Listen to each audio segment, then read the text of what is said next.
That should be better. Kind of. Maybe not.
notification didn't hit this other device.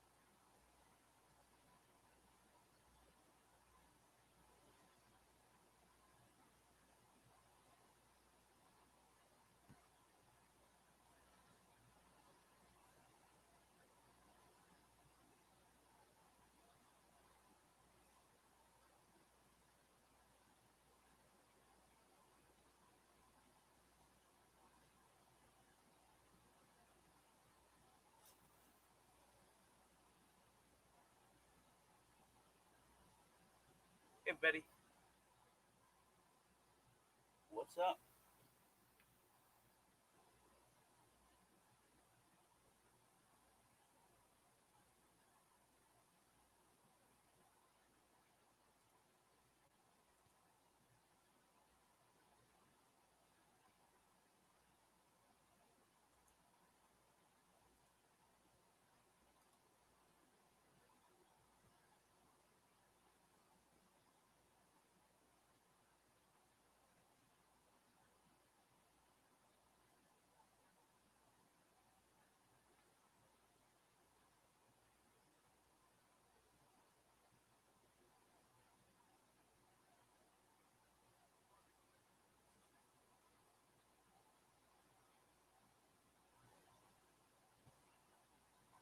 Cool.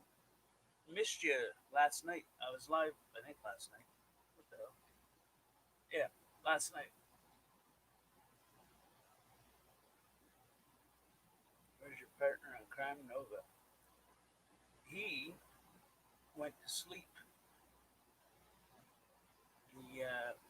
He's got something to do tomorrow.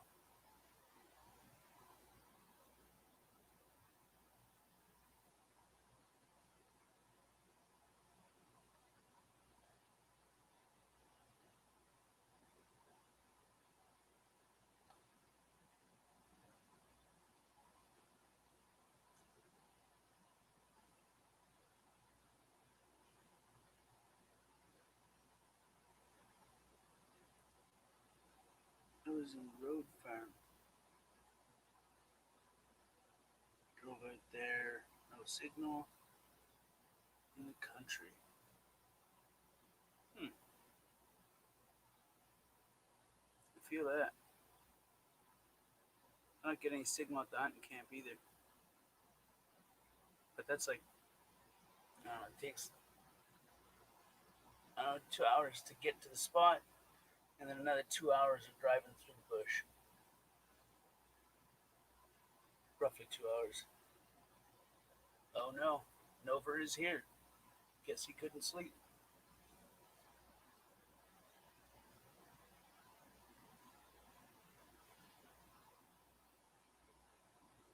Yeah, I know Roadhog.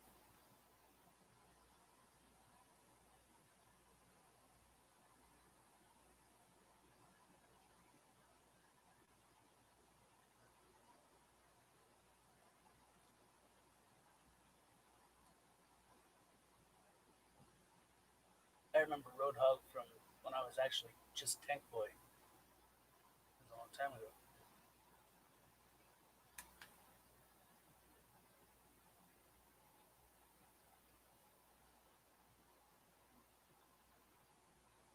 You met him. Nice.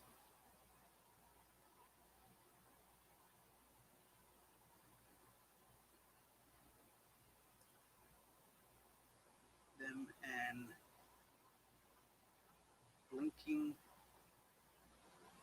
Cursor. Wanda also beautiful people. Right. I can't sleep. I just haven't laid. I can sleep. I just haven't laid down yet. Well. Oh snap.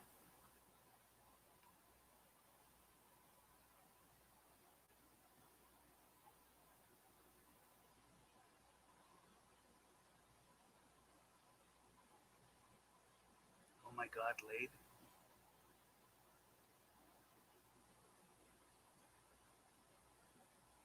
Ah, that's funny.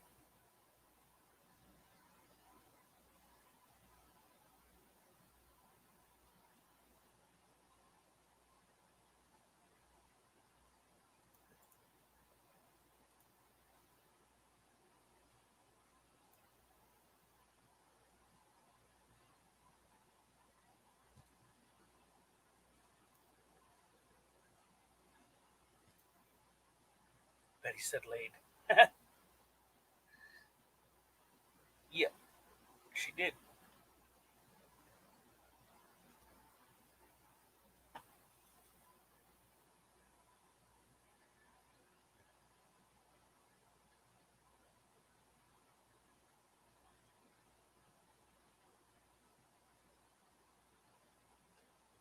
You got your best friend, your left hand, to do the chop. That's funny. Hey, Shardy. Um, Damn it, what the hell is that joke?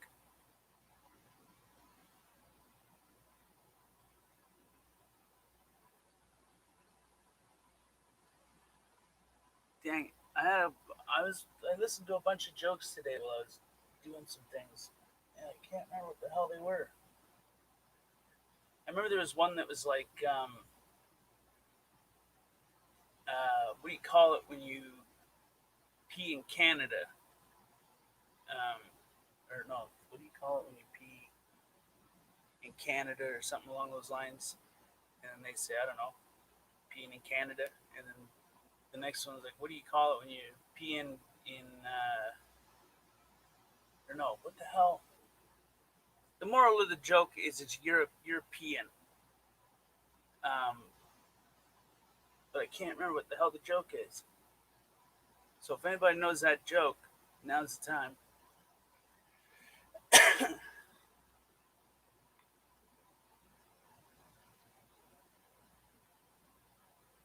God, why can't I remember that joke? I know that the end of it is European. European. Whatever. It'll come to me when I least expect it.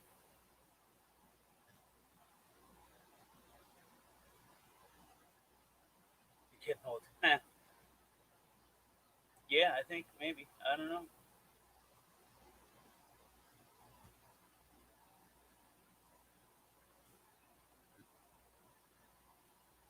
Hey, wait. Why the hell do you say that?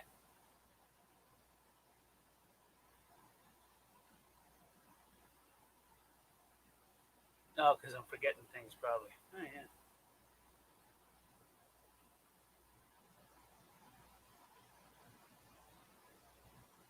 yeah. Hmm.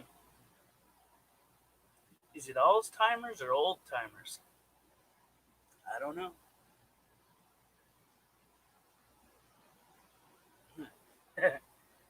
Where do old people go to the bathroom? Well, depends.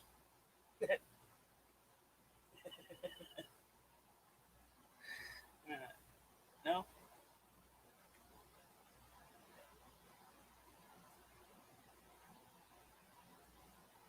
Yeah. We all do at one point. Yeah.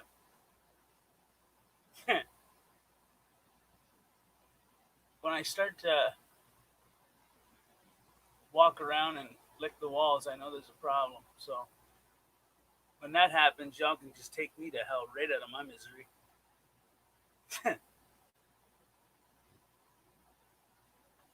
Hey, it actually might be fun to be that senile, though. No bad memories, no bad anything. You just walk through life with a clean slate all the time. Get excited from cars and trains again. Oh, look, a castle. Oh, look, a castle. Bubbles. Oh, look, a castle.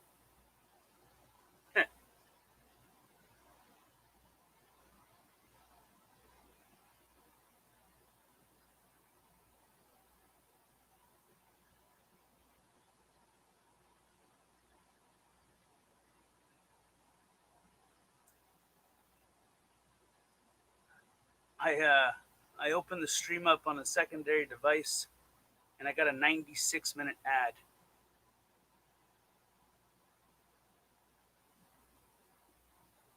I mean, that's an episode of a TV show right there. 96-minute ad. What in the ever loving heck?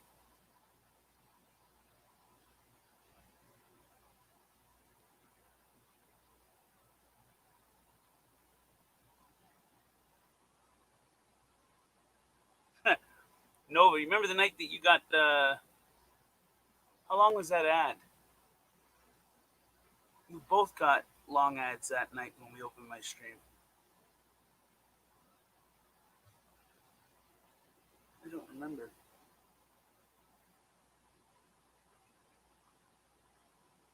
Did what not go through?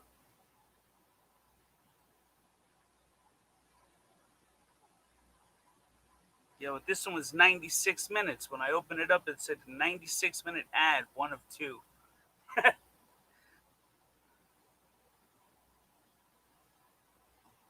Okay.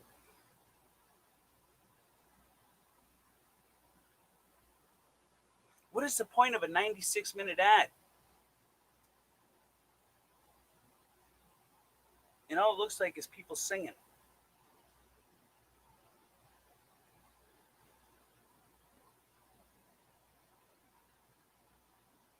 Who in the right mind would watch an hour and a half commercial?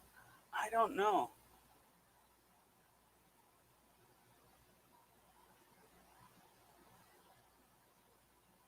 I'm watching it right now, though. Dude, maybe I'm not in my right mind. I don't know. It appears to be just people singing,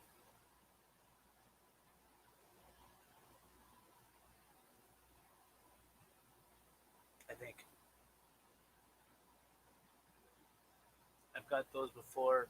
How long was the video?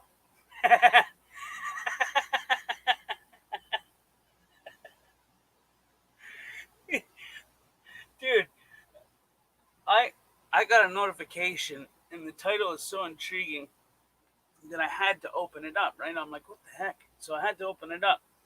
And it was a 2 minute video and like a 27-minute ad.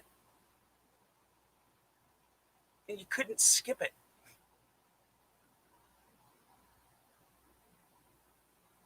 What the hell is that crap?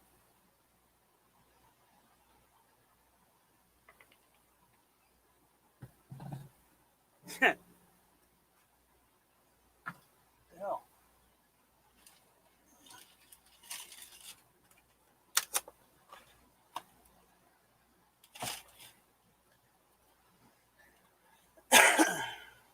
JD, what's up, bro? Shardy, you gotta get in touch with me. I got a music request for you. All right.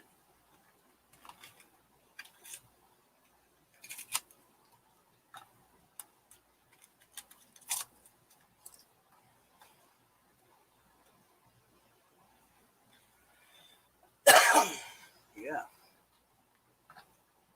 There once was a man from Kentucky who had a so long he could something. What the hell? I think I bought the wrong cigarettes. These don't taste right.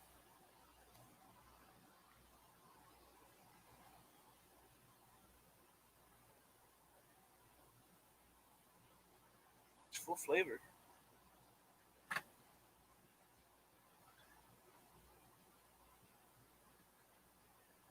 Maybe they're just really fresh.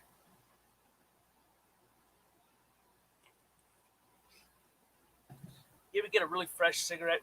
You light it up, you try to puff on it, and it's so fresh that it's so moist that you can't get nothing off of it. I've had that happen.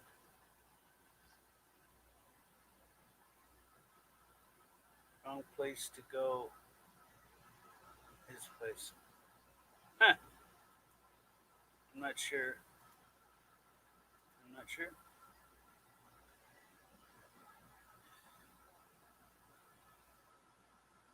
there is not his house.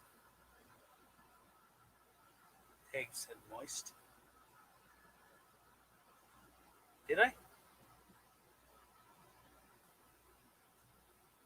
So much. Yeah, I did. Son of a gun. You don't got a problem with that word, do you?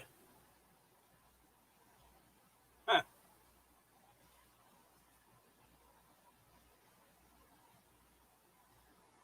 Drop the Skittles and step away from the sandbox, sir. That wasn't directed at you, Nova. It's just something that popped into my brain and I had to let it out. So I thought I was going to be working tomorrow, but I guess I'm not.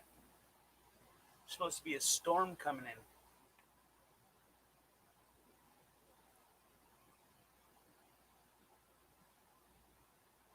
So there's that. Dude waits to the last minute to tell me to. Just finished eating supper, ran the pooch out, was getting ready to lay down. Oh, I guess we're not going tomorrow, eh?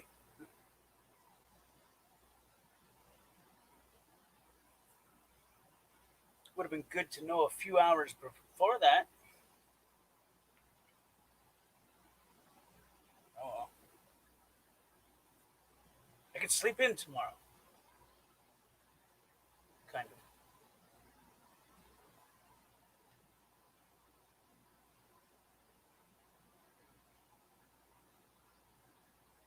Why me Nova, Betty says. I don't know, Betty. Why you? I'll play your game. Why you? Piss at someone's cornflakes? Your daughter, she come down my house last night. She kicked my dog, you bastard Caillou.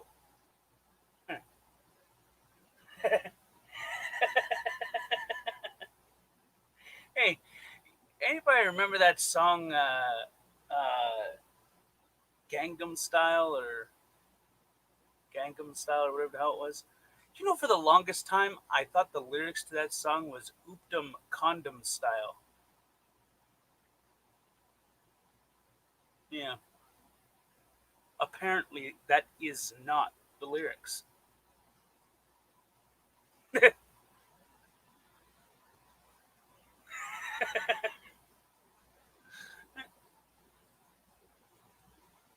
at least now I know people looked at me funny when I sang it.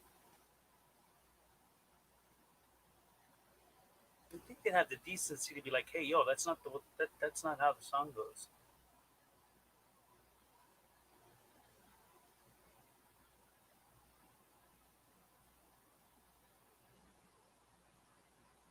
Eh. Hey, where the hell is Sarah? She was here last night, on and off.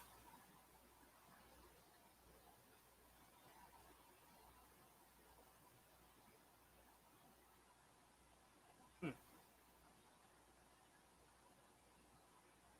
the hell was I just about to say? Oh, what do you think of the edits to the thumbnail? I'm not done it. I saved it as project. I'm gonna complete it. I'm not quite sure. I made a bunch of PNG stuff, and now I gotta figure out where I'm gonna put it.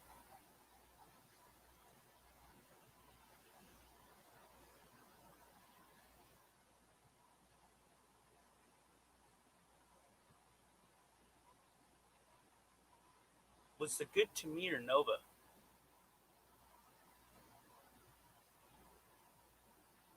One of these days on Tank Boy TV, I'm just gonna hit the live button and not go up, and just have it for people to have chats.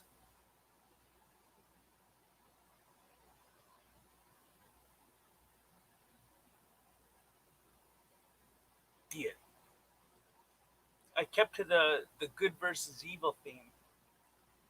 If you look at the big blue circle and look in the center of it, there's an angel on one side, and the devil on the other, or angel, God, whatever on one side, the devil, demon on the other side, is to represent the struggle between good and evil. You know,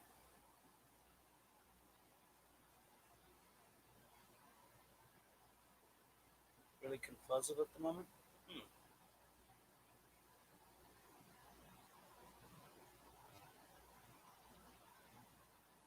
Why are you confuzzled?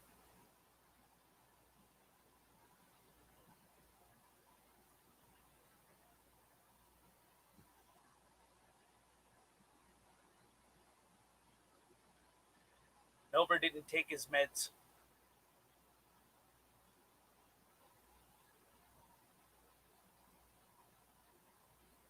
I take medication to slow my brain down.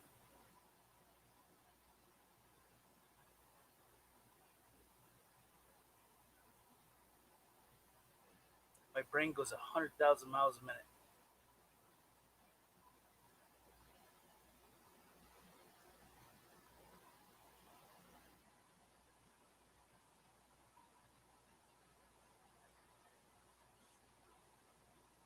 Lately, I think they've upped the dose and didn't tell me though.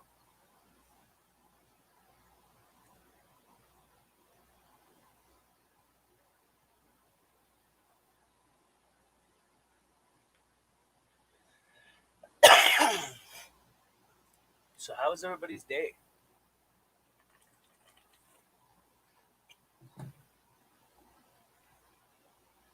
Because I chase Sarah all the time on Johnny 50 just to bug her, lol. But think that I don't think that's the Sarah Betty is talking about. Oh,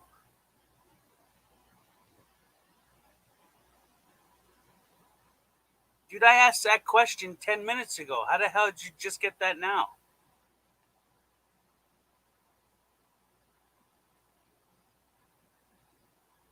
What the hell?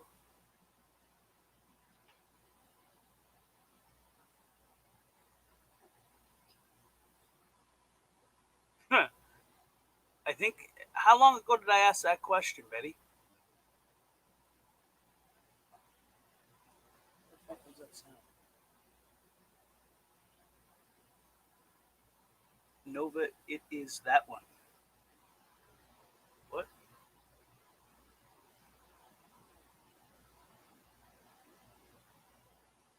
What is that one?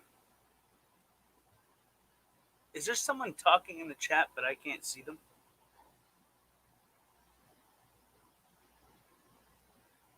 Or y'all got an imaginary friend and didn't invite me to the party? Shit, now I want edibles. Huh. Well, I don't really smoke much weed anymore. I got lots of weed. I can make you some.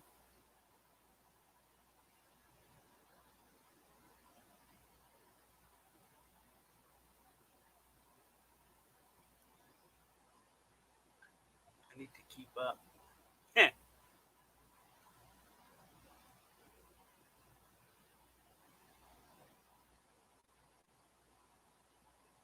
I cleaned all my pipes and bongs. Um, was it 2 days ago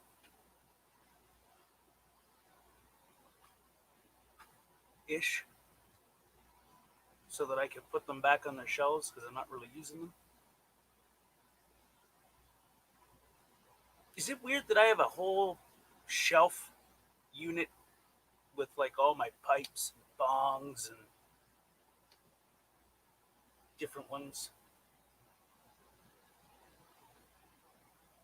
I always wanted a pipe and name it Wesley Pipes. I want to get a Tahuka and call it Tokahanas. Anyway, oh yeah. So I cleaned all my pipes and bongs out just so they're good and clean and they're all put away up on the shelf. And dude, There's a lot of resin up in those. The barrel pipe, um, it's like it's got a big barrel on it. It's like a glass barrel tube that holds resin. But if you take a chunk of bud and put it on one side of the tube, and a chunk of bud and put it on the other side of the tube, it it makes for one heck of a couple grams when it's all done. Um, but that one was the worst one. That's the pipe that I used to use a lot up until 3 weeks ago, 2 or 3 weeks ago.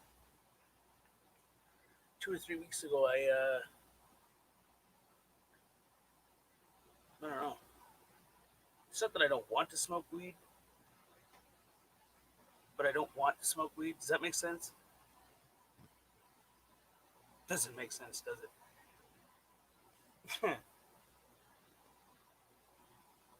I like weed. I just I don't know.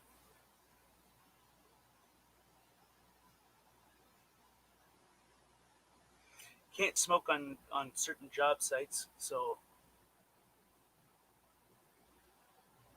it's just better to I don't know not get into the habit of continuously smoking. Then I'm gonna want to smoke on a job site.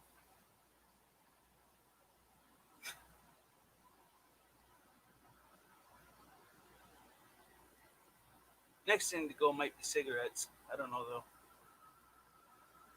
Just for the simple fact that we do a lot of roofs and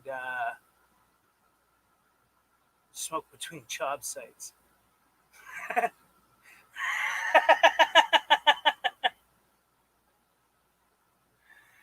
uh, yeah, that doesn't work. I get sent to a job, and that's my job, and I sit there. There's me and a couple other guys, and so like if I go and I do a roof, um, I'll have two guys that because it's family ran and they're not family. I guess they work under me, but I don't really look at it that way. We work with each other. So I can't really do that. Plus, it looks bad on the business, you know. And I remember we when I got back and did my first roof in a while. Um, I forgot the rules of not smoking on the roof, like cigarettes. He doesn't let you smoke on the roof like cigarette. Doesn't let you do anything of that sort. Um, because if perhaps I don't know. All I know is that we had a guy working for us um, a long time ago, but he's the reason why we can't smoke on the roofs anymore because when he lit a cigarette up on the roof, uh, the cherry fell off and went into the gutters or the eaves trough, and the oxygen and wind made the coal like the um, you know leaves and twigs on fire, and yeah, that was a clusterfuck. We were like, you got to work that off. He's like, oh yeah, yeah, yeah. Be back Monday morning. I don't think it was a Monday morning, dude.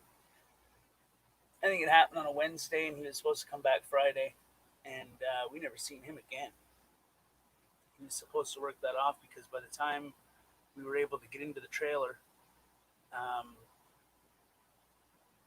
to inside the trailer, we got fire extinguishers, first aid kits, um, basically everything you need if you get harmed on a job site or anything of the sort.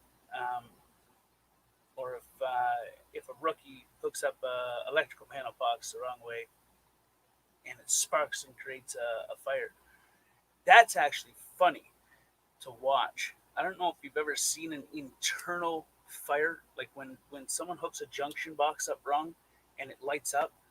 What it does is, you ever taken a 9 volt battery? I think it's a 9 volt battery, big square ones that go in the flashlights, and taken like a garbage bag twist tie and peeled off the paper and then wrapped it around the two prongs and it lights up real red. Well, that's what the the wiring inside the house does. Is it arcs and starts glowing, starts a fire inside the wall. It's nuts. Where the hell was I going with that? Oh yeah. So you, yeah, can't smoke on the job site. So when I'm on the job site, I don't smoke cigarettes as much. That's a plus. But when I'm at home, I smoke like a chimney.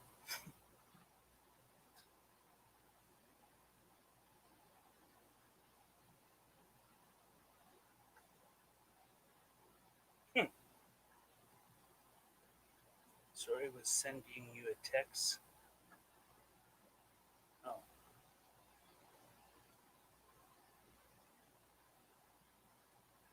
apparently.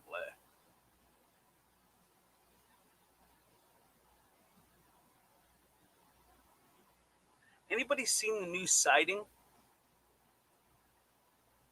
Um, there's new, it's still basic siding, but it's different. It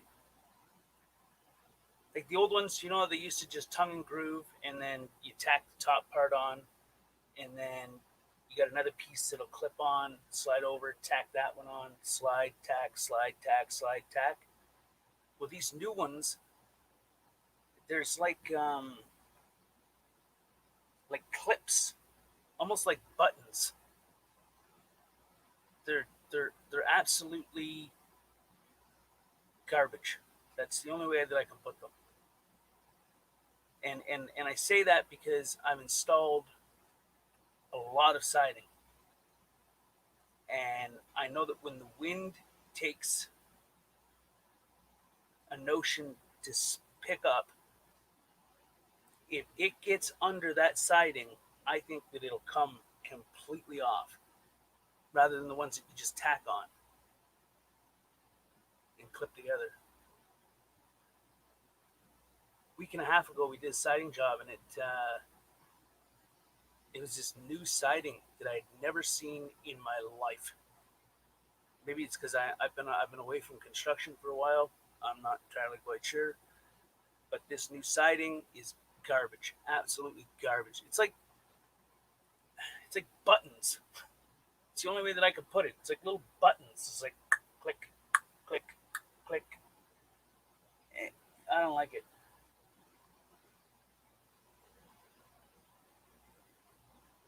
I don't like it at all.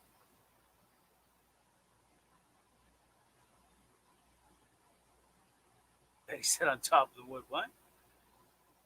Did I miss something? Give it some thought. It was a special person. All right, that's not that. Oh yeah, I have that one. Yeah. Well, it's meant to put on top of wood. Well, no, because siding doesn't go on wood. I mean, it can, but there's usually like a an insert that goes behind it to, I don't know. It helps with rot and whatnot. Like it's like doing a roof and not putting down starter strips, ice and water shield, and tar paper. You know, you just took 10 years of lifespan off of that roof.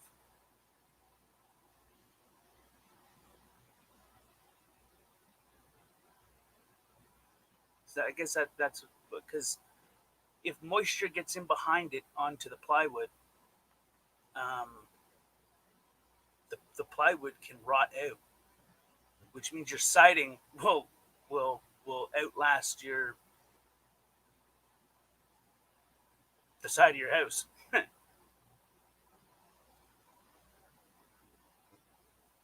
Right.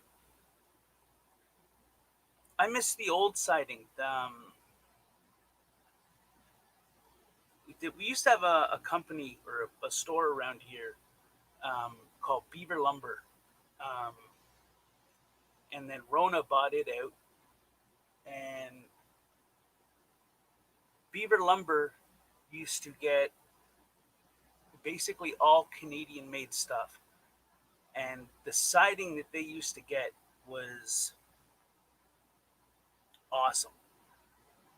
It was a bit more expensive, but it had like I don't know, supports in it. Like when you push on the side of a house and it's got like the plastic siding, and it like goes in a little bit, it moves, goes in and out, like it's got like that spring to it. Well, the stuff that used to come from Beaver Lumber never used to do that. It had like these weird support things inside of it that I don't know. You couldn't do it. The only problem with that is that if you're throwing a baseball around the backyard and you don't know how to catch a baseball and it hits the siding, it usually cracked and broke. That was the only downfall to it. But it was perfect for cottages, like cottages out in the middle of butt f nowhere. Uh, no, I don't know. We put it on a cottage, and it's still there now. And we did that.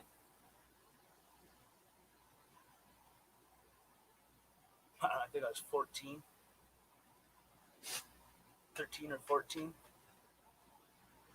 When I was 12, I started working for the drywall company,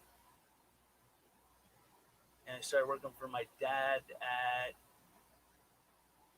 13, 14. So roughly 13. When I was 13 or 14, we put siding on on a cottage, and a month ago or less than a month ago, uh, I didn't even remember the place at first. But when we got there to replace windows, um, we did windows. We replaced the toilets, or toilet rather, uh, and we replaced all the old plugs with what the hell they called, CDFI or CDFDI, or basically has a fuse in it. I can't remember what the hell they're called. PSI? No. Um, but we replaced all that, did that, and I was like, God, this place looks familiar. And then it was brought to my attention that that was the first place that I ever put siding on when I was like 13, 14. And the siding is still there. And it's that stuff from Beaver Lumber. Um, but these people, they don't got kids or nothing. So it's basically just a summer chill spot for this dude and his wife. And so it lasts them forever. But I suppose if they had small kids, they'd probably need to be replaced or a lick and a promise. Monkey See Do. Monkey See Do. What's up, Monkey See Do? Monkey See Do.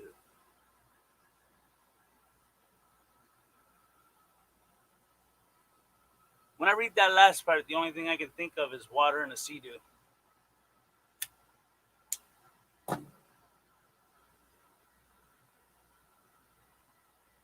No, gotta be Gray Street. Hoping I get this check by Friday. I can get my car fixed. Was gonna go see Chuck and Betty, but now Chuck's out of town. All right, so just Betty. Hmm. My dad did aluminum siding. I did that shit once. Um, only once. I've only ever put on one house of, well, I guess I wouldn't call it a house. It was like a barn, a barn turned into a house. But yeah, they didn't want the exterior log looking, which kind of frustrated me because log cabins are awesome. And we could have done that barn up when we converted this person's barn into a house for them. We could have we could have refurbished that wood, belt sanded that down, and put some sealer on it, repack it, and everything, and it would have been an awesome log cabin. But they wanted not for that. So then we had to fix and seal off the grooves. We had to put some plywood over top of it, and then we put the aluminum siding. That shoot was, you got to wear gloves, um, or you'll cut your hands a little bit every now and then. By the end of the day, your hand gets all, I don't know, your hands get cuts all over them. So by day two, you're like, yeah, I'm gonna put on a pair of gloves. It's gonna be a tidbit easier.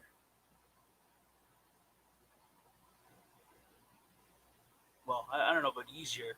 I mean, the work is still the work. It's still the same. But at least your hands aren't all cut the hell up. I was gonna get a hold of him when I was when I what the hell? I was gonna get a hold of him when I get the check.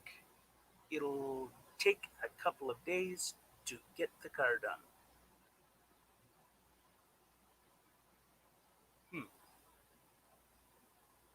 Take it over to your buddies. Both of you tag teaming. I'm not talking about Betty either. I meant the car, buddy. The car. You know, as soon as yeah.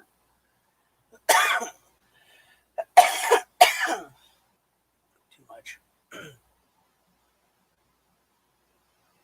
Dad's got plenty of scars from the sighting, right? And my dad, he told me straight out. He was like, "Listen, you're gonna want to put gloves on. You're gonna want to put gloves on." Me as a kid, I was just like, "Yeah, no, I'm fine. I'm fine. I'm fine. I'm fine." You know, whatever didn't kill you made you stronger. You just dealt with the pain and pushed the hell on. No pissing, no moaning, no bitching, no complaining. But by the end of the day, we had to stop by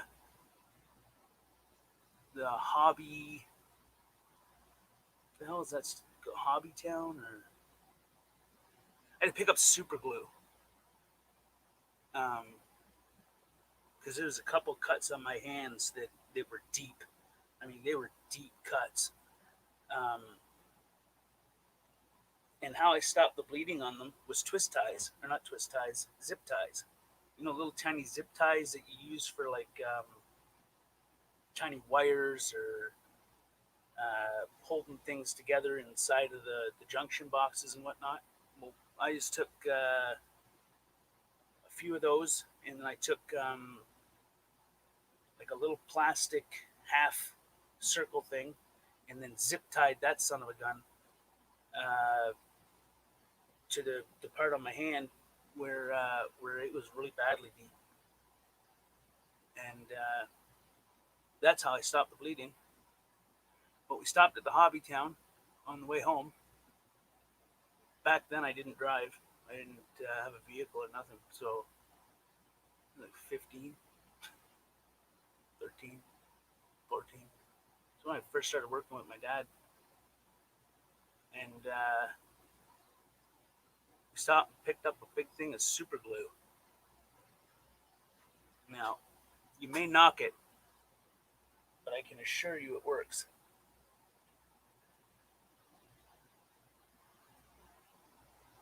Yeah. Hell, you'll fix the mirror and the rest will buff out. Take some extra tape in case mirror falls off. Probably solved. Problem solved. My dad, he's a perfectionist. If I ever broke a mirror, I think he would make me super glue that or tape it or whatever, connect it back together so that it looked like it wasn't broke, and then he'd make me go buy a new one. uh,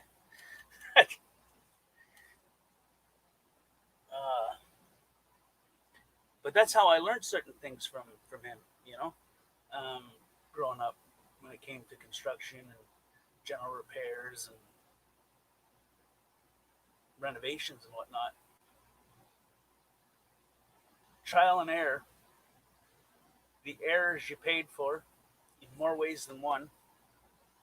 One, he never let you never let you forget it, um, ever. And number two, it came out of your pay.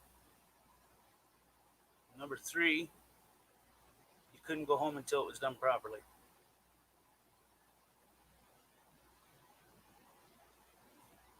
And that's how he taught me. And now I can build a house from scratch, blindfolded if need be.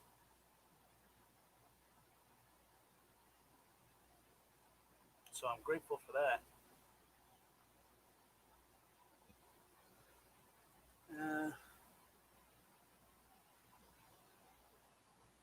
JD, I'd like,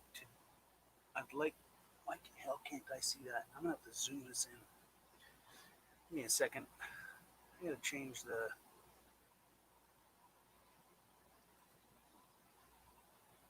there we go. All right, now I can see it. Where is it?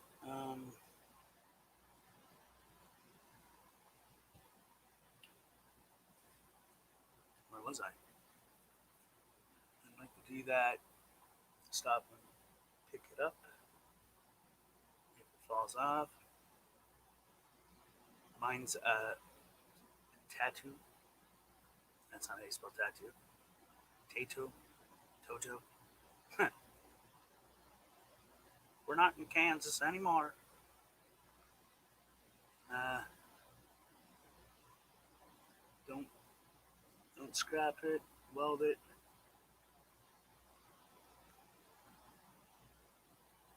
Just use a screwdriver. And a key. Did I miss something? I missed something. What the hell did I miss? Take 20 minutes.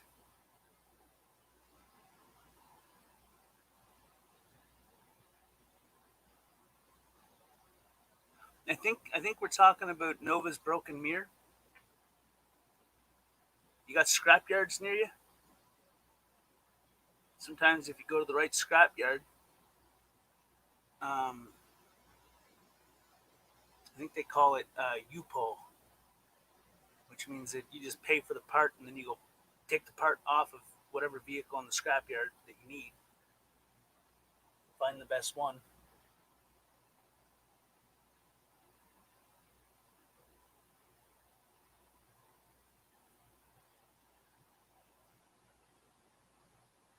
I replaced the front end of an old S10 that way.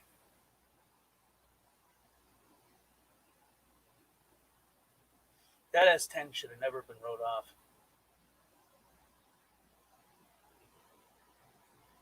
But thank God it was because I could fix the S10 that way. But I went to the guy that we have around here to get the parts, and someone rear-ended this little S10, and basically all it did was push the box up a little bit, um, and damage the back bumper and tailgate and tonneau cover. And they totaled it. They wrote it out, or not totaled it. They wrote it off.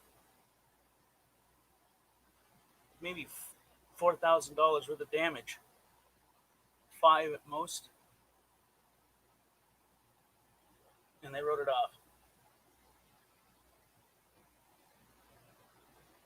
So I went in and I paid for the front end, and when I took the front end off, spent the day taking that off.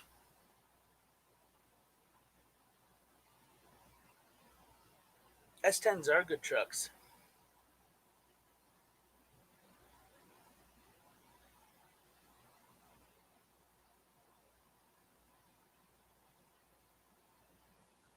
They're efficient. Um,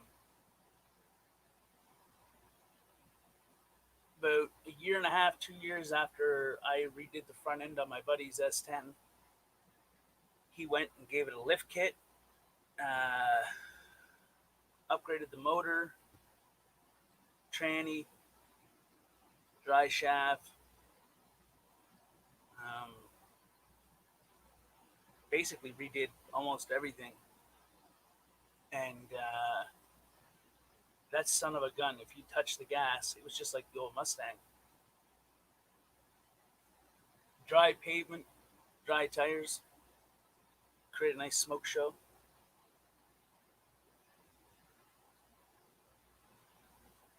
I miss the old Mustang.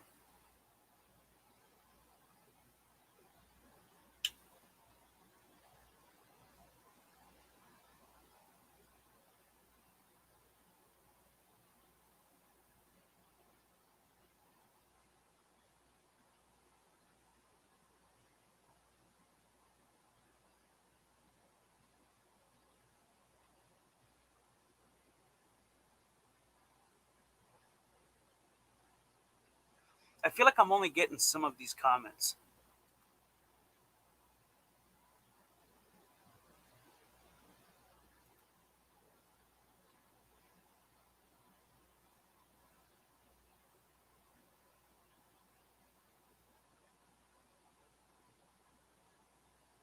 Hmm.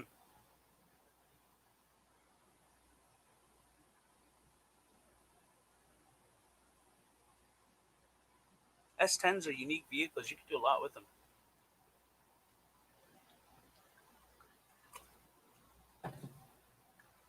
You know a car that you can't kill? And believe me, I've tried. We had it as an old field car. It was an old K car. What the hell was it? It was a '92 Dodge Shadow. You couldn't kill that car if you wanted to, and believe me, I tried. I mean, we there was a few of us that tried to kill that car. Could not kill it.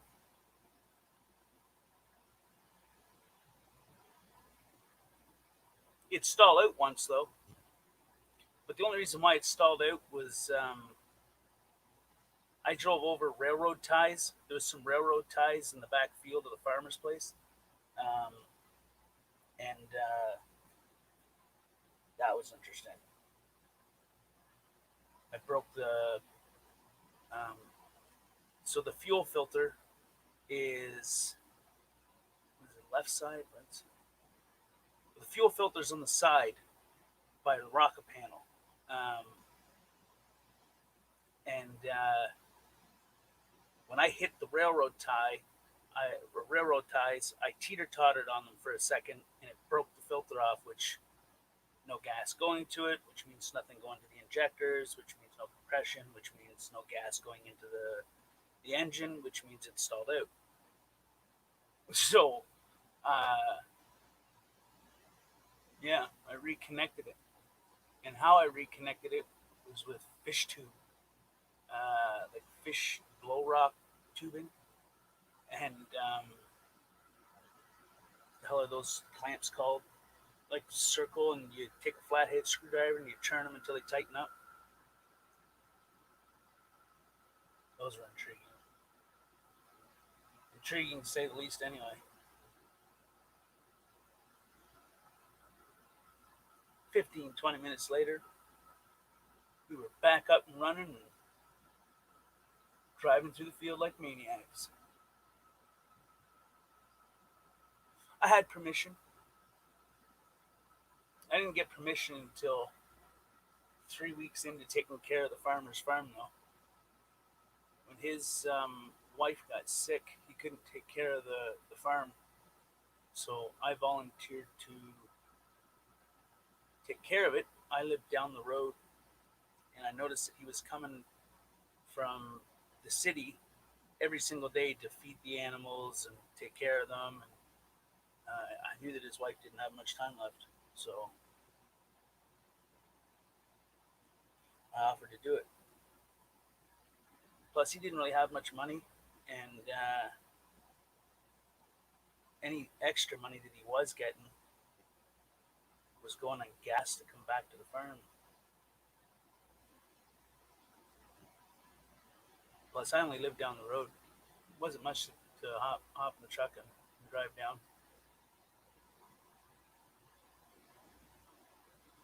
I'd sit there for a little bit, take care of his animals and whatnot. And 2, 3 weeks later, he gave me permission to bring an old field car there and work on it, which was the Shadow.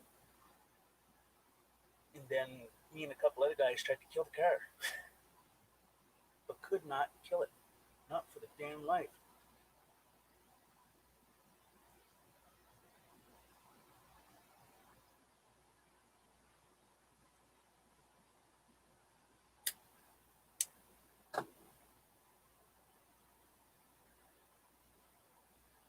Uh,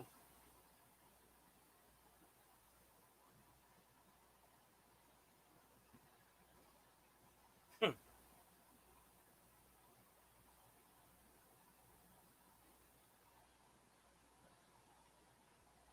go towards the gutter. Shit, I wake up and my mind's in the gutter.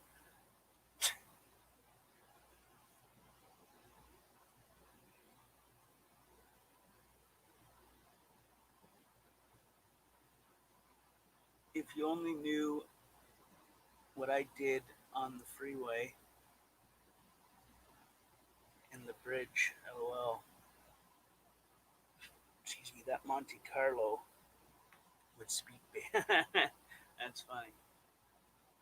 Hey, any of y'all ever heard of a plum crazy? What the hell kind of car is that? Was it an Oldsmobile? No, it wasn't an Oldsmobile.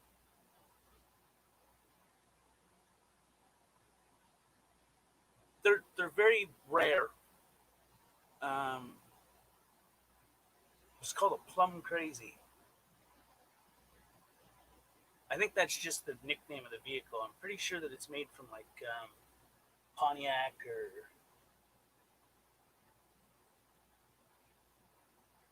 something like that. My uncle had one of those. This guy, this guy, he he bought. You remember them old fashioned scratch tickets? Well, he bought a scratch ticket, and every day he would scratch it on his lunch break. Well, when he went out for his lunch break, he scratched it and won thousands and thousands of dollars. And he was driving an old Chevy Shove It back then, I think. And when he won that money or whatever, he bought the Plum Crazy. That car was unique. My dad had a Plum Crazy Purple. Was 1969. Yeah, yeah, yeah. Um, yeah, very nice car. Um, but my dad had and he rebuilt it in the driveway. Um, it was it 75 Buick Century. Um, was one with the lights on the back windows. Just a big old boat. And he redid that car. And there's something really funny about that car. It's not really funny. I mean, I almost died in that car. But it's just, it was kind of, I don't know. He spent months and months and months and months and months and thousands of dollars redoing it. And it's a 1975 Buick Century. And he had black velvet, or he had the seats redone and wrapped in black velvet. Um, he had it sandblasted and painted sapphire blue with a baby blue stripe, and had the racing wheels. Redid all the shifters, tachometers, all that good stuff. Redid the dashboards. Basically rebuilt it from the ground up in the driveway. Um, and that was our project when he come home from long hauls. And when he finished that car and it was done, he got drunk as usual. And my mother got all pissed off. She's like, don't take him anywhere, because he told me, he promised me that he'd take me for a drive in it. Well, him pissed drunk. We got in the vehicle. I was really young. I was like 5, and off we go on a little tour. And we were only supposed to go to the end of the driveway and back. At the end of the little, I don't know, the projects basically, like a little town housing thing. Um, you gotta go around a bunch of bends and then you go inside at the end. And so we kept going, and we went to a quarry, like a rock pit quarry. And my father was a truck driver, like a long haul truck driver, and some of the shorter things, like he'd do the smaller jobs when he got back from long hauls before he'd come home. And he was just there to pick up or drop off a load of gravel for his boss. And he said that there was a ramp there. Now, I remembered when we drove up that mountain of a rock pile that there was a drop off. It was like a little cliff, but there was nothing there. Where he said there was another road, or where there was a way that you could drive down, I knew it wasn't there, because I remembered when we drove in, that it was just basically a big rock pile, and it looked like somebody took a front end loader and just banged out the whole side of it. And so this is like a week after he finished rebuilding this thing and spent so much money on it, so much time, and he drove off that cliff with me, and turned that beautiful car into a smiley face. It's the only way I can describe it. Bent chassis, all the shit. It like went nose first, and then ass down, and then it just kind of bent it and turned the car into like a happy face. Um, so that was his karma. Um, I think for drinking and driving. I don't know. Spent all that time, all that effort, all that money, only to a week later total it. And the only thing that he kept from it, or was able to keep from it, um, was the rims and tires. The beautiful car.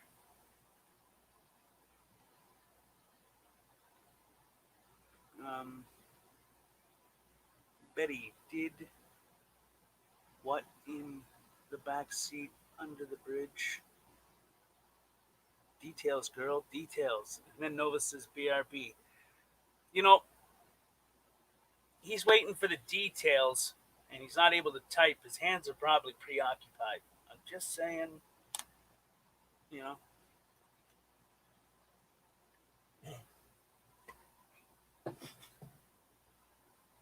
No? Okay, I thought it was funny. What the hell? Then again, I'm weird.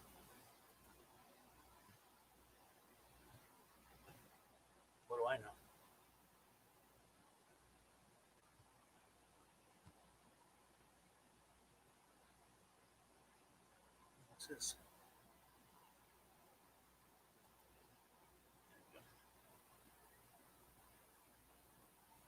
Hey, Betty, I got a question for you.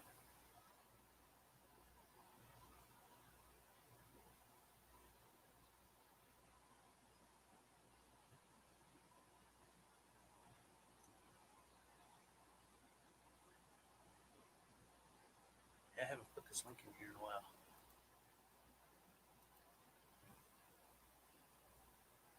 Oh, Betty's BRB in too. What the hell?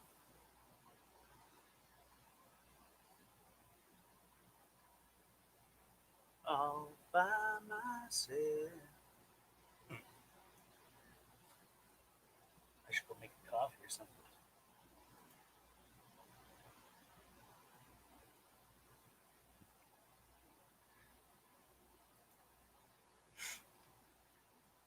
Hell, I was young and dumb back then. The memories are probably better than the actual events. Right.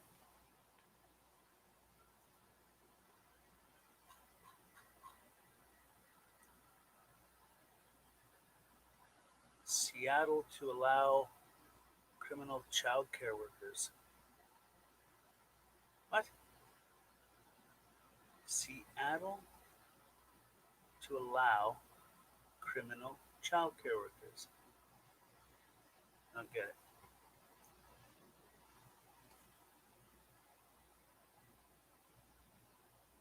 Yeah, I made some messed up mistakes when I was younger.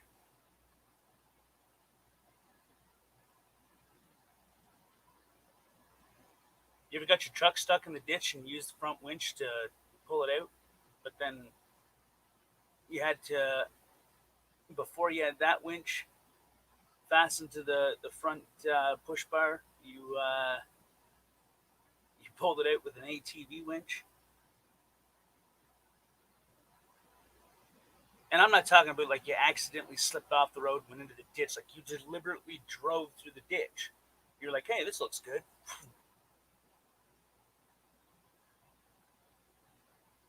Good times, good times.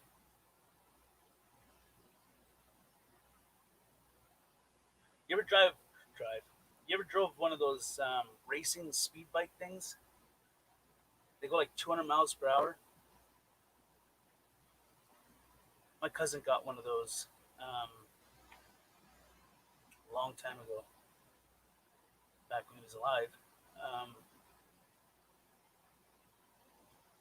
and I drove that thing, and I will never drive another one like it ever. That thing went so damn fast that it took me forever to gradually slow down. I knew that if I touched the brakes, it was going to turn into a cluster F. It was just way too damn fast. Way too fast. It was so fast that when a June bug hit the side of my shoulder, it left a welt, like almost like getting hit with a paintball gun. Like that thing was fast. He never drove it either. He did the same thing. We were unique together. He drove it, bounced it off 200, scared the shit out of him. He's like, I'm never driving that again. And then me being curious, I was like, here, let me try. He's like, dude, you don't want to do it. I'm like, but I really do. Hold my beer, I'm going in. And I got off of it, and I said, I'll never drive that again ever. So it sat in his front lawn for Christ, I don't know. I think the year before he died, I think he sold it the year before.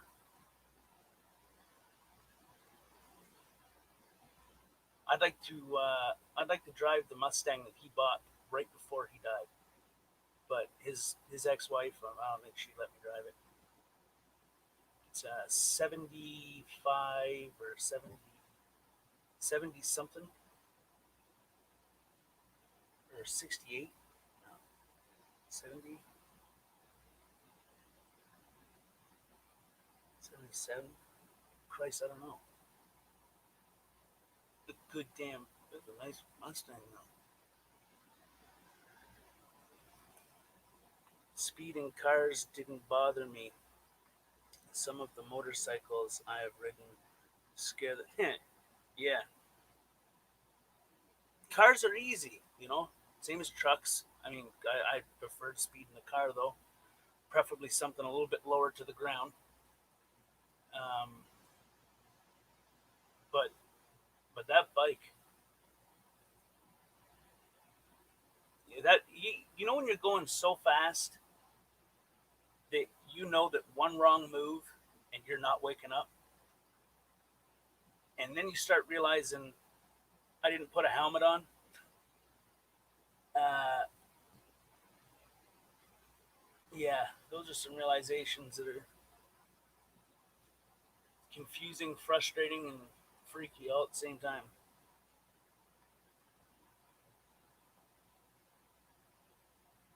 I like Harley, so I can get a pretty good speed on a Harley, but they're more of a comfort ride, you know. Feel the vibration between your legs.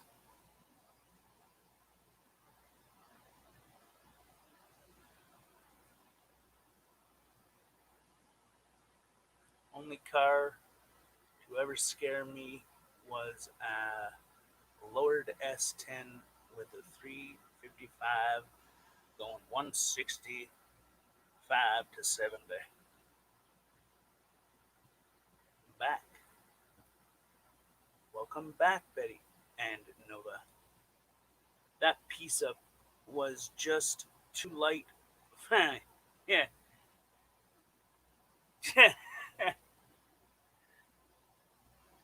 You ever miss your on off ramp, um, and you just drop your arm down and veer that steering wheel over to get onto the off ramp? There's only a couple seconds, and you can feel the vehicle go up on two wheels almost. You know you're going too fast when that happens.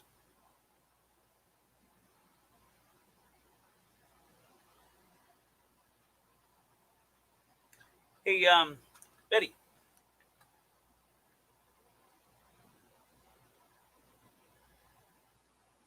what is the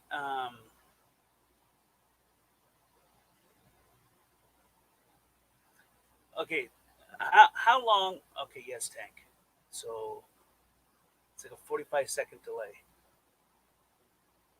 less than 45 seconds, 28 seconds, give or take.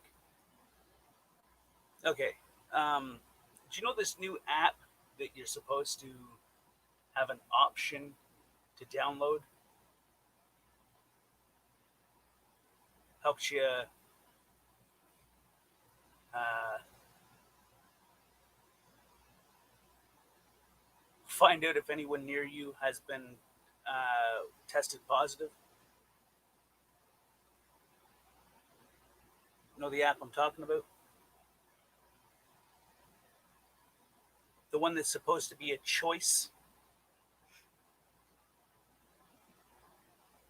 It's supposed to. It's the hell is the name of it? That's the one I'm talking about.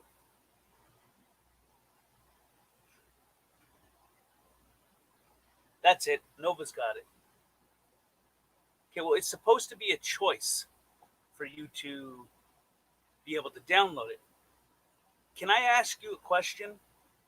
Roughly a week or two ago, did your cell phone service just drop out? No signal, no nothing. It just your phone died out for a little bit.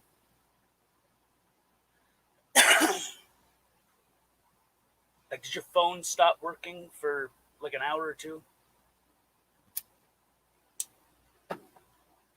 No. What about you, Nova?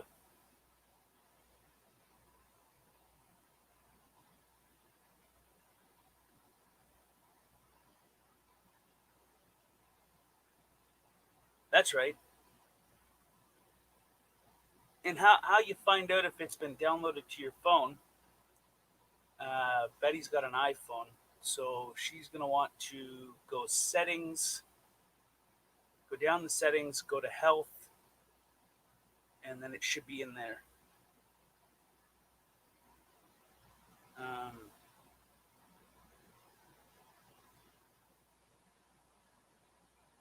okay, well, all of ours glitched out. Um, there was no storms. It was just, I mean, I was on the phone with my mother.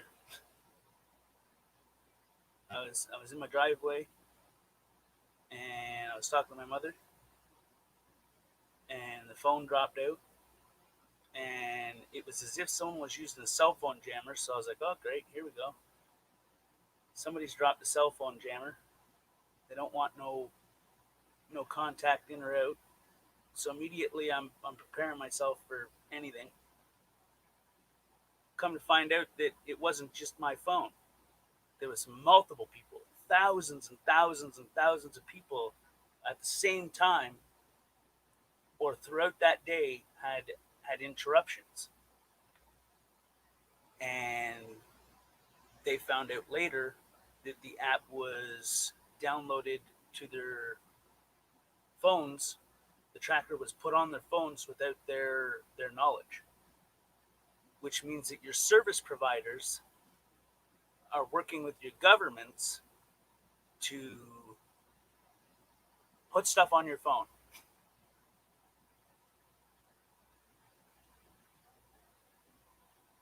Isn't that something? If you've got an Android, it's settings, Google settings, and you'll find it in there. If you got an iPhone, settings, health, and or Google settings, and it'll be in there.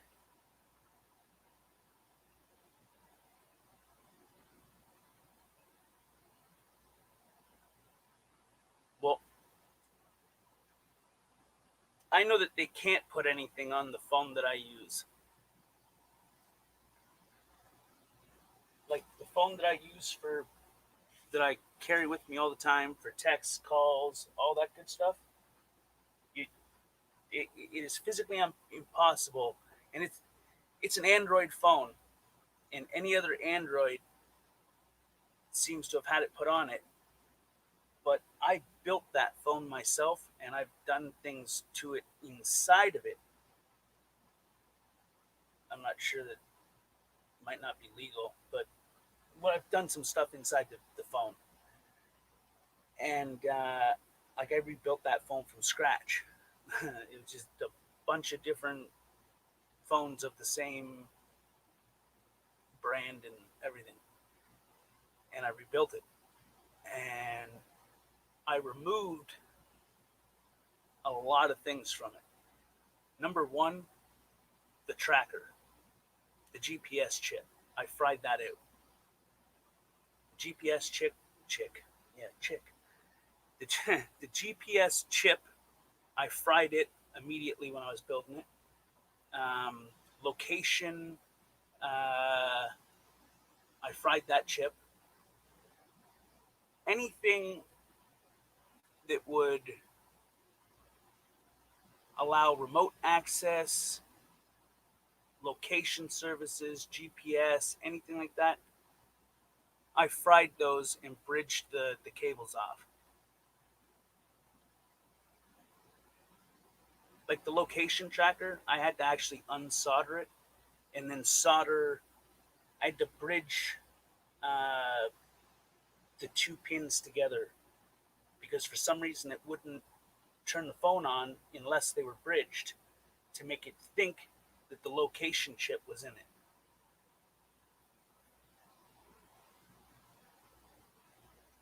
So I bet you that kind of confused them when they tried to put it on there.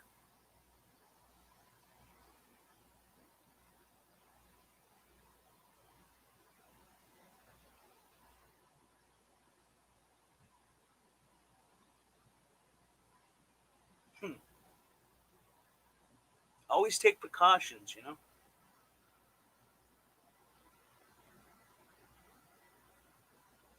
I mean, what the hell do I need location service for? You know, what do I need GPS for? I don't need any of that shit. I know where I'm at. I know where I'm going. I know where I've been. I don't use any of that maps or any of that crap.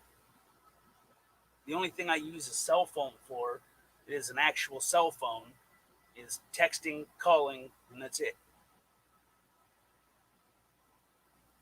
So I don't. That phone doesn't need any of that shit. You know, if I want to know where the hell I'm going, I mean, I got lots of maps in the glove department, and you can find them at your corner store, truck stop. I'll know where the hell I'm going. I don't need a digital networking system to do it because then that's just they're just taking data. That's all they're doing.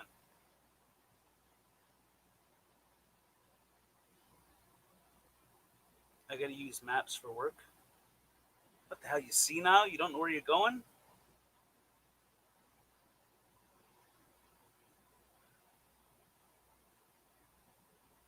Did I read that wrong?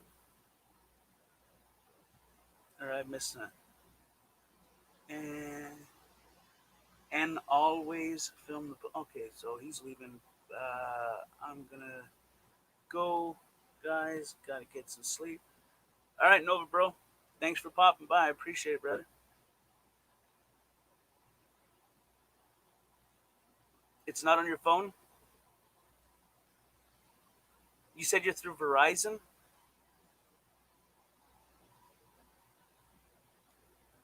I'm curious to know if every Verizon user didn't have any interruptions.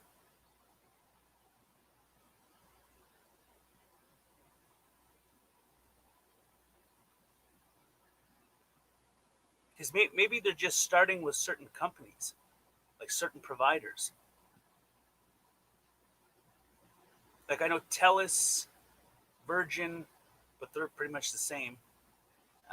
Kudo, it's the same, or Fido or whatever. There's certain ones, all the ones that are ran under the same umbrella, you know. Um, and how they work is like what was it Telespot, Virgin, Mobility, and Kudo or Fido, Kudo. I think it's Kudo. They bought the two companies. They were two small companies, and they bought them.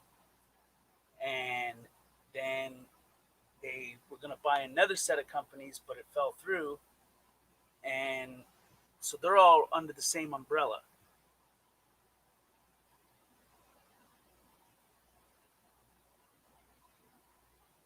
At T, you mean AT&T?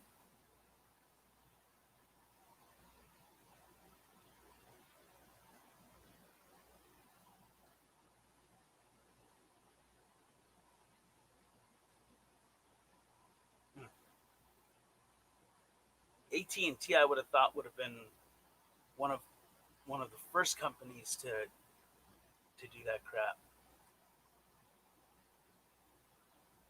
I mean, AT&T has. I mean, they're a very corrupt organization.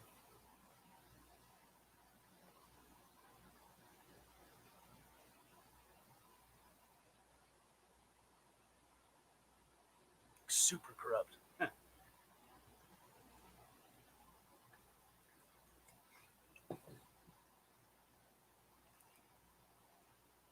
There's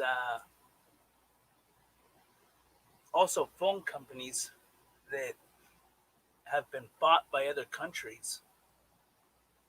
Like let's say you had a phone company that was predominantly in your country. Like all of its users almost were in one country. And then I buy it just to gain the data. Names, addresses, contact informations, social media platforms, personalities, metadata, and then I take all that metadata and then I store it. There's actually AT&T has a building strictly designed for cooling servers. If the whole building is just servers, that's all it is servers, servers, servers. And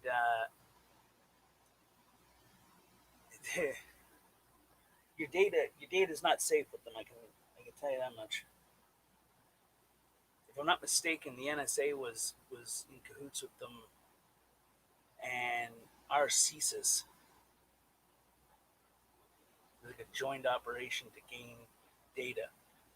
And how they got that through the United States was the Patriot Act, um, or something like the Patriot Act. I think it came into play with the Patriot Act.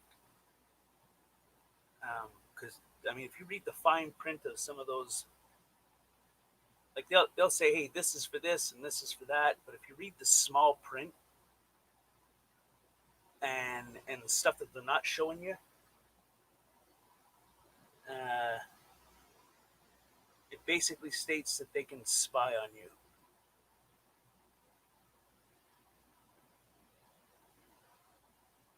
But there's boundaries that they can use and they're not supposed to, right? Like there's a limit to it, but they're not using the limit, which is kind of where Edward Snowden come in to play.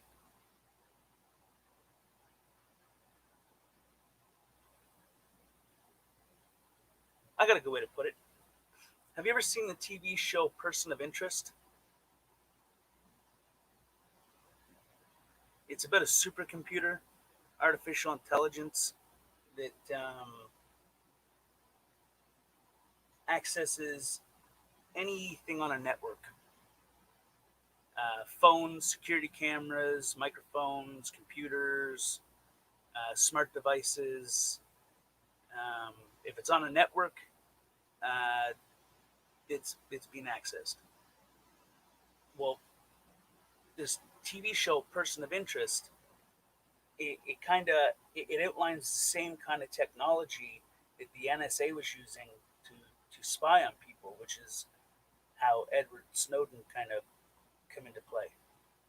And they were supposed to close that program down, but if you follow it, and I mean follow it from where it started when they said they closed it down all the way to date, all they did was rename it. You know, it's like let's say you had a program called Black Corvette, right? And you've been found to have been abusing that program called Black Corvette. You're like, well, now we got to rename it. We got to move it. We got to burn it. We got to start off somewhere else. So they scrap it. They start over, give it a new name, and give it a new description. And now it's two lights and a heater. That's the name of it. That's not what it is. I'm just saying. All they do is change the names and locations, right? Where they locate the servers and the names of the project that they're using.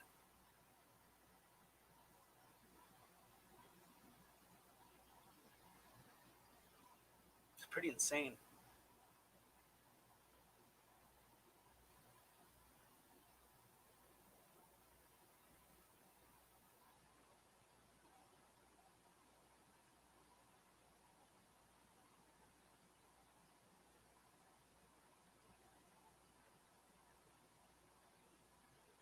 Technology is very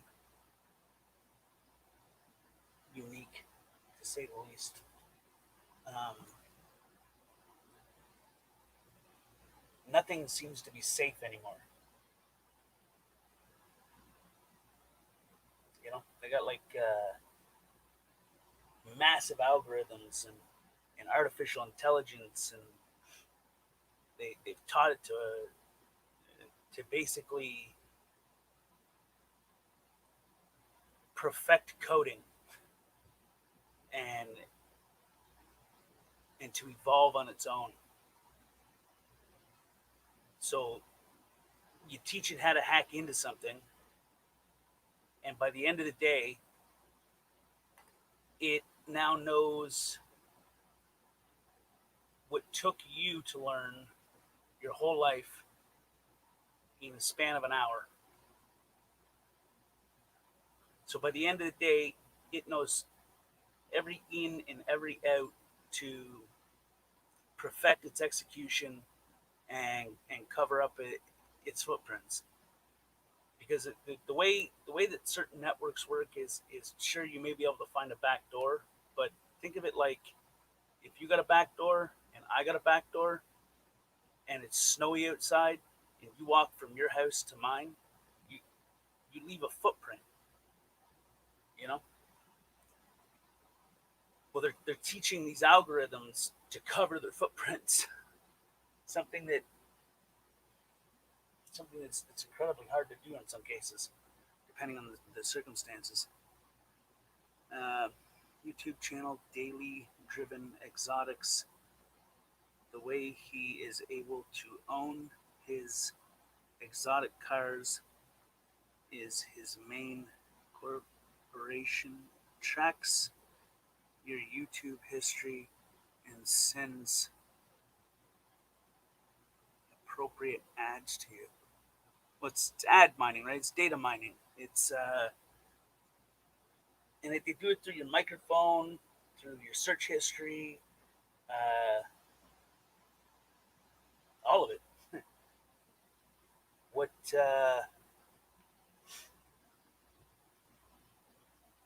you've got an email connected to your bank account, and that email is connected to a social media platform? Um, and you go to a corner store and you buy a hot rod magazine. By by the end of that week, they will have already compiled enough of the data to send you advertisements little bits at a time with the hopes that you buy into one of those advertisements. I mean, it's all connected together, right? Like anything we do that way. You go to a swap shop on Facebook. You're gonna get ads for whatever the hell you're searching in the swap shop, or you're gonna something is gonna arise where they can sell that data to sell you ads. Hey B, what's going on, bro?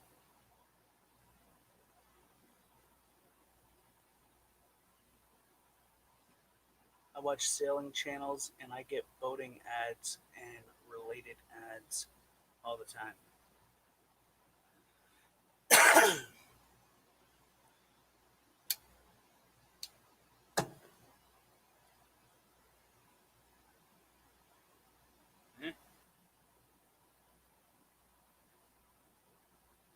Kind of nuts, isn't it? I mean, just recently, was it like a week ago? The United States Congress held I don't know, a virtual meeting with all of these tech giants, let's say. So Facebook, Google, Amazon, all of these places. And one of the biggest questions was, what information are you taking? Like, could you take information that you could potentially have that you're not supposed to have? And they admitted to, yes, we do take this information. We do get all their personal information. We do get this. We do get that. We do take this, but we don't use it. Okay, I have a question. Should somebody go to their house, break in, take their toaster, and just hang on to it? I'm not going to use it. I'm just going to hang on to it.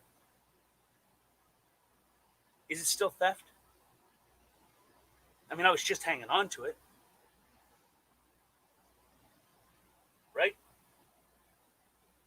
I mean, think about it, Betty. If I came to your house and I took your toaster and I didn't use your toaster and I just said, I have the potential ability to use this toaster, Betty, but I'm not going to use it, so it can't be theft. I'm just going to hang on to it. That's what they're doing with the data, right? And they admitted it in this Congress meeting like a week ago that yes, they do take this, and yes, they do get this, and they were admitting that they can. This is a scary part. How they manipulated the last election was baffling to some people. But if you understand how algorithms work and how metadata works, you'll understand what they're saying when they say it. So basically, let's say they want Bernie to win. They keep giving you ads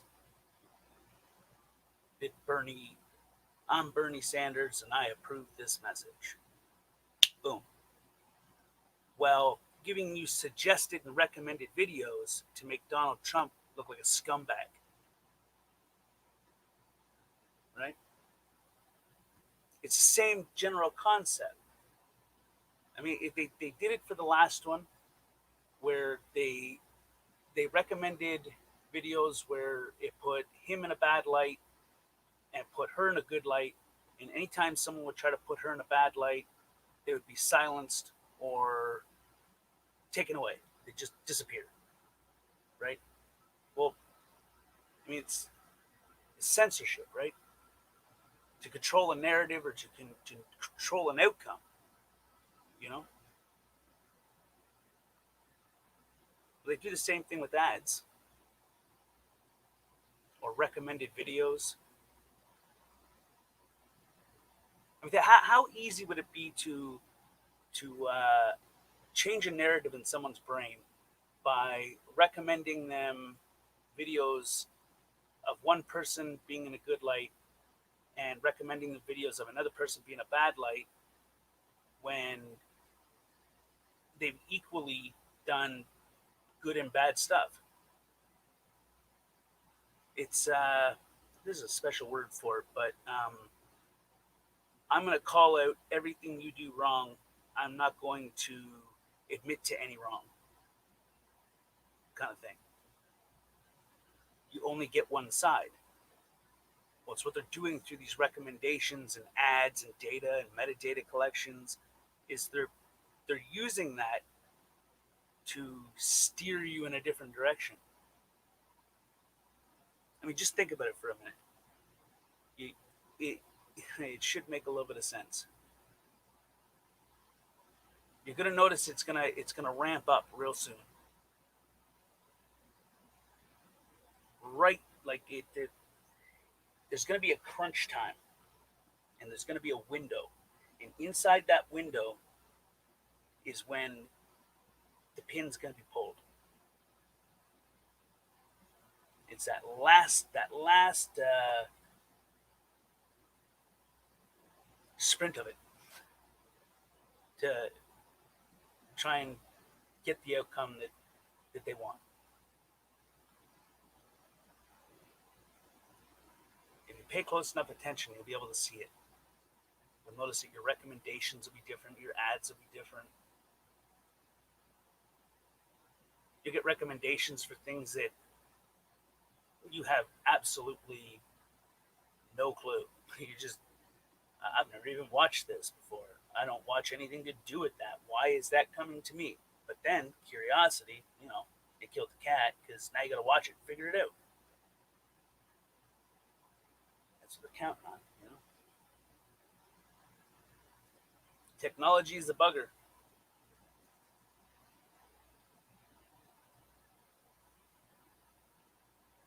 Just my opinion. So how was your day, Betty? I think you answered that already. Well, that's the big deal now with Twitter, with flagging Trump's tweets, YouTube deleting that stuff. If you it this call it the city name,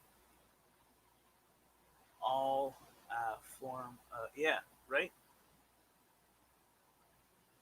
Well, they're not gonna. It's gonna come in phases, right? So, okay, you got a box or a bowl of Skittles or M&Ms on a table. If I take that and I put it in a bag and I dump the whole thing in my bag, you're gonna notice that it's gone. You're gonna be like, "What the hell? Who took all my damn M&Ms or Skittles or whatever?" Now, if every day I take 10 of them, slowly but surely, I'm gonna empty that bowl of M&Ms or Skittles or whatever, and you're not gonna notice it because it's gonna happen gradually instead of immediately. So they're going to start with certain platforms, right? So if they're doing it there, that's the platform those are the platforms they're starting with, where they're going to cut it out and they're going to try to do the narrative through there. Then they're going to do it on another platform and another platform, and it's just going to bounce back and forth, back and forth, back and forth, back and forth. It's like when you see a video that is uploaded to Facebook or streamed to Facebook or here, and it is just a heinous video. There is like horrible things happening in this video. But because it goes to the narrative, by the time it's all said and done, it's got 4 million views. Um, so it's like 4 million people that have seen it. And then they get rid of it. But if you go to upload something that doesn't have any of that in it, it just has something that doesn't go with that one sided narrative, it gets removed within a day. You know?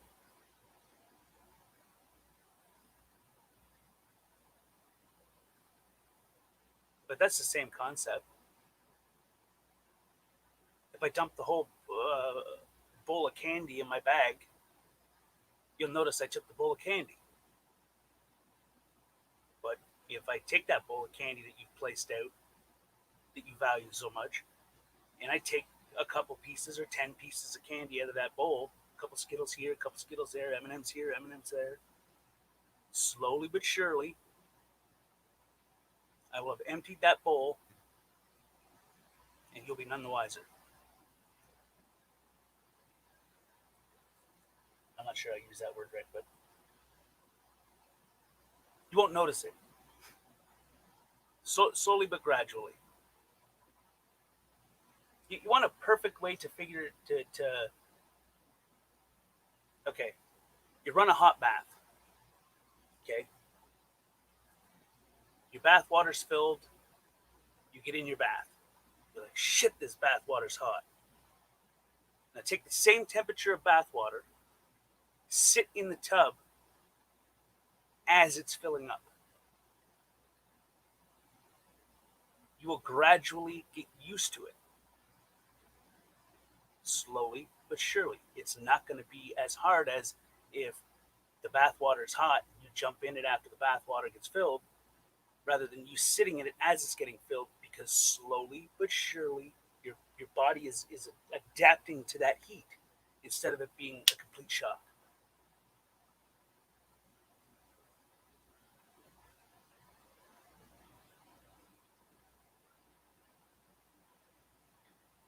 Something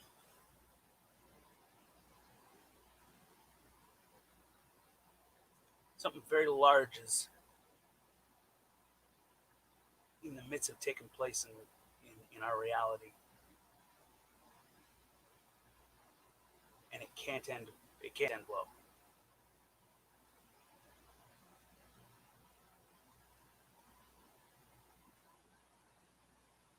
Think of it as phases.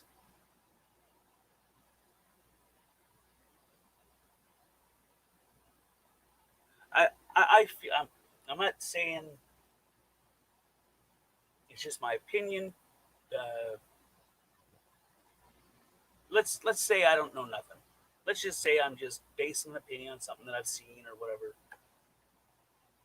I feel that something really horrible in this world is afoot. And when it finally comes to head and pops off, nobody is going to notice it because they've sat in that bathwater as it's filled up instead of just jumping into it and it happening right off the hop. It's happening in phases, pieces, bits here, bits there, bits here, bits there, bits here. But when it finally comes to head and that last stretch, I just feel like there's going to be some, and what I fear for is that people are going to suffer. That bothers me a bit.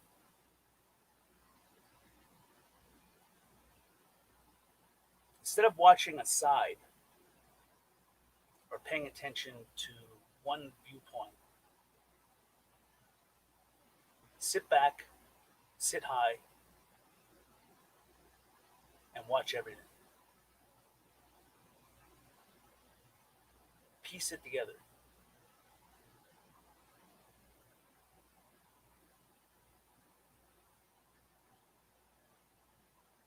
What you're going to see is going to be confusing at first.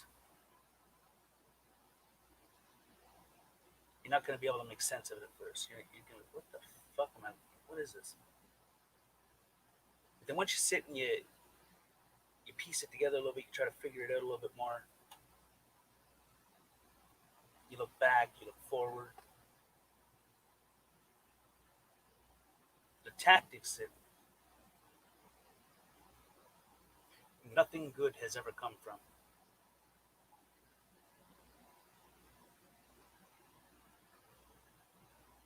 That worries me. I could give a shit what happens to me. But there's good people in this world that don't deserve bad things to happen to them. That bothers me. Even the ignorant, for their standpoint, may not be of their own. The intention behind something is what matters, you know?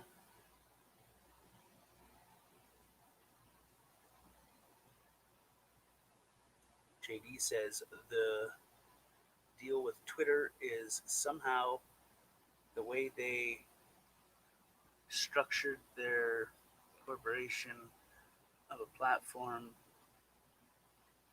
and the minute they start that word issues, they then fall under a public structure, right? It's the same with Google and YouTube. Now, for the longest time, they said that they didn't have to abide by the freedom of speech of, let's say, the two countries of Canada being the Charter of Rights, United States to the First Amendment, rah, rah, rah. But the moment that they put in their policy that they are following a guideline of law, which is the hell is it called?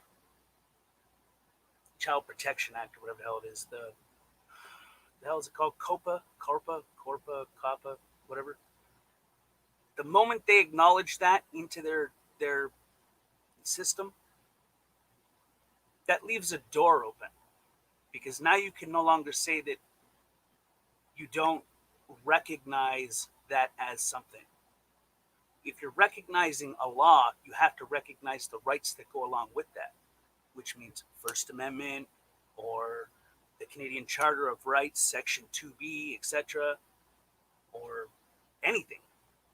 You have the freedom to have free speech, to Express yourselves how you see fit, as long as if you're not um, threatening or harming.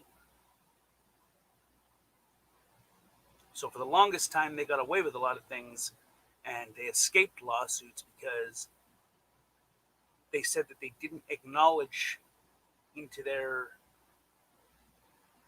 guidelines the laws that are be set in place. But now they've acknowledged a law that has been set in place, which means that if someone wanted to go for a civil action lawsuit against them, it take a long time, and you may need a lot of plaintiffs. You may need a lot of people to band together and join together and all go at it at once. But by the time it's all said and done, I think that it will change the terms of service if you take it to the right channels. You know, just my opinion. I mean, it's how it's worked in the past with certain things. You know, people that didn't recognize, or corporations that didn't recognize laws or rights in certain things. The moment they acknowledge it, you then have to acknowledge it for everybody. It has to be a universal thing. You know, it can't just benefit you. It has to benefit everybody. You know, I think if enough people got together, I'm pretty sure that they could change the terms of service. It may take a while. It costs a lot of money. You might be able to find some pro bono though. There was a guy that was starting it, and he already had like 1,300 people signing petitions to join like a class something lawsuit against Google and YouTube. Now I have not heard from this person in almost a year, so I'm not quite sure what the hell happened there. Um, but if he's still going at it, I'd be curious,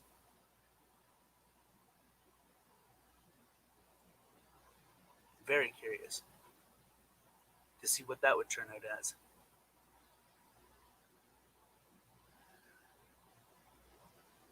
The public,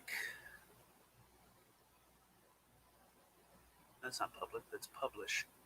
Publishers, 12 different rules and regulation relations than a platform.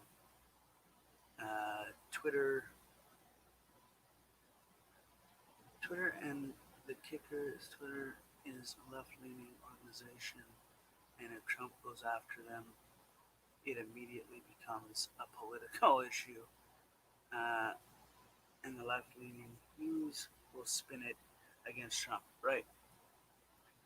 But here's the thing. So these types of social media platforms, um, even in their advertisements, uh, they they make the assumption that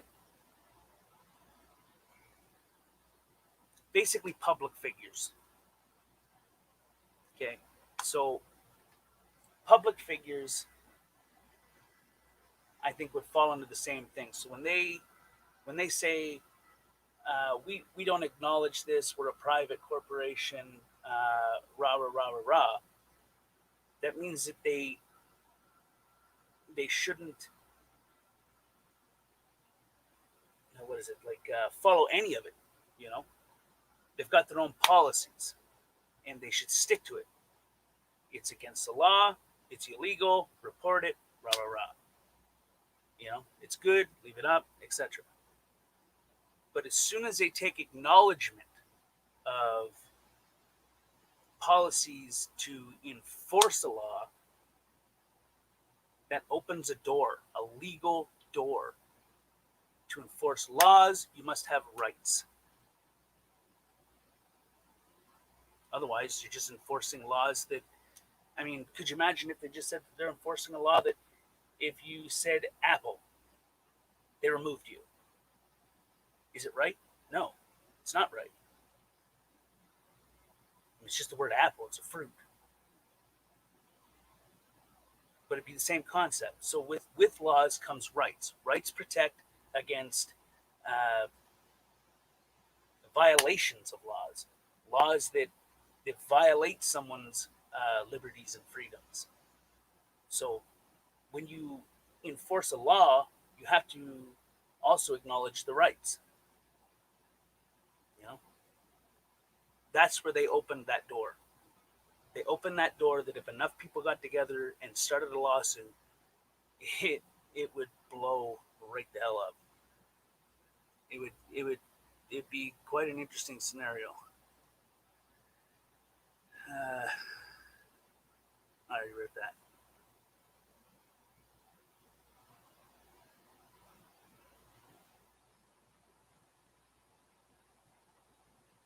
I'd be interested in seeing, you know, how it would turn out. Because I mean, in the past, there's been other scenarios where it's been the same. There's been businesses that um, went through policy, right? And their policies entailed something else, and they were always let off or not been able to be prosecuted or have civil action uh, civil action be taken against them because they didn't recognize or add laws into their policies. But the moment that they add laws in, with laws comes rights to make sure that your freedoms are not being violated by a tyrannical law. Don't say apple. If you say apple, you're going to prison for 100 years. Well, no. What the hell? It's fruit. Why can't I say apple? Well, that's where freedom of speech comes in. Your First Amendment, my Charter of Rights, uh, section 2, subsection A, or your Charter of Rights, 2A, subsection B, or something. I just had it a second ago.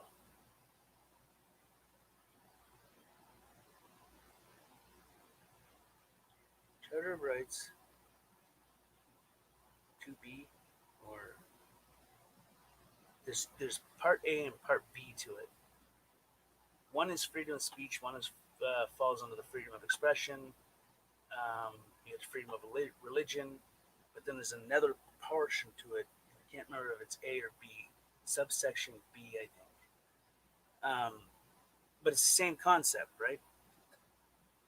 I mean, that's the whole reason why rights were put on the books, right? People were making laws and violating people, and people were having their freedoms taken from them. So they come up with a plan to make it fair. Have your laws, but there has to be rights.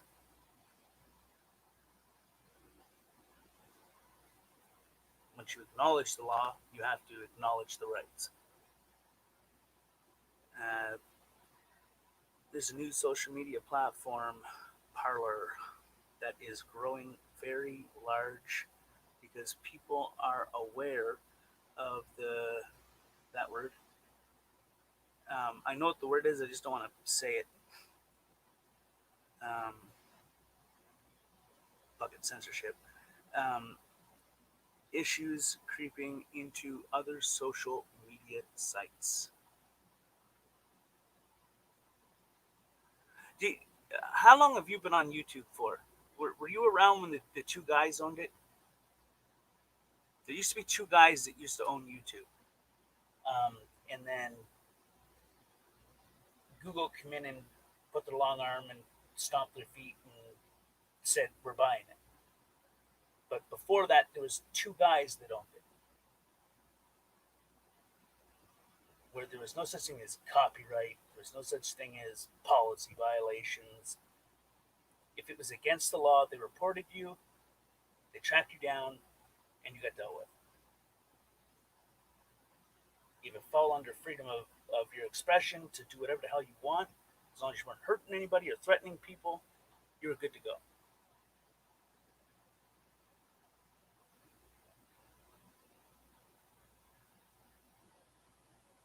Now I want you to look back on all of the other sites that have been bought out from that. Just do the history on all these sites. The ones that have been bought up by big tech companies. The ones that have had free speech, freedom of expression, freedom of you want to say you love Trump, then cool. And if I want to say I love Trump, then cool. And if you want to say you love Hillary, then cool. And vice versa. If I want to blah blah blah. If you want to have one side and I don't have another side, then that's perfect. That's the way it used to be. It was everybody got to engage in seeing everything, seeing both sides of a situation. But then once they bought it, Google bought it, then they started to pick it apart. First thing was the ad apocalypse. Used to make so much money from monetization, but the moment Google bought it, they cut that right the hell down. So now they make trillions and trillions and trillions of dollars while giving you a couple cents for a shit ton of views. But it used to be you got paid a hell of a lot more. You got paid the ad revenue. But because now they own it, you know, they get paid all of it. So basically you're like getting 2% and they're getting all of it. That was when it started. It was the adpocalypse, is what it was called. Where you just lost all the money you used to make from monetization. Then they started, well, we don't like this because it doesn't coincide with this. So boom, we're gonna knock that off. And it just kept going and going and going and going. And it seems to be every 6 months to 12 months, there's a new policy that comes into play.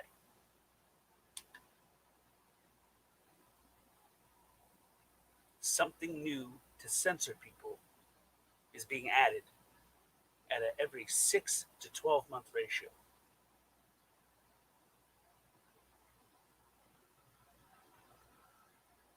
It's insane, isn't it?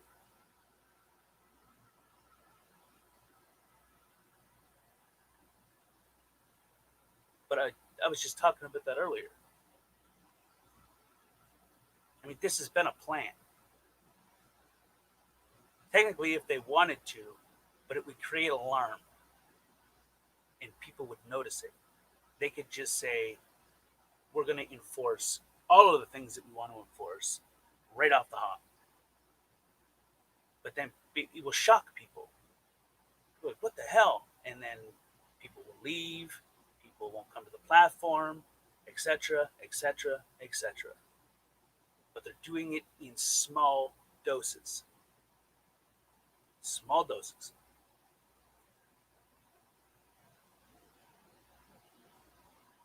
So you don't notice the greater deal.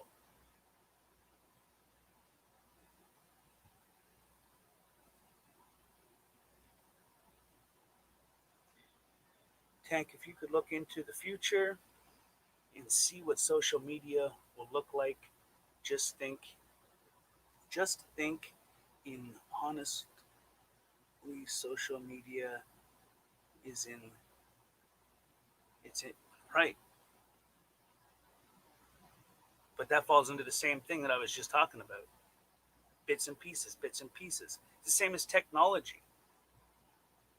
Do you know how much technology?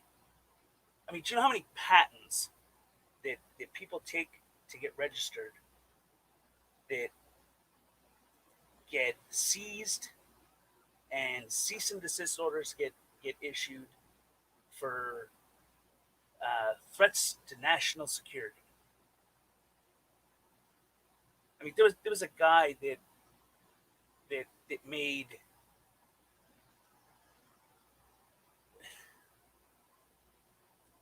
a car run on water. That's number one. Number two, there was another guy that made an infinite energy source. There's another guy that patented the cure for cancer. It got shut down. National security. Boom, boom, boom. Layers and layers and layers. Sealed off and put into a little box. Why? Because corporations. There's nothing to do with national security. It's corporations. You take from their buck and they got money. Money talks, bullshit walks. That's the way that this world works. If you got a pocket full of cash, you're good to go. If you don't got a pocket full of cash, you're just a hoe. You just get tossed aside, tossed aside, tossed aside.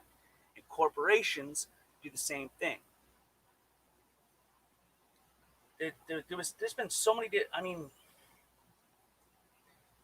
have you even read? How many people have read the shit that's been declassified? That well, probably shouldn't have been declassified, but it was a bulk declassification. There's only supposed to be one group of things that were supposed to be declassified, and there's like thousands of things that got declassified. How many people have read through those documents to see what's been declassified?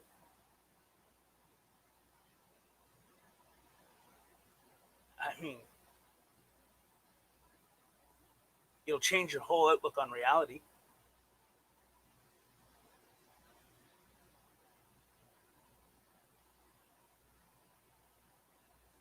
I mean, think about like scientists and archaeologists. I think is how you say it. Take them for instance. They're finding from digging in places that have not been touched that they originally said no human has ever stepped foot on, but they're digging there and they're finding signs of human life where there was a civilization where it was an advanced civilization. Batteries, like massive batteries in pottery containers, and they get some weird little homemade battery in like a clay thing. There's been so many different things that have been just buried over time. I mean, you should probably look up one of the largest, I mean, the largest, and I'm pretty sure you can still find it in the Smithsonian or whatever the hell it's called, the Bone Place. The United States government worked with other governments to bomb a whole village of. This is going to sound crazy, but if you do the research instead of being ignorant and being it's crazy, do the research. Don't be stupid. Do the research. They bombed a whole civilization of giants. Massive, massive giants. There was a guy that had bones from giants.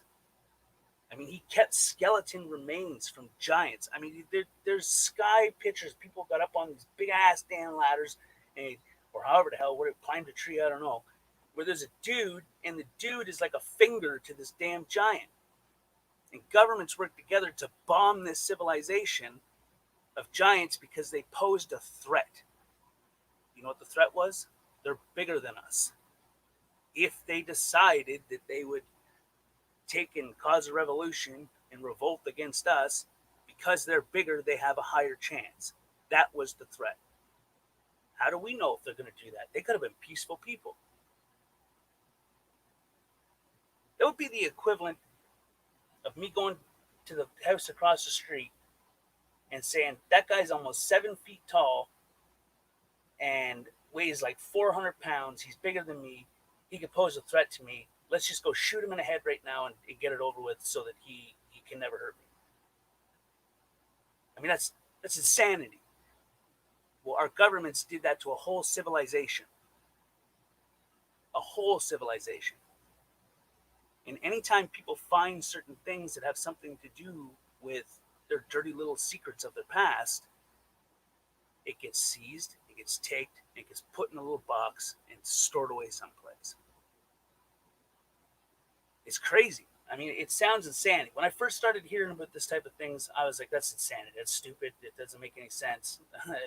It can't be real. But somebody told me, don't be stupid. Do the research. Prove me wrong. I was, all right, that's what I'll do. I couldn't. I couldn't prove the people wrong, right? No matter how hard I looked, I couldn't prove it wrong.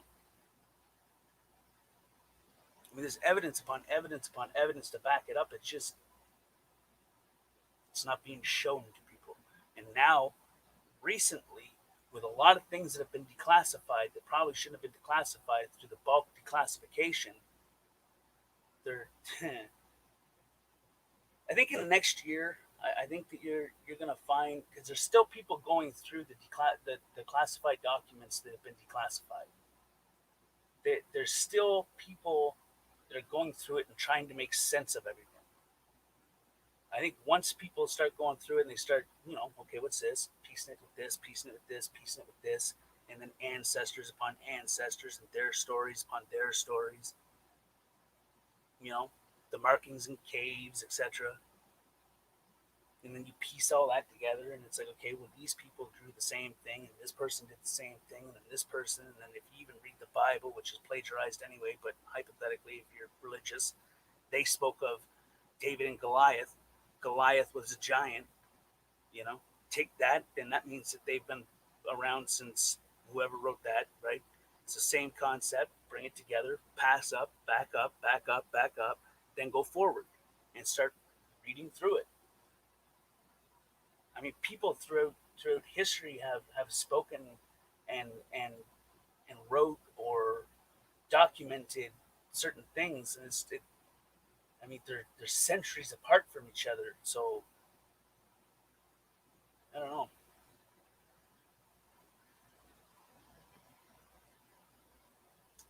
I just can't wait for the day that all of those misdeeds and injustices that have been done on everybody. I can't wait for the day that gets corrected. And if you do the research like I did, I mean, there was a whole civilization, a whole civilization that was just killed because they were bigger than us.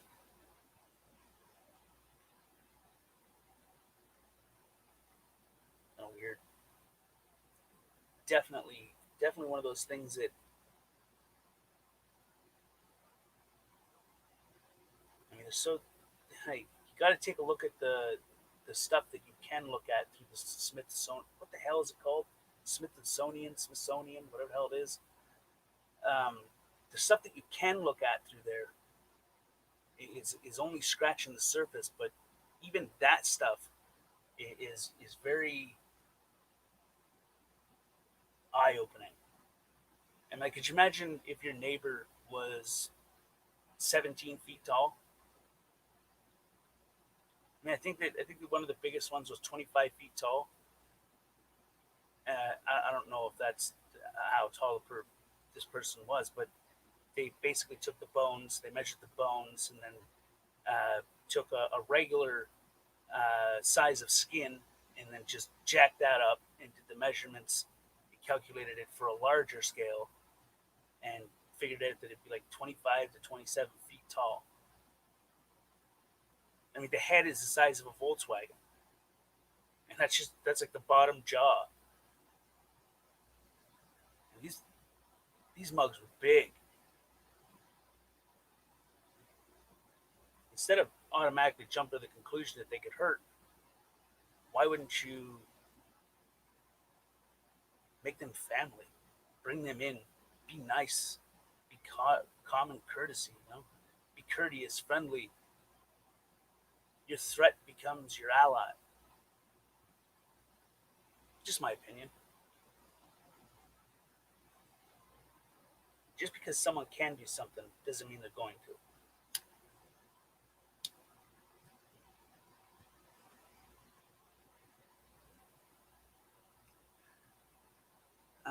Have you followed any of the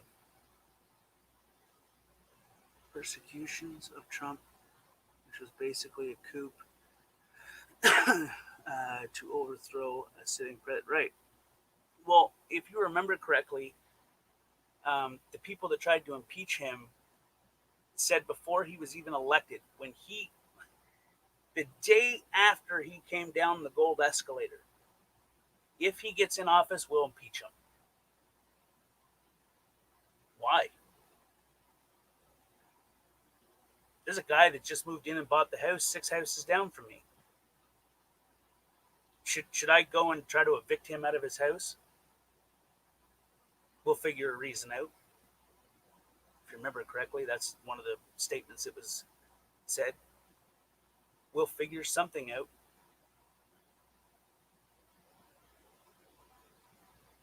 It's got to say something that a person that's done a lot to help people, maybe not in his prior life of being who he is through being the billionaire, but as he's been a president, he's helped people.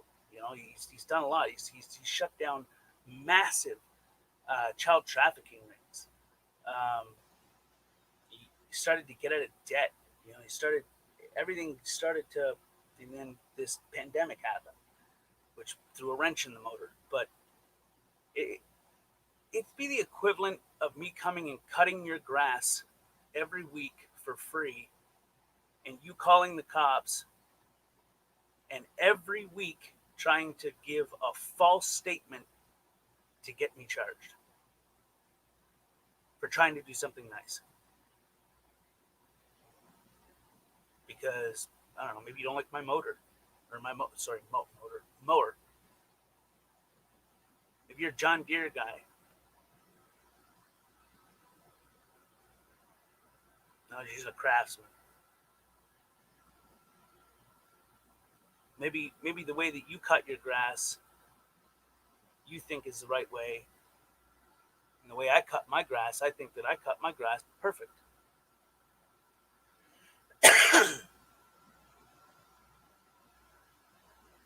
It's beliefs, right? Beliefs, opinions, and feelings.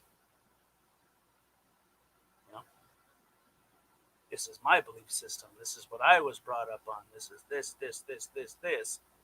And anybody else that doesn't coincide with that, well, you're just an enemy. No, you're just ignorant. That's what you are. Anyone that has that mindset, you're ignorant. By definition, not by slang, which means you have no clue.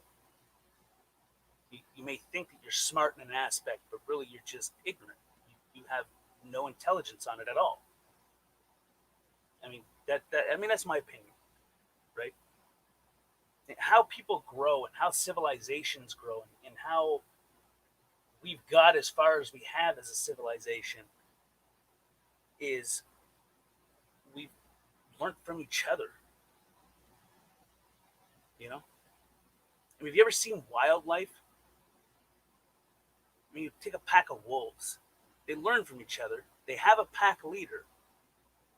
They they follow that pack leader, and when that pack leader does something that doesn't fit what they believe or what they feel, then another pack leader will try to, or another person or another dog from the pack will try to take on that pack leader, and if they win, then now they're the pack leader, and then they try to do and run the pack the way they want to. The trouble is that people are so set in, well, this is the way we've done it for so long, and this is what I believe, and this is what I was raised on, and this is I. I mean, I think that everybody should just take one day of a week to sit down and listen to somebody else's I. You know, how do you do it? I mean, I've learned so much in my life by just watching, observing, and listening. And I'll watch how you do something, and I'll listen how you do it, and I'll analyze that, and then I'll think, well, I do it this way. Then I'll try to put them together to perfect it. Sometimes it works, sometimes it doesn't, sometimes I can perfect it, sometimes it makes it worse. Either way, if it makes it better, boom, I found a better way. If not, then shit, it was worth a try. I mean, we could be an awesome civilization, like greater than what we are right now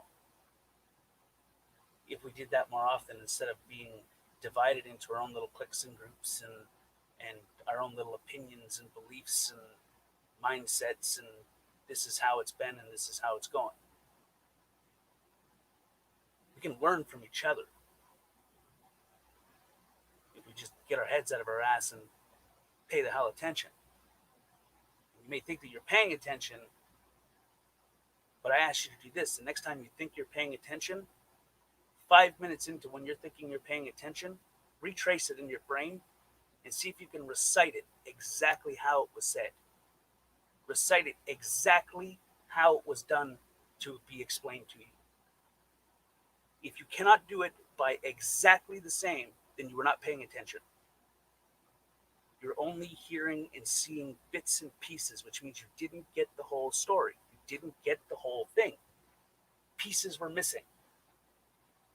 The corner pieces to your puzzle were not there, which means you cannot complete the puzzle. You have to have all the pieces in order to complete the puzzle. That's my opinion. But it's how I've learned throughout my life. You know? There's nothing that I can't do if I don't put my mind to it. And that goes for everybody. And if you can't do it by putting your mind to it, well, then you don't have that knowledge of it. So now you got to learn. You got to teach yourself by engaging with other people and finding out, well, how do you do it? How do you do it? Now you ask 10 people how they do it. Now you start thinking how you do it. Then you start taking bits and pieces from what you've learned from them, and maybe you'll find an even better way to do something. People are too lazy to do that, though, you know? Without even realizing it. There was a time where I was like that, but for the majority of my life, I've always been the type of person that just kind of intakes shit like a sponge. My brain has always went 150 billion miles an hour. It makes it hard to take certain things in, but it makes it very. The benefit of that is that it helps with processing shit. So you can run through different scenarios, situations, and run. Okay, have you ever went for a job interview or something, and you've ran it in your brain a couple times? Well, how am I going to go in there, and what am I going to say, and what am I going to do? You're running a simulation, is what you're doing. Now, that helps because to think before you act, to think before you speak, is to prevent a tragedy, right? I mean, it's kind of why I don't like drinking because I act impulsively when I drink. I don't think, I just act, right? Well, the way society is being shifted and molded, they're becoming impulsive. I mean, just watch people. Go people watching for a day at a park or something. You know, go to a grocery store or a shopping mall, and just try to look at people. Just watch people. Watch how they move. Watch how they talk. How they interact with people. Is it the same way that it was when you were a kid? That's what I want to know.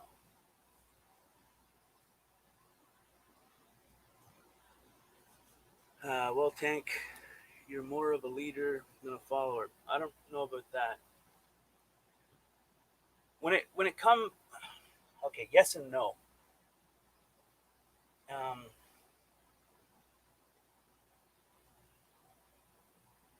I like to teach and I like to learn.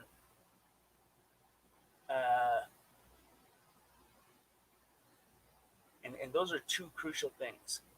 And there's been a lot of people in my lifespan that say, well, it's kind of weird that you just kind of overthink shit. You overthink things. You overthink things, and you're always quiet. You're always watching. You're always listening. I'm smart.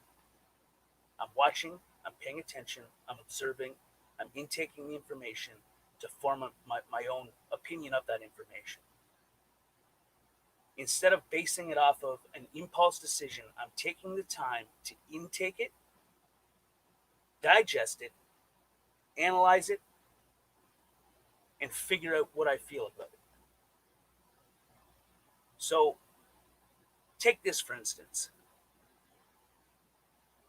A man in the UK spent 4 years of his life fighting a murder sentence. Okay?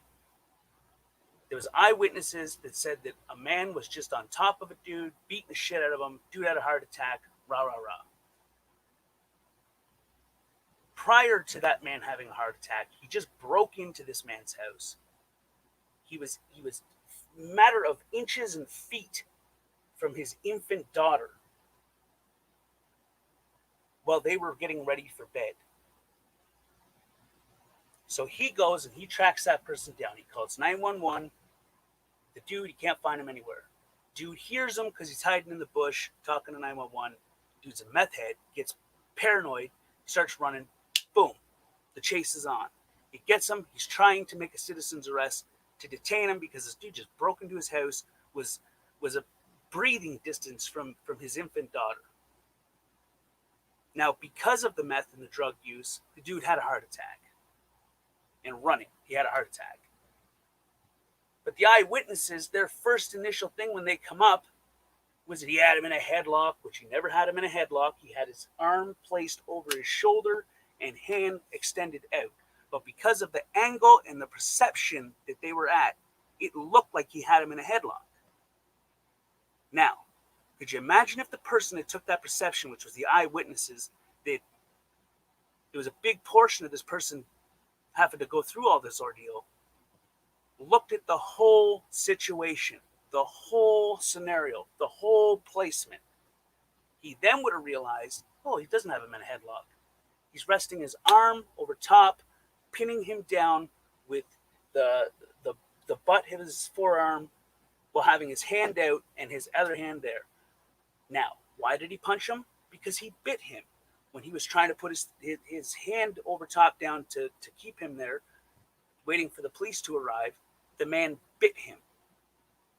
So he swung. Boom. Self-defense again. Boom. He's defending himself again. Stop biting me.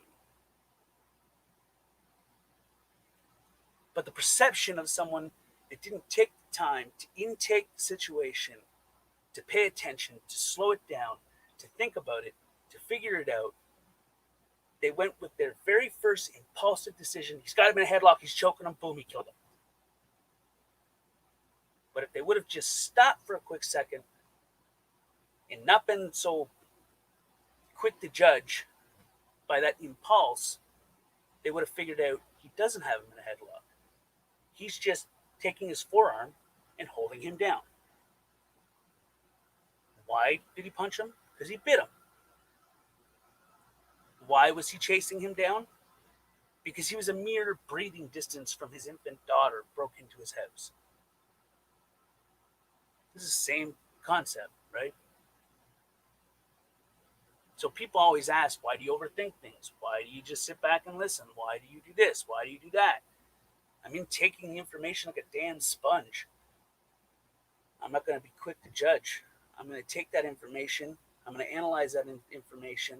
You may call it over-analyzing because maybe people who think that people overanalyze things don't analyze things enough. They base things off of that initial impulse decision, that initial first impression, right? I encourage people that think that way to try to think like someone else, to try to do something like someone else would do it. So if you're impulsive and you are quick to judge on certain things because of what you initially see or hear, and someone else has a different opinion because they've taken the time to sit back and watch, analyze, and take the information, I encourage you to try to do what they did. Replicate what they did and see if you come to the same conclusion. See if your way of thinking doesn't change. You may find that analyzing things can help make a more correct decision. If you're not on a mind altering or body altering thing like alcohol or hard narcotics, anything that inhibits your brain's ability to process things or your impulse control, it's not going to work. You have to be clear and level headed to do it. Otherwise, it's not going to do anything.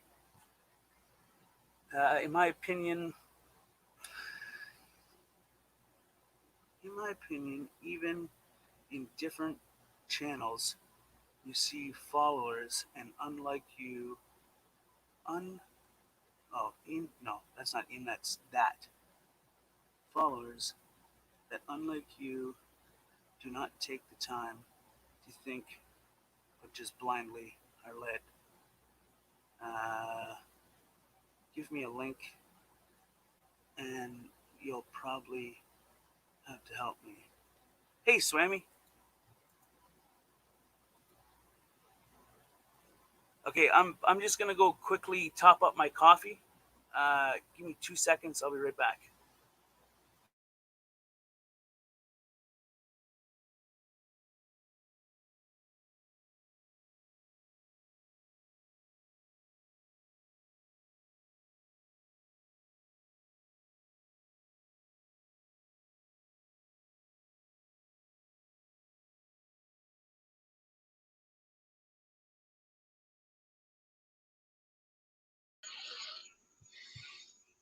Hey, Tank. Can you hear me? Yeah, I'm just going to grab a coffee. Give me 2 seconds. Okay.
Alrighty. Okay. Sorry for that. I figured I'd top up my coffee. Say that again. I said sorry about that. I said I figured I'd top up my coffee. Oh, no problem. No problem. Yeah, I just wanted to. I was getting tired of typing. It just seemed like me and you were, and it's hard for me to be typing something and listen to you at the same time. It's better if you know, and this is what, second or third time. This is only the second or third time I've been on panel, and it's always with you because you're always so stimulating. And I don't say that lightly. I am like you, or you are like me. We both engage our brain before we engage our mouth, if that makes sense. I think it's the only way to do things, unless unless you're under like as I said earlier, anything that impairs the mind or the body or the ability to have both of them move in sync um, will make you act impulsively, even if you're not an impulsive person. So clear-headed, level-headed, um, I find I'm better that way. I'm able to function a little bit better and intake information properly.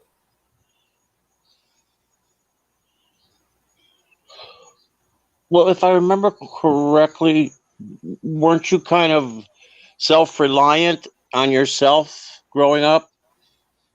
I've been on my own since I was 14. Okay. My situation is very similar. Not that I didn't have a mother. I had a very abusive stepfather. In fact, I leveled a 30-30 rifle on him one time and was just I was pulling the trigger back, and my mom grabbed me and threw me in the bedroom. We locked the door, and that was I mean, I was just, I don't know how many pound trigger. If it had 8 pounds, I had 6 pounds of pressure on the trigger. That's how close. But Hammer was on its first notch. so, but you know, I could listen to you, and so many things that you say spark things, that stimulates me to make conversation with you. Hmm. But I not that the Giants weren't important, but I think the political scene with that we're facing right now with what went on with Trump and is still going on, and this political scene that's unfolding, and the people, we have a binary election system here, and it's and the other side of the coin opposite of Trump, the Democrats. I mean, they were behind it then. Why? But people read the newspaper. People read the left-leaning newspaper, and you know they don't do what you were talking about. They don't sit back and analyze, and they don't. It's incredible, just incredible. How do you become so involved in American issues? Um,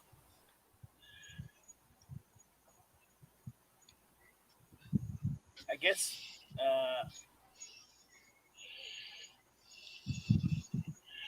I don't know. I've got an enormous amount of space um, reserved in my heart, my body, my soul for the United States. I mean, I think I was supposed to be American somehow, some way. I think I was because I love the United States. The United States is awesome. Like it yeah. Hmm. That's and I know a lot of good people over there. So Well, yeah. I mean, there's quite a there's quite a bit of Canadians that come into American chats, and they're very knowledgeable, which surprises me. Are there not Canadian YouTube channels that are stimulating or worth There is. watching? Oh, okay. There's a number of them. Some of them are fighting for the freedoms of First Nations. Some of them are standing up against Antifa. Some of them are dealing with the corruption in Canada as it is. See, in Canada, there is a case going through the Supreme Court of British Columbia. Um, a mother convinced a daughter that she was a boy. And she was 12, 11 or 12 when this first started. And she went to school and said, I think I'm a boy. Um, Um, I think I'm a boy is what she said to the teacher. So they sent a note back to the father to um, start referring to his daughter as him instead of her. That's what she would want. Now, I don't know about you, but when I was growing up, um, there was none of that bullshit. None of it. And that's not to say that the trans, I'm like against trans. That's not what I'm saying. What I'm saying is leave the kids alone. If they choose to go down that path when their brains are fully developed and it's a decision that they're 100%, then support them no matter what. A parent's love is unconditional. There's no condition behind it. You love your child no matter what. But you also steer your child to be the best that they can, which means you teach them to take the time and not just to jump and rush into stuff. Um, so what he said to his daughter is he said, you were born a girl. If later on down the road you choose to become a boy, I will support you no matter what. But right now, I don't think that you're able to mentally um, come to that conclusion yet. So let's do some research. Let's figure it out. Let's not make any rash decisions, etc. She went back to the school and said, "Oh, I spoke to my father. This is what we're doing." Um, that wasn't good enough for the teacher. Therefore, the teacher then called Child Protective Services, who then called oh, RCMP, who then called other people, which then they went and they kidnapped his daughter from him, charged him with child neglect, child cruelty, child endangerment, child abuse, um, and something else, and said that he could not go near his child again. Now, his child had, she'll never have kids now. They immediately, once they took her from him, started to give her hormones to basically testosterone to become a man, um, not realizing that even these studies that have been done around this. Do you know how many people who have been through these situations who are now suing their governments for not stepping in and saying, "You're a child. You can't make this decision on your own. You need to take some time and think about it." Um, Women that will never have, who will never give birth, um, men who will never have uh, semen that will make anyone pregnant. Um, they're killing families, um, and it's kind of it's sad, really. And all this father wanted to do was make sure that the decisions that his daughter was making was 100% no regrets. Um, and for that, because of the way the Canadian law works, um, you can be a boy today, you can be a girl tomorrow, and you can charged for misgendering someone, even if they didn't tell you that they switch back to a girl or switch back to a boy. So if my neighbors is they're trying to say that there's over 100 different genders. Um, I don't know about that. I think that there's male, female, and the in between. The ones that are like, I'm a woman, I feel like a woman, I've always felt like a woman, I'm going to become a woman. Then you have the sex change, you're now a woman. But Yeah. biologically, there's only two genders, male, female. Mentally different, right? Um, so in Canada, let's say you're my neighbor, and today you're a boy, and I say, "Good morning, sir. How are you?" And you say, "I'm pretty good." And prior to being a boy, you were a girl yesterday. So tomorrow, I am. I get up. I'm getting ready for work. I go out, start the truck, get in the truck. As I'm pulling out, I notice you're coming from across the street to put your garbage out or do whatever. And I say, "Good morning, sir."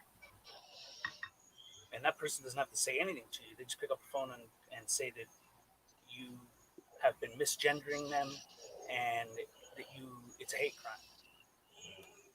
Not knowing, I didn't know that you just swap back to the different gender again.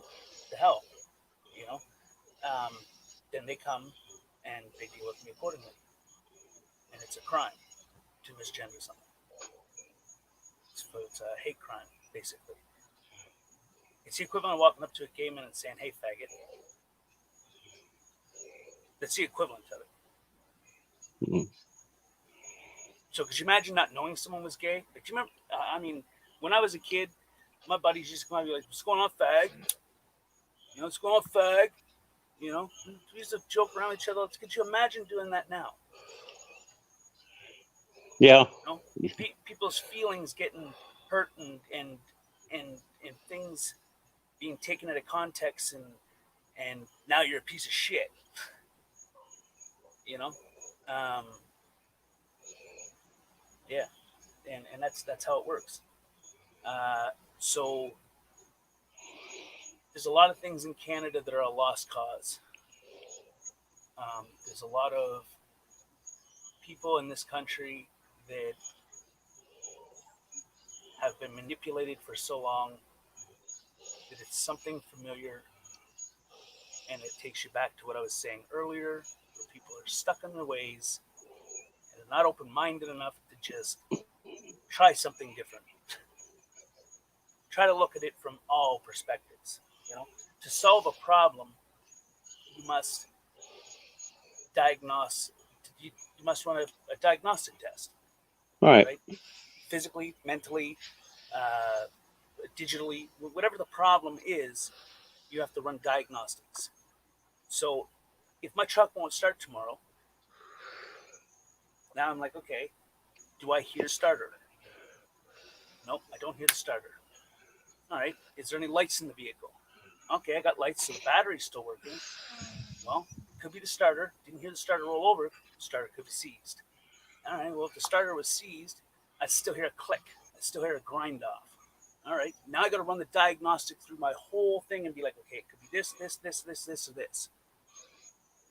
Instead of just saying, piece of shit won't start, let's get a new one. Which people do that. Oh yeah, of course. You know what I mean? Uh-huh. I have a laptop that is it's an amazing laptop. It doesn't have certain things. I spend $100 and I can have it up and running, and it's got enough RAM and processing power to play any damn game. Hmm. And I just recently got it. And would you like to know how I got it? I had a tattoo client that was at my place and could not hook to my Wi-Fi. Could not hook to my Wi-Fi. I'm like, why can't you hook to the Wi-Fi? This is the password. Just hook to the Wi-Fi. Just type it in. No, no, don't. I just can't figure it out. I just don't want to be bothered with it. Hmm. What the hell? Hey, you connect to network, Wi-Fi, wireless networking. Go in, connect to network, add the password, and the username will be right there. You just click it and add the password. Nope, too difficult. So Uh, they Unfortunately, Tank, I'm in that category. they threw I, the laptop. I See, so the thank laptop God gets for stolen, grandsons. which damages the hard drive and a chip that's inside of it. So I picked it up and I'm like, what the hell, man? Like, this is a perfectly fine piece of equipment. And he's like, oh, it's just garbage. I'm like, I'll give you $20 for it right now. And so, yeah, sure. I was fine. 20 out of my pocket. Boom, there you go. So now I got it. It's going to cost $100 to replace the hard drive and the chip that's needed. And it's a brand new damn laptop. It's from 2000 it's the end of 2019 is when it's from. Wow. Hmm. You know what I mean? But this is the mindset of people. Everything has got to be simple, quick, and easy. Step one, step two, step three, and it's got to be labeled. Everything has to be dotted, and everything has to. You got to have a little trail to follow. Do you remember when you go on hikes and the signs would be like, "Don't go off the trail," and you're like, Right. "Yeah, I'm going off the trail. I know that there's a river just on the other side of that. I'm going swimming off the damn creek. I'm jumping off that cliff." People don't do this shit now. They're just like, oh, I gotta stay on the trail. Gotta stay on the trail. Gotta stay on the trail. You live a little. Open your minds. Things are not gonna be easy all the time. Things are not gonna be simple. Things are gonna be a bitch at times. Things are gonna be hard, hard, hard, hard. But nothing good comes easy. So when people are like, everything has to be A, B, C, D, and if it's not, then that's it. And then it clashes with their way of thinking or their beliefs. Then they start misinterpreting things. Then they start uh, looking at things at face value instead of real value. And that's the mindset that's going on in the world today. And people don't even realize it. Mm-hmm. It's like a true crazy person doesn't know that they're crazy. Like if you go to a batshit crazy person, someone that just killed 9,000 billion people, and he ate his hamster for lunch, and he's shitting in a cup and eating it like pudding. You're like, are you okay, bro? Like, you all right? Oh, I'm fine. I'm fine. Going to pick strawberries tomorrow. You're crazy, right? No, I'm not crazy. I'm saying I'm good. A true crazy person doesn't know if they're crazy, and the trouble is that with the way that everything has been uh, veered, steered, and pulled into a way of living, we don't realize it, but people are losing their ever loving minds, and everybody wants things to be like that. Nobody wants to put the work in anymore. Everything's got Mm-hmm. to be overnight. When I was younger, the first thing that my father ever taught me was the value of a dollar and the benefits of working your ass off to get it. You know, and he said that there's going to be generous people in this world that will help you and take those as blessings because there's not something that happens every single day. You may find some blessings in life and you may find none. Absolutely none, which means you're going to have to make it on your own. And he was right. The age of I just turned 14. My father, not my father, my stepfather, just punched my 1 year old brother in the head, or 1.5 year old, almost 2 year old brother in the head. Then I lost it, and I beat the living piss out of him. I beat him to almost an inch of his life. Mm-hmm. and I got kicked out. My mother was like, "Nope, can't be here no more." Yeah. So from 14 till now, I've been on my own, which means I've had to sacrifice and fight for everything in life. You know, and you've got, I mean, this is a conversation me and my sister has all the time because she's got friends that have everything handed to them, and my sister, she works. You know, she should know the value of a dollar. She should know the value of putting in work. She works a job, a good paying job. She's a PSW. She makes good money. You know, I mean, Mm-hmm. she makes good money enough that she spends $100 on a pair of pants and wears them for a month, and that's it. Mm-hmm. You know, um, but she becomes selfish in some situations. You know, and it's not by what's the word I'm looking for? It's by want, not by necessity. And this is the problem. When I was a kid, when my father was around, I got everything I wanted. Christmas times when quotation Santa would come and break into our house and leave stuff there. There would I had a stocking that a grown man could fit him in a keg in, and that was filled. Hmm. Small stockings filled. The couch filled. Tree filled. All under the tree filled. And the whole living room filled. I was given everything up until a certain age. Then, when my father left, my stepdad came in, and he was a piece of shit. And the first thing he said was, "Santa's not real. Uh, I'm going to need the money to buy more dope." So, from that moment, I started to realize everything is not going to get handed to me, and this is what my father has been preparing me for. It's like he knew something fucky was going to happen. So, come come to go through all that and to live it through and to deal with this piece of shit's malarkey, um, I started learning things in life. You know, that there is good people in the world and there is bad people in the world, and there's good people with with good intentions, bad people with bad intentions, and there's people with good intentions that do bad things, and people with bad intentions that do good things. There's no like it kind of divides itself up.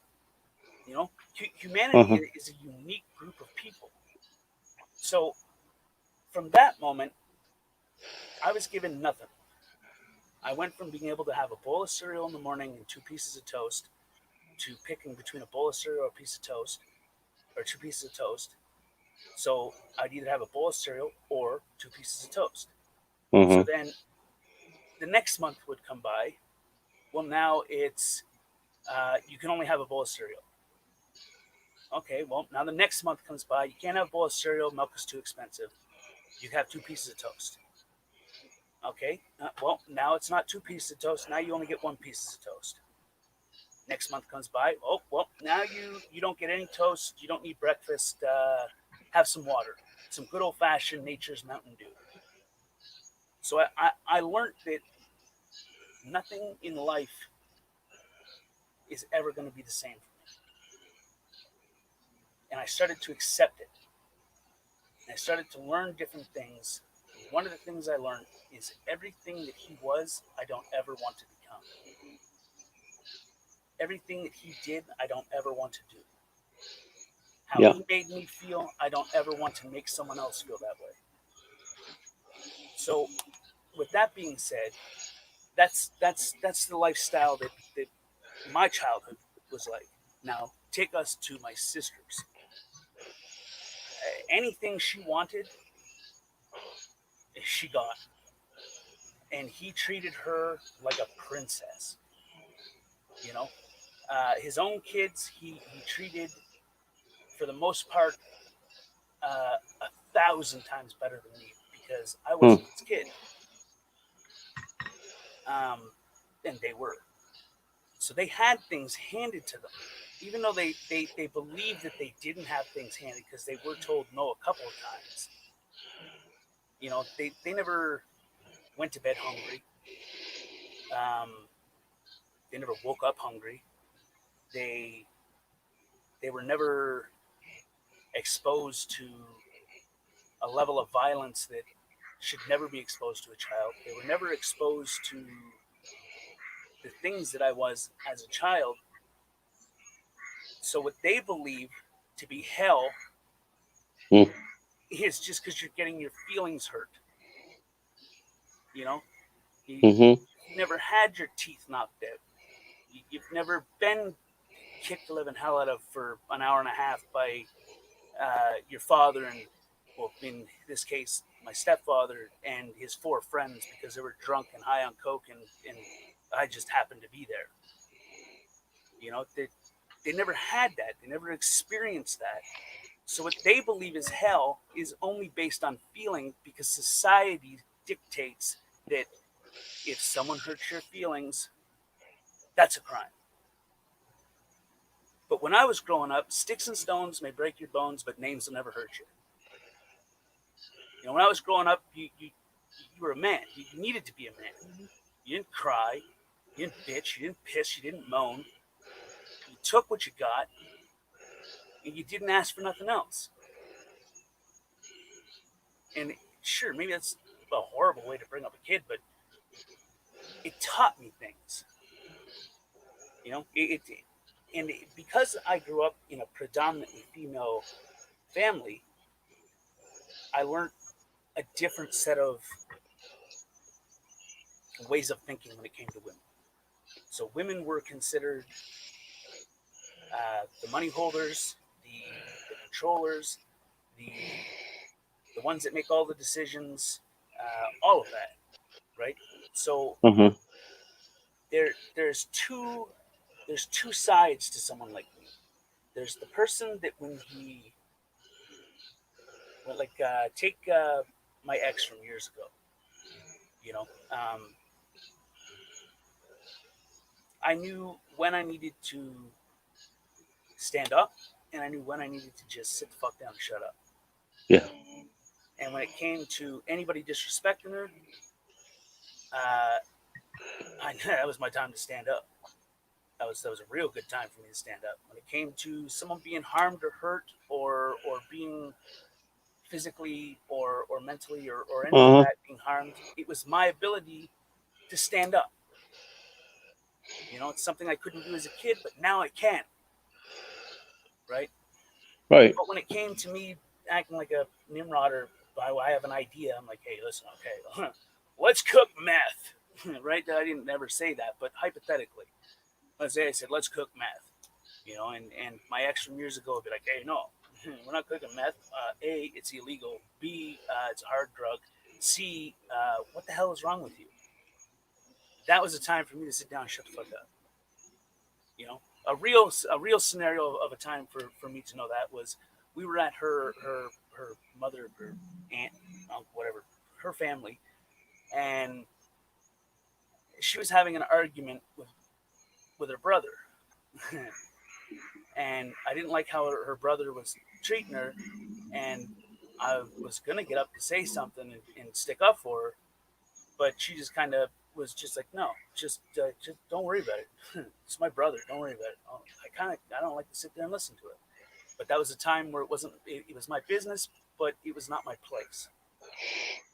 You know what I mean? Yeah. So it's the same concept, um, but nowadays it's like the only time anybody ever gets bent out of shape is when they're being harmed, or when it affects them, or when they are suffering, not taking into consideration that there's people suffering all over the place. Some of them greater, some of them not so great. There's always someone out there that has it better, and there's always someone out there that has it worse. Hey, Blue. Sorry, JD. I just noticed Blue is in the chat. Hey, Blue. Morning. But do you get what I'm saying? Exactly. You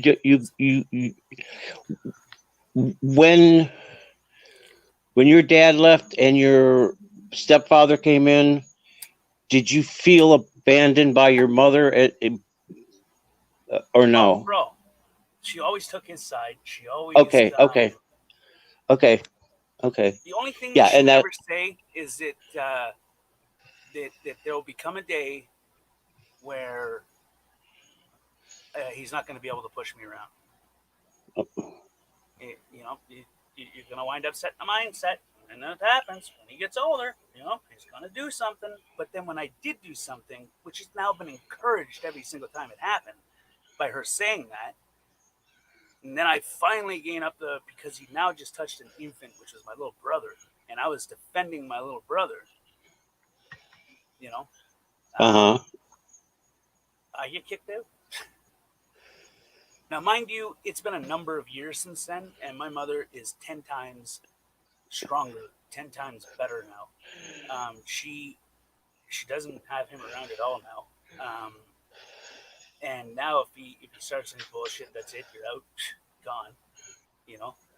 Uh-huh. But back then it was different. It was like, and my mother's always been the toughest person I've ever known.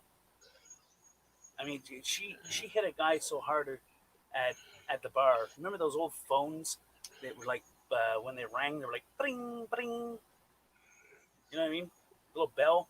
She hit a guy so hard just for slapping her ass that she like fractured his face and bounced his head off of that to the point where the phone rang.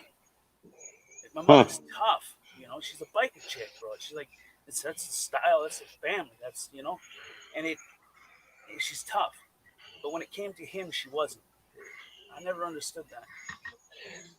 You know, Well, it I never. for myself, I came to realize, of course, I'm twice as old as you are, you know, but I came to, my mom was divorced when I was very young. And my mom had to work two jobs. I mean, she worked at ADT, which is, an alarm company, and made good money there. And from there, she would go to waitressing at Howard Johnson's. And I never saw her. I would come home. My my brothers and sisters were older. They were out gone, this and that, and I fended for myself until one of my brothers or sisters came home. And I mean, and we're talking second grade, you know, and it was my earliest recollection. And then my stepfather came into picture. They got married, this and that, and it was the total. She was home, but she was home for him. She wasn't there. I was still isolated oh, it's nice to have my mom home and have dinner being cooked rather than making my own bologna and cheese sandwiches. But the attention was there, sit on the couch with him and watch television. But I came to realize later on that it was a security for her. She didn't have to work two jobs. She didn't have to worry about, Want to be alone? and I think I told you before. I was very, at second, third grade. I thought milk was a can of evaporated milk poured in a pitcher and added water. I never knew there was whole milk. I can remember that, you know. That, but I come to realize later that it was for her. It was that security that he provided her, and she didn't. And I talked with her. But she didn't realize my side of it because I didn't say anything. I was just the normal. I was just like I normally was, but she didn't know me because she was gone all the time. So yeah, so many topics that you were talking about uh the not the, was it chokehold or this or that. Me and you, Oh if yeah, you with remember. the fella that chased the guy down, broke into his place and was breathing Well, and I had shit. asked you before.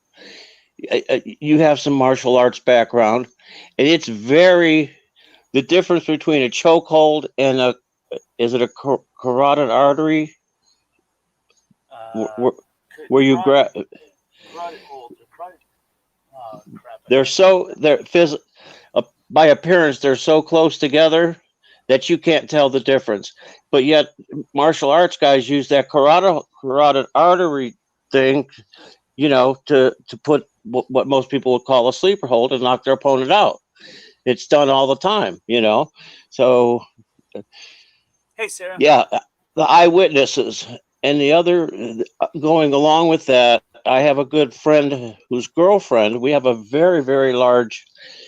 I guess the best way to say it is like a forensic laboratory, but they do like car accidents and different things like that.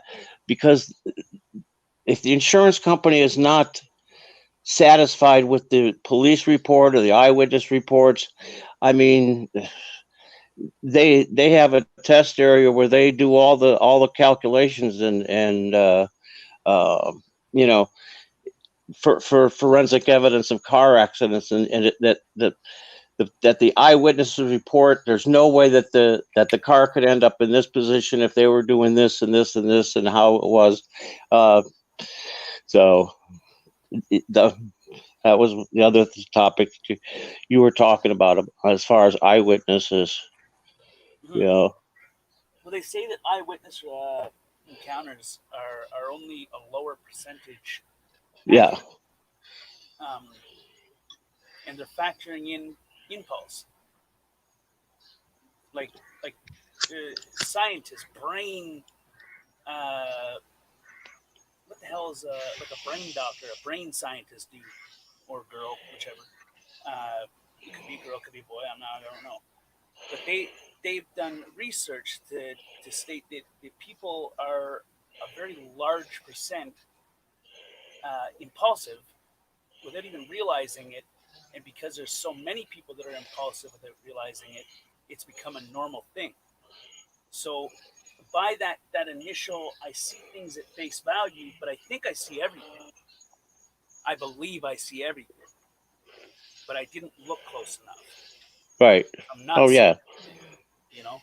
Um, by that, they have ruled that eyewitness encounters are not reliable, and they did real world studies where they they send a person to steal a purse or whatever the case may be. They do it right in front of people. So there's someone there that the lady will be having a conversation, and then the actor will come up and take the purse and run away. And every single time, the purse changes color, the the clothes change color, the skin color changes color, everything changes of appearance. Oh, it's a bigger guy, it's a shorter guy, it's a stockier guy, it's a skinnier guy. The pants are red, now they're blue. They're jeans, now they're jogging pants. And those are the things that people aren't paying attention to. So Uh-huh. because a witness is a witness by people's belief, you know, um, it becomes credible. But by science and by fact, it's not credible Right. because the impulse changes and alters the way of thinking, the way of intaking the information. It'd be the equivalent of someone taking a bag of mushrooms, walking around town, and then someone asking them, "What color was all the fire hydrants you just walked by in the last 5 hours?" What fire hydrants? Well, I mean, logic prevails that there's fire hydrants everywhere, Right. and they're not even able to base it by memory, base it by common sense, by common knowledge, by memory of what they've seen prior. You can figure anything out if you take the time, but because they were asked a direct question about something, they're not even able to analyze it and be like, well, fire hydrants are commonly this color, and I've walked down the street before, and I've been around here. Most of the fire hydrants are this color, so logic would prevail that that's the color that they are. You know, um, Mm-hmm. but they didn't notice the fire hydrants because they were stimulated in the brain by impulse. So people think that magic mushrooms makes you hallucinate. It doesn't. It just makes you feel incredibly happy, like really happy. Um, but because people have this weird analogy inside their brain that, oh, magic mushrooms make you hallucinate. They don't. Psychologically, you may think they make you hallucinate. Sure, now you're hallucinating because it's a placebo effect. You thought that they made you hallucinate. Now you've started to hallucinate. But it's not real because magic mushrooms, they just enhance a portion of your brain that opens up the inhibitors to happy, to sense of touch, sense of feel. You know, you're just so relaxed and happy, and not a thing in the world can bother you. But a narrative has been shifted since what is it, like 60s, 50s, 60s, whatever. Ah, they're hallucinates. They're hallucinants. No, what the CIA gave people in MK Ultra was hallucinants. You know, those were Mm-hmm. hallucinants. However how you supposed to say that word. You know, they gave acid and LSD or whatever to mental patients to test MK Ultra for a mind control experiment. Those were things that made you hallucinate. But a herb that comes and grows from the ground, um, it has no hallucinant properties. It just makes you happy. Mm-hmm. What is the endorphins that get released when you're excited? Those are the endorphins that get enhanced. You know, um, but psychologically, you know, muscle memory. Think of it like muscle memory. Um, so muscle memory. Uh, so I used to be big. I used to be massive. Like I was cut. I weighed 220 pounds with a 10% body fat. If I went and I hit the gym right now, 6 months from now, I can have a large portion of that. But anyone that didn't work out and wasn't as big as I once was, and put that discipline into it and worked out as hard as I did, if they went for 6 months, their gains would be nothing. They would get toned a little bit, but that's about it. But because of muscle memory, your muscles automatically start building up to the same again, right? So think of it like a wordplay exercise. So if I say uh, key, what's the first word that comes to mind? I I thought you said pink. You Key, like key. If I say key, what does your brain predict me to be what I mean by key? and I'm gonna fill you in on another thing. You probably forgot because I'm very hard of hearing, and I have problems with distinguishing words. I Okay, KEY, Kilo Echo Yankee, key. if you said KBY, No, KEY, key. let's go with a different word. is Okay, is that base, Sarah? That's me. base. If I say base, what's the next word that comes to your mind?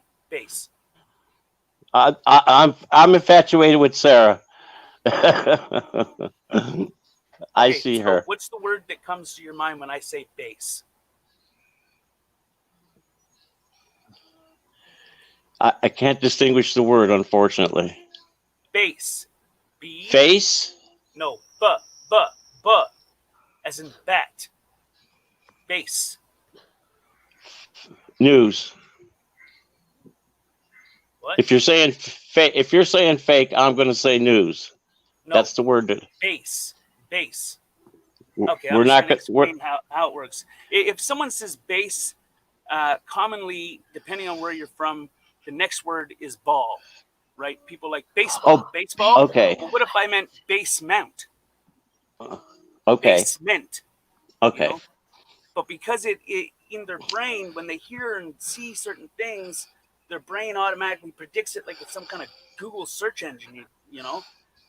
They start predicting it through, which comes an impulse. It's an impulse to have your brain predict something that it could possibly not be without having more data to back it up. But people take that first initial and they're like, boom, that's what it is. Like Google, you know? Did you mean baseball? You meant baseball, didn't you? Baseball. You said baseball? Baseball mitt? Baseball mitt. Baseball glove. Glove? Did you say glove? Baseball glove? You know, it just keeps going with the same style and just same scenario, different wording to it. Instead of opening it up to, it could be a different word altogether. You know? But that's the impulsive way people think, right? So when Mm-hmm. you ever hear someone in the middle of I do the same thing sometimes. When you're in the middle of a conversation, when you're in the middle of a conversation, and you go to say one thing, and you say what you're trying to say, but then add something else to it, it's because your brain muscle memory, when you thought of that one thing, triggered your brain to an impulsive memory, which then made your brain predict it by impulse to say the rest of it. But Mm-hmm. that wasn't what you meant. Oh, oops, damn it, I screwed up. That's not what I meant. I meant this. And then you got to go back and do it again. Well, Try being married for 27 years, and I'll start a sentence, and my wife thinks I'm going to say this. Yeah, yeah. There's a certain psychology level to it, you know.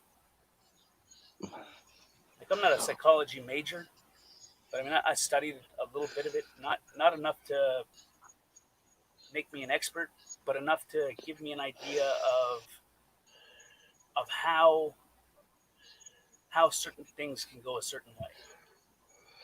You know, like you go down one rabbit hole and it takes you down. You got to do some research on this, and this to figure out mm-hmm. what the hell this is. And once you've got past that obstacle, then you're like, okay, cool, I figured that out now. That's what they've used, or this is what's done to do this. And then you find another damn obstacle, and you're like, okay, got to do this, got to research this.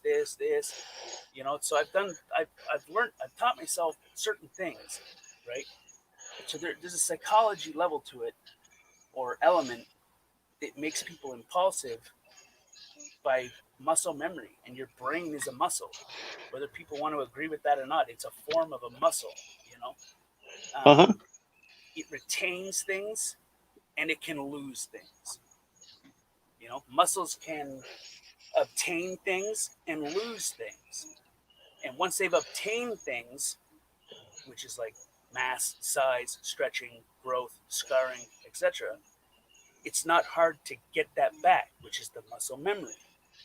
Which your brain has the same thing. You know, a smart as a whip person goes senile. They still have a lot of intelligence. They just don't know how to access it. You know, that's my opinion. Though, I mean, I don't know that by science, but I what I know of it is Bob. Take Bob for instance.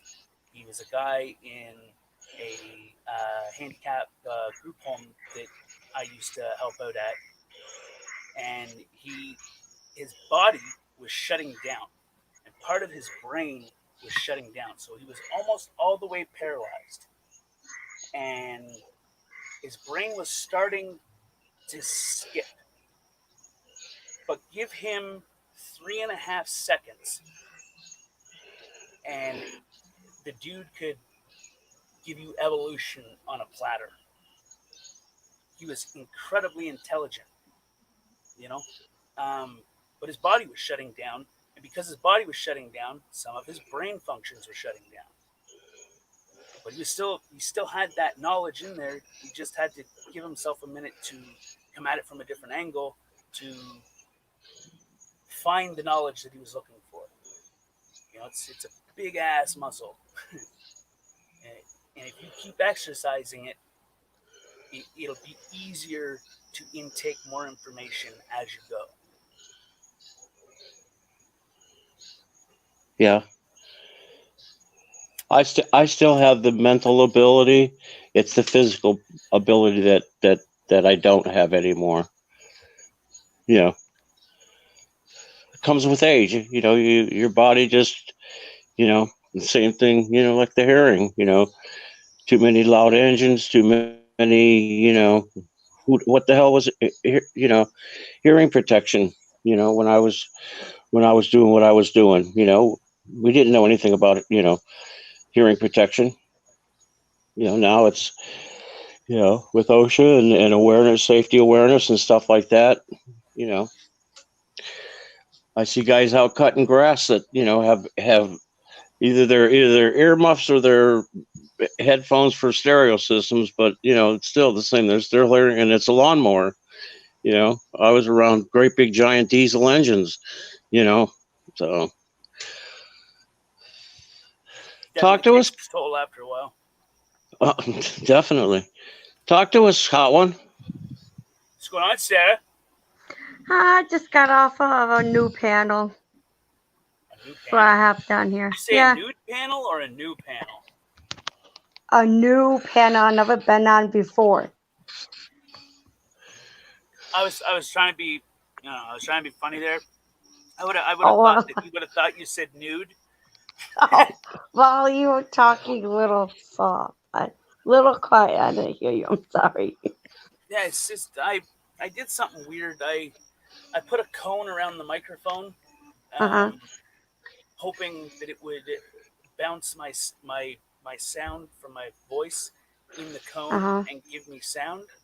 But I think it made it worse. I think it did too. Either that or the microphone's just a piece of crap. And I can't hook up the USB one because anytime I take a sip of my coffee and I Uh-huh. put my coffee back down, it shuts the microphone all the way down to low in Wow. the settings. So what I'm going to do is I'm going to take a headphone jack, a USB port. I'm going to splice all the damn wires. I'm going to wire them up together so that it becomes a headphone jack instead of a USB port, and then it won't do Uh-huh. that because it only does it through the smart USB ports, but it doesn't do it I to the ones that are plugged into the microphone plug, which is a jack, headphone jack, or Mm-hmm. mic jack. Doesn't do it for those, just the USB ports. So I figured out what the problem is. Now I just got to come up with a solution. There you go. Yeah. Did you know that Sarah just got back from a wild, exciting vacation, Tank? Where were you? The Bahamas? I wish I was. Heck no. Did you go to the I couples wish I was retreat, there. Sarah? Sarah, What? did you go to the couples retreat? Huh? Did you? No. I have no couple to go with. I have no guy to go with. No, it's a family vacation. I thought you were with some guy named Mike Taylor. I am, but he lives. I can't. He lives in a different state than I do, and I really My couldn't God. go on a retreat. It was a family Retreat? vacation. A family vacation? Yes. Like Someday I'll redneck go with Mike. family or like really creme de la creme proper family? No, just my family, my parents, my sister and her husband, their 4 kids, my brother and his wife and his 3 kids, and I should say friends with their group of kids. It's a lot of people, like about 25. It alternates during the week. I got back on Friday and left like last week Sunday. Yep. You should go to the Dominican Republic and buy yourself a big old Cuban cigar and smoke it. No, I didn't go. I'm a boss lady, y'all. I'm a boss lady. I went up to Green Lake. Me and 6 buddies, we went to the Dominican Republic. We drove all the way there, stayed in a motel for the night just to get some tequila and some Cuban cigars. Wow. And we got a good deal on a box of cigarellos, which are Uh-huh. the original cigarello is basically a cigarette cigar, but Oh, cigarellos okay, now are another like word for that. flavored and all that crap. But Uh-huh. the original ones were not flavored; they were just like cigarette style cigars. Yeah. A softer cigar leaf. Uh-huh. And we got a killer deal on a box of those, like a big old box of it, like a family size box of it. Yeah. And so we drank the tequila, got drunk, and smoked the cigars, and then got in a whole bunch of shit when we got home. Wow, sounds like you had fun. Yeah. Night, Pete. Thanks for chilling out, buddy. I appreciate it. Hey, he's back? Yeah, he's been back. He was on the panel last night too, or the other night, Oh, 2 weeks ago. beat after beat? I was in here Saturday a night. couple nights ago and you didn't reply back. Did he just got back? Like, onto YouTube? I don't know. A couple I days haven't been ago? around. Apparently, I I wonder missed a how bunch he's of stuff too. I wonder how he's doing. Still in a motel. You know anybody in Oregon? Who? Like Albany, Oregon. Not the YouTuber, but the place. He's looking for an affordable place out there. Oh, I thought he was in Michigan. Or no, he picked up and he went to a hotel in Albany, Oregon. Oh, okay. He's up by my, I think he sounds like he's up by my uncle and aunt and cousins. Do they have rentals? Do they have rentals? I don't know. You should find out and let me know. I don't talk to my aunts and uncle and cousins out in Oregon. Oregon? I thought you said that's where he's going to. Or Oregon. that's where he's at. Maybe you're pronouncing it right and I just don't know how it's supposed to be pronounced. I don't know. Oh. That could be. But when you say Oregon, I think of Yeah. Small Soldiers. Oregon. Remember that movie? You think of Small Soldiers? Where you getting Remember that that from? You not remember that movie No. where the toys came to life? The government did this contract where they made these chips and then they put them in these toys. It's like the Toy what do Story? you call it? The predictive programming for artificial intelligence, basically. No. I don't know that They movie. became alive like this, and their storylines and they had these like weird swamp monster looking things, and the monsters didn't like the soldiers and Uh-huh. Oregons or whatever the hell you call them. Yeah. They fought with each other and tried to kill each other, and they tied up the lady in the house, and Mm-hmm. oh, it's horrible. Glad I watched that movie. There's Beat After Beats email in the chat there, Sarah. Email? Oh, he's giving it to me. Yeah, he's giving it to you. It is Oregon. Hold on, beat after beat. I gotta give you my. Not now. Thanks, beat after beat. Take a screenshot of it. And I know how you take a screenshot on my phone while I'm on panel. what kind of phone you got? I don't remember. Hey, MC Joker, buddy. You don't remember what kind of phone you have? Is it an Apple product or an Android product? I think it's Android. I guess it's different for each one. Oh, Apple hi, products, MC take a Joker. screenshot from power and home button. Yeah. Some Androids are the volume up and volume down. Uh-huh. Clicking them both Can't- together will give you a I screenshot. can't copy. Yeah. Jeez. What in the world? I just can't copy this morning. Damn. Jeez. Oh my God, man! What? You got a pen and piece of paper? Yeah, I'm writing it down. My eyes are kind of blurry. What? Did you Hold say blurry? on. Hold on. I'm holding.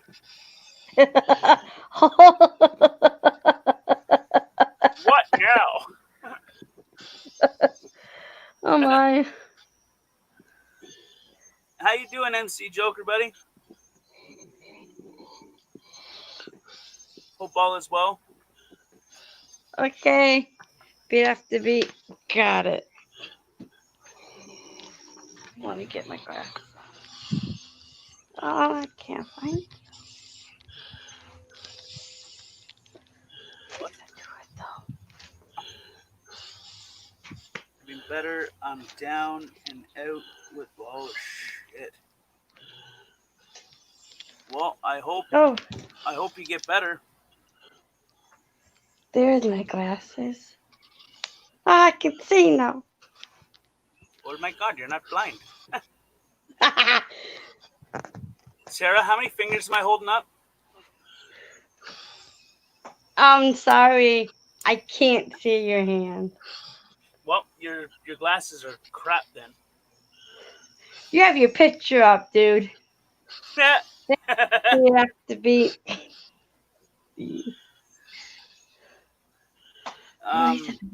Y'all read that comment from MC Joker? I have been better. I'm down and out with COVID. See it? MCW Joker. You have it. Desk. You have it.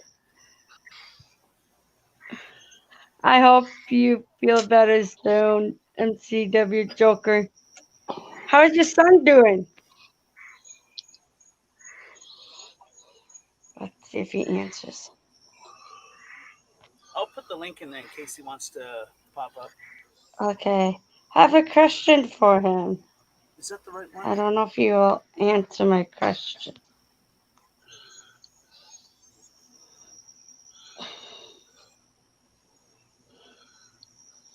He's being sick also. Who's being sick? Tempe, his son. Oh, his son? Oh no. MCW Joker, seriously? Is he You're weird about laughing now, don't you? out of jail? Did you get him out? Jail. What the hell? Is he still in? That's why I wanted to ask you. Did Tempe get arrested? Yes. Why? You gotta ask Joker. That was like a couple of weeks before I went on He hasn't vacation. been tested. A couple weeks ago, I was on the job. It's been a while. I haven't heard anything. I've missed a lot. Tested. Yes. Yay, he's been released. Thank goodness he's been released. Yay. Oh no. Hope he gets tested. You're welcome to come up if you'd like, MC Joker. MCW Joker.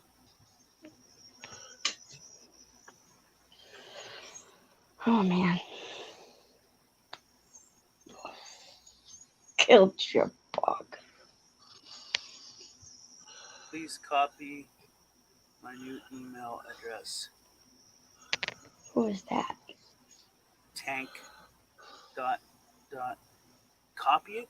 What do you mean copy it? Like, I copy it? Yeah, just like what I did, Tank Boy. Oh my God, no way.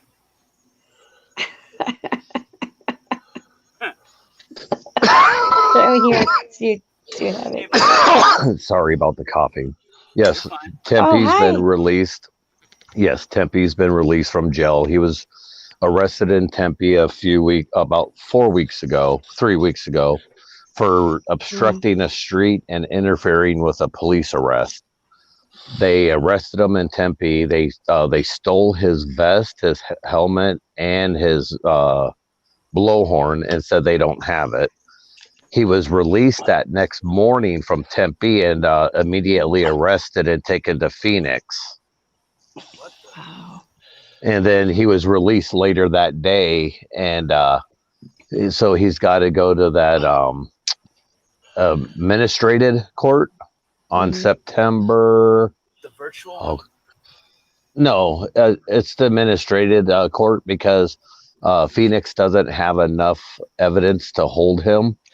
So they have to come up with more evidence before they could actually charge him. What? So it's going to be dropped. They're making an example out of them. Well, if they didn't have enough evidence to arrest them, then the they kidnapped them. Nothing they did after that point is lawful. Therefore, right. It's not a lawful arrest. Therefore, they violated his rights. Therefore, he can sue. Sorry, guys. You're fine, bro. Okay.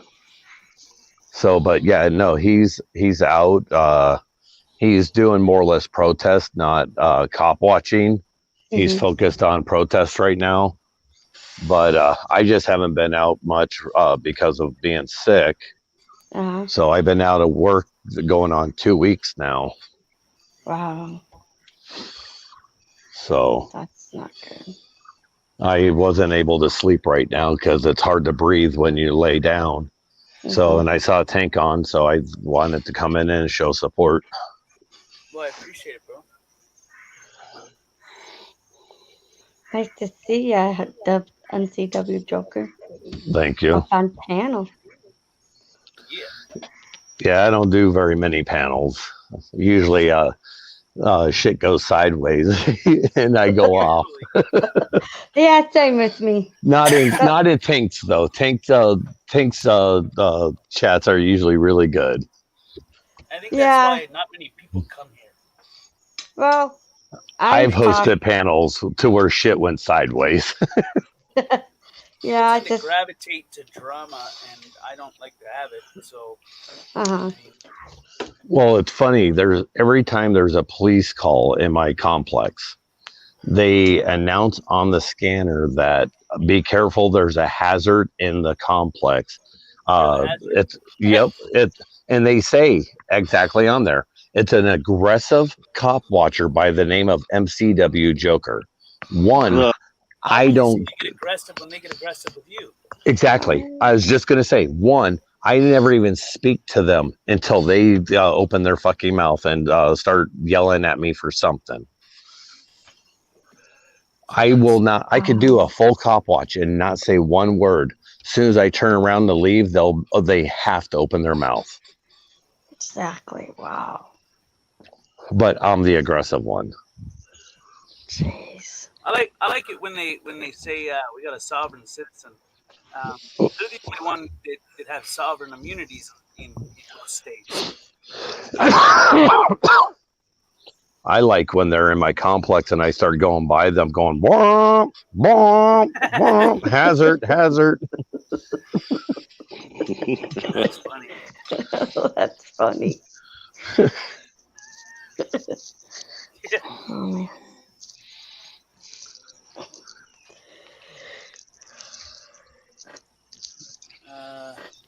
That's crazy, Joker Beat said.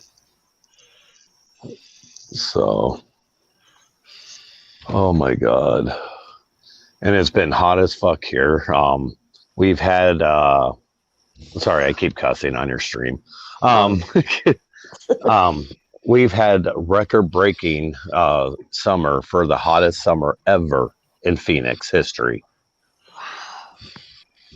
In my area, we have not had rain since April. Wow. So it sucks. And today it hit 120. Wow, that's crazy. So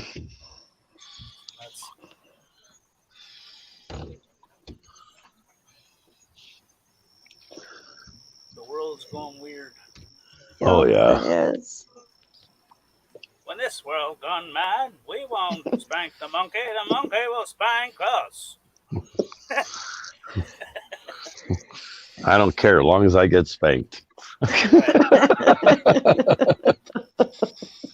Just pull my hair a little bit. It'll be all right. Yeah. But Superior, Arizona, not too far from here, is all over the thing they call the Brady list. All the cops that have been fired around the areas are working out in Superior now. Oh. So Spin Cobra and I, once I'm feeling better, are going to go out there and we're going to test them. So we will have to make sure we have bail before we go out there, though. Is Cobra back? Yes.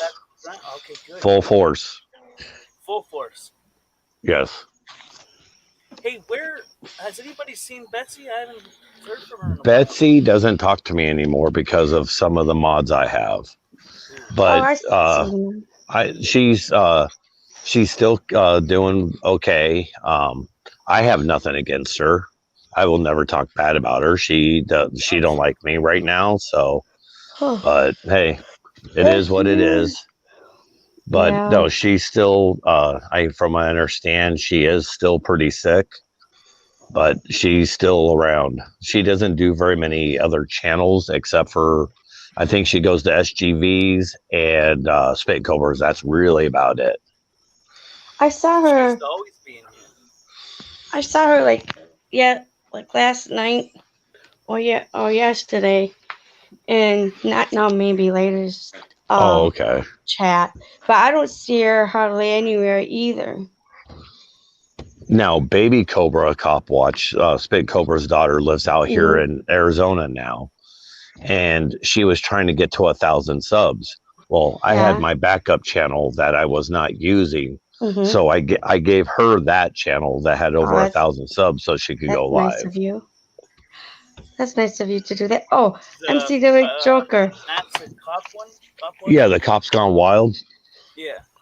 Yeah, I gave her that channel. Now we renamed it, changed the email address, everything. So now it's the name of it now? Baby Cobra Cop Watch. Oh, that's right. I'm out in that group too. But if you still type in the search bar on YouTube, Cops Gone Wild, it will bring you to Baby Cobra Cop Watch. W Joker. You are like the second, I don't know, call you a cop watch. You are my second cop watch I ever watched. Spit Cobra Cop Watch, you was my very first one. And then he wanted me to sub to you, and then I subbed to you, and you guys were my first and second, very first one. Well, I appreciate that. You're welcome. And, huh?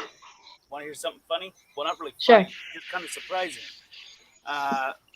Maybe more than a year ago, give or take, maybe a little less. I believe it's more than a year ago. When MC Joker first started to become out public with his channel, I met him in Swamp Fox News' channel. Yep. When he had 5 subscribers and was just starting to make plans to become what he is right now. Wow. That's cool. Yep. And Tank Boy News put out there a lot and getting me subs and stuff like that, and watching my videos to get me my watch hours. That's cool. That's what we do in a community. But there's one that you go to. I don't go to. Well, I'm banned from all my channels are banned from it. I go to so many. I don't even remember. It's Coachella. Coachella Valley Cop Watch. Nope, no way, no how. He's the one that talks about CCW and that he's a great guy, but he beats up women. I'm sorry. Oh no! Next time you're in there, just tell them that MCW Joker said hello and watch. You'll see a nice little show. although I do know what I can do. I'm a mod in James Jacobson, and he has my back, Right. And he gave me his email and stuff like that. But anyways, when I go to certain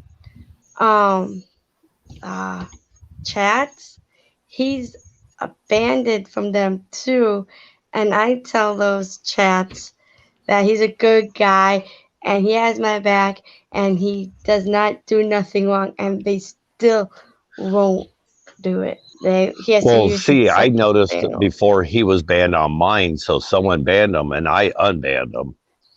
Because you know what? I don't like when people ban people from my stream If they're Yeah. gonna let them talk, let them. I don't care if they like me or they don't like me. As long as it doesn't get racist, I don't care. Exactly. Yeah, my problem with me with wrenches, I'm glad I am saying this. I got so many wrenches already. You know, MCW Joker. I'm glad I don't have one in your chat or in cop Split Cover Cop. I'm glad I don't. But the thing is that it's kind of hard for me to have a blue wrench in a lot of chat rooms, you know. And the funny thing is that I lost a wrench in F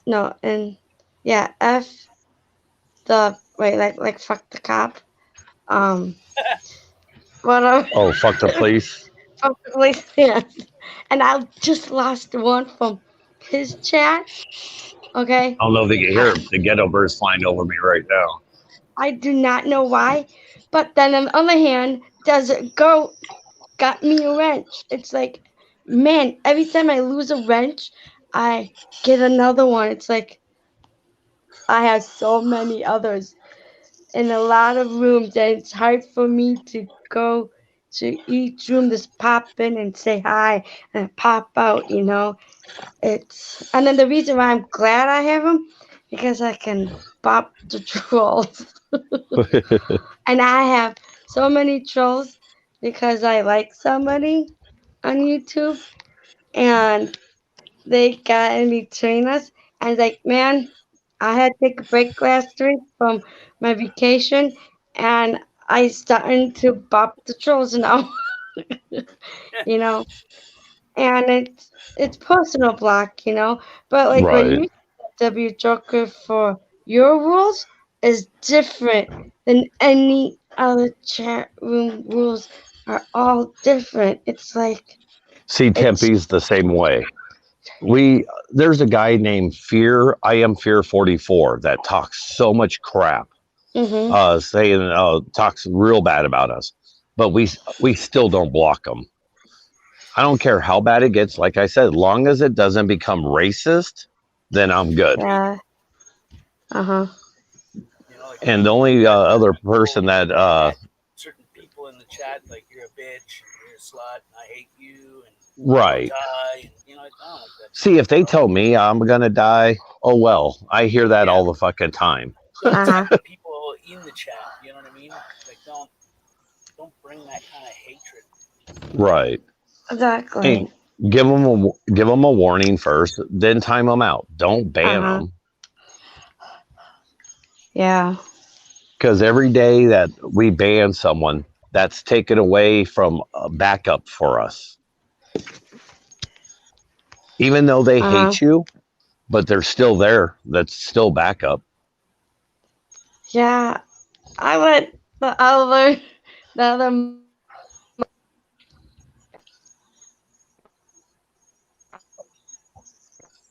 Oh, your audio's cutting out. Okay, cool. Holy cow. I was like, did I go deaf? It finally happened. I lost my mind. All right. New hearing aid battery. Eh? So, but I am going to cut this one short here in a moment. My phone's down to 10%. So, and I'm going to try to lay back down. Okay, hopefully. Yeah, and there's the thing that sucks about this COVID is there is nothing that you could take except for drink a lot of fluids and vitamin C. That's really about it. Wow. See, I'm waiting for the cure to be okay. Marijuana does glaucoma, cancer, all those other stuff. So probably Coke does good for the freaking COVID. They're gonna start prescribing it. It's a cocaine. Yeah. Because your body starts speeding up, it'll probably kill it. Then you'll go get tested again. Did I test positive? Not for COVID, you didn't. Cocaine, yeah, though. You have to take your driver's license, okay? Exactly. So, but I will talk to you guys later. It's just it was too much to text about Tempe. So that's yeah, but fine. no, he was released the following day from Tempe, and then arrested, then released about 6 o'clock in the evening from Phoenix. Oh, that's good.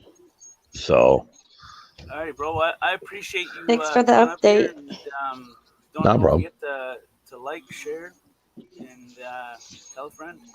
Oh yeah. So, but we'll talk to you guys appreciate you later. popping up here. Yeah. Beat after beat. Have a good night. Swammy, have a good one. Who else is in here? JD is up at the top corner. Oh, JD. Yes. He's He's out. What the? He's out. Maybe his phone died. Yeah. That could be. Oh man. Oh. There he is. I didn't mean I hit the back button on accident. I was gonna say JD. It's been the quiet one now. Yeah, he Yeah, left too. He's here, but his Oh. device is not connected. There he is. There he is. Oh, there he is.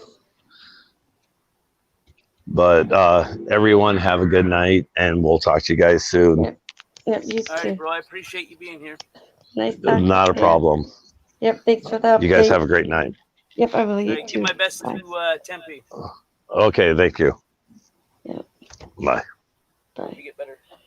Oh man, what have you been up to, Bye. Tank? A little suck. We've got the circle of death right there for the JD, and it is a circling and a circling.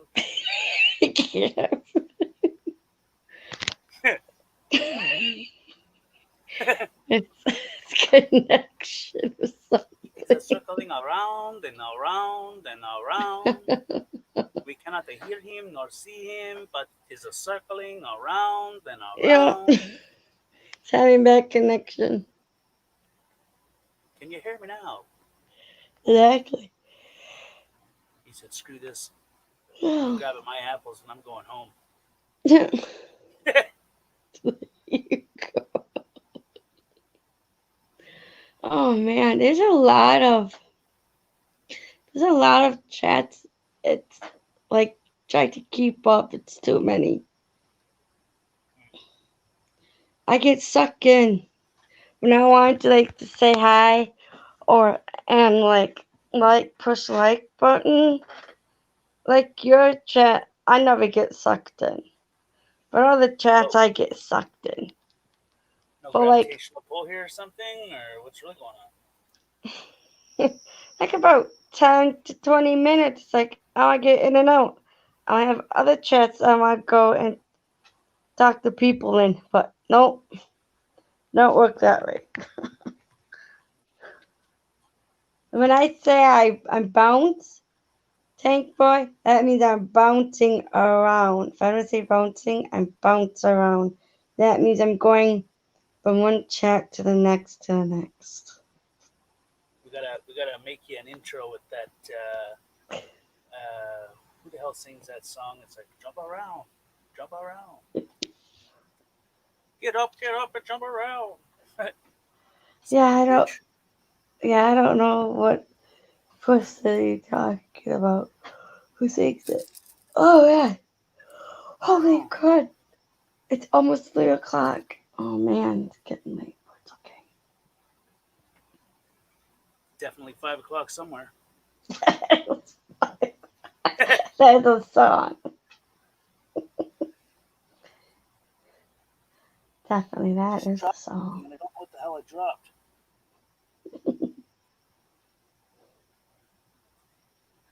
Oh my god.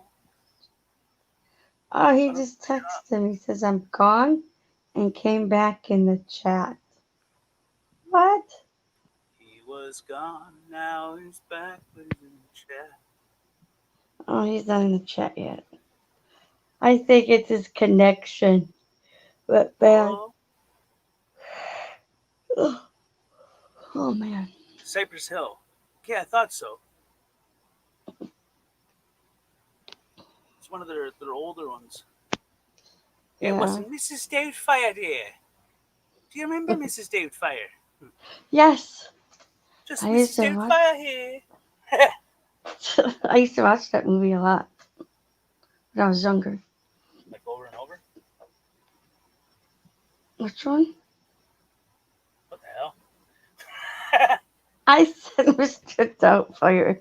Oh, I'm Yeah, I said gonna. it. You said you used to watch it a lot, and I said like over and over.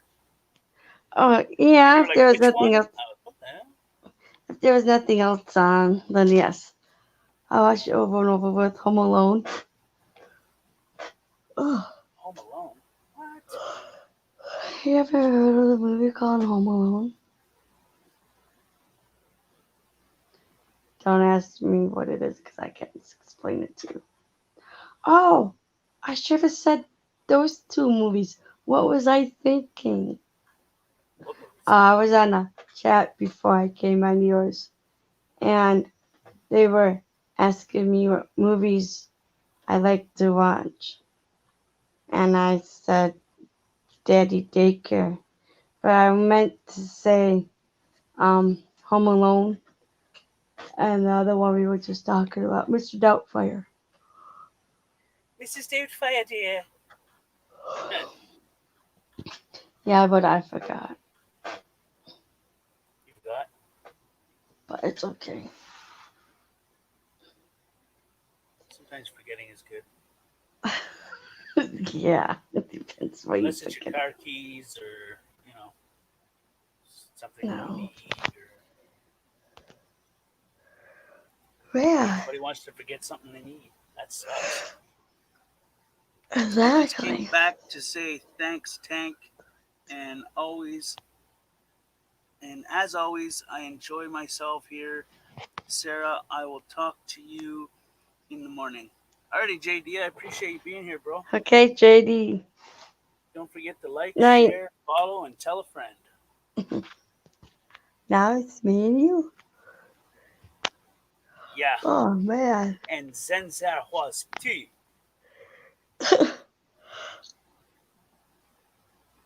Wow. When will let's see how long I can stay awake. Oh my god, just drink coffee, you'll be okay. It's too hot for coffee. Shasukai. It's too hot for coffee. Beat actions. Oh, I ever love and love coffee. B2B, come up here. It's You weird. love 'Cause coffee? when I drink too much of it, I want to pass out. Really? So I drink just the right amount, and I drink Uh-huh. it strong enough so that if I drink it at just the right levels, it does like a level effect. Wow. I don't like strong coffee. Ugh. Sarah, I got Wow. with Shardy, so no need to contact him. What? Yeah, that's what he said. When Okay. when he You said didn't I say just came who. back, You little stink butt. You didn't When say Jay- who it was. I have to go look. It was JD. You little stink. okay, but when he said I just came back to say thanks, the song came to mind where it's like I just came back to say goodbye. you, you got so much energy in you. I don't know where you get it from, but I get it from my mind. It just never shuts off. I'm tired. But you got all this energy. Think of it like I think my mind is like a spider web. Okay, imagine the main frame of my mind is a spider web, and then you got like a little flash in there that's just running along the spider web all the way around, back and forth, in all Jeez. zigzag all around. Sounds like you the energy rabbit, the energy bunny. No, because I can have no physical energy, but my mind energy is just off the charts. You just My brain just doesn't shut up, doesn't stop, doesn't slow down. I'm not the energy bunny. I'm just Plus, I don't tired really right smoke now. much weed anymore, so Mhm. that definitely makes a difference. Oh man. That's what I am. you're a Oh girl boy. or a woman. Yeah.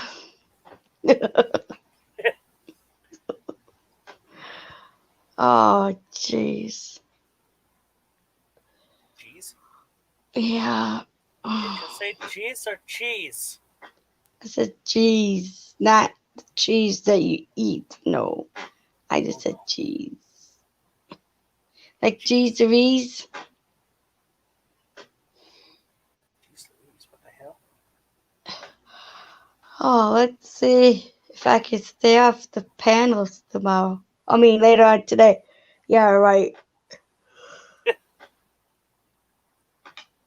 I might not be able to, because I haven't been on them for at least about a week and a half.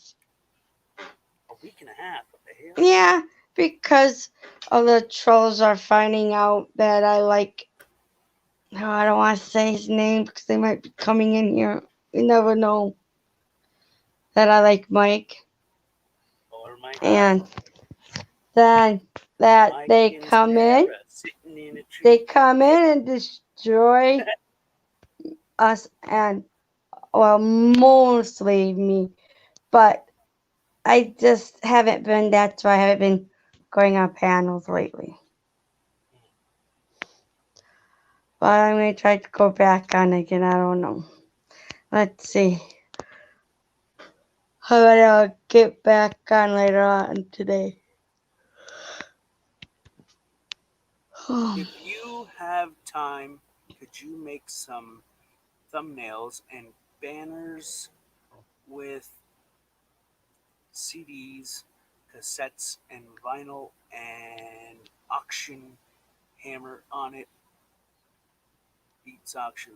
Give me a second. Let me screenshot that.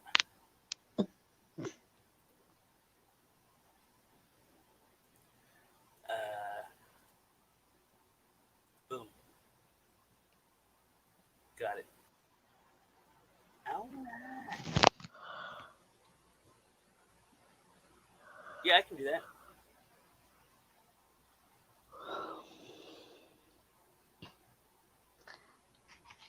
I was on a panel with Gary last night Oh, snap.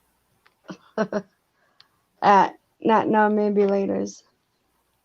Oh, I guess I say Lady Di is a piece of work and she's a bitch.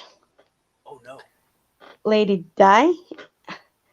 And I found out last night that emo don't Emo? trust me. Oh, my goodness. It's like, Why? yeah, whatever. It's like, seriously, what did I do wrong? So I got people hating me anyways. This And is what Lady I'll tell you, Sarah. There's some dandelions in my backyard. I don't trust them. They always look at me funny. And after a few weeks, they usually die off and turn into this weird dust stuff, little pollen stuff that seeds that fly off and fly all over the damn place. I think they're just gathering intel so that they can die off and send those seedlets of intel all over the damn place. It's a conspiracy. You want to help me get it started? Okay. Okay, I have you getting started. I'm not over there. Poof. Let's get this conspiracy started. Oh, yeah. This just in. The data collection from dandelions is out of control. I don't have that problem in my backyard at my parents' house yet. I haven't seen one. I like dandelions. Dandelions are fun. There's another little weird plant. How are they called? Yeah. Beats. Action would be okay. Oh, man. Snap. Oh, No problem, B. snap. I'll definitely try to figure it out and make some templates.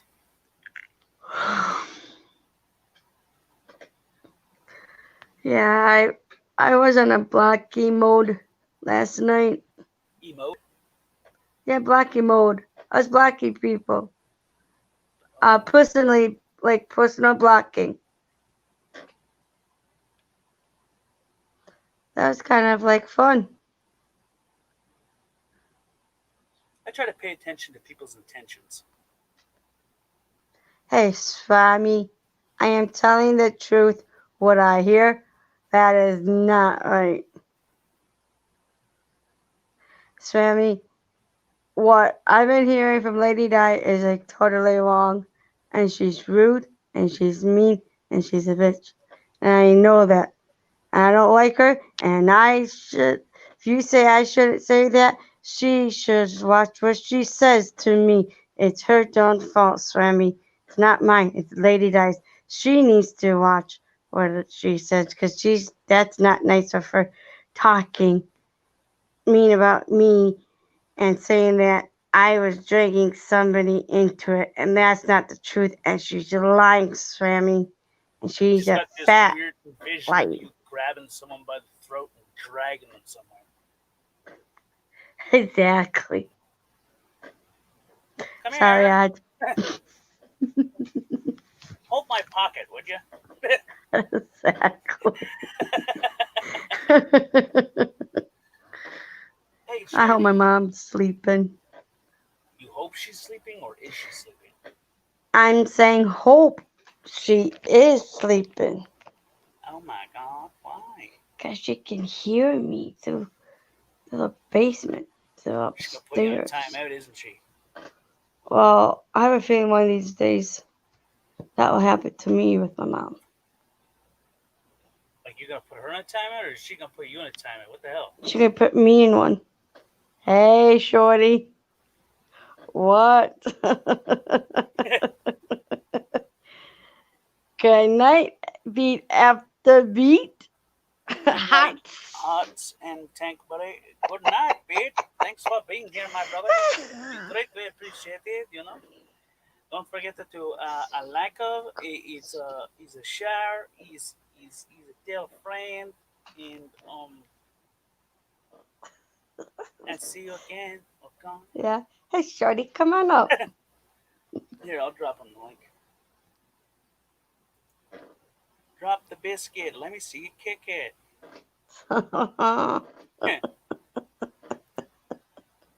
What? That's right. You know what? Beat after beat. That's a good one. He just hot. Because nobody else does that. Everybody says one hot or hot. To me, beat after beat. That's cool. And he says hot. He's putting it in a plural sentence.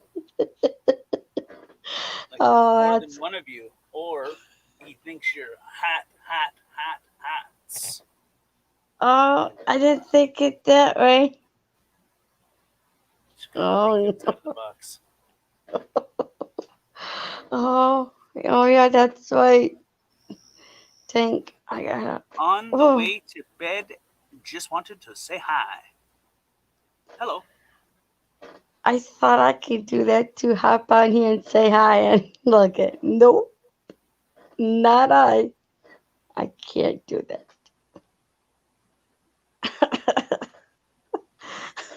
Beat after beat. What?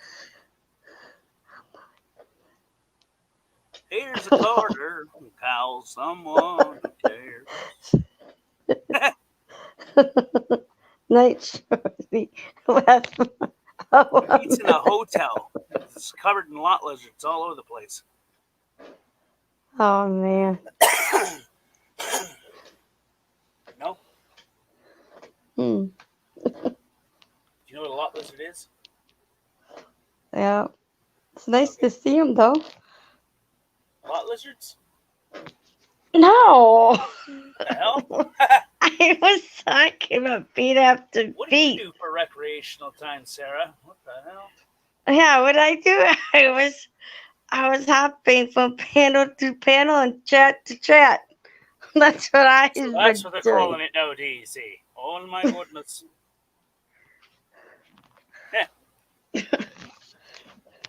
I She bet goes you. up on a 4x4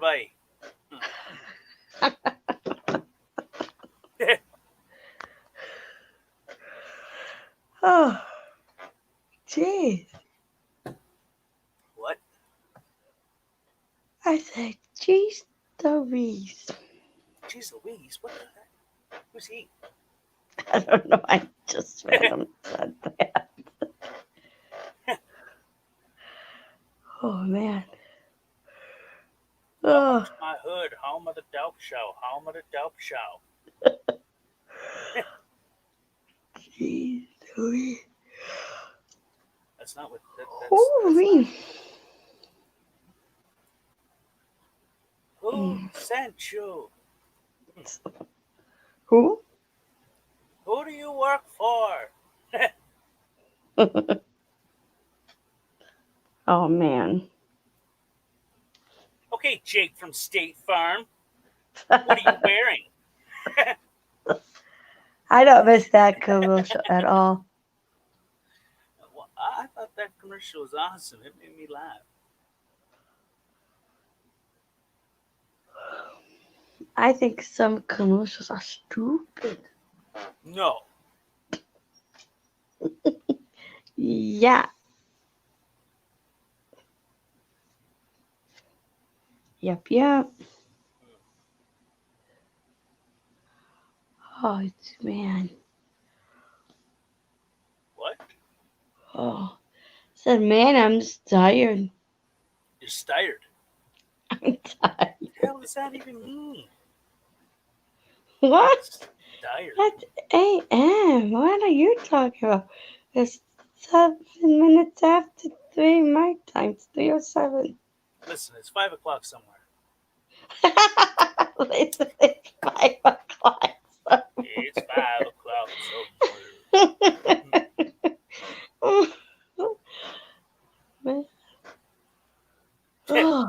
2 cold 45s and 2 zigzags. That's all Sarah needs. That's all I need.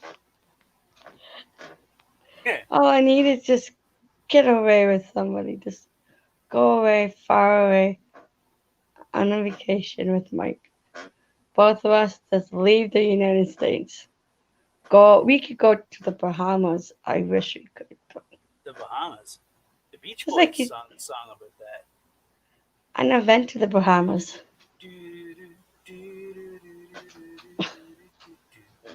No? Oh man, jeez, this can't stop yawning now. Oh no. It's all psychological, Sarah. No, I'm You just tired. slept for 14 hours and you just woke up and you're wide awake. Wow, how can you sleep that long, dude? I didn't sleep that long. You slept that long. Oh no, the longest Well, I that's what you slept gotta is tell yourself. 6 hours. Reverse Let me see. psychology. I don't do that to myself. Oh, what'd you just break? Home record? Nothing. My clippers hit my tweezers and I just moved them. Clippers? What the hell? Toenail Nail clippers, fingernail nail clippers. This. Those are toenail clippers. No, these are fingernail clippers. I'll show you toenail clippers. Hold on. Uh-oh. She's gonna pull out a grinder. It's gonna be These are the toenail clippers. Okay? Oh. Is that like the thermometer? Like, what's the difference between an oral thermometer and a rectal thermometer? I mean, I think that the only difference between them is the taste, because I only ever saw one in my household. I don't think I had one in mine. The small one, the size difference. The small one goes with your fingernails, okay? Jeez, look, there you go. Screw that. Okay. My barbaric can just chew them off. These ones, the big ones, are for toenails. Oh, there goes that. It's okay. I learned something new today. I don't know. If the weather's nice off, I go for a walk and go swimming.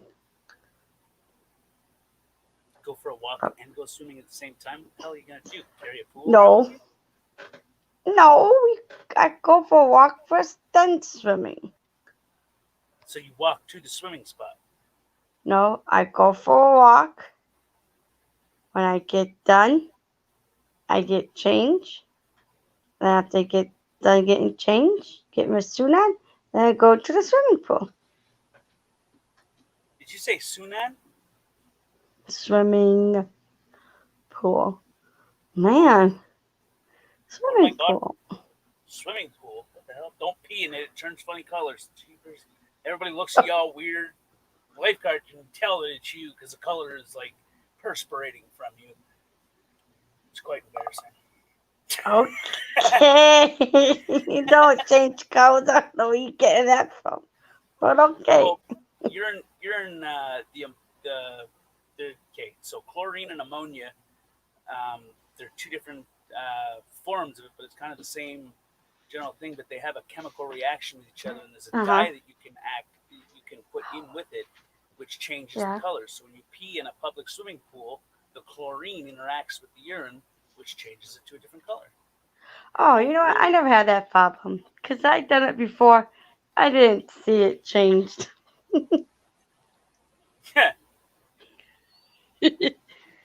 Yep. Maybe it's just some pools. Yeah.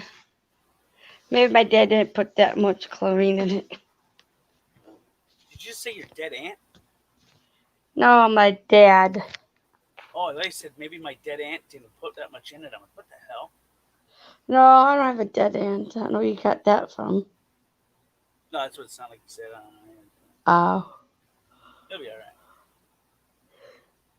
Oh, If man. I start licking the walls, I think maybe then I officially lost it. Holy cow, Sarah, I could almost not see your face there for a minute. It's a big one. Yeah. I was on Not Now, Maybe Later's panel yesterday morning. It was like about 3 o'clock. It was at 3 o'clock. I was like dozing off. And he says, please don't go to sleep. I want you to be on here. And then I was awake for a little bit. I am here, just not coherent. Exactly. I didn't think of that. And then he went on his computer, was showing one of his rooms I was in. And he was in at the same time, I guess. I forgot what chat room it was in. He found, but anyways, and he says, I am not your favorite. I said, okay, not now, maybe later. I'll have to put you on my favorite list now. Now I have to call him my favorite because he saw me saying it to somebody else and not him. Yeah. And then when I accidentally pushed the wrong button, that I had to come back up, but he was shutting down anyways. A couple minutes after I pushed the wrong button. Push the wrong button? Yeah, I meant to push chat. I pressed the little round red button, the leave button. But I meant to push the chat button. Well. Yeah. Slap it to a Slim Jim.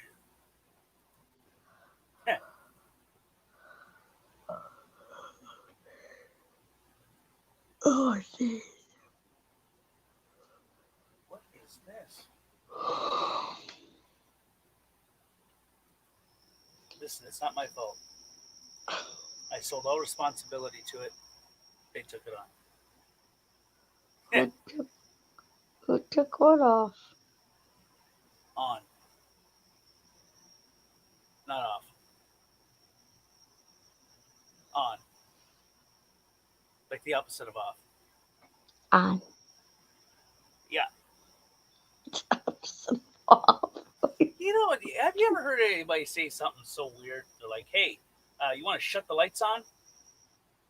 No, you're the only one. First time I heard it was from you. No, I don't say that, but I know someone that says it. I Or thought close you the said lights. off. So you No, said the shut opposite of off, and then I said on. off. Oh, oh Up. boy. You say Have you down. seen Tadinator lately? No. I haven't seen him in a long time. Maybe he left on a jet plane. Maybe he crashed his plane. Son of a gun. Oh wait, The I Irish are thought he better. was going up by you. Ooh. He said he's gonna go by you to get his tattoo done by you, and he's going somewhere else. I thought maybe not. I don't know. Well, that's cool. Maybe he's coming by you. Maybe. That'd be a nice surprise for you, huh? Yeah, that'd be pretty cool. Oh, yeah. I popped in for couple for a couple minutes to say hi and push the like button. That's when he went live out, and it was like way before I went on vacation, maybe like 2 weeks before I went on vacation or something.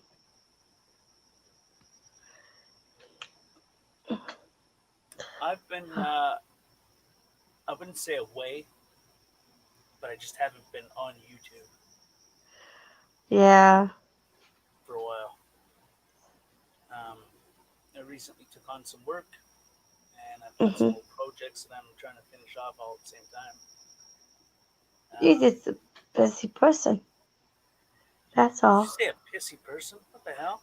I think I'm like, Busy. oh, busy. There we go. All right. Busy person. You're a busy guy. Yeah. Just busy doing stuff. For the moment. This is what happens to me when I'm not working or doing anything. I'm on YouTube. I'm on my phone. Yeah, I can't work out anymore because they closed the Work in. track. What? Work in. If you can't work out, work in. I'm not working, and I'm not working out anymore. Working out. Yeah, I I tried went to make a to. joke. Apparently, it wasn't that funny. It's cool. No, you can't. No, it wasn't this time.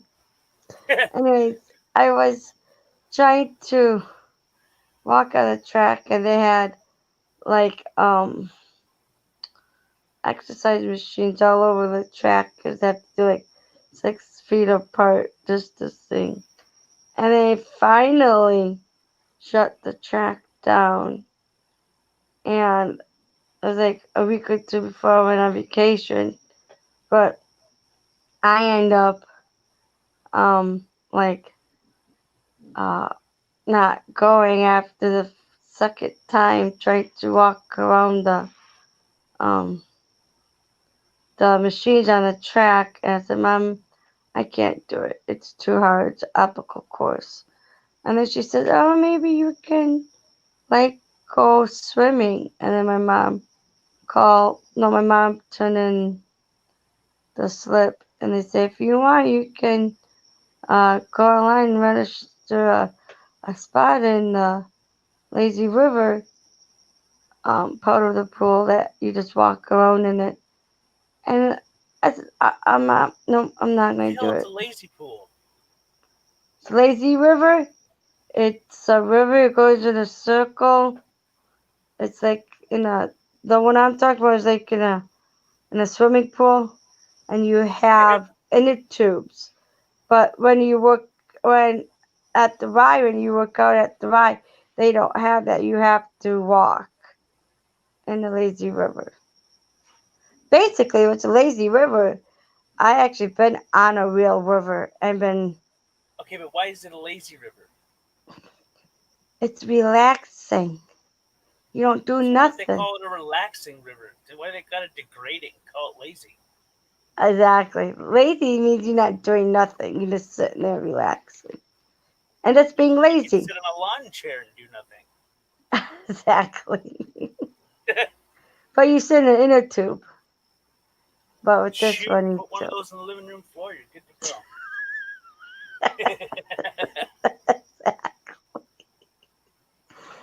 Yeah, I went on a real river, lazy river. It was very, it was rough. The, it was hard the first 15 to 20 minutes. Bad mistake. You do not need to have lined up like 10, 11, 12 people in a row. That's too many because you get stuck. Then when you get stuck, part of the line breaks off, and the other part of the line is up ahead. Okay, why don't why didn't my sister and her husband thought about it? Have us in 3 different groups. Only 3, not one big huge group. 3, and then after we got out of the rocks area in the very beginning, then we split up into 3 groups. But I was in the smallest group because there was just me, my cousin, her, and her son. And we saw turtles on the rocks. And then go Sounds like a figure, drink. huh? Sounds like a drink. I'll take a turtles on the rocks, please. Shake it, not stabbed. Yeah. And then half of it was good. Like towards the end, oh my goodness, it was nasty. I was hitting big rocks underneath the water with my butt because in my tube, it's a hole in the middle. And in other tubes, it don't have a hole in the middle because that's where the That's the kids equivalent of a sit. dinghy to a tube. A tube is a tube. It's just like a little bit. It's got the hole. A Yeah, it has a dinghy big doesn't. hole in it. Of course, my butt has to keep hitting the rocks, and I felt like I didn't have one. And then it was really What you should have did. seedy. This is what you should have did. You should have But let your butt hit the rocks all the way around it a couple times. Memorize where the rocks are. Memorize how much time it takes to hit each rock, and then just lift up every time you go near that rock. I tried to lift up, and I couldn't lift up because I'm too Yeah. short. But my cousin Mary, she's the one who got us unstuck. With me, we got stuck and we How'd you do it? stood there. Crowbar, winch. We stood there because I sat on the rock, and then she had to get out. She had a tube like mine. She was sitting like how I was, like dangling her feet off the edge of the tube. Every time you get stuck, then she has to get out and go in the middle and stand up to get us unstuck. But it was fun. It was gross. Towards the end, it's like, oh, it's nasty. It's a bunch of seaweed. Yuck. When we were by the turtles, and there were baby turtles too. You know what y'all got to do for your next vacation? What? Rent a cabin in the middle of butt f nowhere, and go out there and just listen to the silence. Oh, there you go. I'm telling you, there's nothing like being in the middle of nowhere and just listening to nature. Very therapeutic. I hear crickets. Crickets, what the hell? No. You and me gone fishing in the dark. I hear crickets in my room. I think they in my room or they're outside. But I hear crickets. When I had Yep. reptiles, I kept crickets in a room, in a fish tank. Like a big Yep, fish tank. those are crickets. I think. I don't know. Do you know what makes that sound on a cricket? What? They rub their back legs together. Oh, did not know that. It's weird, no? It But is. that's exactly how the sound happens. They rub their back legs together, and it makes like a, I don't know, that sound. Wow. I just don't know how they could do it when they not have it. What? How can they make that sound when they are not hopping around? Can you rub your kneecaps together while walking? I don't know. I Look don't pretty think so. I funny, never tried it. and it would limit your mobility to walk properly. Uh-huh. Now you got me curious. Try I'm it gonna have to go someday. and abduct some crickets just to figure it out. Yup. How would you lure a cricket in? Potatoes. They like potatoes. What? They Carrots. do? Yeah. Vegetables, fruits, and stuff. Wow. I mean, I used to put potatoes. I used to cut potatoes in half and put them in the egg cartons Uh-huh. so that the crickets could eat the potatoes. I see. I only had two reptiles that ate um, the crickets.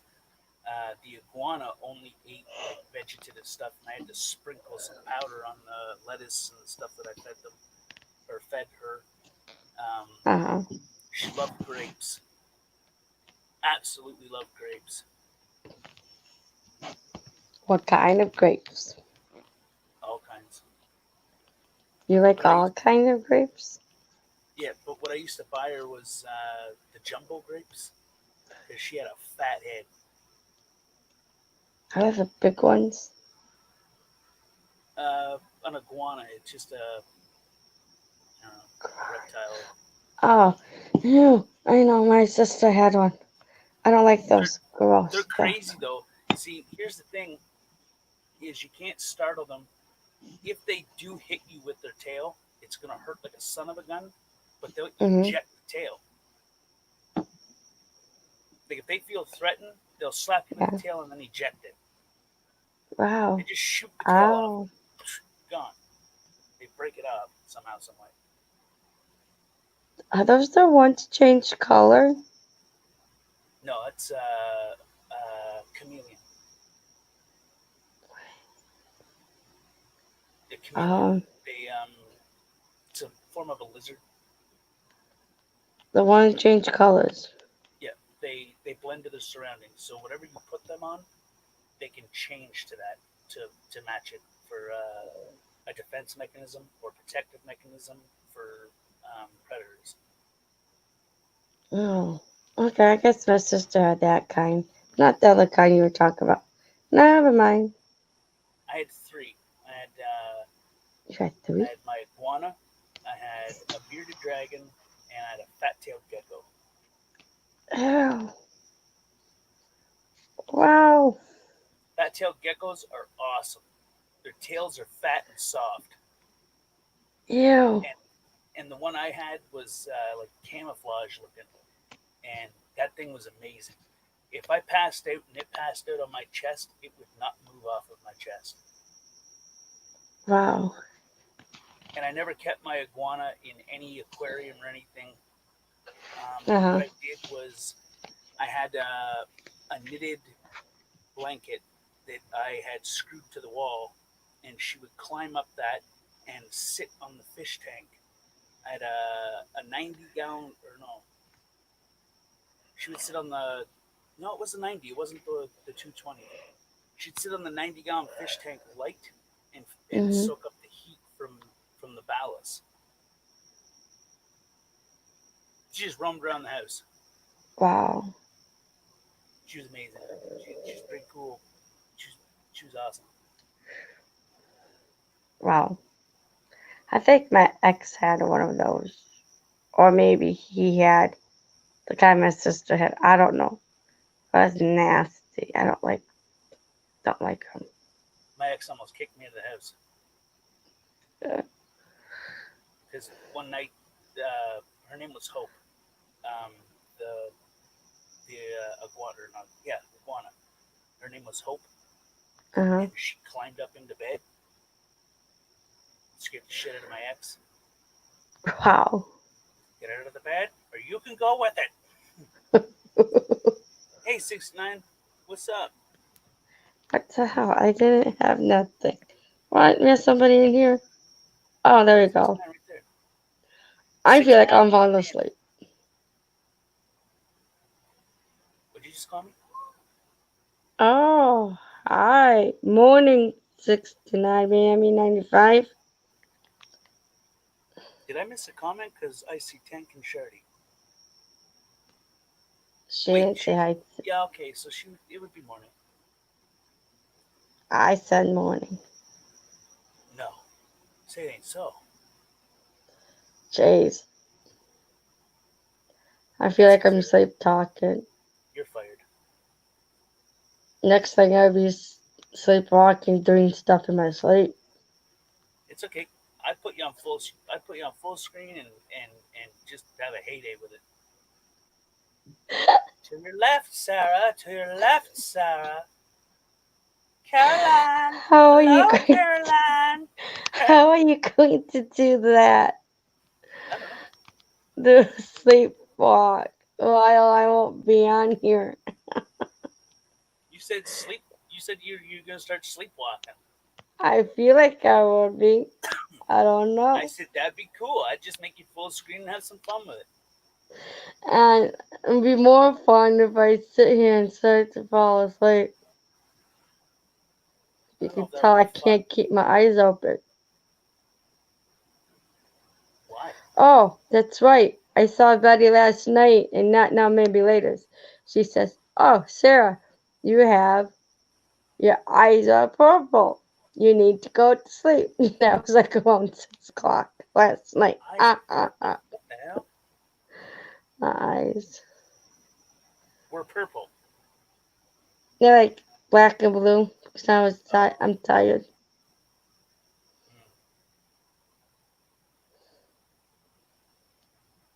Black and blue because you're tired. So weird. I wish I could sleep at night. Sleep in what? So I wish I can sleep good at night, but I just can't. Why? I get between 2 to 6 hours of sleep per night. I don't know. Just can't do it longer than that. Like the mattress. What kind of mattress is it? I don't know what kind of mattress I'm sleeping on. Is it It's a. spring or foam or I Tempur-Pedic? I think it's not Tempur-Pedic. I think it's spring and foam. So when you lay on it, do you feel like weird hard resistance where it's like and it makes a funny like sound? Nope. Nope. You could Doesn't always make sense. go to like Walmart or somewhere like that and grab a 4 or 5 inch slab of Tempur-Pedic foam and put that over top of your mattress, and it will mold to your body, which will allow your blood flow to flow properly, and that'll also help. There you go. Never thought of that. What? I said, there you go. Never thought of that. I think too much, It's but it's helpful a at good times. thing. Yep. It That's makes true. solving problems very easy. Yep. But the problem is you don't think too hard. If you think hard, you overthink. No, I just started smelling No. something funny. No. It just smells like matches or burnt paper. It was a choke, man. It was a choke. Yeah, I know. I was just yawning. Says who? Oh, God, my On some eyes. planet, she could have been saying hello. Hey, you ever seen that Yeah. scary movie? Funny. What is it? It's a scary. That's the name of it. Scary movie, but I don't remember which one it was. But it's when the aliens come, Mm-hmm. and the alien sticks his finger in Buddy's mouth, and he's putting it all around, and then he kicks Buddy in the nuts, and he goes, "What the hell, man?" He goes, "Oh, that's how we shake hands." He's like, "Well, how do you pee then?" And then he pees out of the finger that he was rubbing in Buddy's mouth. Cool. Flipping funny. But funny. Good morning, Zeus. How come I didn't But see Zeus's comment? I don't see Zeus's comment. I don't hear. Oh, I must have a delay on my phone. No, I don't see Zeus's comment. I don't see Zeus's comment. What the hell's going on, man? Exactly. It's only 69. Morning. There he is. What? Morning, Zeus. Morning, Hold 69. on. Good morning, Zeus. Haven't Get seen you for a while. that weird song in my head where it's like, hi ho, off to work we go. The ants go marching two by two, hurrah, hurrah.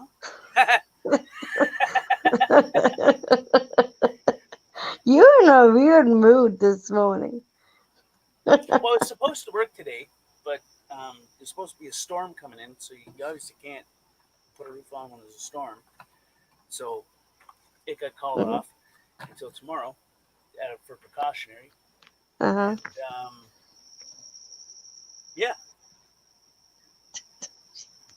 It's always good to get good news, you know? Yeah. Hank, I said hi, now 2x now. 2x is 2 times now. It's okay. When I used to smoke a lot of weed, I used to do the same thing. I was like 10-second Tom. Hi, I'm Tom.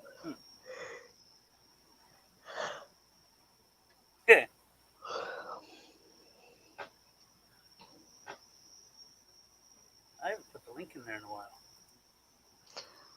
Yeah, you have it. You is slacking. What in the hell?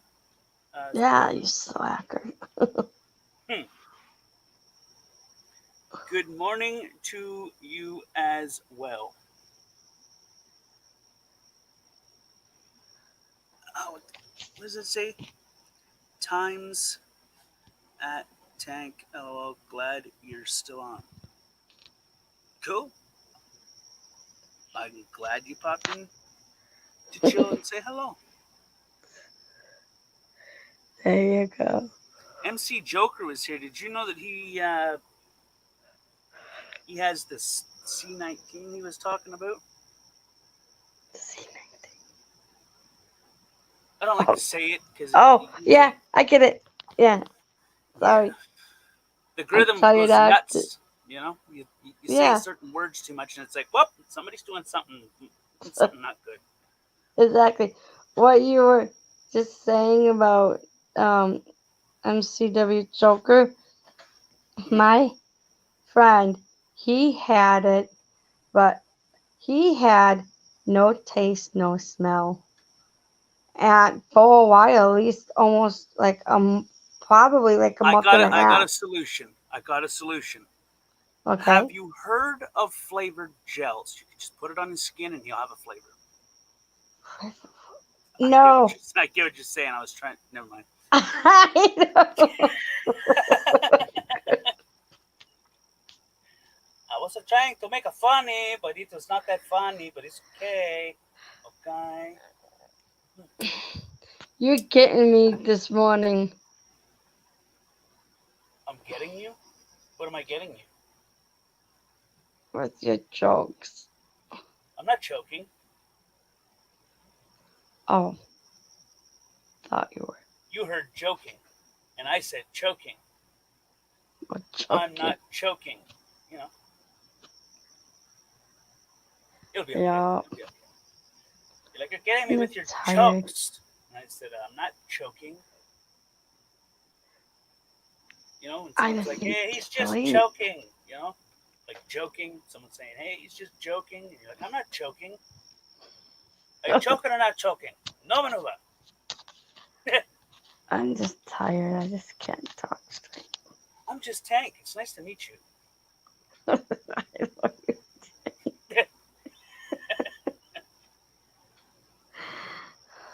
No? All right. Look like I'm asleep. Look like you're asleep? Yeah, my eyes are like. I'm not a chameleon. I can't, like, I'm not a shapeshifter. I can't shapeshift into you to look like you as you're sleeping. I like my eyes like halfway shut. Or almost all the way shut. I see. That's Almost all pretty the way scary. shut. Yeah. You could always use the trick that the black sites use. Oh. Tape or super Okay. glue. Neither. Just tape them open, super glue them open, put a mirror over top of them. Too much, too much, too far, too far. You're crazy. Sometimes, yeah, I think I am. We're all a little mad sometimes, Sarah. It's okay. It's part of our humanity genetics, you see. It's part of life. It is. Oh. So what'd you do today, Sarah?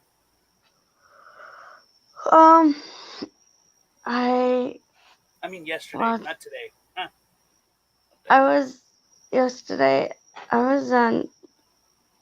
yesterday morning I was on my phone. I Did you break slept it? from, let's say, about 3 to 4 hours for a nap. And then the rest of the night I was hopping. Hopping? I Like was Tigger hopping hopping? from chat to chat. Oh. Then I was bouncing from panel to panel last night. And then I'm on yours now. Yeah. I was on like 3 panels last night. At the Only same time? 3. Only 3. That's it. I was on one. This one. You on? Yeah, I only see you on this one. No other ones. Except for this one. Yeah. Lately I've been horribly busy. And before that I tend to help when I'm needed, chill when I'm not. Mhm. Yep. You feel me, home slice? You feel me? How many's watching? 10. 10? It was 12 a minute ago. Wow, I thought you were down to a couple, like 2 or 3, or maybe 4. Wow. Given the time, there's some people that are waking up and seeing that I'm live and coming in to investigate what's up. And they're Yeah. like, oh, it's boring. Just another boring stream. We're out. I These wonder. simple things in life, you see.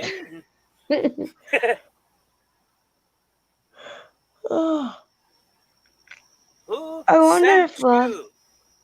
what? What? Ow. What? Huh? Huh?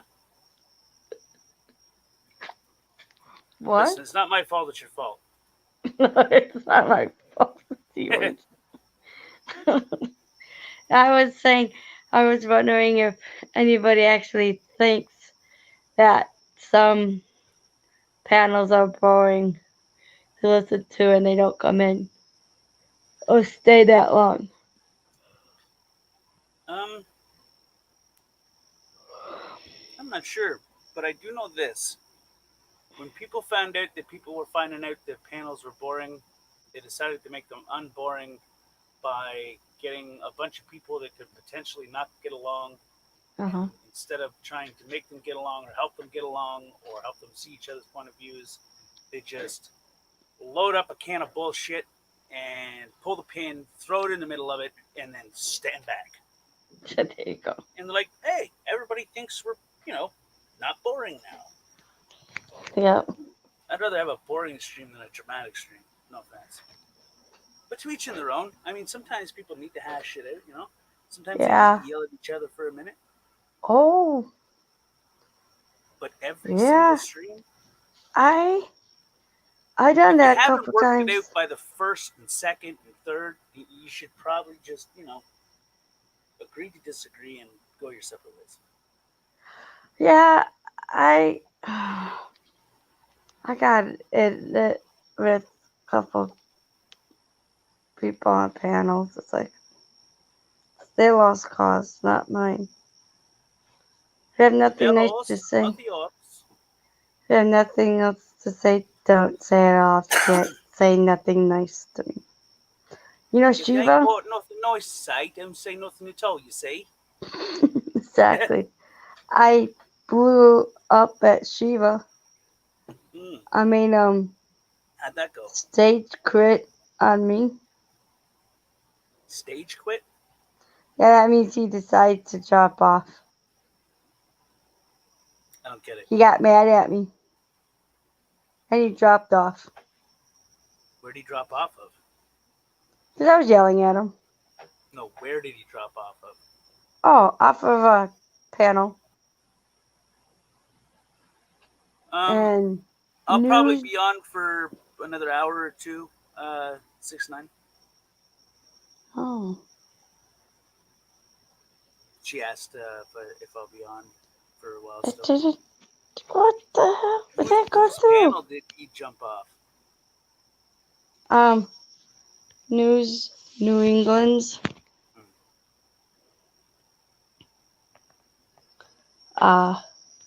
Zeus says he is just listening while he gets ready for work.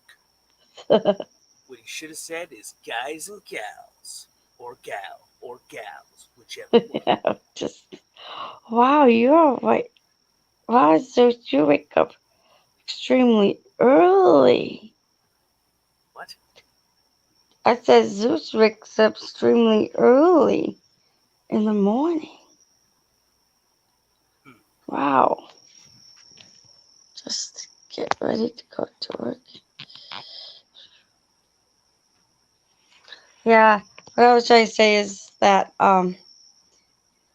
he was not being nice to me about you know who. About me and Mike. About me and Mike. And 6-9 said that I may come up, but don't hold your breath. Well, if you come up, and awesome. If not, no pressure. and then he got mad at me because he wanted to ask a question about us two, me and Mike, and he didn't like my answer. What was your answer? I don't remember what my answer was. And then I answered him. I said, hey, wait. And then I have a question for him. He never answered my question. And he jumped off the panel and never came back. Then, oh, my head hurts. Did you answer his question politely, or He was not talking to me nice. He was saying mean stuff about us two. Okay? What do you mean mean stuff? Talking mean about us. Not nice. What is your interpretation of mean? Like you guys are scumbags, or yeah, basically what he was trying. I don't want to bring any trolls in, but we might get some if they hear this. But like when, I forgot what he was saying. It was like a week or two before my vacation. He Was he drinking? wanted. No, I wasn't drinking. No, not you. I don't remember exactly what his question was. I don't remember what I was trying to ask him. It's been a while. But anyways, what I am trying to say is when he talks to me, I feel like I'm getting bullied by him. Like he was What makes you feel like you're getting bullied by him? okay. This is what feel like I'm getting bullied by. Is I was on that now maybe later's chat for a while, and then I took a break to get out of it because the trolls were getting after me, And I was getting sick of it. I was taking a break and go to not now. Wait, no, News New England's chat. Okay. Oh, great. Here. Okay, I was here. It was fine. It was good. Okay. And then I went I went back to News Not Now Maybe Later's channel because on my computer it said at that time because I was letting my phone charge said that um that he was like Live? yeah, he was live. Then I went on there and Shiva said she said that she's slow and he says yeah, she's handicapped. And right there, he laughed. He How? laughed at me. But sometimes. Okay, how can I put it? So he could have been laughing because of the way someone's interpretation of something, not laughing at you, but like as in like what the hell kind of thing. Sometimes people laugh for different reasons. So like if someone says something really stupid, I'll laugh. Even if they say Sarah is a weirdo, what the fuck? It's not me laughing at you. I'm just like, what the hell did that person just say? So you could have maybe misinterpreted his laugh as a malicious manner rather than a confusion. Like, what the hell did this person just say? Maybe. Yeah, he should have. If there's nothing else nice to say, he shouldn't have said that at all. It was rude and mean. And then he says, yeah, Sarah doesn't really know what is going on when Brian and Polly set her up. It's like, no, they didn't set me up. You know how it all started? Remember my first time in here? And it was Mike's first time in here also, okay? He was quiet. He said hi to everybody, and he was controlling the chat, okay? Then I haven't seen him for about, I would say about 3 months later, or maybe a little bit longer than that. But anyways, my point is with Shiva is saying that she doesn't understand why they did this to her. They didn't do nothing to me. I am the one who liked them from the very beginning when I first saw them in your chat. I feel like there's a piece of this that is missing that may be able to explain it. Okay. How did the conversation start?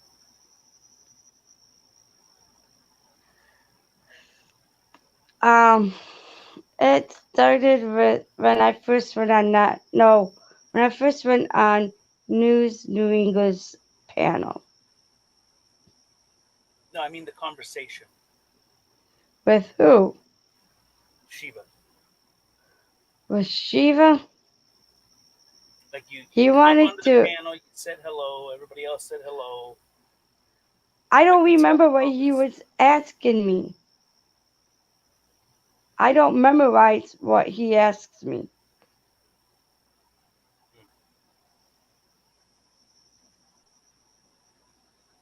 He could have possibly been asking you um,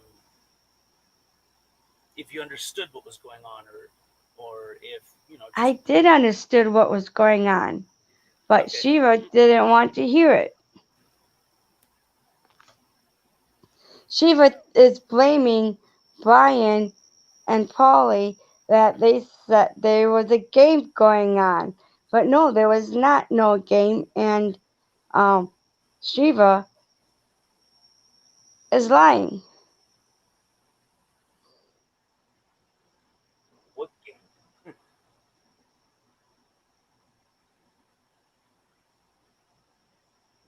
That's the part that doesn't really make sense.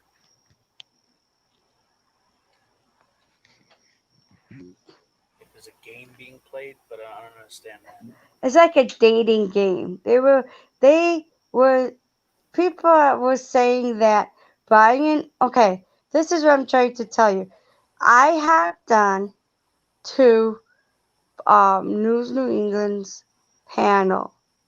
He told me that Mike was with nobody. He was single, and I was with nobody. You know. Then right there, people were saying that Brian probably hooked me up with Mike. That's not true. That is wrong. That's what Shiva was trying to say right there. No,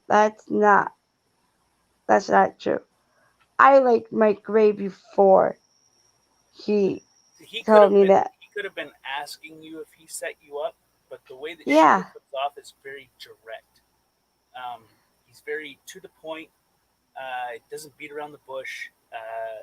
If he's got a question, he doesn't sugarcoat it, and that's one of the things I respect about him is that he's straightforward. There's no malarkey in the middle. You don't have to try to interpret what it is. It's just if he's got a question, that's it.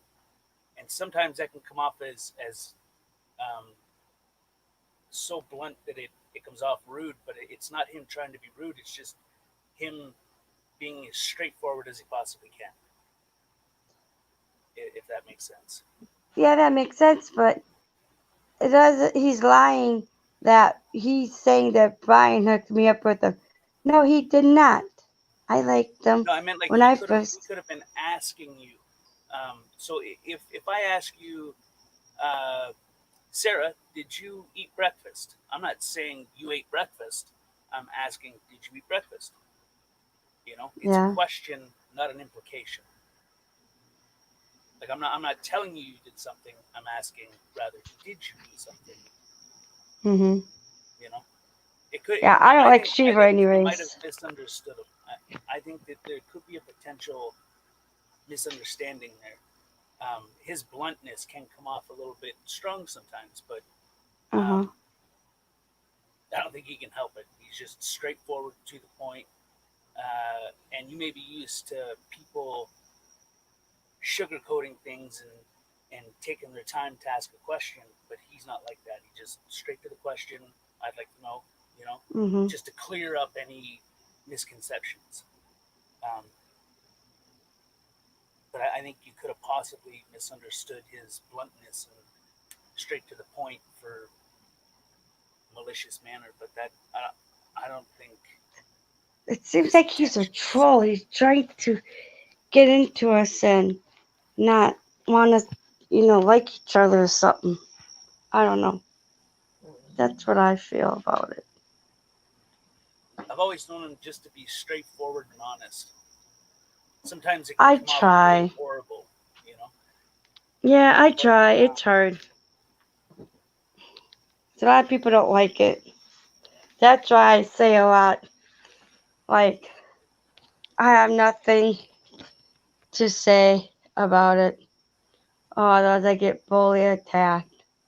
I can't really say anything when I want to give my opinion. I just can't. hmm, If I do, I get yelled at. I get well, attacked. that's I where you get bullied. gotta. This may come off a little bit weird, but you gotta toughen your skin up. Yeah, People are I very do. opinionated and they're stuck in their own ways and stuck in their own beliefs, and Mhm. that's not your fault for them to believe or think the way they are. and it's not Yeah. up to you to change how they think, but you can articulate how you've come to a conclusion to something. And if they're not prepared to intake that and form their own opinion on your opinion or your belief system, and if you're not Uh-huh. able to work together to come to a neutral ground, then there's absolutely no point. But um, how do I put it? People generally become simple-minded. They get stuck in their own ways. They're stuck in their own beliefs. They're stuck at the face value, and they run with things like that. It's how rumors get started, Uh-huh. or whatnot. One person says their opinion, and people think it's fact, and then they run with that as fact, and the next person thinks that it is fact, and then it Mm-hmm. just gets going and going and going. And once the ball Yeah. starts rolling, gravity and momentum take over. You know, Uh-huh. so when something like that happens, instead of uh, when you be silent and you don't stand up for yourself and and be like, yo, that's not what this is, and try to do it in a respectful manner, you become complacent in it, which means that you become part of it. So Mm-hmm. screw what they say, screw what people want to have in their own belief system.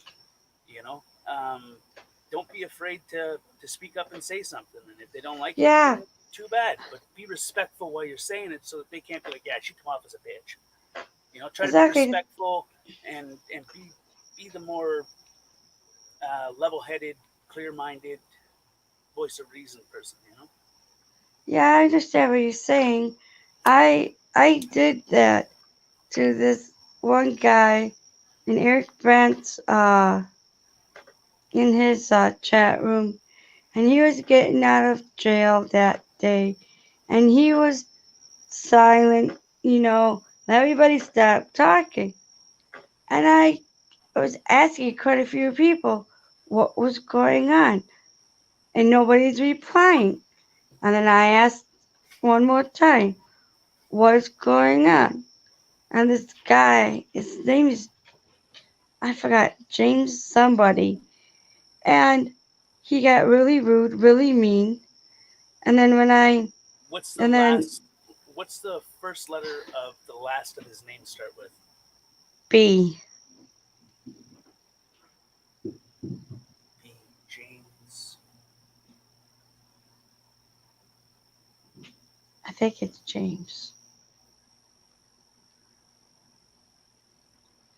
And I was saying, like, Trump.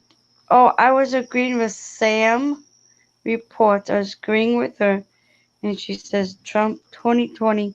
And they were talking about politics.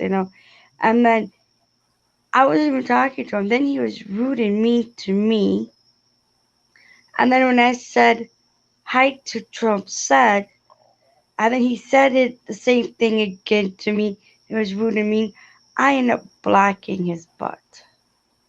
I really had to block him because I gave out my opinion very nicely. Ever since then, I just tell if I want to say something about politics, I'm down in chat. I don't say nothing. If I do say something, I say I have nothing to say. Or otherwise, if I But then say that, it, but then your opinions and your beliefs are not. Well, how do I put it? Your voice is being silenced if you allow it to be that way. because I get Um, attacked, like I have been getting that's where I was saying attacked. earlier that you should try to toughen up your skin so that that doesn't bother you. You know, put that That's why aside I for a little bit. block people because they just try to get underneath my skin and they want that. And it's like, okay, I'm going to block you. There's some touchy subjects in the world, and it's due to the cult of personality, where politics is number one. People follow Mm, the leader um, that they've been set out through multiple different reasons. But yeah. I mean, there's some people that are true to why they follow or why they support a candidate or someone in politics. And then there's some people that Yeah. they can never give you an answer why. You know, Yeah. just because they don't like the other person, they got to get this person in to get the one that they don't like out. And they don't even know why they don't like the other one, and every fact that they bring up on why they don't like the other one can't be substantially fact checked. Yep. So it's a very close-minded topic, and it's where people get lost and stuck in a belief system based on something that they've been fed and nothing that they've seen. And you got to kind of tread carefully, but still not be silenced at the same time. Yeah. You know what I mean? It's just too hard. I think people just coming through it. They just want to. They know they can get underneath my skin. I don't know. That's why I just like to personally block them. I don't have to see them or hear them. I think that before you block someone, you should always make sure that you're understanding what they're saying before you do that, so that maybe you're not misunderstanding something based on how they're articulating it to you. Because sometimes people can misunderstand things, and sometimes people can misarticulate something, and Yeah. something gets lost in translation. But really, they're not meaning anything bad, but they're just. Sometimes it's best just to make sure that you know for sure that they're doing it for a malicious manner or a non-malicious manner. But you should never allow someone's words to get under your skin. You should never. Yeah. That's their opinion. That's whatever the hell they want to believe, whatever the hell they want to think, whatever they want to say. That's them. Yeah. If I say Sarah is a no good for nothing thief and she robbed a jewelry store, there's no fact to base it. You know it didn't happen. That's all that matters. It didn't matter what I think. I can talk till I'm blue in the face. Yeah. You got nothing to prove to people. Like, Exactly. people that truly know you be like, Sarah, Rob, what is wrong with that scenario? That doesn't sound right at all. Yep. You know? So sometimes that's the best way to handle it is just, talk to your blue in the face, whatever, say whatever the hell you want. You want to go with whatever the hell kind of narrative you want to push it. Yeah. But I'm not going to let it get to me, and that's the best way to handle things like that, because it will drive that other person nuts that it's not bothering you. Yep. There's a sense of satisfaction in that, because they'll spiral out of control. They'll be like, well, why the hell am I not able to trigger her? Exactly. What the hell? And then they'll just keep trying to trigger you, but then they'll wind up triggering themselves and make themselves look like a fool. Yep. Yeah, that's why I block. Toughen up your skin, and who cares what they say? Who cares what they believe? What narrative they want to push? Whatever the hell kind of bullshit they want to spew, let them. Yeah. You know the truth. People who know you know the truth. Yep. And anybody that wants to follow the bullshit, well, clearly they weren't worth it. Exactly. Yeah. I had to block this Gregory S. and not now, maybe later's chat last night, because he was saying that Mike is a meth head. It's like, okay, I'm not gonna argue, I'm not gonna fight, I'm gonna just block. And I did, and then he was telling everybody that, no, not everybody, it's one person, her name is Ace B, that he just apologizing to her like up a storm, and then she told me that he apologizing, are you gonna block him? I said nope, I leave him blocked, because I know he's gonna do it to me again. And I just left him blocked. But I believe that I believe that everybody deserves a chance. Sometimes it takes a couple chances, um, but I believe that everybody deserves the chances to do the right thing or to find a better way or learn from their mistakes. Um, when you immediately go to shun, block, that they're not going to learn anything from that. Mm-hmm. Um, it should that sometimes people just okay, whatever happens happens. It's over. Whatever. She blocked me. I can't annoy her. What the hell? But Yeah. give that person a chance and be like, hey, listen, why are you coming at me like this, or why is he a meth head? I mean, where's your facts to base that this person is a meth head? You know, Mm-hmm. do you have any proof at all that this person's a meth head? And if they cannot produce that proof that that person's a meth head, Mm-hmm. then obviously they're just talking at their ass, right? And then Yeah. you make them understand that, hey, listen, that's wrong. You don't just go making up bullshit about people. You know, Mm-hmm. Yeah. where you point one finger at one person, there's 10 more pointing back at you. You just don't know it yet, and Yeah.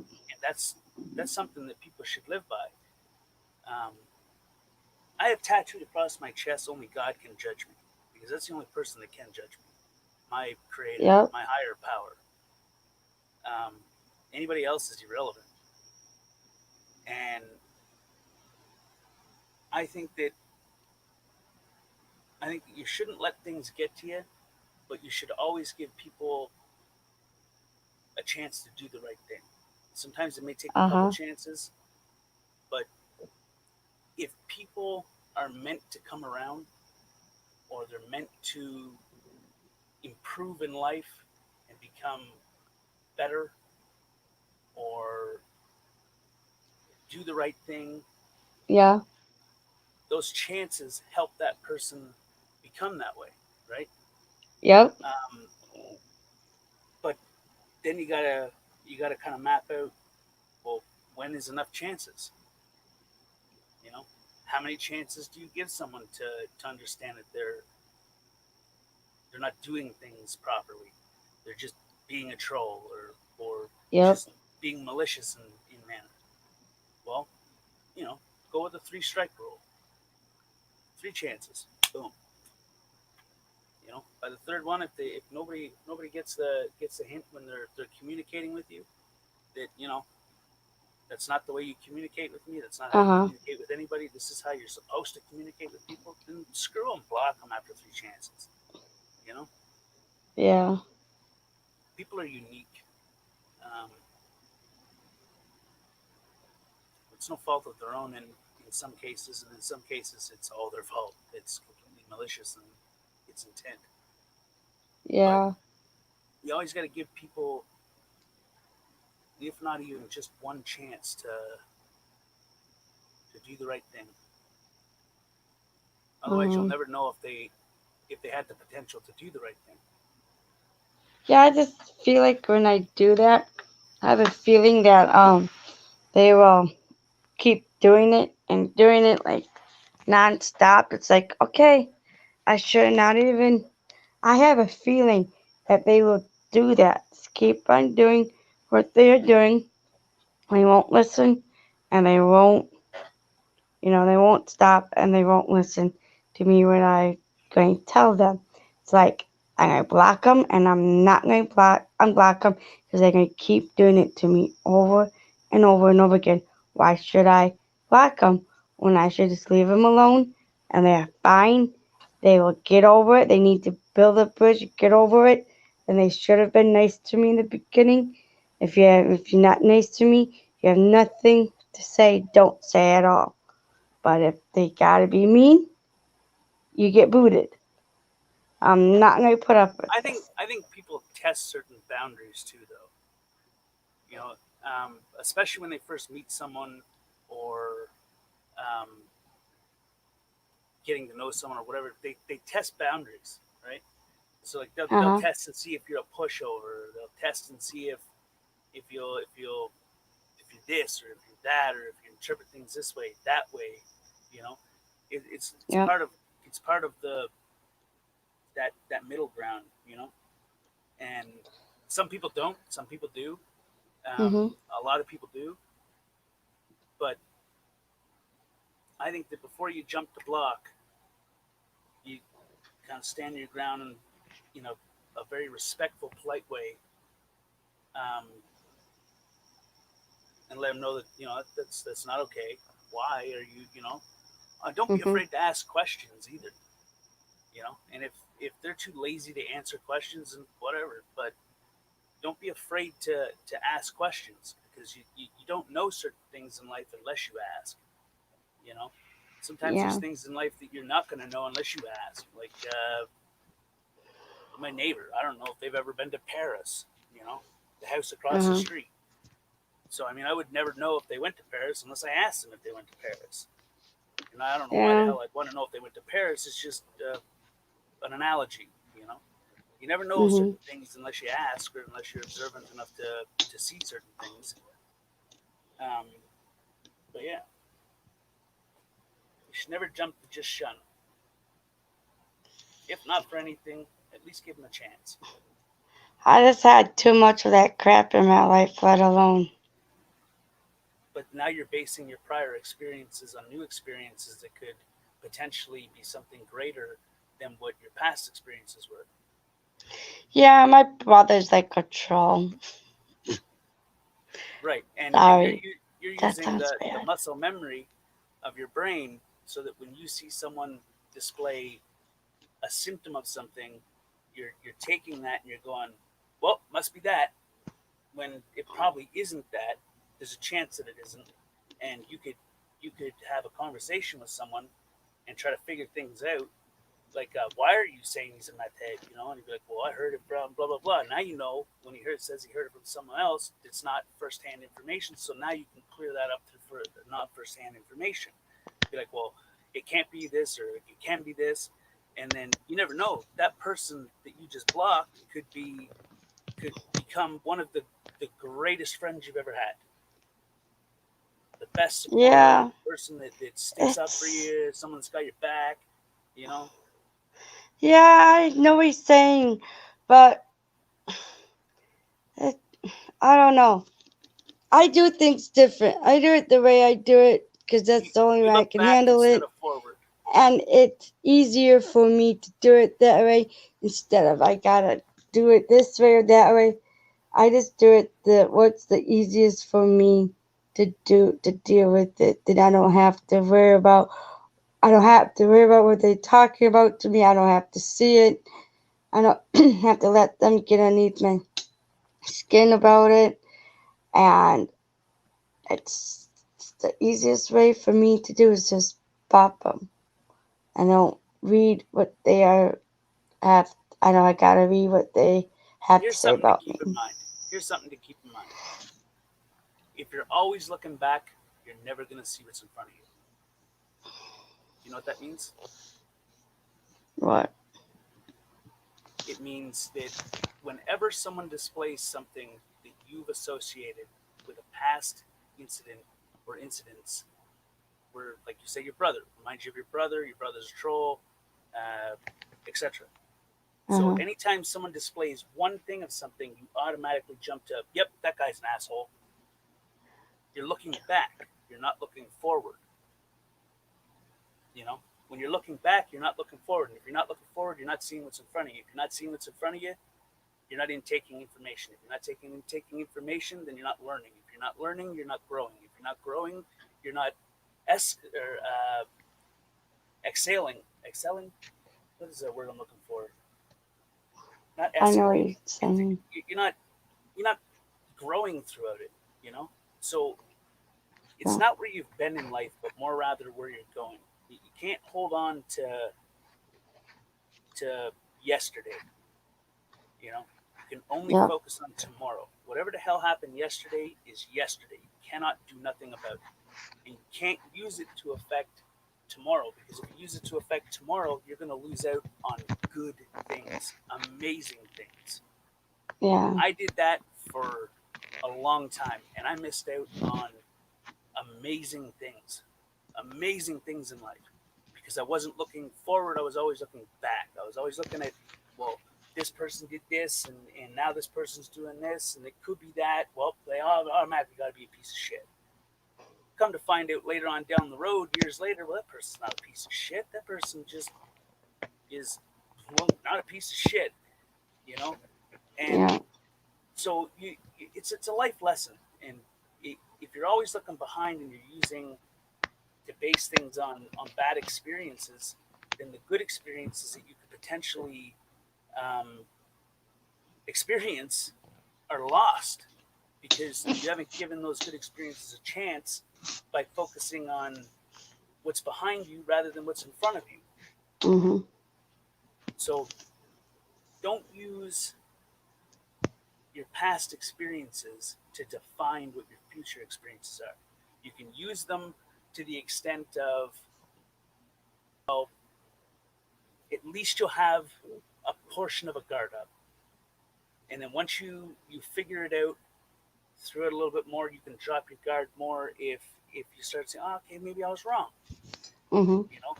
But if you're always in the mindset that when someone displays something, they're automatically that, then that is what your brain is going to be tricked into believing. And that's horrible to go through life like that. So remember that it's not where you've been in life, but more rather where you're going. Don't focus on yesterday, focus on tomorrow. And just because someone displays a trait that reminds you of your brother, they're not your brother, which means that you could be missing out on something good in life. Don't let that continuously go that way. Yeah. People end up unhappy and bitter in life when they do that, and they can't get past their past. Uh-huh. You've got to get past your past in order to grow a better future. Does that Yeah. make sense? Yeah, that's what I'm doing. It's, the past is the past, now is now. I don't look in the past. If I looked in the past, I would be down and depressed. I don't look in the past because I had a lot of things happen to me in the past. I don't look at that. That's gone. The past is the past. Now I look as in now. I look forward because I'm not depressed. I am happy. I am back to my old self that I was in the past because I had a lot of things happen to me then. And that's why I don't go on Facebook no more. That's why I don't go on Twitter. I don't go on Instagram because what happened to me and them is the past, now is now. And I'm smarter to look at that way than some people choose to be depressed. They choose to be the way they want to be. With me, I don't choose that way. I choose to be happy and bubbly and move forward and go on with life. What I'm trying to say is that I can live in the past. Like, what happened to my ex-boyfriend, and what happened to me with my ex-husband. That's all in the past. I could be down and depressed about that, but I'm not because I'm smart. That's the past. I don't want to think like that still because it will not do me no good. I think like this. I move forward and just pushing forward, moving forward, and just live my day now and forget about the past. The past is the past, and just think into, like what you said. If you know where I'm trying to come from. Grow a stronger future. You know, because with my brother, he likes to get underneath my skin. Okay. On I mean not on, but during the week of vacation. This is my brother for me. Is that he wants to get underneath my skin to make my vacation go bad. He only say a couple words the whole entire time. That's him for me. He's happy, and his sister-in-law is happy. My sister-in-law is happy when she gets me going. Okay, then she's happy. And you said they have tough skin. You know, give my opinion. I heard my sister-in-law telling my father-in-law that my brother. Oh wait, okay, sorry, got mixed up. My sister-in-law was not happy at all. Whatever was going on with her, she took it all on my brother. Okay, this is what my sister-in-law and my sister-in-law is telling my brother-in-law this. Okay, and she says, oh, and then that's what she told my brother-in-law. Then my brother-in-law says, a happy wife is a happy life. Okay, and then she says something like, Saves on nagging. Yep. And then she says, oh, that I am trying to talk, they get mad at me. And then, you know what I did? She didn't like this. I raised my hand. I told her. Raise your hand in a violent manner, or like you talk with your hands? Just to get her attention. So Oh. I was cueing into the conversation. I had this weird vision of you with like a backhand going, yeah, shut the hell up. What the hell? What? Yeah. That's what I wish I could say. I didn't say it. I was thinking, but I didn't say it. And I raised up my hand and I said, by the way, I told her like this. I said, by the way, I have to be silenced. This is towards her and my brother. And yeah, this was towards her and my brother. Okay. And then I said, I have to act like I'm happy, but I'm really not happy. I gotta be silent because whatever I say, nobody wants to hear it. And that made her mad. And then she says, oh, I am sorry to hear that. With that FU attitude. It's like, seriously? Yeah, that was towards you. You might and just my have brother. to find the right way to communicate with them. I do communicate good, Like but if you it's sit back, them. if you sit back and watch them, how other people communicate with them, like if someone has a problem with something they're doing, if you watch how that person communicates that problem and how they react to how they're communicating, then cross-reference it to how you're communicating with them, you can learn how to communicate with that person so that they understand fully of what you're trying to communicate to them. I Some understand. people they don't intake certain information. And it's not to say that they're stupid. It's just that they sometimes they just don't. You got to find the right way to communicate. Everybody is different, right? So Yeah.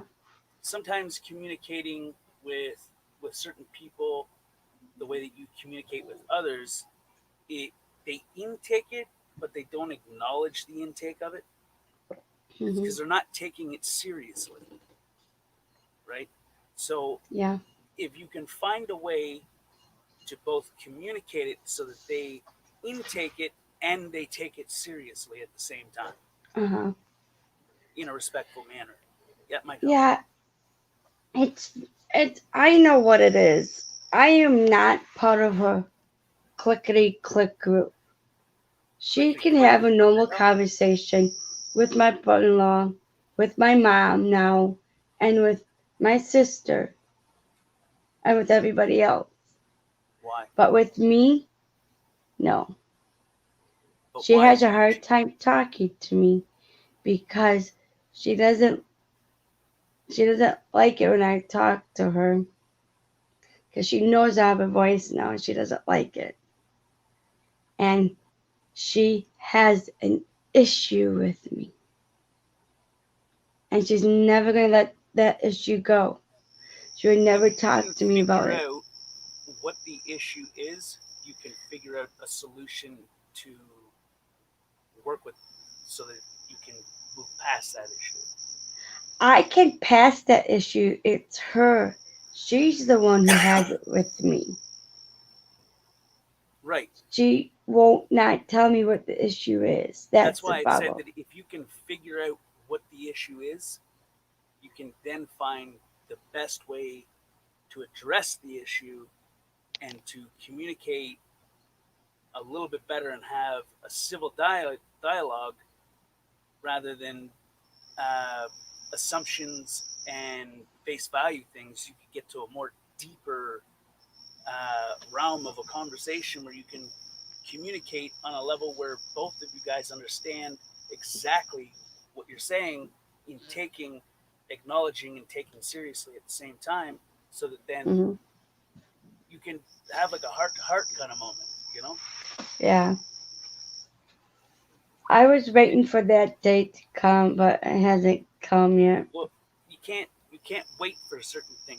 If I sit in the middle of the bush and I don't take a long rifle. I don't take nothing. I just sit there in a lawn chair and wait for a deer to pop by, shoot itself, gut itself, clean itself, fry itself, and marinate itself, and then end up on a plate in front of me. It's never going to happen. Sometimes it Hmm. takes incentive. Sometimes you have to go the extra little bit to figure things out. You can't always just Yeah. wait for things to happen. Sometimes you have to make them happen. Yeah, I just don't understand how that my brother talked to my dad, like talked to him. I don't understand that my sister talked to my mom and then my sister-in-law talked to my mom and now they're all good with each other. But I was supposed to talk to with my brother and my sister-in-law, but it never happened Does that make you when they were jealous? supposed to talk to me. But they Or like a they form of will never jealousy and come. upsetness that they were able to move past something and you weren't able to? How did they move past whatever their issue was? I think that's where the solution lies. Yeah. I However know what they my moved brother's past it, I'm issue pretty is. sure that the same elements Hmm. will apply to how you're going to be able to move past it. It's human nature, right? Yeah. So if you can figure that out, that is 90% of the battle. The other 10% is you're going to have to take the initiative and you're going to have to make it happen where you can have a dialogue where the information is being heard, acknowledged, taken seriously, and the points are raised to a level of getting past whatever the problem is that you have. Yeah. I I hope don't that makes understand. sense. Yes, that makes sense, but I don't understand her at all. She should have went straight up to me in the beginning when I first met her, but she never did. Well, um, I can't even begin to try to figure out why people do certain things that they do. But sometimes people are creatures of habits. Yeah. So if if her go to is to avoid uh, and not try to get to the bottom of something or to uh, reflect or not reflect, deflect instead of reflect, Hmm. there's probably a reason for that, and and both of you could have similar issues in life that you could maybe work together and become better while working together. Sometimes it just takes a little bit of intaking, watching, trying to figure out, try to figure out what makes you tick. What Uh-huh. what what makes her act this way? What makes her um, communicate with you in this manner? What does she communicate this way with other people? How does she communicate Uh-huh. with other people? You know, sometimes Mm-hmm. if you can figure certain things out, you can figure a way to communicate with someone. It's the same way as when you're trying to teach somebody something. Sometimes people they say you can't teach an old dog new tricks. Well, that's Uh-huh. bullcrap. You just have to find a way to teach them. Yeah. There's always a method or a manner that you can use Uh-huh. to teach unteachable dogs new tricks. Uh, It's about finding a way to work with what you got. yeah. So I'm confident that if you can figure out what the problem is that she has with you, and then try to figure out what reacts the best when she's having a conversation with someone else that's bringing something to her attention that she's doing that's harmful, hurtful, or um, what's the word I'm looking for? Not being respectful in a manner. Uh, Yeah. if you can figure that out, then Uh-huh. communicating will be easier. And then it's about getting your point across in a serious manner, which is not going to come off as ignorant, rude, or all over nasty. You know, Right. because some people they don't like if someone comes at me and they start yelling and screaming and acting and hooting and hollering. You don't don't ever come at someone like that. You Yeah. know, ever come Yeah. at You someone got like that that right. because then they in they become offensive. They Yeah. they go to defense instead of offense. It's just like, what the hell, and then they're not even Exactly. taking what you're trying to get to them. They're just getting Uh-huh. agitated and angry, and Yeah. not nothing after that point is is viable. It's just a waste Uh-huh. of time.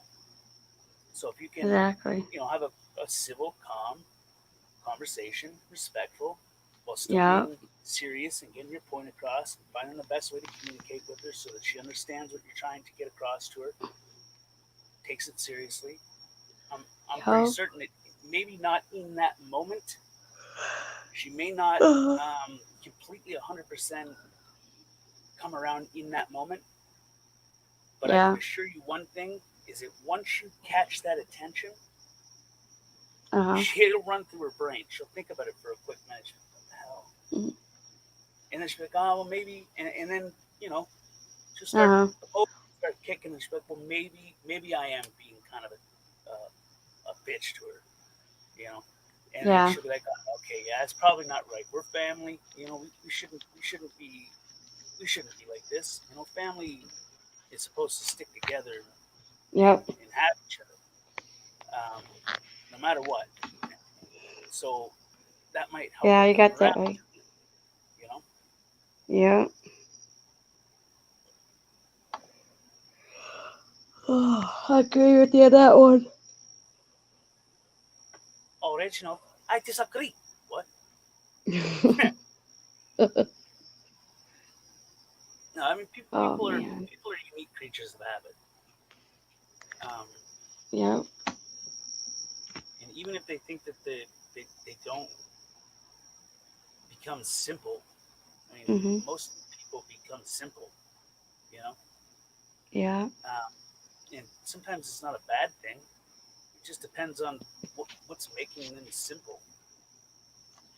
Um, Yeah. you take a traveler, right? The traveler Uh-huh. wants to go around everywhere. He wants to experience everything. He just wants to Yep. intake all this new stuff. And then you got the people that don't like traveling at all. They just kind of stick to their own little crew and just boom, that's it. That's all. Yeah. You know, I just a relate to simple that. life. Yeah. It's all about what you want in life, I guess, or what I don't know, what you strive to have. Uh-huh. Oh. Kind of a unique concept, but sometimes we can unlock each other's minds. Yeah. Sometimes it's the least expected circumstances Uh-huh. or series of events that can unlock another person's mind to, well, maybe I can broaden my way of thinking, open my mind to new possibilities, Uh-huh. accept that things may not be exactly how I interpreted them to be. Yeah. Just have to find a way to open the person's mind to it. Yep. And if it is what they like, let's say they believe one thing and that's the way it is. I mean, it doesn't hurt to look at it from a different perspective. You're either going to think that perspective is even more wrong after you've done your way of thinking on it, or you're going to have a little bit of a doubt on your way of thinking before and your perspective on how you interpret things. And then once that happens, then you just got to kind of figure it out from there. But I mean, some people they just can't get out of a way of thinking. They can't get out of Yep. a way of being. And some people become more open-minded with the opportunity to understand a different perspective or a different angle. Or, you know, Yep. measure twice, cut once. I like that saying. Never heard of it to know. Actually, you just said it. It's not my fault. It's okay. I sold it to the grass hogs. You know, grasshoppers. Now you got crickets over there. Yeah. Oh, I can hear chirping. Listen. Do you hear 'em? Yeah, they're rubbing their back legs together. It's mating season. They louder this time. This Moving time they closer. louder. Every time you look away, them and their little gang of posses of crickets are moving closer. They're infiltrating your lair. Oh no. Code No. red. There's an intruder. Jeez.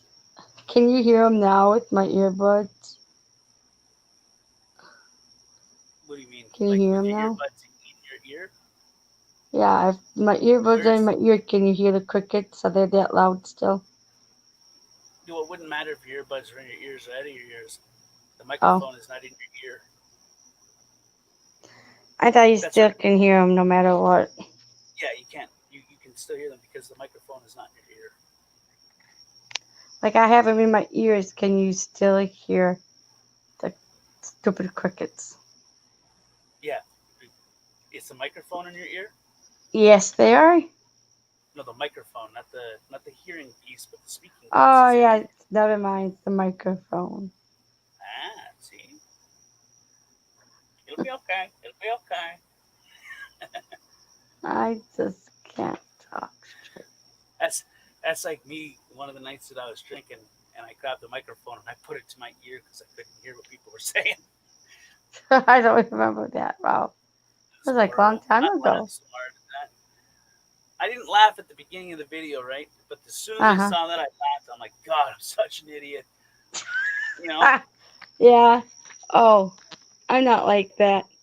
If I kept on drinking like last night, I was actually buzzed. I had one 24-ounce can of twisted iced tea that's like hard, like hard iced tea, That's raspberry flavored. Then I had a Bud Light, and then I had Mike's Hard Lemonade. Yeah, if I had like one more beer, I think I would have been buzzed. Or maybe drunk, I don't know, but I thought I had a buzz going on earlier. Were you seeing two of the same person? No, I can tell when I'm flipping buzzed. I look at my eyes, and I can Yeah, tell because I talk a little bit louder than I normally do. there's a joke I'm about a happy comedians, drunk. and the comedian goes, he got pulled over through like a sobriety test thing, and Hmm. the officer says, "Where are you heading tonight?" He says, "Well," he says, I'm on my way to a lecture about the the effects of drinking alcohol, smoking cigarettes, and staying out late." And the officer goes, "Well, that's kind of a strange kind of seminar thing to have at like Hmm. 3 o'clock in the morning. Where is this taking place?" He's like, "When I get home with my wife." That's Something along the funny. lines of that. You know? Yeah. Oh, speaking of cops, I have to tell you this. It was like in July, like last month in July, like a couple weeks after I came home from Green Lake from up north from 4th of July. It was like downpouring rain here that day, that Saturday when I was driving around, and the rain was like downpouring really hard, okay? Really hard. At the stop sign, I saw this cop with her lights on. I said, fuck, what did Uh-oh. I do? It's like, I don't know, but I still have to pull over anyways. Because Guilty conscience, Sarah? I couldn't see where I was going. Okay? And then I had to wait for about 5 or 10 minutes after I pulled over. Then, well, of course, she did right after I did, but she had to wait for the rain to stop or calm down. And then she came out like the right timing and before it started to rain again. She says, where are you coming from? I said, I was coming from Walmart. Oh, by the way, there was somebody saw you swerving back then. I'm thinking to the cop, I was thinking to her, no, it's not that person. It was you. I didn't say that to the cop, okay? And then she asked me, do you have your license? And I said, yes. I gave her my license. And then I didn't have my car insurance in my purse. It was in my glove department, okay? It's And usually I all said, digital. You can find a digital copy of it, which is oh, still sufficient. oh, get this. I had knives going through my skin. That's what I felt like.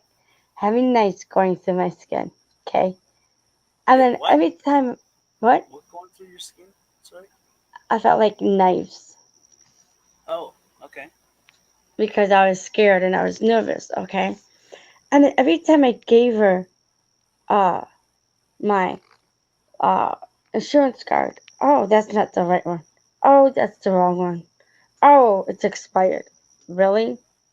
No, they're not. And then she said, oh, I believe you. Okay. Then get this. I never ever had cops asking me this question. I dealt with cops for a long time since I am a license. Okay. This is the first time a cop ever did this to me. She says she was demanding it. Okay. She was demanding it. She says, give me your phone number now. Then I asked her, can I go in my purse and get my phone? You know what she had the guts to say? Oh, you don't have your phone memorized, do you? I said, no, I'm sorry. I have to look it up. Can you just hold on a second? And then she says, what is your phone number? Just in case if you die in a car accident, then we could call your parents. I'm thinking, What the hell what kind the of response is hell? that? Exactly. I was thinking, what Who'd the you piss hell? off, Sarah? It was a racine cop. It was a officer. And then I'm thinking, oh shit. My ex-brother-in-law is a cop. He's right above the sheriff. He's like above the sheriff. It's like, lovely. He's going to hear about this. He's probably hearing right now through the scanner. Lovely. See what he got to say. I don't know. That was strange. Who'd you piss Never off? had that happen. Sounds like she was trying to threaten you. What the hell? That's what I was thinking. What the hell? And I told my parents that, and they said that wasn't right. She should not even ask for your phone number. Yeah, the phone number part didn't really get me. It's the in case you die in an accident. That kind Yeah. of got me. That stuck out a little bit more because those are that's a statement that it's unnatural. And she wrote down a piece of paper, too. And then I got more scared. Maybe she got the hots for you and maybe she'll call you in the next week or something. She'll be like, hey, remember me? I'm the officer that pulled you over. You want to go out for drinks? That would be kind of creepy if she did that. Because I know some of the cops, Racine County cops. That would be really. It's kind of a weird statement for her to make. Like a really Oh, weird no. statement. That could be my ex-brother-in-law's girlfriend. Oh, snap. Yeah. Who knows? Oh, man. Maybe she's This holding a grudge. Probably. Can't believe she did that to me. No other cops ever did that to me. Oh, wow. Yeah. That's insanity. Yeah. My life is very peachy. That is kind of a weird statement to make, though. Give me your phone number in case you die in a car crash. Yeah, because I asked her, why do you need my number for? And she was demanding. Like, when I was looking for my phone, excuse me, like when I was getting out of my purse, I said, why do you need my phone number? Oh, because in case if you die, I could call your parents. It's like, what? I mean, all she's got to do is run the plate and find out where it's registered to. And despite what an officer will tell you, everything that they need to know about you comes up on your plate. The moment they run it, they can run it through, they can find out who it's registered to, who the owner of the vehicle is, the address, how long the vehicle, everything about the vehicle. Wow. And if they run the VIN number, they can find out even more information. I did not know that.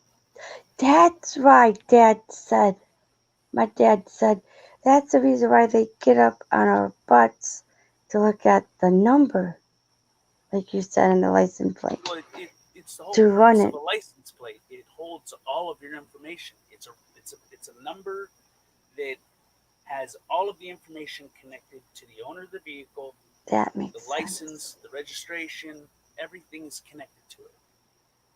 Everything. It's the whole purpose of it. So that if they find a vehicle that has the VIN number popped off,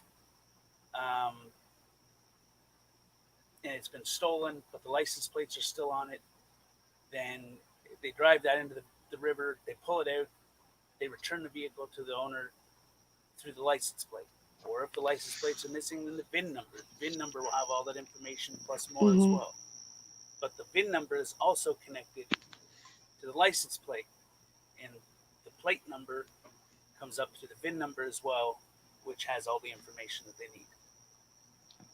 Wow. That's why they get up on our tails. Right. I mean, if you ever listen to a cop when they pull you over, or if you've watched them pull other people over, watch videos of them pulling other people over, you know, like take what the hell's that cop that shot and killed? Damn it, I don't know what his name is. Jenkins or something. I don't know. The whole purpose of that stop, that he stopped that vehicle, was that he ran the plate. The plate came back to a female. The female had a suspended license, and that was the reasonable articulable suspicion to I don't know, approach the vehicle, pull them over. Now, I don't know what the suspicion was to run the plate, because I mean, I think that they should have, I don't know, some form of something before they just run your plate, because it has all your information on it.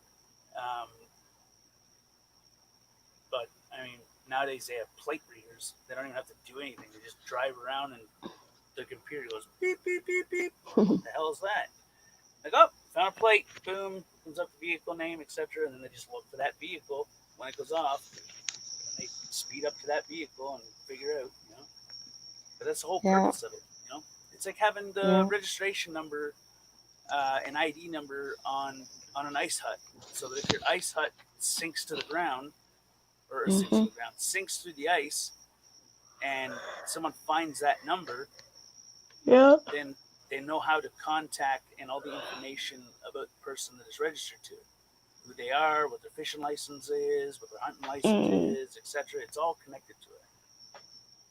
Well, the license plate number is no different. The license plate is connected to registration, through ownership, through driver's license, insurance. Yeah. Everything that they need when they run your plate, they already have. You know? Oh. Which is why I find it kind of unique that when they do pull someone over and they've ran the plate and they wind up accidentally giving them an expired insurance card, and they're like, well, now we're going to give you a ticket for non-insurance. Well, you know that he has insurance because it comes up on the plate when you see ticket. Yeah, that's what I thought. I was going to get a ticket because, like what you said, I have like no insurance. Like, crap, but I get a ticket for that. Why did I get no ticket? That's weird. That was a very interesting pulling over. People can be weird. Yes, it I is. still think maybe she got the hots for you, Sarah, and she only wanted your phone number because she's gonna wait until you forget that she pulled you over, and then she's gonna call you and ask to take you to dinner or something. You know, you want to go to a dinner, a movie, you know, and you know, next thing you know, Sarah's gonna be switching sides and banging a cop. What the hell? I can understand that from a guy cop, yes. A lady cop, no. Hey, you take what you can get. What? Hey, you never know. You never know when it'll come in handy to have a cop in your back pocket. You know. Yeah, that's true. Maybe she's married and got a boyfriend. You can do them both. I don't know. Oh no. Oh no. I think my cousin is going out with a cop. She is going out with one. But she won't not say. My ex's brother-in-law is a cop. And I didn't even know he was a cop until a chunk later, after we partied and did coke together, and smoked weed, got drunk, drank and drove. Yeah. He's like, yep, gotta go back to work. I was like, where do you work? He's like, oh, I'm an OPP officer. What the fuck? Right?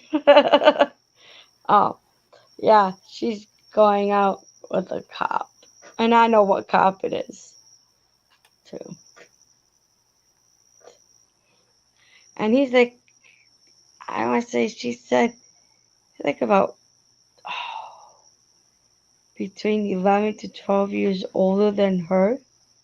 I think my cousin is in her early 30s, I'm thinking. Dang. I might be wrong. I don't know, but I know he's older than she is. Yeah.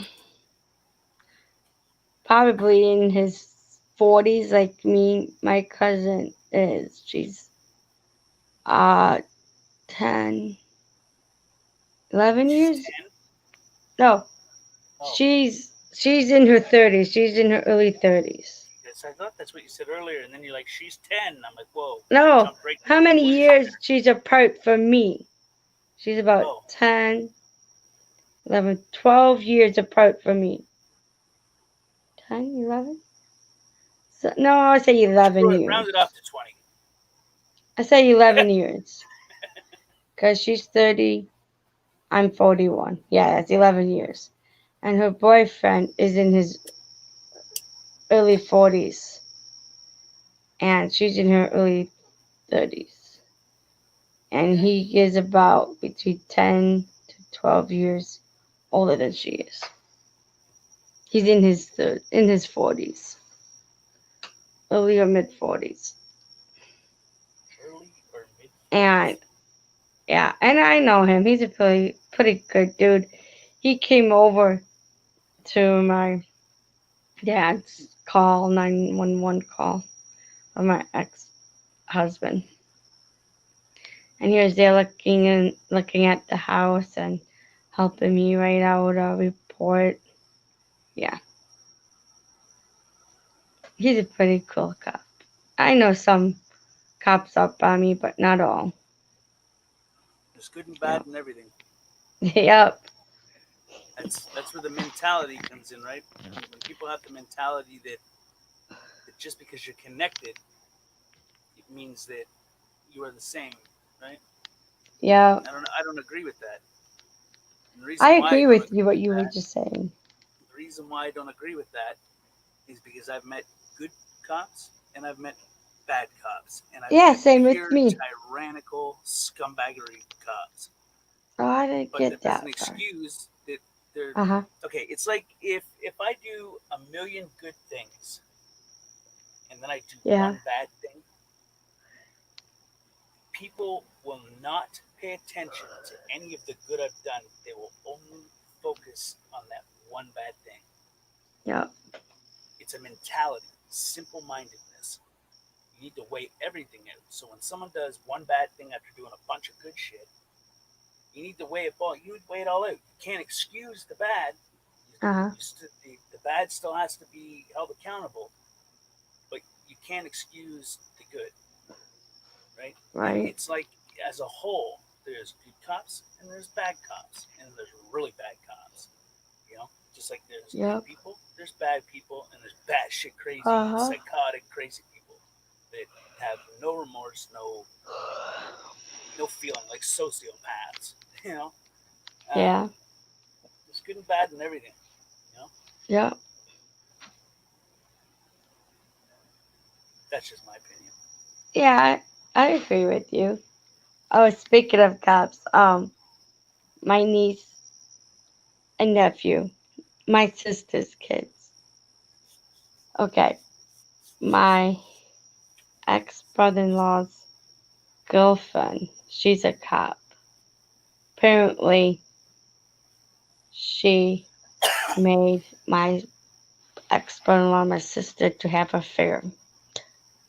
Okay, and my Married to have an affair?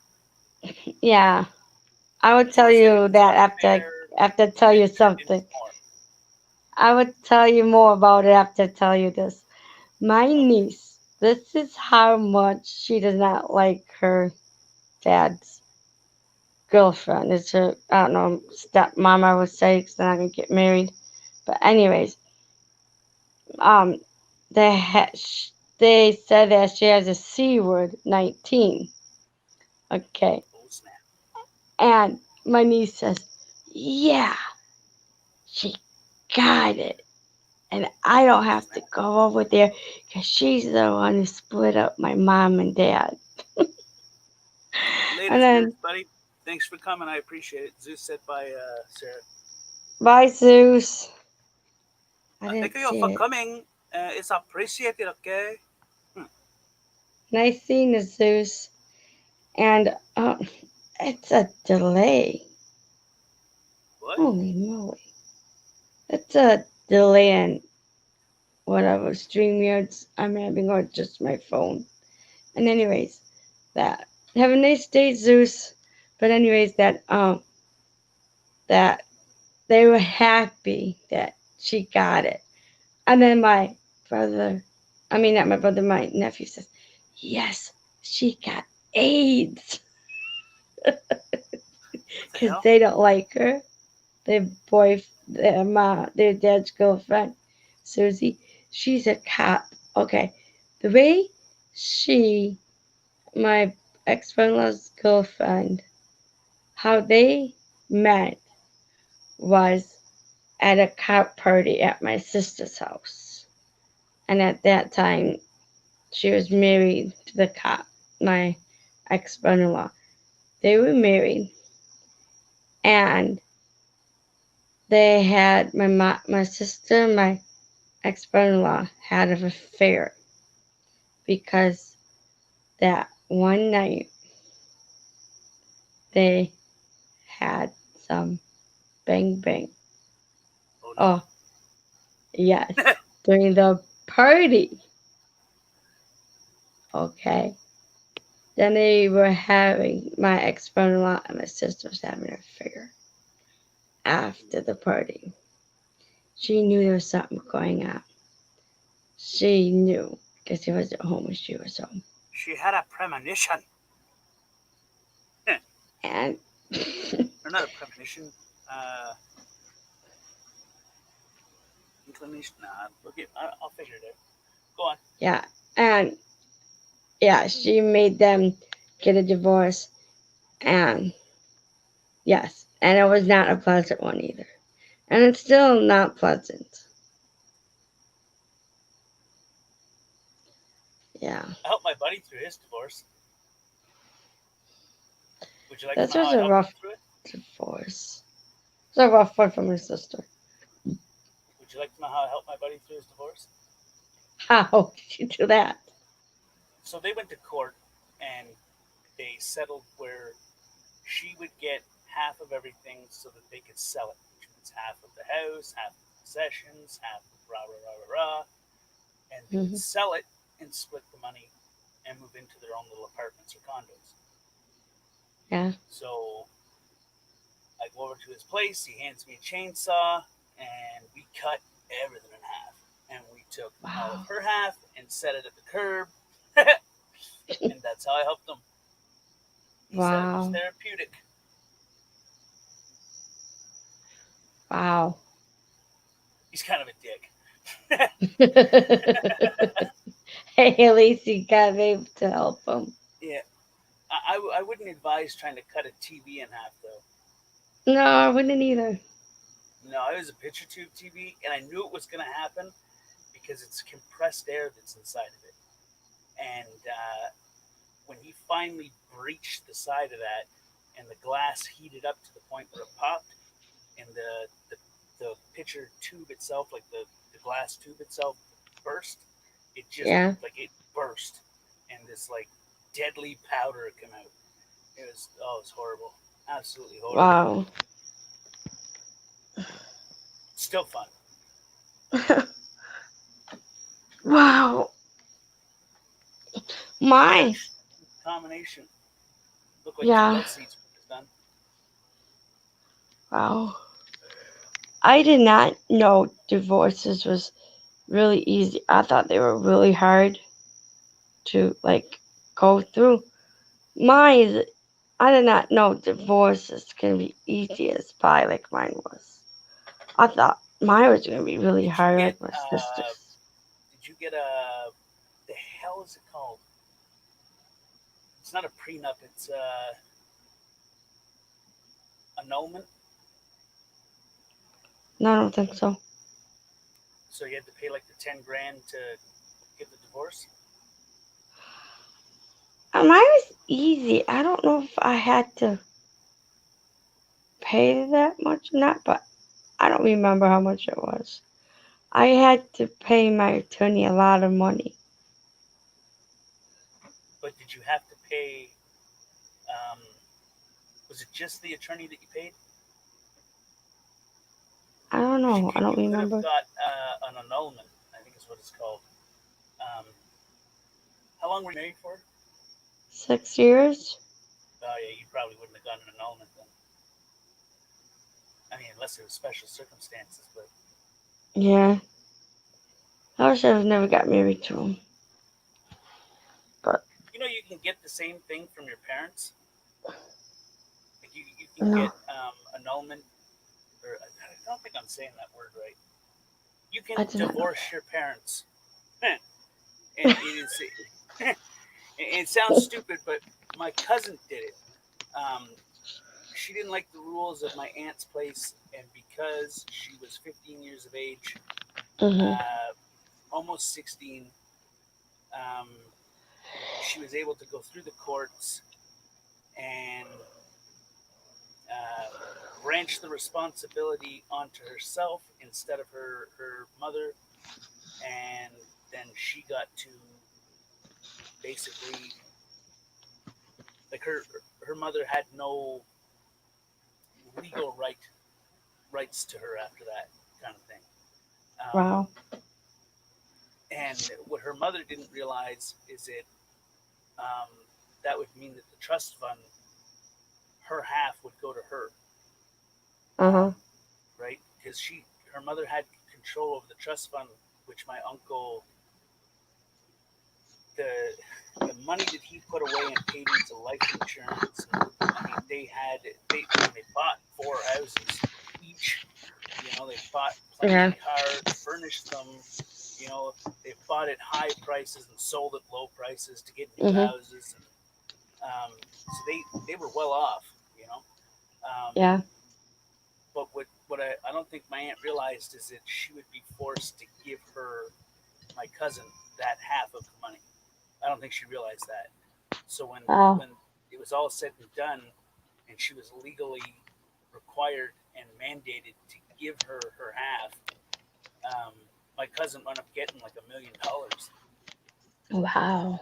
And it's pretty nuts out of the life insurance and death benefits and Yeah, the that money was that was put away in crazy. the savings account for them and the Yep. interest. And it kind of screwed her though because she was supposed to get it when she was 18, Uh huh. um, and her mother had the control over it. And had they would have kept that money in that savings account, there's interest that gets built up, and you make money off of a certain savings account Uh huh. where at a certain level of money you make money just from having the money there. Um, and if they would have waited the extra few years till she was 18, she would have had like another 100 grand, almost 200 Wow. grand to just like in her pocket, you know. But Yep. she didn't like the way things was at home, so she moved the hell out, divorced her mother, and boom, there Uh you go. Bob huh. Shirley, Right. and she was on her own. Right.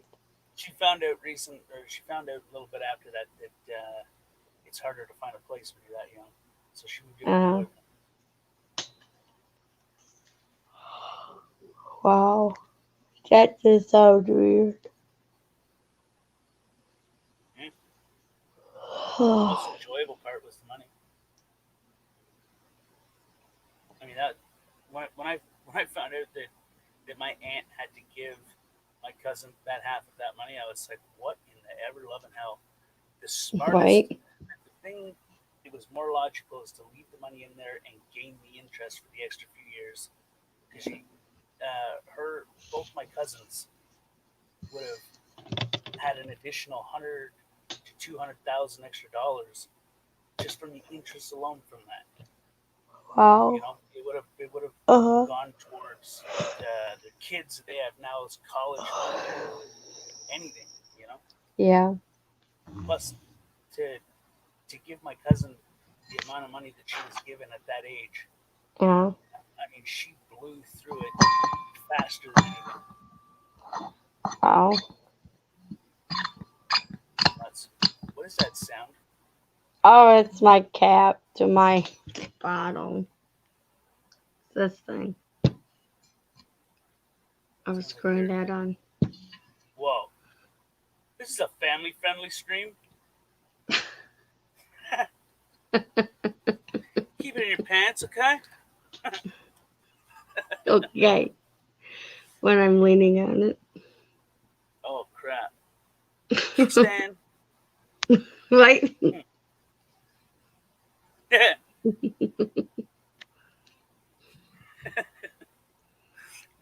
Not the comfiest. No. What? Says not the comfiest. If you tell yourself that it's comfy, you'll believe that it's comfy. Oh no, it doesn't feel it. If I can say it, I can believe it. The touch is different than saying it. Oh, it's just a pillow. It's a cushiony pillow. Just It's imagine not. that inside your brain. Instead of knowing what it actually is, imagine and believe that it is a cushiony pillow. And thus you can use mind over matter. You have to use your imagination. Yeah. I don't do it. Well, There we go. This is better. Still feel like a pillow? No. Well, you're no fun. It'll be a pillow when I put my head on it. It'll be a pillow. Oh no. Yeah. I can tell my eyes are like black and blue. That's scary. Yeah. Look like I just got punched in the eye by somebody.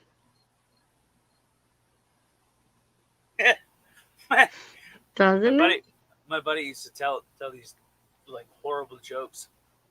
He Uh-huh. says, "What's black and blue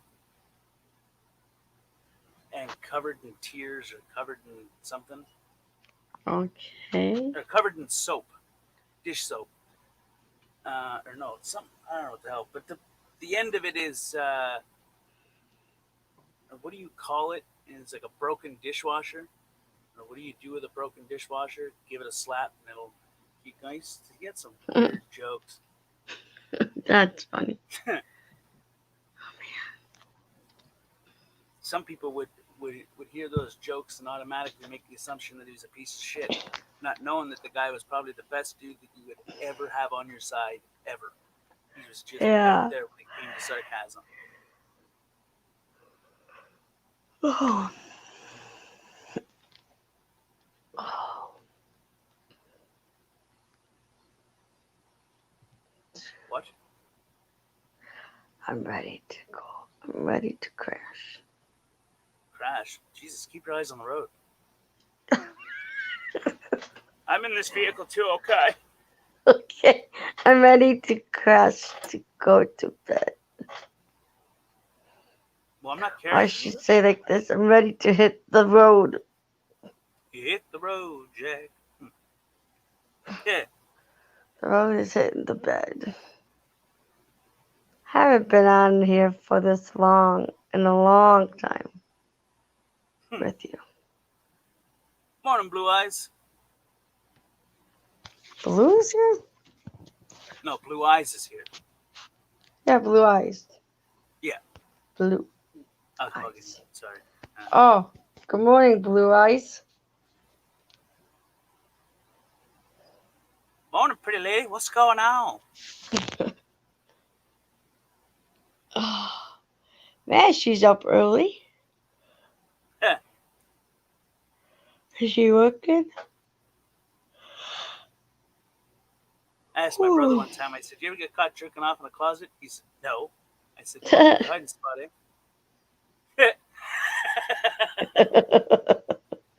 That's funny. Yeah. I thought it was. It is funny. I'm usually up at 3:30. I got to sleep in today. Oh no. So you probably got that overtired feeling where you woke up and you got that weird feeling in the temples of your head, and you're like, dude, I can smell the coffee, but it's just not percolating fast enough. Uh-huh. And, yeah, that's probably, or maybe you woke up refreshed. I wish I could do that. I don't know what it's all like to wake up refreshing. I never like that. Refreshing or refreshed? Whatever, refreshing. I don't feel like I'm Well, if you refreshed. woke up refreshing, what would you be refreshing? Won't be tired anymore. So you would wake up refreshed. Yeah, but I'm never like that though. I'm always tired all the time. Having my first cup of coffee with Tank and Sarah. Oh, snap. Come Well, now I feel left out. Now I gotta go make a coffee. What the fuck? up, Blue Eyes. I'll drop the link Okay. in case she chooses What? to. Let's see how long I last. Damn it, is that the right one? Yeah. That looks I like thought it it. was my own video. I was, what the heck? I've done that before. Yeah. Or I've posted for like 3 hours straight asking why the hell everybody didn't come up. You know, people are like, yeah, drop the link. Uh-huh. They you know, and Yeah. I was posting like the stream prior, Oh, the hi, stream Blue. before that one's StreamYard link. So they were going to a dead stream. So that Huh? was cool. Good morning, sunshine. Morning, Blue. What's up Good with morning, Blue. the crooked ass? I'm gonna fall through it and land in that pretty water bridge. That's my bridge to go to Never Never Land, I guess. I don't know. Hey, I walked on one of those things, and I'm pretty sure if you Google it, you'll be able to see it. In Canada, at like a park, there's like the longest or largest in Canada. What the hell are those bridges called? I don't have a clue. Bridge? A swinging bridge? There's this technical name for them, but if you Google that, you'll be able to see it. And this damn thing is like, imagine two mountains that are connected together by one of those swingy little bridges things and cable wire and whatnot. And you start walking, you're like, yeah, this is cool, but do not look down because it's like hundreds and hundreds and hundreds of feet all the way to the bottom. You're like, whoa. If one of these boards break, listen, I seen Stand By Me. It happens.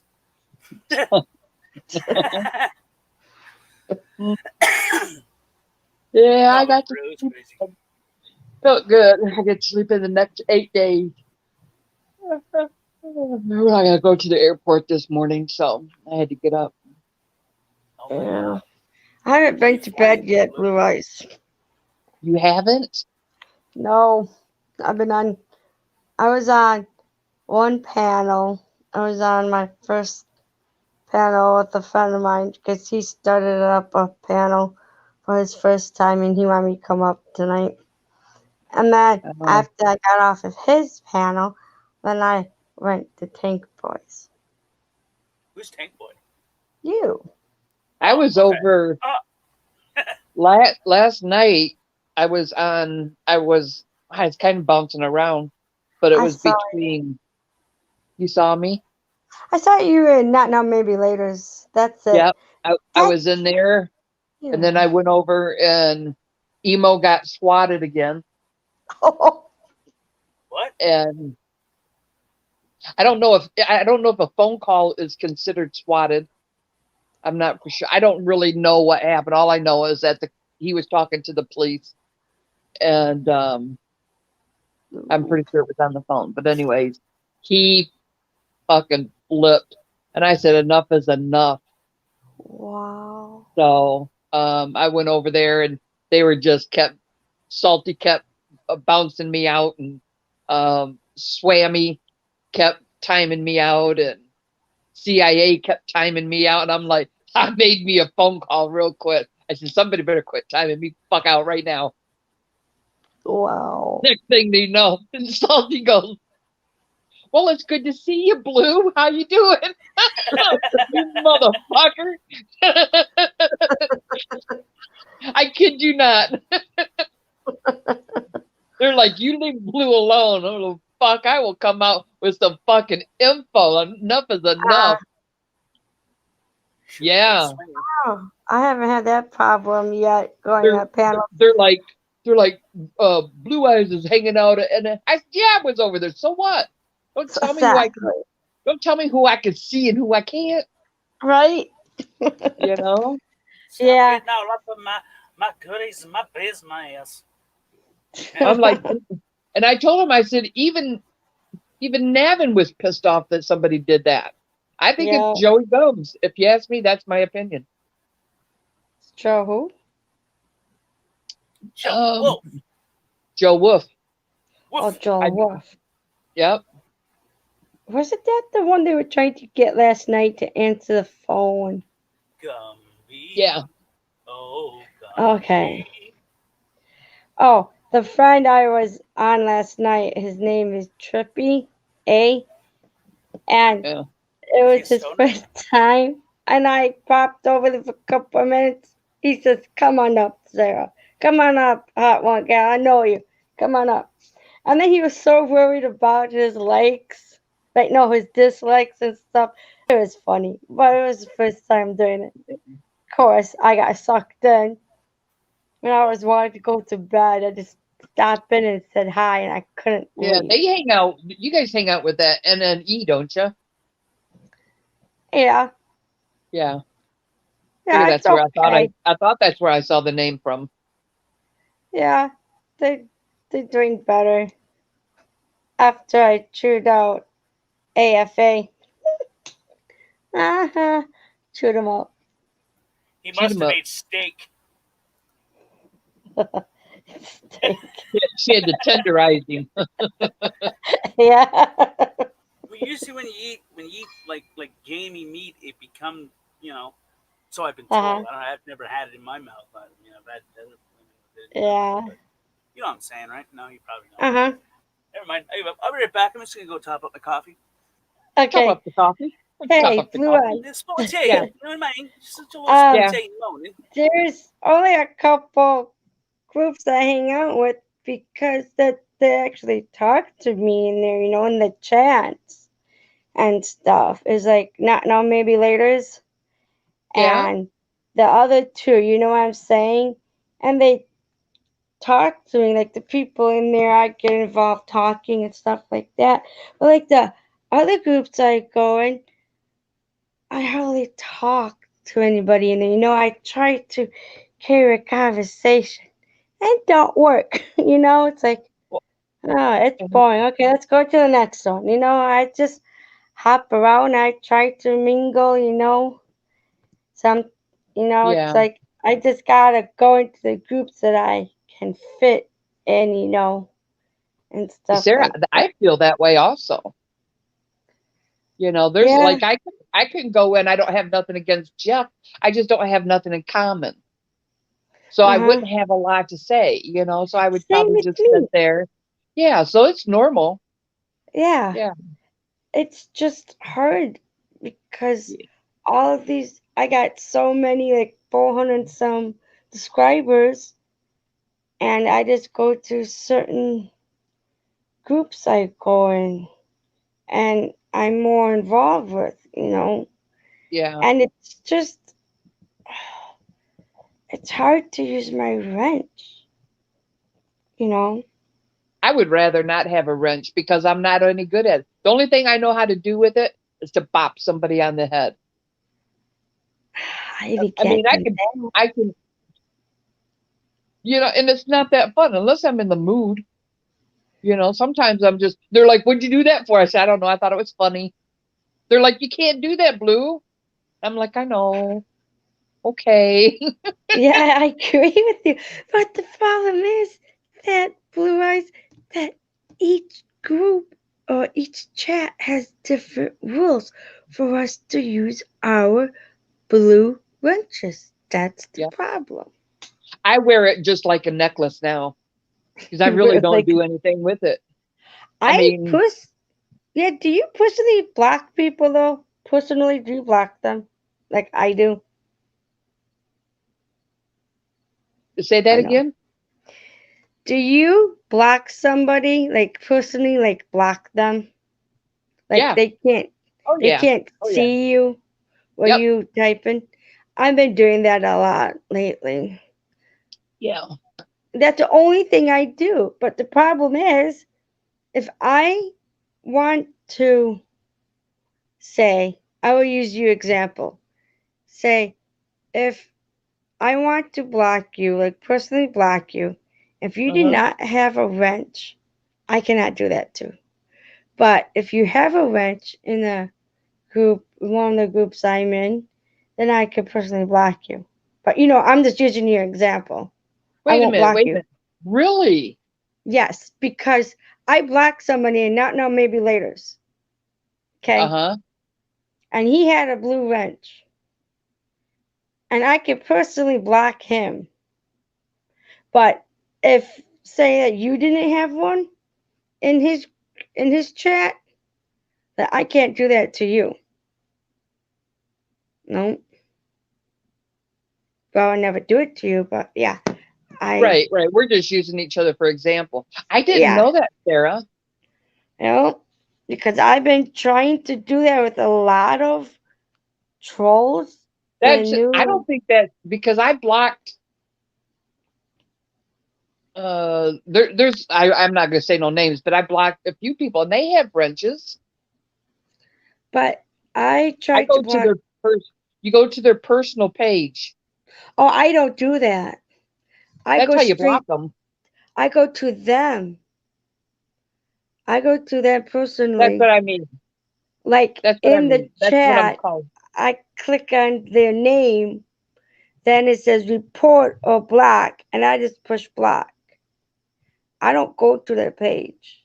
Okay. If you want to personally block somebody, and I might be wrong, but try this. Let's say, use me for example, and I have a wrench. Like let's say you see my name and you're like, ooh, I want her to be on I want her on my list to be good.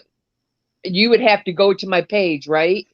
To subscribe me. Okay. That's where you would go also to block them.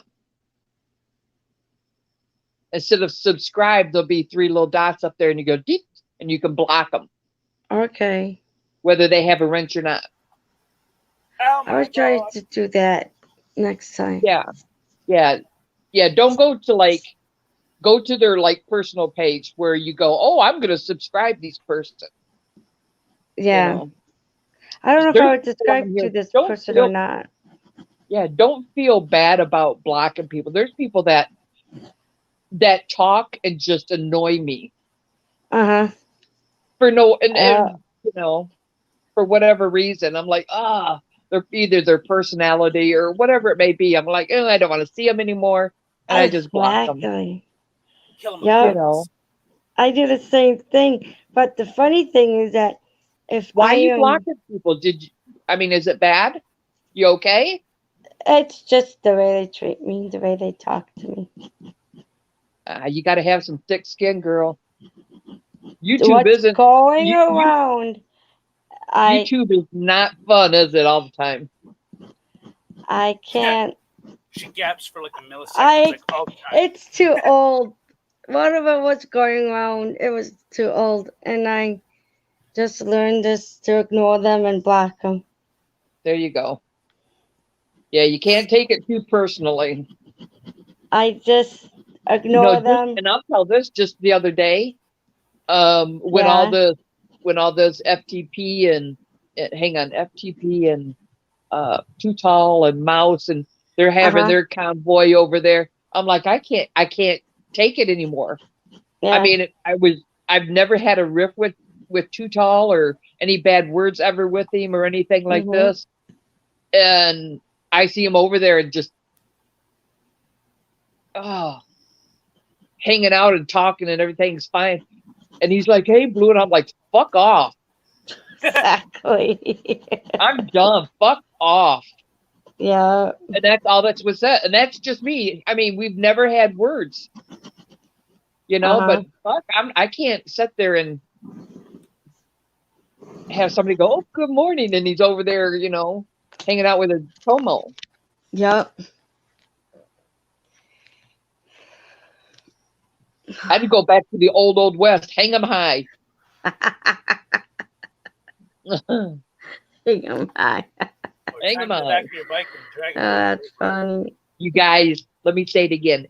8 days off work. Do you know but it's not like not to go into that crazy house and go to work. Oh my Ain't crazy. God. You must be excited for those 8 Oh days to be God. I off. mean, to deal with somebody that is in the 4th stage of dementia that goes, Wow.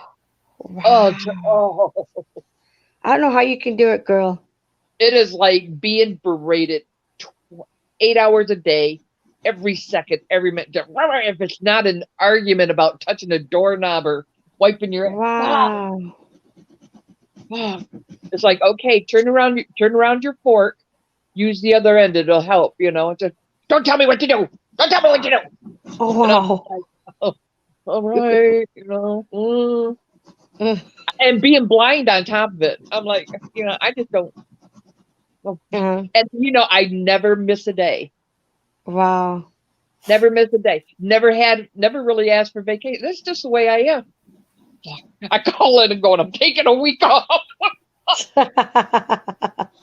You deserve it, girl, and enjoy it. Somebody's flying in. I'm like, oh my. That's all I can say. I'm ready. Uh-oh. Just enjoy those 8 days off. That's all I gotta say. Yes. Where'd you go? Did you go to water? I went to Green Lake. Well, that's by the water. Yeah. Yeah, it's only 2 hours where I live. I've been going there for 41 years. Yep. That's Yeah. all I am. Yep. Way back when It's- the price was a baby. It stinks because what's going on now, that's the reason why the stores, the little gift shops and ceramic shops and rock shops are closed because of it. See, it's just not the same with them closing. See, I like that tourist stuff. Not so much Yeah. like that's the way it is around my house, Uh-huh. and you got the little gift shop with shells and bikinis and, and somebody going into the 7-Eleven next door and getting a Slurpee and the beaches across the street. And it's a whole atmosphere. Uh-huh. And all of a sudden you get out of the car and your feet, you're on concrete, but your feet is hitting that sand from the beach across the street. Yeah. I love it. Love it. But they're closed. Now you just kind of, I don't know. Yeah, it was fun. I went with my family, like the 18 of us, and then my mom's friend, plus her 2 daughters and her 8 grandkids. They all came up, our friends came out. And one day we had like about 25, and the rest of the days were like about 18 of us. But yeah, it was I fun. I think it's Huh? when you first got back, and I looked at you on like the video right now or the picture, and I'm like, you look good. Uh-oh. What? Oh, thank you. Yeah, I like your hair pulled back. It looks very very refreshing. It's Pink boy, don't even read into that. You What? I Thank ain't you. reading. When I I- just, you tell him, Blue. It's a girl thing. We compliment. No, Thank but you. I'm telling you, you look good. I'm like, what the hell is she doing to herself now? I'll just Yeah. misinterpret. You do. You look really good. Thank you. Like a very well needed rest. Yeah. I had to be off of YouTube here for those 5 days. Yeah, you guys are my last go around for YouTube. I'm off until who knows when. Uh-oh. You Yeah. just Yeah, I got to take up a new hobby. That's all I'm saying. I don't have a new Listen, I'm to be really honest, I know a lot of people don't know my past, but I mean, back in the day, I did some good coke, Ah, yeah. and it's healthier for me to go back doing coke than it is for me to be on YouTube. Oh. I'm just saying. Wow. Big fat line on a big fat dick. Fuck, that was a good night. Oh man. I'm the Am I- type. I need more sunshine in my room. Yeah. And YouTube puts a lot of darkness, a lot of negativity, and I can't do it. Yeah, I don't blame you. I understand what you're saying. Yeah, but we'll see. But when I'm not talking to you guys, I mean, I know I don't really know you, but we do know each other. Yeah. Oh, speaking of that. Yeah, speaking of that, I told my friend this. She's my family friend. And I told her, she says, we were just talking like when I'm dating, she says, you got to get to know this guy you want to date, right? I said, yeah. I told her, by the way, you know that if I am like friends with them, say I told my friend this like about for a couple of years, say about 2 to 3 years, okay, I can know him, but on the other hand, I really do not know him that, Right. really know him because I will never know him. If you know what I'm trying to say, like Yeah. I know my sister, okay, I knew her for 43 years, okay, Right. I'm her sister, but I still really do not know her. Right. That is how I'm going to be someday with a guy, okay, with all my guy friends. Doesn't matter with you, Tank, with you, Blue. It don't matter who my friends are. I can know them, but I really do not know them that, know Right. them. Right. Yeah. And then she says, oh, that'd be a very good topic to go on YouTube with. It is. I mean, it opens up. Yeah. Yeah. Look, It's like if I was to give any you or my daughter or anybody, even if it was a guy, this is the advice I'd give. Are you ready? Okay. Ready. I want you to keep your relationship, no matter who is it with, your bank account, and your next move so close to your chest that nobody knows it but you. A good one. Because if nobody knows your next move, they're not going to know how to react. Your relationship, nobody needs to know but you and that person. And of course, your bank account, that's, you don't want nobody to know that. Exactly. Oh. That's what I would give. I tell my kids that. My grandkids that. That's a good So one. even on YouTube, you keep your cards close to your chest. You too, Tank. Thank you for giving me that. Yeah. Somebody dropped something. What the hell? Hey, it was me. Was it? Oh. Yeah, I was. Damn. It was on a container, and then it slipped and hit my water bottle. How many people are in here?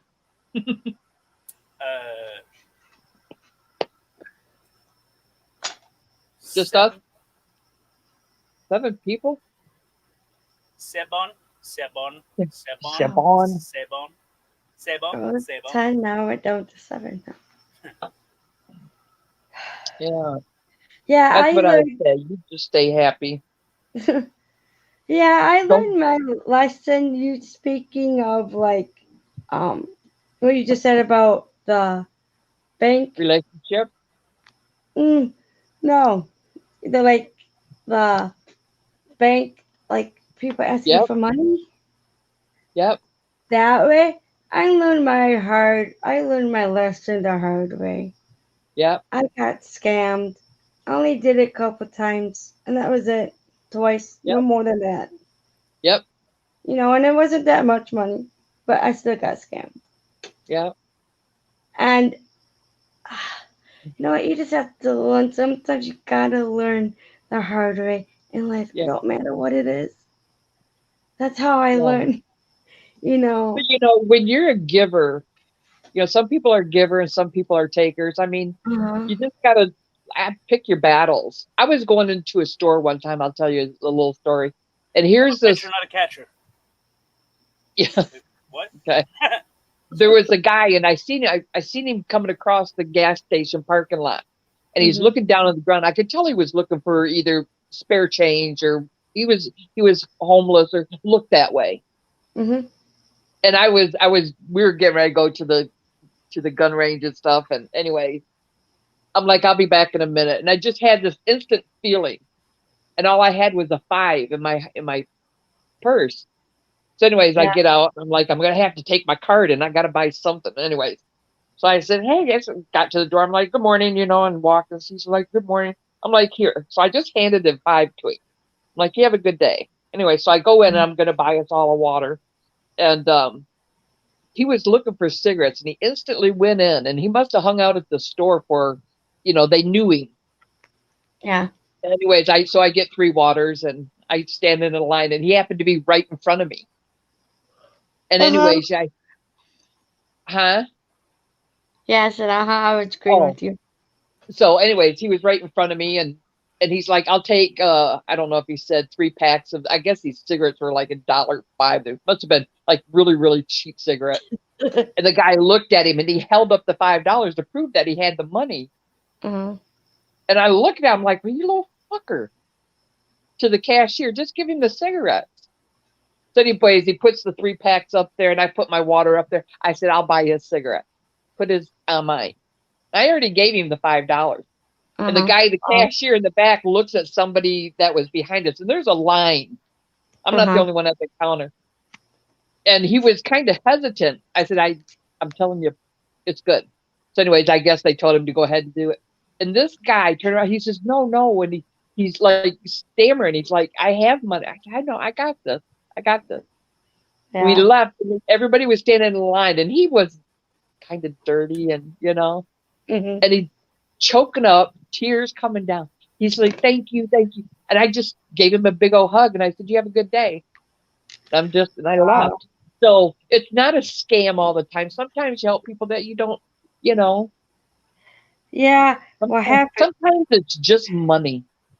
Yeah, what happened was I was on Twitter. Yeah, and I knew some people was on Twitter. Like friends of mine. And guess what? They were just gotten their pictures was used by people, scammers. They were acting like my friends, but they were not. Because my friends don't ask for money. But it was actually somebody else? Yep. But you thought your friend was actually asking you? Yep. At first. Did you send them money? A little, not that much, like about $5 or $10. That was it. Because I thought it was my friends I knew, Like I used to go to church with them and stuff like that. And I thought it was them, but no, it was somebody else was just using their name. Yep. You scratching off lotto tickets over there, Tank? No, I'm not scratching anything. You know how you scratch off cards, and that's what it sounded like. No, I don't. I want to hit the lotto. Wouldn't that be fun to hit the lotto?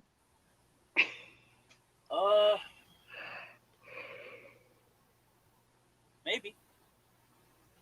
I could have fun helping people. Stop yawning. I'm sorry. I haven't been to bed yet. It's not my fault. Maybe I should go to bed now, Blue, because you're up here with Tank. And it's 7 o'clock. I got stuff to do. I got to leave in a couple hours. I'm not going to be up You here. want to hear something funny? You're a couple hours ahead of me. So. Hang on, Tank. What'd you say, Sarah? I said you're like an hour ahead of me. Yeah, it's 7 o'clock here. 10 minutes too. Go ahead, Tank. Go ahead. Yeah, what she's smoking, girl. So anyway, there's these 2 female drivers that they pull into a Starbucks and they park, and they go in, they get their drinks, they come back out, and there's a card taped to the windshield, and it said After seeing you pull in, I started to think, or that your mother should have pulled, or your father should have pulled out, or your father should have pulled out after seeing you pull in. God, how the hell did that go? What the hell? I had it there, and then you're like, hold on a second, and then I started to do something else, and then I lost train of it. Us girls have that effect on you, Tank. It's like I watched you pull in and park your vehicle, and after seeing what kind of job you did to park your vehicle or pull your vehicle in, I come to the conclusion that your father should have pulled out. Or something like that. Fuck, I can't remember what the hell it was. What? Basically, dude put a card on the thing that said you're a shitty driver, your father should have pulled out. Oh my gosh. Something like that. Come here, Tank. I'm gonna bop you in the head. We Schwan. Oh Lordy. Well, you know how I feel, so do I need to answer that? No, probably not. What the hell is this? It says praise the Lord. What the hell? You guys, I go to the salon tomorrow, and I'm thinking, I know I'd probably hair salon. Yeah, hair salon. So I'm thinking, I know I'll probably regret it if I get my hair cut. But and I don't know if it's the pandemic or just being isolated, but I want something different. Right now, my hair is probably, if my arm's down straight, it's down to my elbow. Make it puffy. Make it look like a lion's mane. You see how thick my hair is, so yeah. I mean, I can go Texas big hair, you know. Everything's bigger than Texas, they say. Just I don't know, something different. I'd like to just go real short. Then my luck, I'll probably look like some, you know. I'm not even gonna say it. It'll be okay. I don't know, something different. Maybe I don't need to change nothing right now.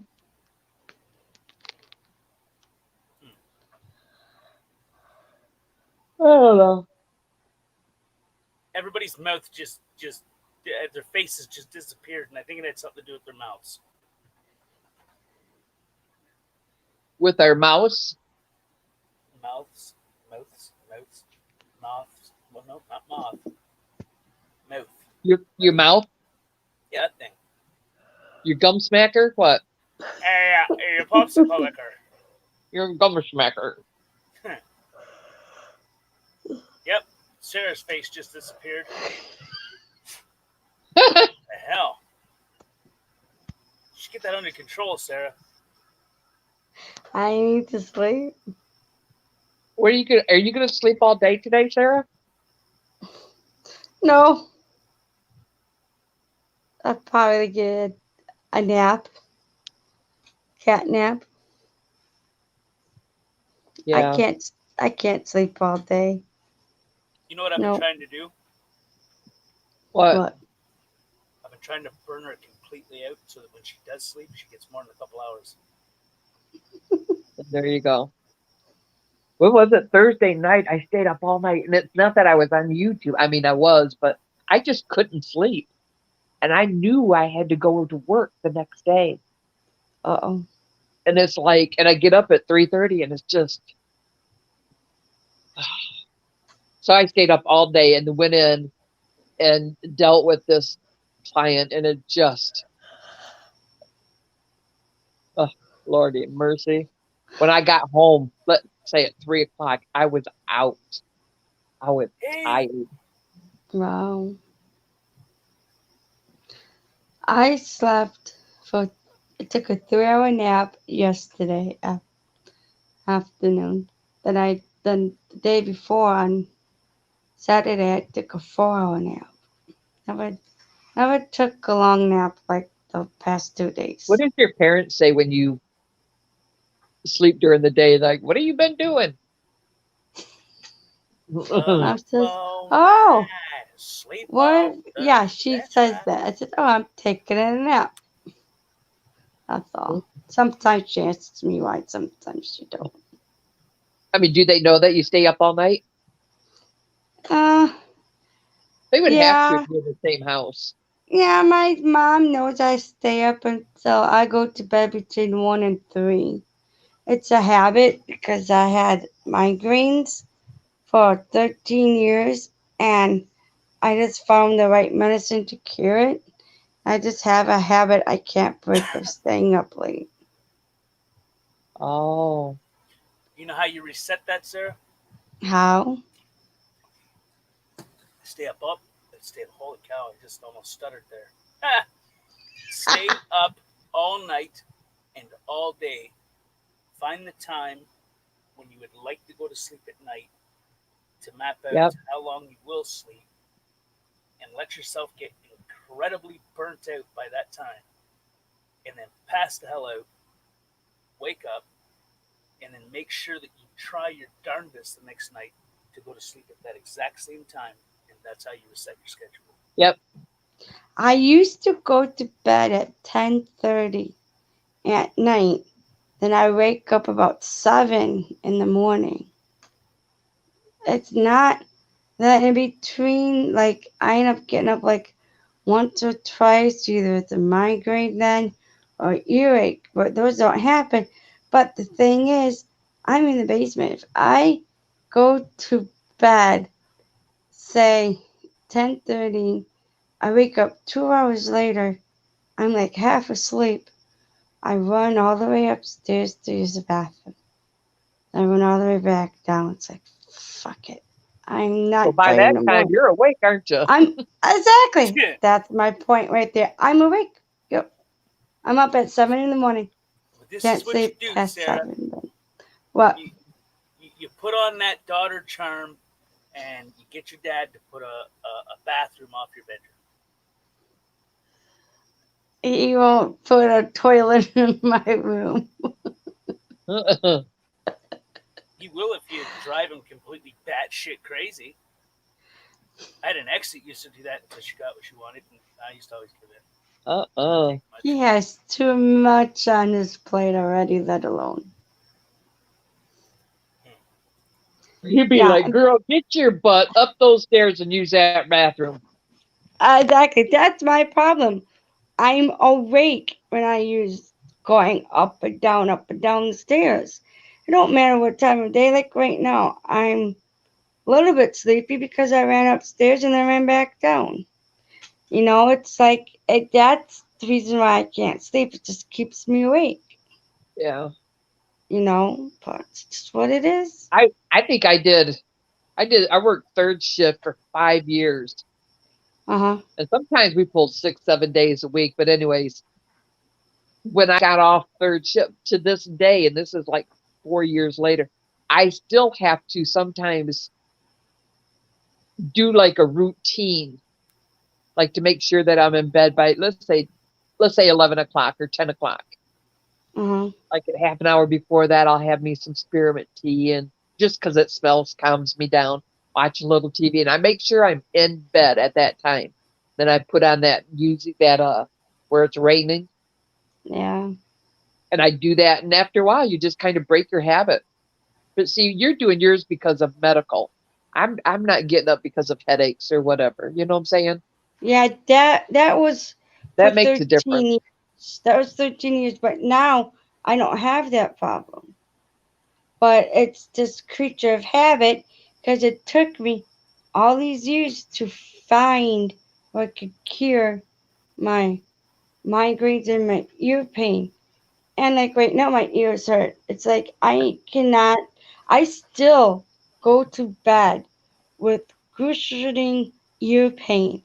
It don't matter if I put CBD medical cream on it and lay on a heating pad. I have some nights my ears are aching so bad that to the point that I can't even cry is to a 10. That's how much pain I'm in, between 8 to a 10. My daughter deals with what is it, TG Yep, TMJ. yeah, yeah. I have that too.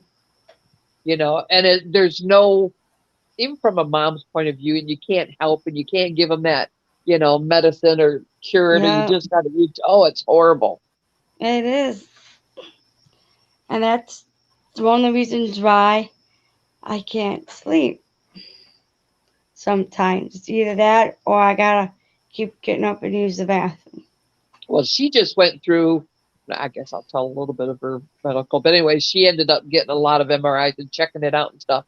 And it Yeah? came down to that she had a nerve in her neck that was being pinched, and it was stopping the flow of, I guess, like her spinal fluid or whatever. Wow. And it was still getting through there, but not like it should. Oh, Yeah, so she had to go through some therapy and stuff like that, try to relieve it. The next stage is probably surgery, but it definitely has improved her she said when it released and going through therapy, it was like opening a floodgate and that fluid going through there. She felt real dizzy and everything. It was really kind of cool, you know, but yeah, wow. yeah. But I know the struggle of finding somebody that will help you and really find out, you know, how they cannot just put a Band-Aid on it, but to Yeah, help it's it cure it. exactly. They don't want to just give me medicine after medicine. Don't even help. I Yeah. found my own medical marijuana. It helps. But the thing is, I put it on once in a while, but when it's excruciating pain, that's once in a great blue moon. It's not like all the time. Yeah. But when it is, I have a hard time sleeping. Well, that's what Like, hers was that something was pinched in her neck. oh, I wonder if that's what my problem is, because my neck hurts all the time too. Yeah, and hers went into, I mean, her jaw, her head, or just, she said, but when it opened up, she goes, it was just a relief to the point where she had laid down. She was real dizzy because she wasn't used to all of that in there, whatever. But Yeah, yeah, I'm just one hot mess. just one hot mess. Yeah. Somebody get the ice cubes. What the hell? Oh my God. It's good to see Tank back on here. Huh? Yeah. It's good to see you on here. I just have to. I'm only on here because there's supposed to be a bad storm today, so we got canceled for doing the roof. Which would have been cool if they would have told me that, you know, prior to before 11. I mean, I just ate, just got ready for bed. Would have been cool to go live earlier rather than later. What time did you come on? I don't kiss and tell. What did You came on. Wait, you were on. last night? Yeah, he was on last night while I was on News New England's panel last night. Say what? Yeah, you've been on here for a long time. 7 hours and 23 minutes. Yeah. Yep. Nope, you just asked me, I'll tell you. I see it on mine. It says live, 7 hours, 23 minutes, and 53 seconds. Sex? What? Seconds. Sexons. Oh, man. Lord. I just need to Stop crash. it. Sarah, I'm yawning with you. I need to crash. That's all I need to do. Go to sleep. Listen, I told you before, Sarah, there's other people in this vehicle. Keep your eyes on the road. I can't. Well, then you should have got a designated driver. I guess so. That's just me. All right, screw it. Hold my beer. I'll do it. Do you drive, Sarah? Oh yes, I drive. Oh, Oh yes, yeah. I do. Yep, I drive. Haven't feel like I need to get out of the house again. I have nowhere to go. I That's have right. no I reason why to remember leave. you having car trouble at one time. I think when I first started seeing you on here. Didn't you have Yeah, car trouble? yeah, Dad fixed it. Yeah, I remember. That's when I first met you. What? Wow, I don't remember that. Oh, you have good memory. That's all I remember about is you having car issues. And then you're saying, well, Dad fixed it. Everybody was like, good. I forgot what it was though. Why? What he fixed? I don't know. Jeez, that was like, how long ago was that? Long time. Yeah. You 2 Fortnite years, I ago. mean, if it was only, let's say, 8 months ago, that was YouTube years. What is that, about 10 years? I don't know. I've been Like on dog. YouTube for about Every year 5, is 7 no, and dog. 6. I think I've been on YouTube for 6 years. But on the human, like, on panels and people in the chat, my first one was Vancouver Cop Watch. His was in August of last year. And same thing with MCW Joker. It's like almost been a year. Has YouTube been around for 6 years? YouTube's been long for a long time. Longer than I have been on YouTube for. Google bought it from the two been a brothers. year. No, because I thought it was MySpace and then YouTube. I don't know. Because I've been on YouTube for a long time. I've been on YouTube for for 6 years. That's when I got divorced. I hopped on to YouTube. That gotta be 6 years. I was on YouTube since 2016. That's when I got divorced. Sinker. Finkster. Yeah. Line and sphincter. How's Candy Girl? She's good. Good. Laura said hi. She's been doing a lot of laundry lately. She is? Yeah. Aw.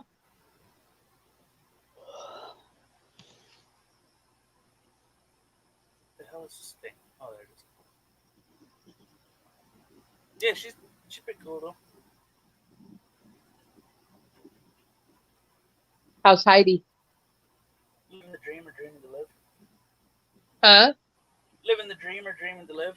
Also probably good. Good.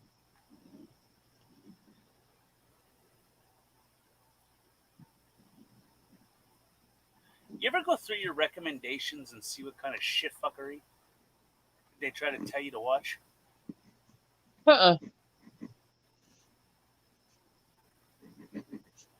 It's like a one-sided conversation. I ended up last night in it was a recommendation. I don't know if it was a raid or what. But anyways, I ended up over in, my God, over in the Netherlands and off the grid. No, he was Dutch. My mistake. And he lived off the grid and stuff. And he just sat there just talking and all these people. It was kind of cool. Like I have a friend that's over in England, and I've been talking with her and, going over there bullshit and all this stuff. Next thing I know, people in our little group and over there, they're like, Blue Eyes, what are you doing over here? I'm like, what are you doing over here? Yeah.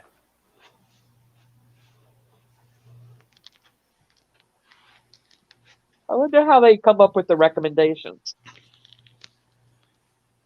I think it's for like friends of friends, and they kind of like. That's one way. I mean, in a logistic world, that would be where it would come from. But I mean, it goes based on what you watch and what they want you to watch. Yeah.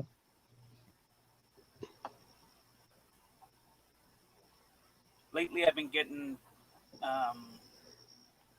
recommendations to watch only a one-sided conversation. But me, What? I'm a curious person. So when they give me one thing and I start looking at it and it shows me, well, something's off here, I go searching for the other side of the conversation, which means, what is the other side saying? What the hell did you just say? You mean they recommended you? There's somebody out there literally having a one-sided conversation? No, they're only giving me a piece of a narrative to control a narrative. It's like if I wanted people to despise Blue Eyes, I would find everything wrong she ever did, and then I would just keep publicizing it. Now, let's say I had control over what people's recommendations are, and I took that, and I just kept recommending everybody everything I've ever gathered up on you that would tear you apart, without showing your defense of it. You mean you can recommend stuff on here? No, but they can. Are you talking about YouTube? Yeah, the Google guys. So if you say it, they'll print it? No. I don't get it. I don't get what you're saying. We're getting close to election year. Who do they not want to win? Trump. So what do you think that they're spitting at me? Who's spitting at me? What do you think that they're spitting at me? What do you think that they're trying to get me to watch? Trump. But a bent and twisted version where people from channels that have taken Hang on. and Too fucking early in the morning. Whoa, Nelly. People that have bent and twist things that he said or only taken pieces out of it to show one side of a narrative. It's channels like that they're recommending to you. And you consider that a one-sided conversation. Listen. That is a one-sided conversation. If I only show you what I want to show you to control a narrative, and I don't show you anything good that you ever do, and only the bad that you do, then I think that would be a one-sided conversation. Therefore, me trying to control a narrative to make you believe, and anybody else to believe, that only bad stuff. I mean, I get what you're saying. I just don't know how they're. I mean, why? I get both sides. You should watch Project Veritas. No. I got better things to do than try to dig into my fucking psyche. No. No, it's not psyche. It's actually all of the corrupt organizations and corporations. I don't care. I'm happy in my bubble and not having nothing of that shit going on. I will live and I will die happy, and I don't have to deal with politics. No. No, it's not just politics. It's the data that people are collecting on you from apps, different banking things that are robbing you blind. They investigate everything. All of the different corrupt agencies or franchises, mostly governmental stuff. Listen, I worry about if I'm going to burn my toast. I don't give a flying fuck about none of this shit. It ain't going to do me no good. If I see somebody trying to steal something, I'll put my money deeper in my pocket. Well, that's the thing, though, is that the way that they're stealing it, you don't even know that they're stealing it.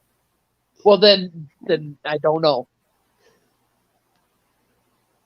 I don't know. It's always good to keep your head on the swivel and find out the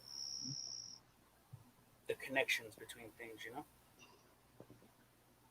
And that's everybody's opinion.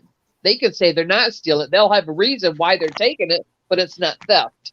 So there you go. You've got a circular conversation. You know, you wash it as fast as you want, baby. It's yours. That's what Project Veritas does. They give you the actual proof that the say they're investigating a corrupt agency or a corrupt corporation, they don't just give you, Okay. well, we think it's corrupt, they give you the evidence where they admit that they're corrupt in hidden camera, hidden audio recordings, you know? They're the ones that exposed all of the. Oh my God. Trump says in the House. Yep. I dropped the Think link. he wants to come up. Come up here, Trump. I got 8 days of fishing. That's if I make it out of the house. Get up.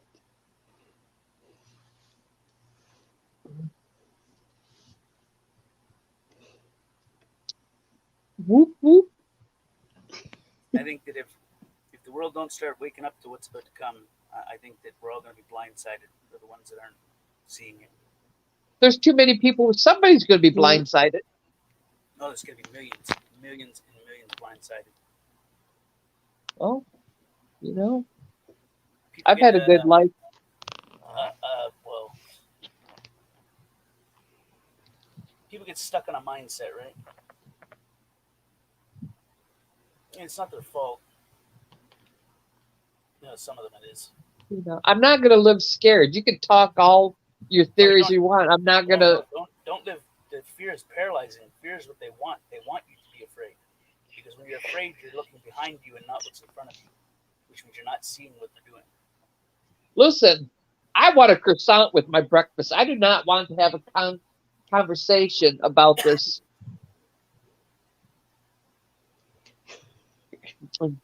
Trump. Bring a donut, not a politic bullshit talk. What's up, Too politics? Too early. Life, whatever you want to call it, Tank.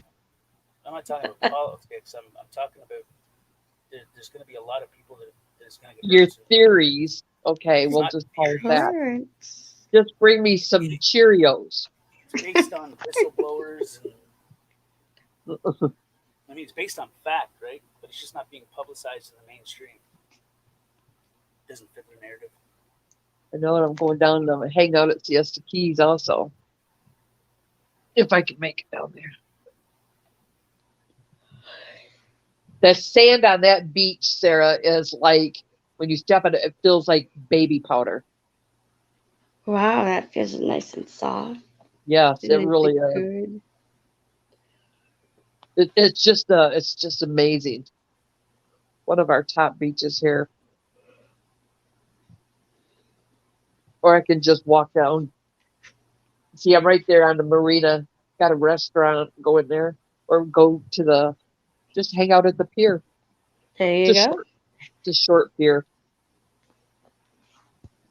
I'm over here looking at chat. I keep having to flip back to it.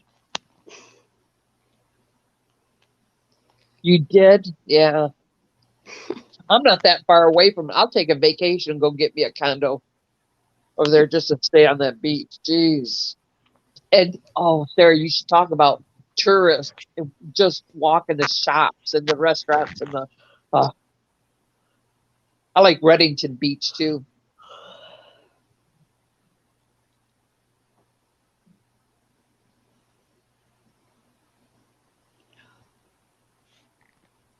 Summertime's hot, this is a busy time around here. But when winter comes and everybody goes home, it feels good. Great weather, nobody's around. Can imagine. It does. That's right, Clarence. They've dedicated their life for it. Some of them have died they've literally been assassinated for exposing shit that they're exposing.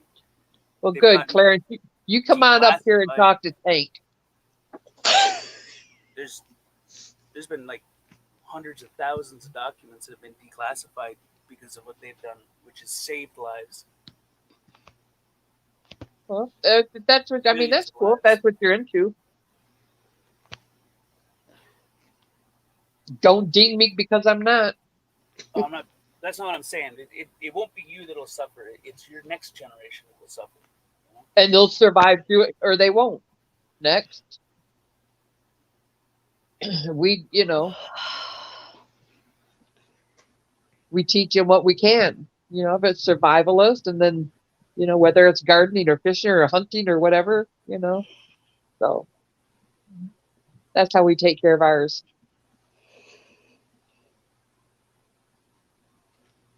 There's an agenda. Oh, that's what I'm talking about. That's some good shark teeth. I have jars and jars of it. Shark teeth. You remember coquinas? Trump said these are little, very colorful shells, but they're like oysters, or we're talking like the size of your thumbnail, and they just dig down into the. That's what this channel is about. That's exactly Not when we're on it. It's about exposing corruption, standing up for people, giving the voiceless a voice. Is that what you're saying? Oh, Trump said he's the blind eyesight. Is that what this is going to take? It's what it's always been. I've never talked to you about this. You know, but I mean, if you go back and listen to the streams, I've given little hints and drop downs of certain things here and there. You know, I know Tank Boy talking about tits and ass. Where are you coming from? It's what I've always been for. Well, I mean, it's nice to know that side of you, but I spent many times in Newport Richie, actually. Go down and have a Greek salad on the sponge docks.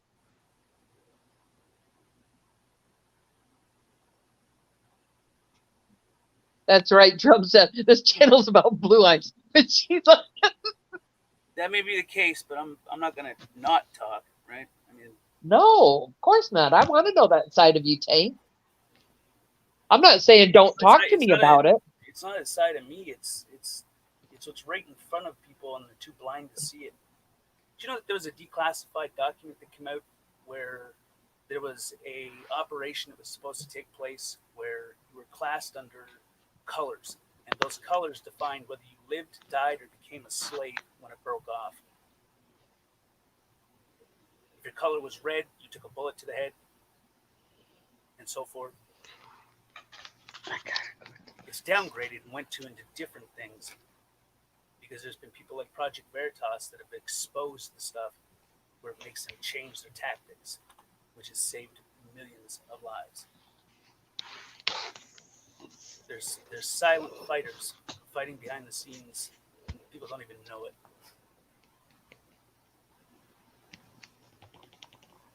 I think if it was made more public, I think people would. Yeah, I still have some relatives down there, Trump. It's not over yet, though. What's about to come is big.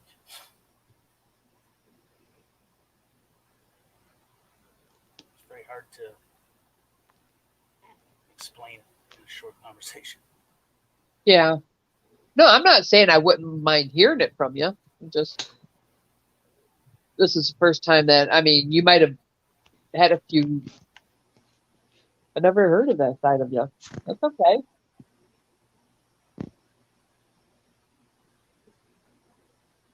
There's some sides to me that people don't know, which is a good thing. I'm just saying. Knowledge is power. Once you have the knowledge, you get to see what things are for what they are and how they actually work. You okay, Sarah? It'll give you a perspective on why they hate Trump so much.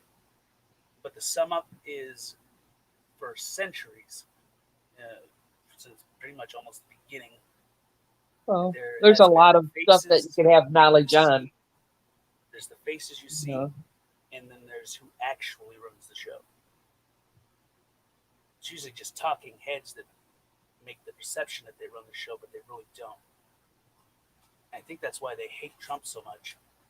Is because A, he can't be bought, and B, well, anybody that says they're gonna drain the swamp, what's gonna float up when you drain the swamp? There's gonna be some shit at the bottom, and that's okay. I guess it's time to clean it up. There's been a lot of child trafficking rings in the past few years that have went down. Epstein would have never been brought to justice without Trump. That's right. Let the shit float to the top. It's not done. it's definitely not done. They've been building. Oh, the shell shop owners. I think Really? that before he ends his term, I think that there's going to be some things that are going to spin people's heads. Yeah. Names that are going to be brought out. Okay, let me ask Clarence or Trump. What was the name of that restaurant that just shut down? It was there forever, and you could go there and get a Greek salad that just. Oh, what was the name of that? Greek salad. Is that the one with like the black olives and cheese? Yes, and the feta cheese and the calamari. I fucking love that stuff. Forgot the name of that, but it was we'd always go down there and. But when you first get off out of your car and stuff, and you're down there in Tarpon Springs, that smell of the sponge boats, and the docks and stuff. Yeah, gotta have it in your blood to like it, I guess.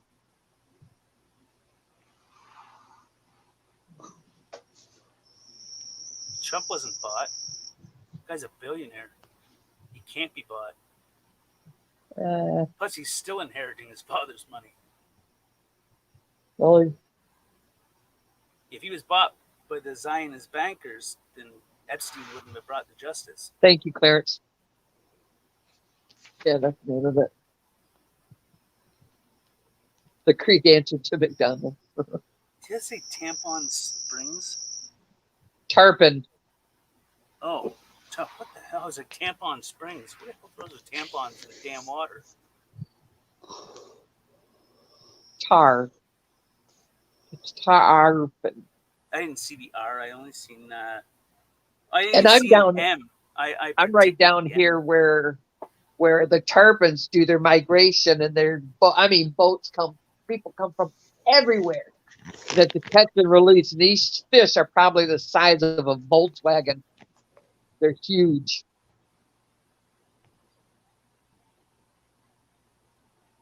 My little canal goes right out to it. Pappas, that's it. Oh, yeah. It was Pappas that I was thinking of. Is that a restaurant? Yeah. Well, I don't think I think they closed. We had a pizza place called Mama's Pizza or Mama's Pizza. Or this lady, she was like Greek, and she didn't really speak any English, and she never carded you. So we'd go in there like really, really young and buy beer from like when they used to sell beer, right? You could buy a slice of pizza for $2 and a beer for $2. It's like $4 and you have a beer and something to eat. When we were young kids going in there, we'd go in there and eat a bunch of pizza and drink a bunch of beer. And what the fuck? But we do call it tampon strings.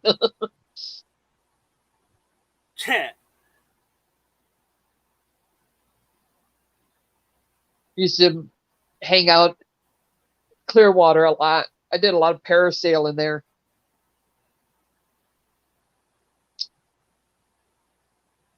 Do parasailing. You can see Hulk Hogan's house. I don't know if he still has it. Marie Presley had a house there. She sold it. But what was that movie that Hulk Hogan was in where The Nanny? God, that was a funny movie. The Nanny? Yeah. Or Mr. Nanny? Or was it Hulk Hogan? Yeah. Sure, it wasn't The Rock. No, The Rock wasn't even The Rock back then. Must be an older movie. I'll have to check it out. It's a really old movie. It's yeah, they closed a long time ago. Mm-hmm. There's another guy in it that damn it to hell.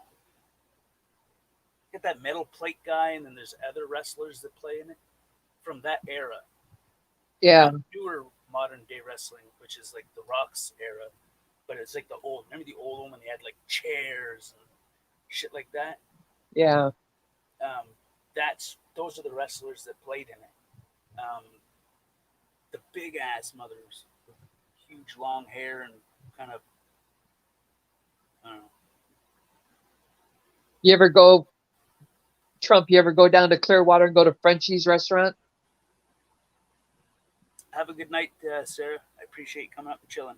Aww. I hope you have some good sleep. Good night. Good night. Isn't there a song like that? I think there is a, let's see. Goodbye, sweet Noel, it's time to go. Doo-doo-doo-doo-doo.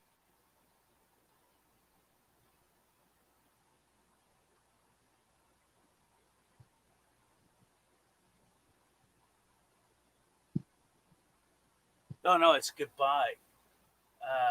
And somebody who sings it's like Goodbye, my lover, goodbye, my friend. Something like that. What the hell was that damn song?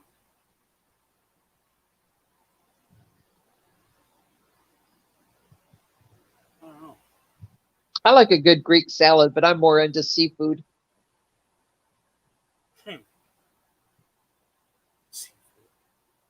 Scallops, lobster, crab legs, shrimp. We would come down. I had a place about 2 hours south of where I lived. Come down to the beach, and we would fish all weekend. I'm talking Friday night, Saturday night. And I just give me Sunday for the beach. And we would go down there, it'd be like therapy, to sit on the beach and pick up all the shells and the shark's teeth, and then we'd go back home. Good times. Good times. I found car keys in the river. Oh, once. yeah, Clarence, Frenchie's is the best. Conch fritters and she crab soup. Shit. The atmosphere, you're right on the beach.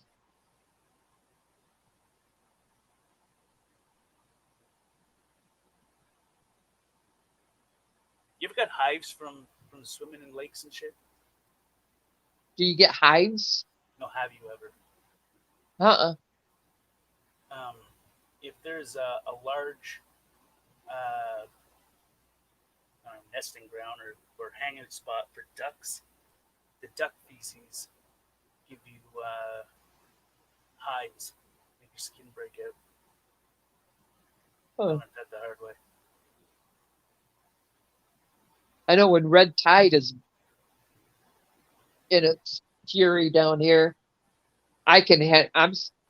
my lungs and my nose just can't handle it. Red tide kills it. I gotta watch Red what I'm tide? doing. It's called red tide. Kills everything. I've seen it kill, 100-pound fish, turtles, dolphins. Oh, you're talking about the natural chemical reaction. Well, yeah, the oxygen's just sucked out of the Yeah. water. And there's something else. Scientists believe that there's certain gases that come from underground volcanoes that pollute the seas. There's a bunch of wildlife people that were fighting for corals and reefs Yeah. and whatnot. They say it has a lot to do with the sugar factories, further south, opening up and opening and draining it in the water, the chemicals and stuff. I don't know. All I know is I see the devastation, and got to be really careful, especially if you have upper respiratory issues. Mm. You could always do it. That one corporation did. They had a great, those big container ships. Like they hold the big ass containers that go on the back of transports. That's what I just said, Trump. Yeah. You know what I'm talking about? Yeah. Well, you could do what they did, and what they did is they filled it full of nuclear waste and oils and dispense harmful chemicals, and then just Yep. sunk it. They were like, "Oops, it sunk." Doesn't take the pollution out of the water. Yep. They're, I mean, they're, I mean,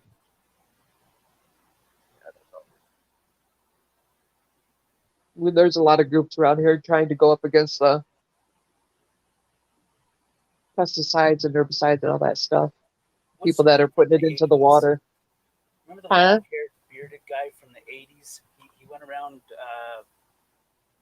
His logo was like a whale or something, and he went around in a great big old ship trying to save beluga whales and dolphins. Who, Jacques Cousteau? I don't know. They did a documentary and a movie about it. I don't his name know. now. That's a lot that I put on my Facebook stuff is putting trash into the water and all the plastics, and it just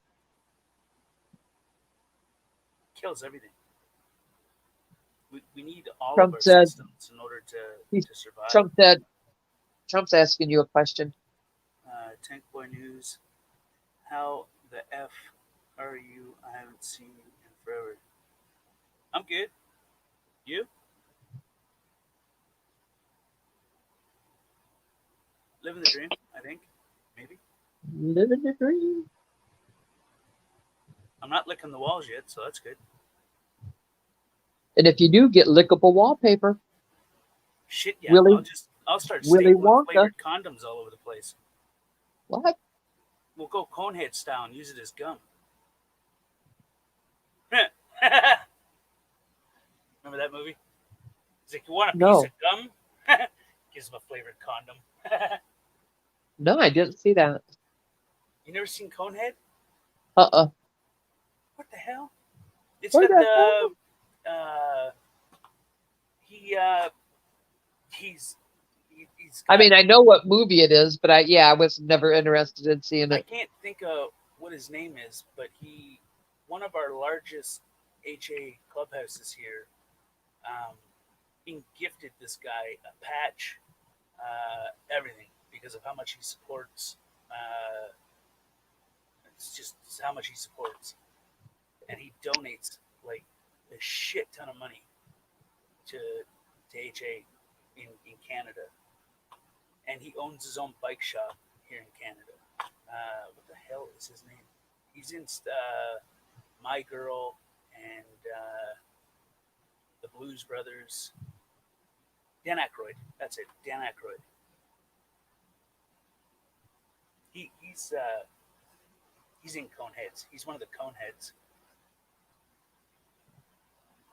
James Man, Belushi. He was good. James Belushi also was good. he's the chunkier guy. Yeah. He was Yeah. Aykroyd's sidekick. Yeah. Now, his brother, Jim Belushi, is probably one of my favorites. I think he's cute. Who's the guy that plays in Groundhog Day? That guy's hilarious. And Groundhog Day. Yeah, he also plays in Ghostbusters. Yeah. You'd have to ask. Hang on.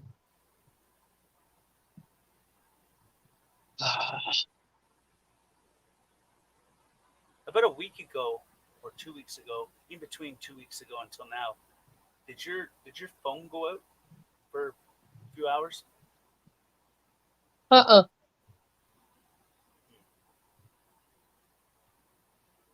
Maybe it just happened in Canada.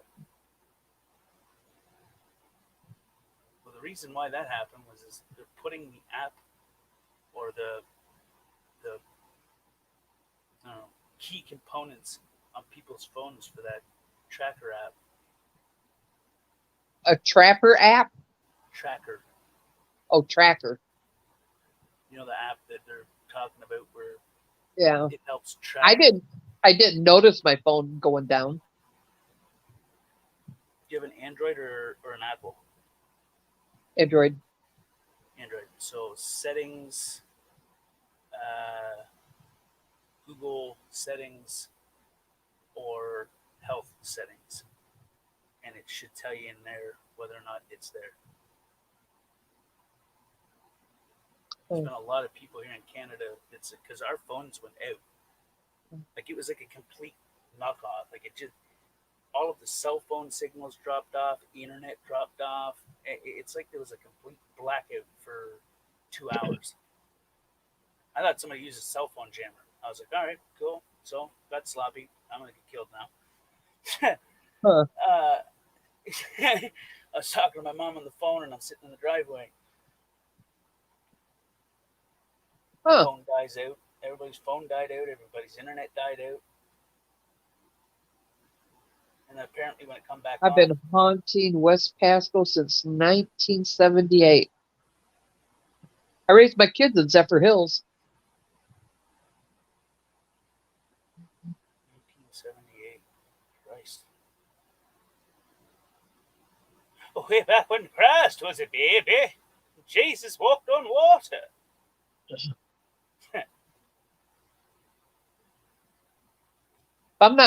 If I'm not mistaken, I think Zephyr Hills, Florida has the highest point in Florida. Actually has a hill. There's a hill there. It's not flatland. In Canada, when we drove out west from Ontario, we drove for almost 2 days and never seen nothing but open land. It looks like a desert. It's just nothing, absolutely nothing. It's just open space. There's nothing. What was there? There was nothing there. I mean, before that, I don't know. was it woodland or was it always just empty? I don't know. It looked like there was no trees. There was no. It just flat land. Some was grassed, some was dirt, but it just you could see for miles and miles and miles and miles. It was the most boring part of that drive. There's just nothing to look at. I mean, it got to the point where you start counting guardrails and signs. It's the only thing exciting you see on that part of the trip. We drove out west a couple times. It's a fun drive.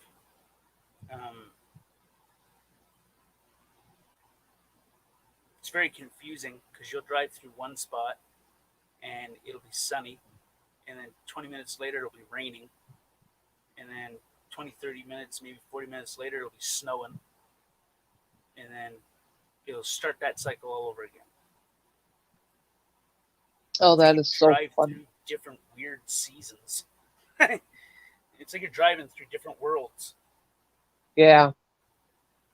Clarence says I'm originally from Ohio. Buckeyes! I'm originally a Michigander. Cleveland's in Ohio, right? Go Blue! Where Drew Carey show is filmed, or where it was supposed to be based out of. Yep. I don't know if it was actually filmed there, but Hollywood's kind of weird that way. I can hear him. I can hear him yelling that. Mimi.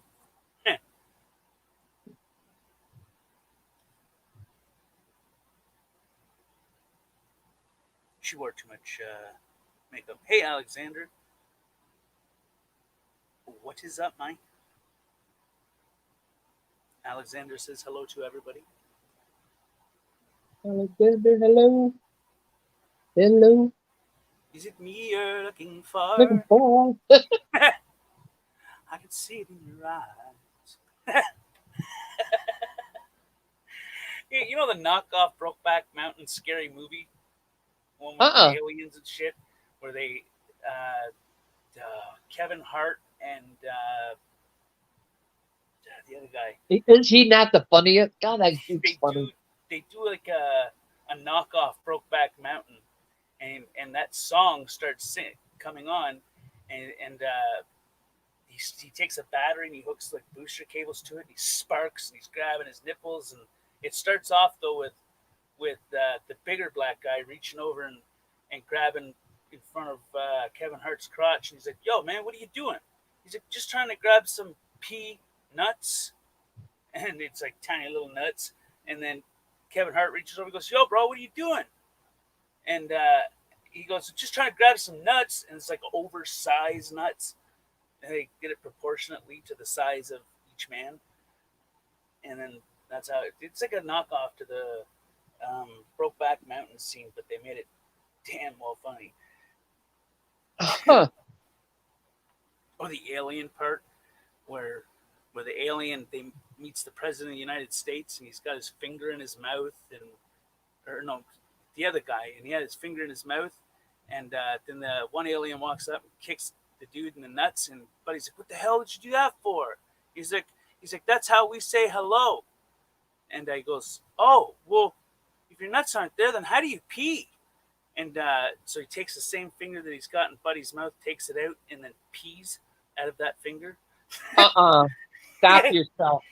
Oh God, it was funny as shit, man. They must only show that in Canada. What? I'm joking. It wouldn't surprise me. They have cut pieces out of other but if you run through proxies and shit like that, you can, like, there's certain things that only air in certain countries. But if you run through a proxy and go into that country through that proxy, you can see the movies and shows that are only shown in that country. I don't remember what documentary I seen, but it was definitely a unique one. It was a documentary about Canada. It makes you kind of wonder why Canada won't let it be shown in here. It wasn't too bad. I definitely heard worse. But yeah, there's different things you can only see in other countries, and I want to know why. Maybe it's because they own the rights, or yeah. Okay, Cool. Tank. I got to get off here. I got to get this done before I head out to the airport. you're gonna fly away on a jet plane. No, somebody's coming in. Uh-oh. Or just breathing heavily. Huh? Or just breathing heavily.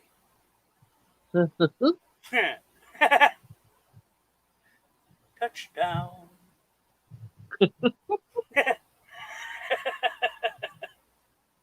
It's all good. Score. Quick, hide the dope. Get in the closet. That's funny. Did you just say hide the dog? No, I said hide the dope. Get in the closet, quick. Or hide the dope?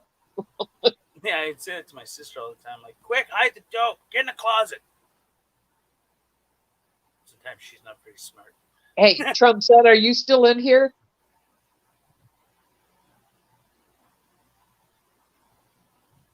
Last thing he said was, "I'm fine.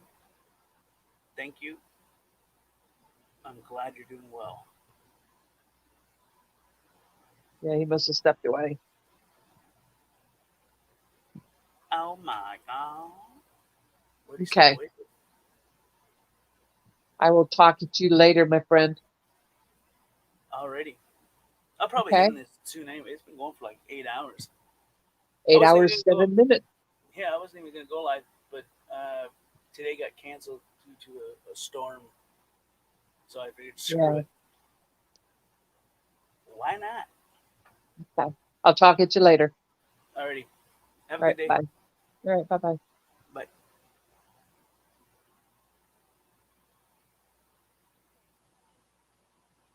So how is everybody? Probably going to cut this short in the next few minutes or 10 minutes or so. Well, I guess I wouldn't be cutting it short. It's been going for 8 hours and 8 minutes. That's not really that short.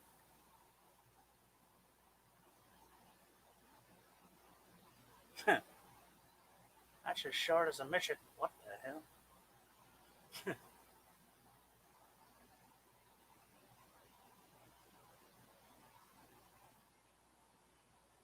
My buddy once paid a midget stripper to go up on him once. I paid a one-legged midget stripper to give me a table hop. Dude. Shit. Where is...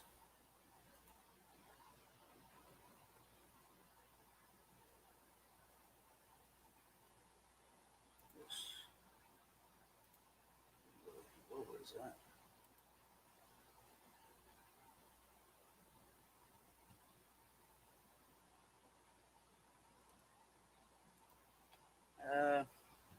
Well, I'm doing just fine, thank you. Well, that's good. Glad to hear.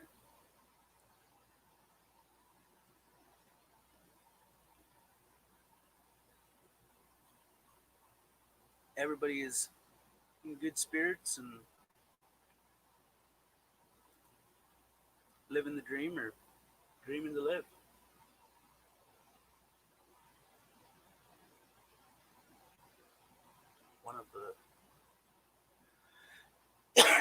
too. Yeah, that's where I gotta go. Right there.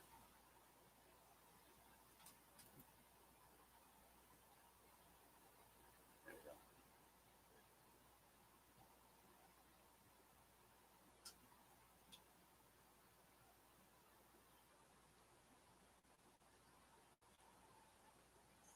So here.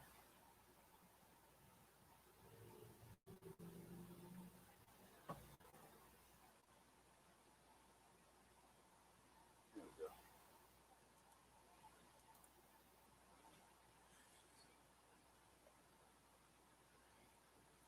Anything new and exciting?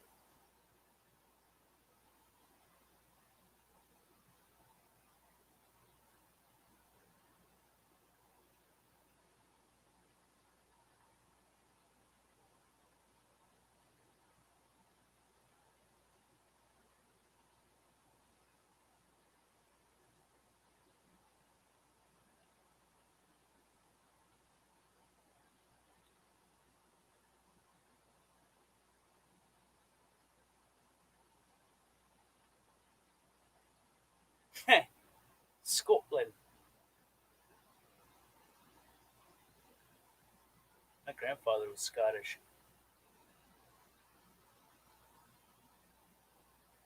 I inherited a kilt pattern from him. Apparently, it's our family kilt pattern. We have like our own family crest and shit.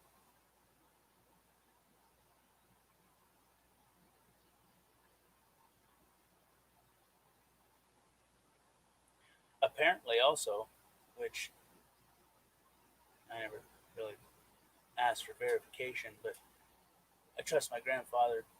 Um, he he said that the way you're supposed to wear a kilt is just the kilt. No undergarments at all. No underwear, no boxers. Be a little bit breezy.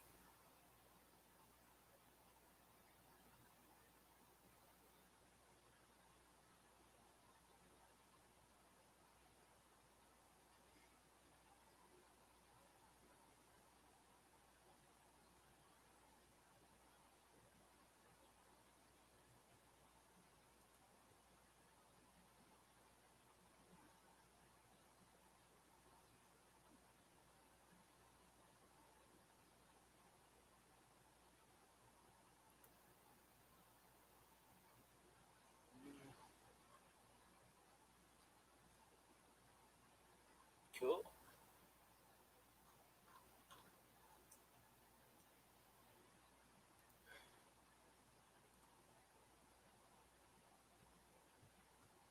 Suppose I can close this now.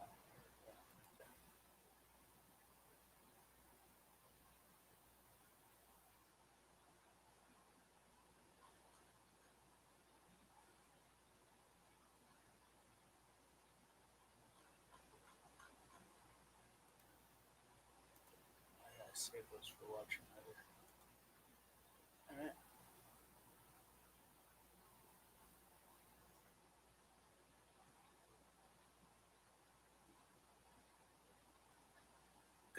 Anybody got any plans for today?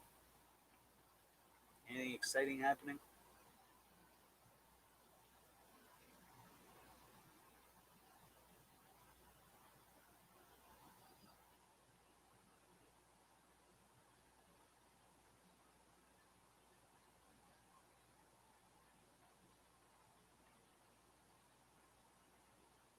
Just work? I was supposed to work today, but apparently there's supposed to be some big ass storm coming.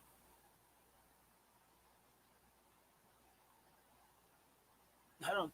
I mean, I'm looking at the window right now. It doesn't even look like there's supposed to be a storm. It looks sunny out. Sell me a lemon. Kind of nuts.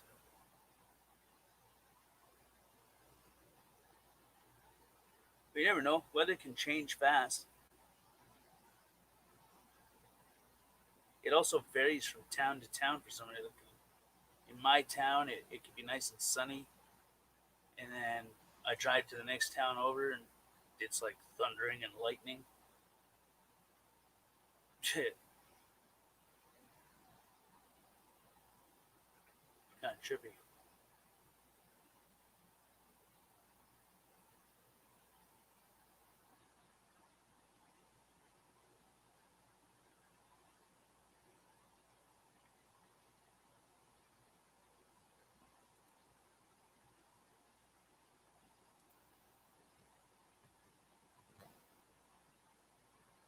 Canada.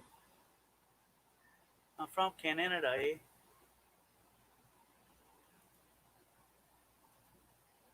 Out in the bay. Straight in a 4x4 your way down there by the creek, eh?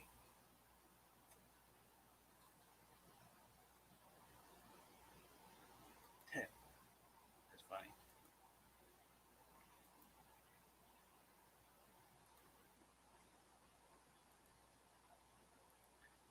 At least I thought it was.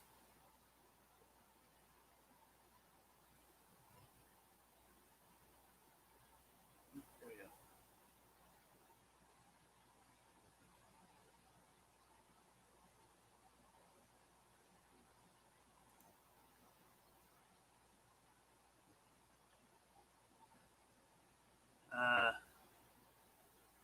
Oh, okay, that makes more sense.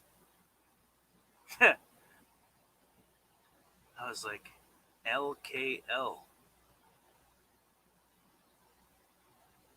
Uh, long, knowing. No, that's that is. I don't even know what to.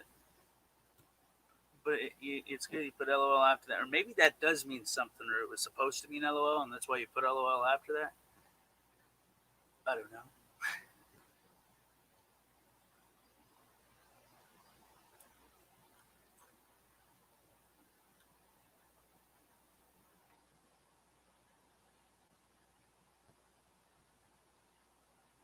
Um, I'm driving, but I got to jump out right now and get some gas. Oh my god. Okay.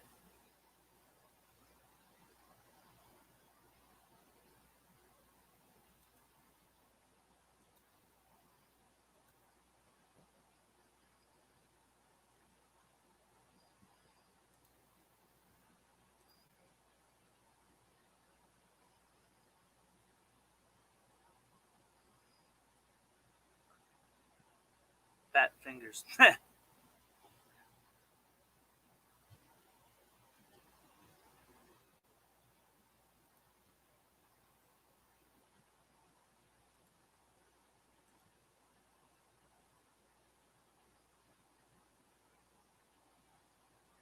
No love in there. How did that even turn back on?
Driving all the back.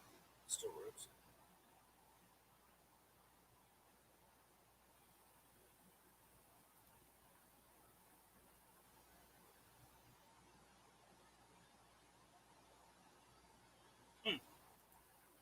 hell is this? There we go. All right.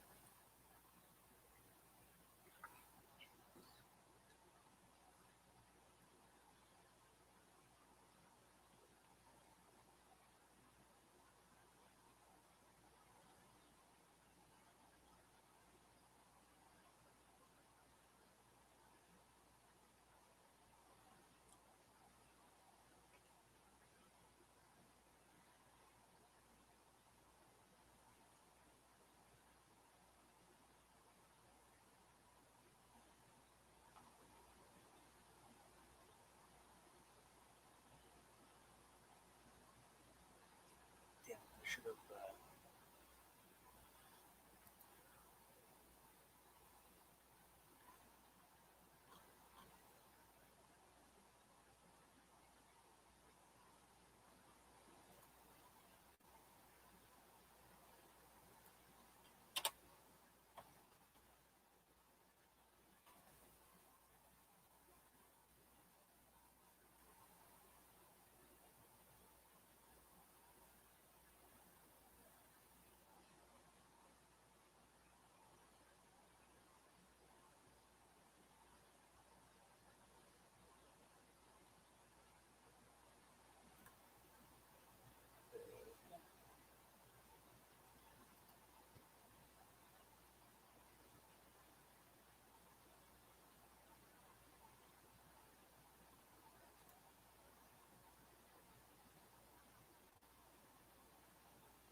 Okay.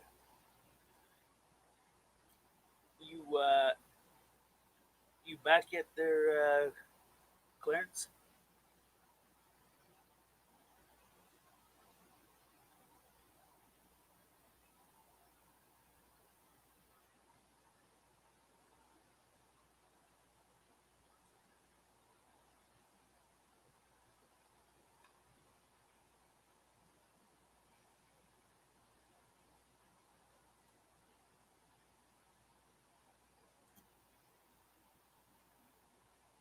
All right. Welcome back. I'm going to finish this cigarette and then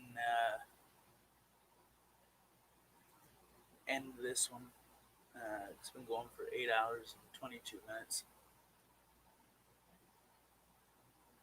8 hours and 22 minutes. Just a wee little bit of time.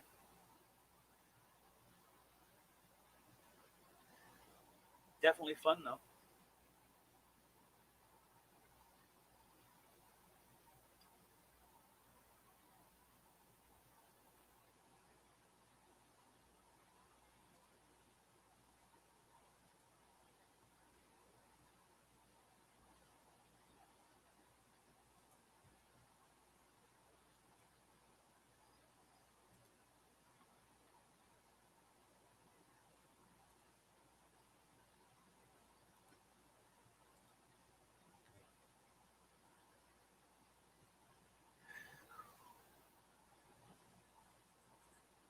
What the hell's that? That? What's that? What up, Mike? Hey, what's happening, buddy? Living the dream? Yeah, hear ya. I'm oh, what'd I do here? Camera mic. Camera. Facing back. Oh no, why is this not gonna work? Okay. Let's see.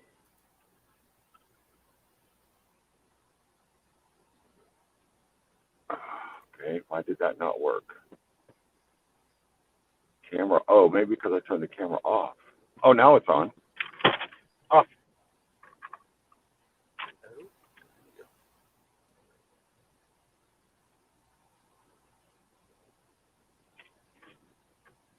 yeah, maybe it'll stay there. Who knows? What's up, buddy? Give me a minute, I gotta jump out.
So he's going hunting.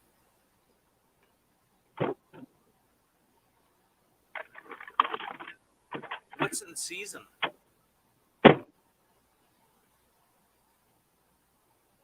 Oh, scratch that. I'll hold that question.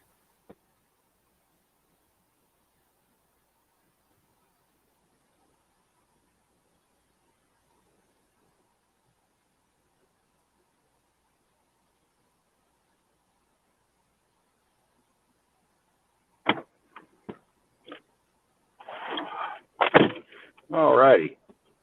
What's in season right now? Say it again. What's in season where you are right now? As far as Hunting wise, game. I don't think anything is other than Oh, you're just in like a camping area.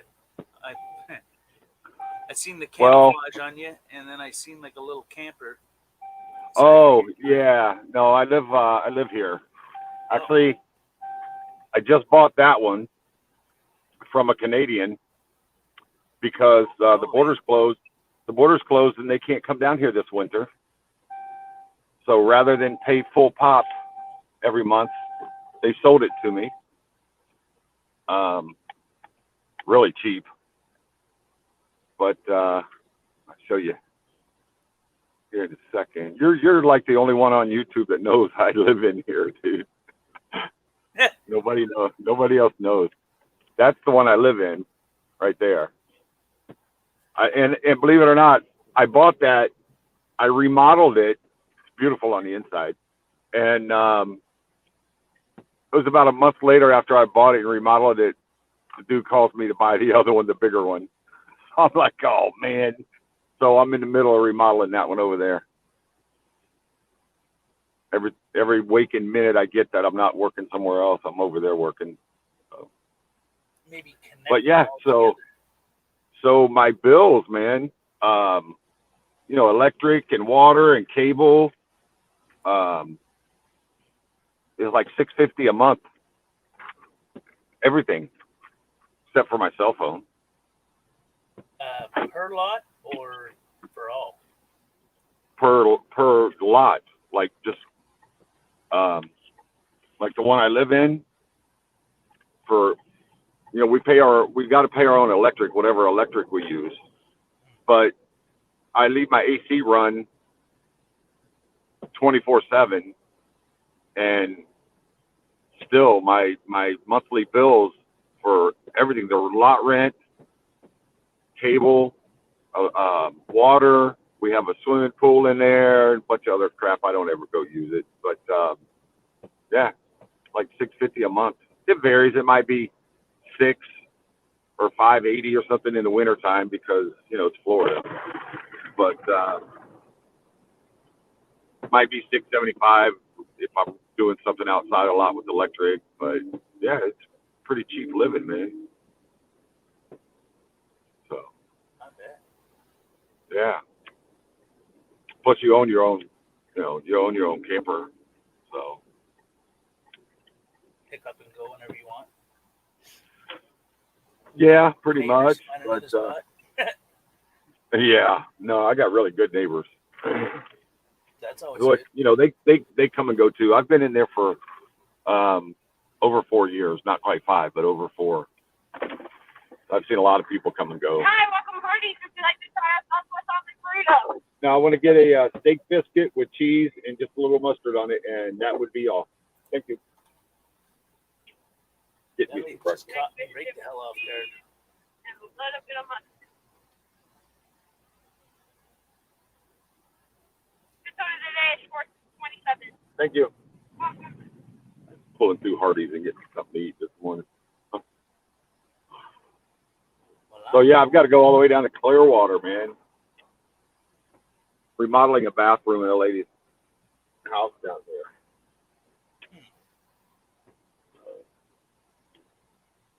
Hey, Laura.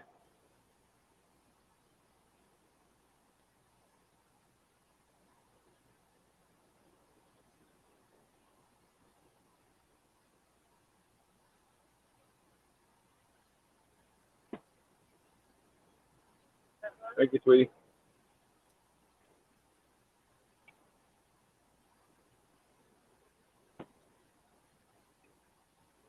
Wow, that was loud. So let me ask you something. You got to wear a mask even though customers are not allowed in the lobby? Our customers are allowed to lobby to come in. Oh, we're allowed to come in and order food, but we're not allowed to sit down and eat it. I got you. Okay. But still, if nobody's in there, I don't understand why you got to wear a mask. It's stupid. Wait, somebody walked in. That's how we walk around inside the store, and then if we hear the little mic, Yeah. See you later.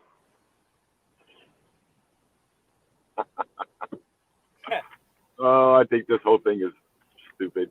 I really do. Well, it's definitely one hooter of a test.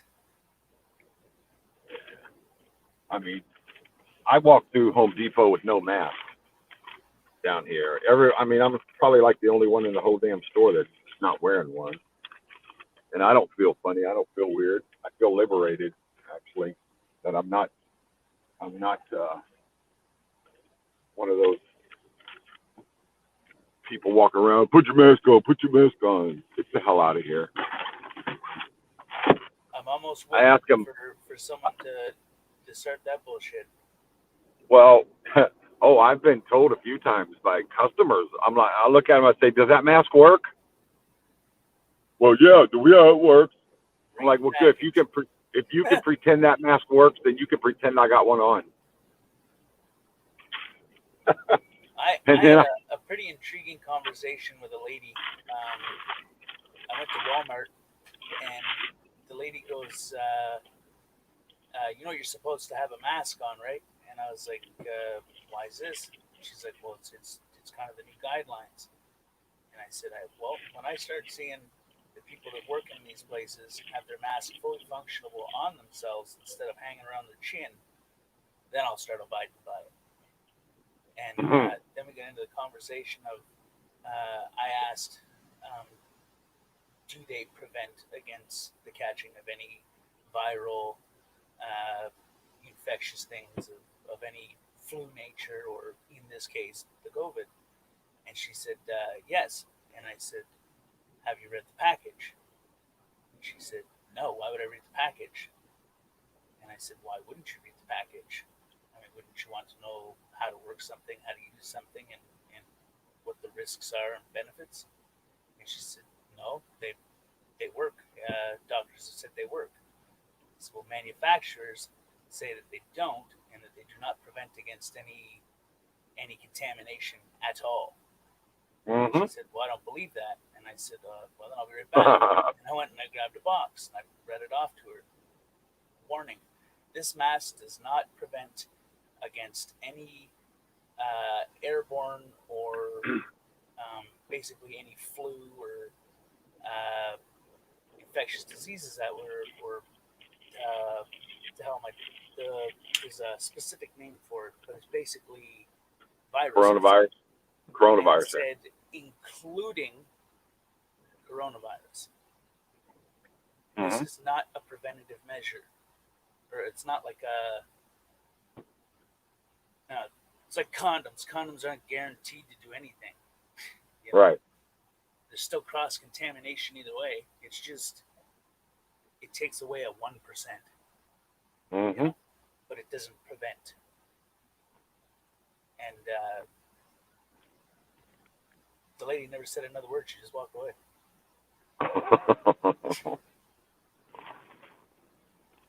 Yeah, there is one there at Home Depot that gets mad. She's gotten mad at me a couple times just yesterday morning. And just before I just ignored her, but yesterday I said my doctor advised me not to wear a mask because of an issue. And she never said another word. But she was perturbed. I could tell. They can't ask you what that issue is. It's covered under HIPAA. Right. Well, the United States is HIPAA. Canada is the Health Act, or whatever you want to call it. So y'all have a similar law. Yeah. That's cool. I didn't know that. Medical records are confidential unless they're subpoenaed. And I know that because some years ago,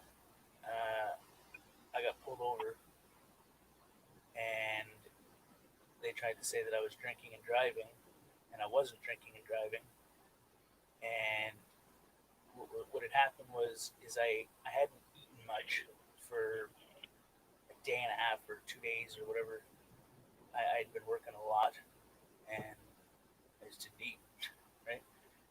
And I had little snacks, but not enough to give me nutrients. And the medication that I've been on for some time to slow my brain down from going 100 mile an hour, you're supposed to eat with it. If not, it can literally make you faint out. And that's what happened. And I was rushed to the hospital. And they had drawn blood and to see what my glucose was, to see if I was like diabetic or if I had sugar or whatever. And the doctor couldn't turn over a blood sample for testing without my consent. But the nurse was going to. Yeah, they're not allowed to do that. Because the cop was like, hey, can I get a sample of that and a tester kit to kind of test it for any narcotics or alcohol beverages? And the nurse was like, oh, yeah, sure, officer. And then the doctor was like, no, you can't. That's a lawsuit waiting to happen. So yeah, they get sued big time. I'm pretty sure he wouldn't care. He'd give consent. No, I fucking wouldn't. What's wrong with you? Get a damn warrant, subpoena, something. I'm not going to do your job for you. Yeah. Well, makes you look guilty. Well, cool. I also look locally in a redneck, but I'm not either one of those. I'm kind of maybe a redneck. Yeah. Even if they gave him the sample, he wouldn't have been able to use it because it was obtained illegally. Right, and anything they found would have been inadmissible. Yeah.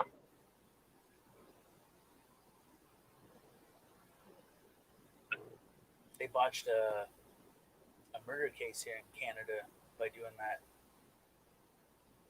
Wow. There was a dude that was drinking and driving, and he killed like the whole family. And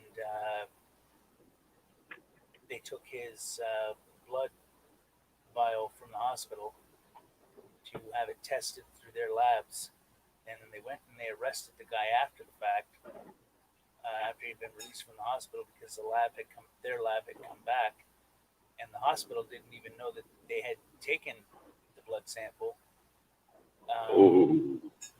from the Life Labs cart, which was kind of an interesting thing to try and argue in court. And they had someone from like the Canadian police, essentially like a union dude, say, well, we fight to protect the citizens of this country very vigorously, and sometimes we have to use some unorthodox and unfriendly measures to prove our case. Illegal. Yeah. Replace that euphemism with illegal, and you got it. Apparently, the lawyer turned and laughed and looked at the Crown prosecutor and was like, "Is this really happening? Like, is this happening right now? Like, are we going to waste any more time?"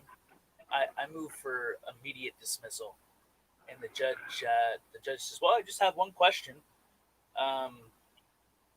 So the hospital gave an affidavit stating that they lost the sample. You ended up with the sample. Did you take the sample off the Life Labs cart?" And he says, "Well, yes, I did, because we wanted to prove that he had been drinking and driving, or was under the influence when he had killed the family." And the lawyer, the Crown prosecutor, is trying to tell the guy to shut up. Apparently, he's like, "Shut up, shut up, shut up." Yeah. He's like, well, with that evidence and that information being brought to light, I dismiss everything. Yeah. So that bastard got away with killing a family from drinking and driving. Wow. Because of their incompetence. They would have been able to get a warrant.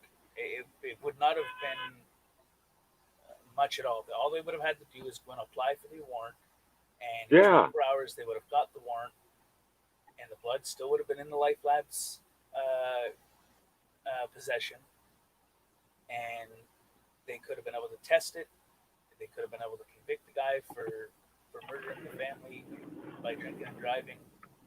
Yeah. And instead, they went all cowboy and said, screw it, we're just going to rob the Life Labs card, not tell the hospital we took it, test it in our own labs. Officer didn't get in any trouble. They just dismissed Buddy's charges and told him to go home. Wow. You think hey, are you able to turn your mic up? Because yours, like, I could barely hear you. I'll move it closer. So a second. I got my volume in my truck all the way up, and the volume on my phone all the way up. Yeah, that's better. All right. Yeah.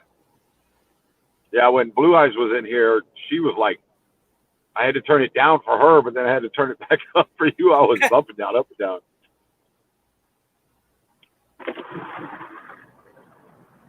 And you would think as much as she goes on the internet that she would have known that, this isn't just some, have coffee and donuts in the morning panel, that you actually talk about things. And I mean, and I, even when I'm shooting the shit, I give out little snippets here, snippets there. Yeah. Yeah.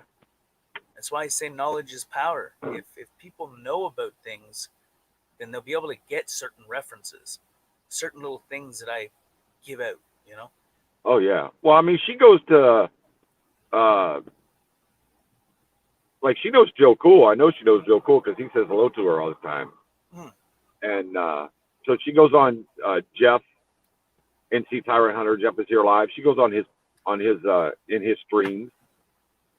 I don't think she goes on the panel, but I know she's been in the streams. So she should be, familiar with the discussion. Maybe she just didn't want to talk about it this morning. No, I mean it's people's own choices, If they want to be prepared for what's coming, then that's on them, But if they don't, then I mean, that's also on them. Should at least have some knowledge of what's going on, and what is coming, right? Yeah. Well, I'm myself preparing as best I can. I got my guns loaded. I got food stored up. So next thing I'm going to do, I'm going to get some water stored up. When I walk back there, when I walk through that gate, I've got a 16-foot cargo trailer full of tools. I do remodeling. So I've got way more tools than I really need. But I got them. That's the whole reason why they tried to take the step away. That's why they tried to ban certain things so that when that final phase takes in, people can't defend themselves. It's why red flag laws were put in. It's why people are getting raided for no reason and their firearms being taken. The less they have, the better, because they learn. The first 3 years, I was pro-Trump. The first 3 years of his presidency, I was, and before that, pro-Trump. Before that, I was like, well, let's see if he's really going to do what he says he's going to do. And then he actually started doing it. So far, he's made every single promise. He's come through with it, and yeah, but the red flag laws really killed it for me. That's so wrong. That's against the Second Amendment. Yeah, but you got to also take into consideration that he's using their own tactics against them. Yeah, but with the red flag laws, they could come take guns away from anybody at any time, whenever they want to, for any reason. That's a no-no for me. That's also why he signed the executive order that he gave you your freedom back. all you have to do is take it. That What do you mean? executive order, he signed the executive order that has to do with the Constitution, that if you want to, all you have to do is stand up and take it. That's all you got to do. What do you mean? I don't know what you mean. Okay. So what's the Second Amendment for? It's not for hunting. It's to stand up against a tyrannical government. Yeah. Okay. The executive order that he signed a year and a bit ago states that you're assured the right to stand up and take your freedoms back. Yeah, but we could have always done that. I know that, but he signed the backup to it, which is also fall under the same as the corruption law, which means that any governmental employee that conspires against the people to harm in any way will be prosecuted to the fullest extent of the law. I don't know. I don't remember the exact wording that he used for it, but Right.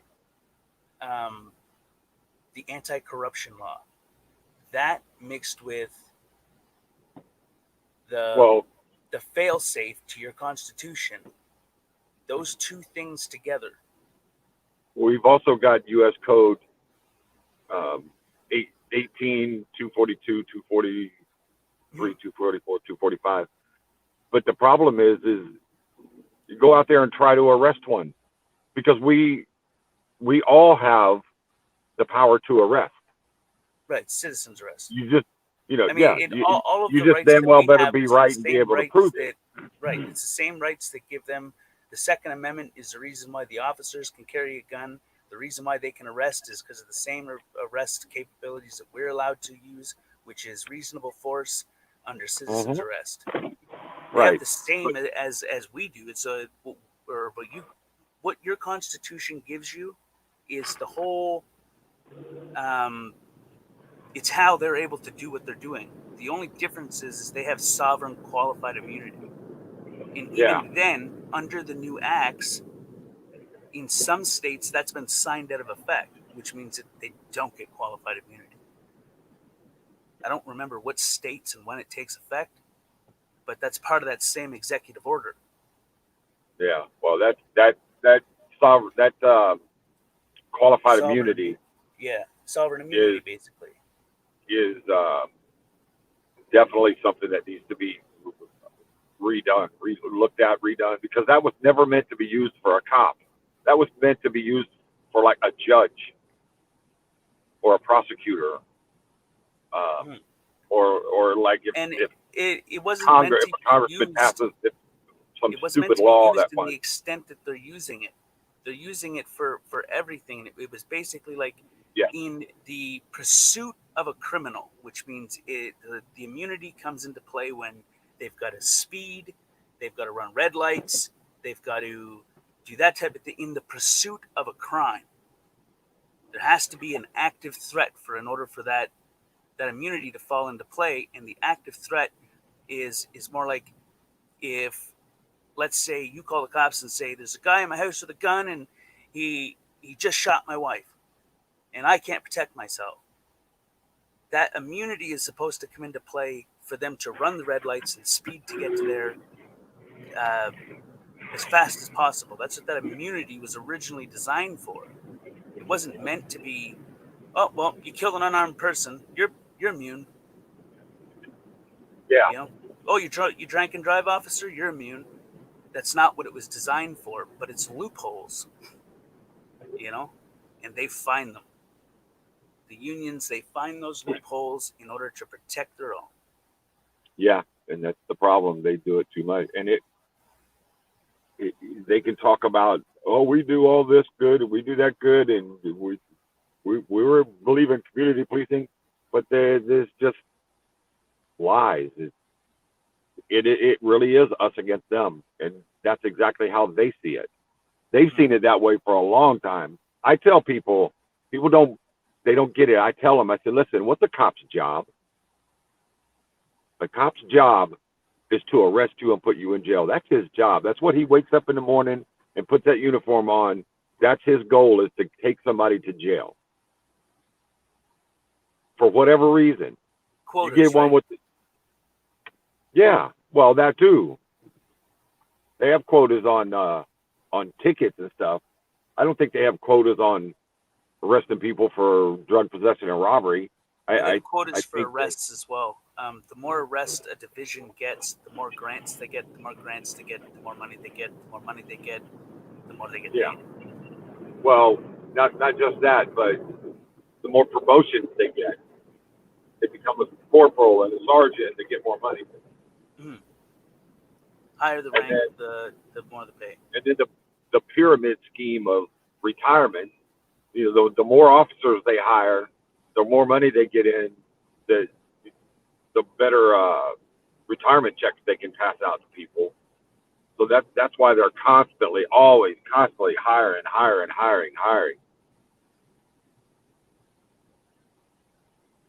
It's nuts. It's all a scheme. It's all a scheme to against hardworking people. I think the saddest part of it is that the officers that go into policing to make a difference, and the good officers, they get like completely blacklisted and shoved the hell out when they If try they to actually speak up. tell on somebody, yeah. If they actually Right. tell on somebody, yeah, they do. And it's not, they don't just get shoved out. I mean, they get harassed, they get threatened, they get silenced. In some cases, Beat up. worse. Yeah. You know, Yeah. there's still questions. You remember the Tuttle raid? I was just thinking that. I was just thinking about. That was an assassination, bro. I believe it was against And the against that officers that cop. were shot were not shot from the Tuttles. They were shot by friendly fire, and they did forensic analysis of it. There's Mhm. no way that you can shoot your partner in front of you and say you're aiming at a certain degrees on the other side. It's the equivalent of shooting left, shooting your partner when your suspect is at the right. Yes. Like they Yeah, so deliberately shot that way. The angle So- in which they shot right. through the front of that house was right where that officer was, and they knew it. Mhm.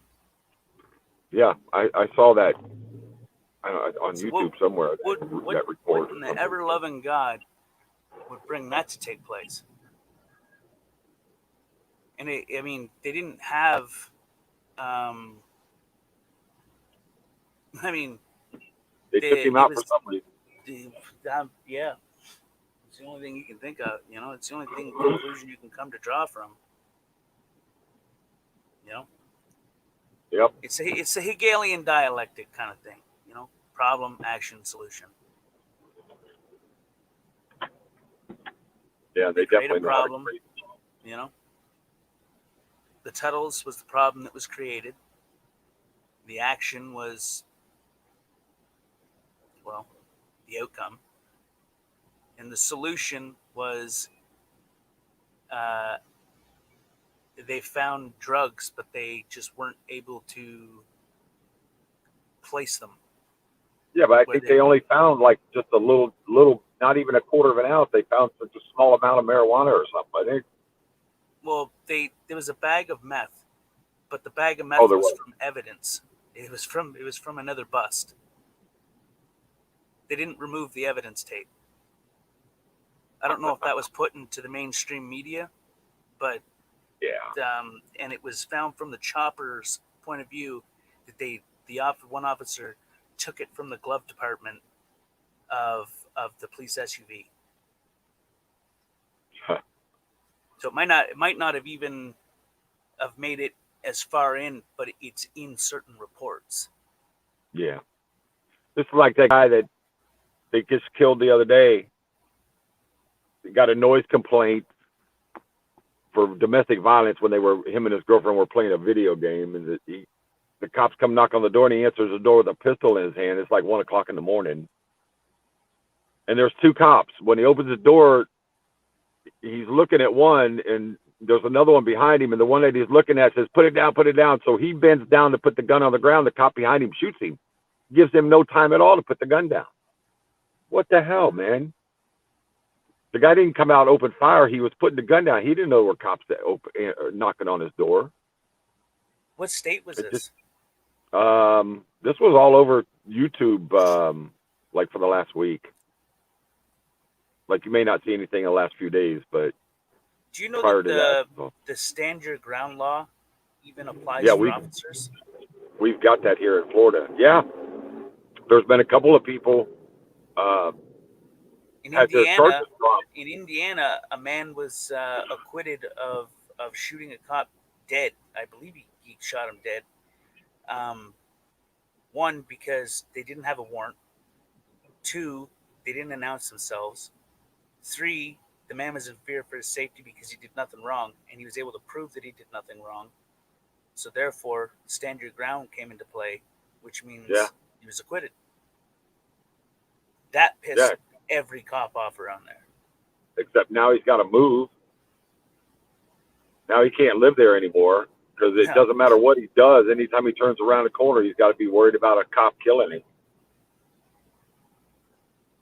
And it's a mindset, though, right? In some officers, like they take it to heart. You know, it doesn't matter if your fellow Conrad kind of went over the line.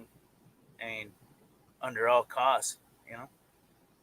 Yeah, no, they see themselves as they are the law.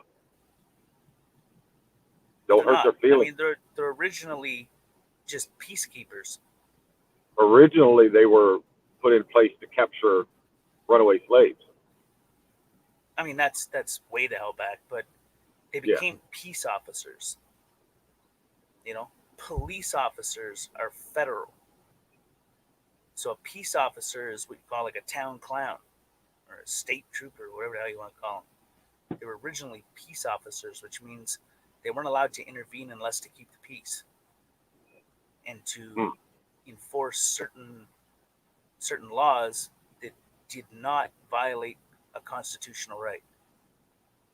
Then as things went through, Patriot Act got signed in, law enforcement got more power. It started beyond that with the first and initial phases, and it just progressed and progressed and progressed and progressed. Then they got military, artillery, military. They were militarized.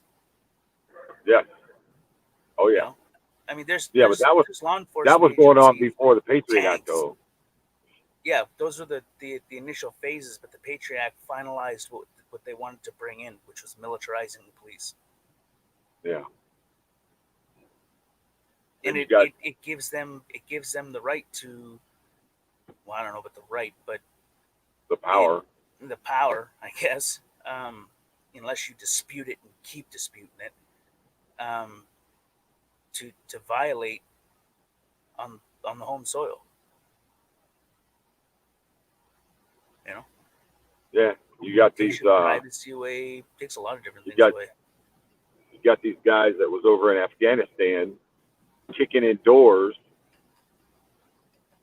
ready to kill people, and that's all they've ever been trained for. They don't know how to do anything else. Get them out of high school, and you know, they were over there for 10 years, knocking doors down in Iraq and everywhere, and so that's all they know. So then they come over here and be police because they can continue their craft. You know, they call themselves heroes because they kick in a door and shoot people. That's not being a hero to me. That's being a murderer. If you think about it, many of the people that died in these wars over there were basically innocent villagers that were tortured and just murdered. Yeah. Like there was, thank God for some of the people that came forward. But there were pictures and videos that were released of villagers, people that left to go and get food for their 7 kids at home, you know, and wife.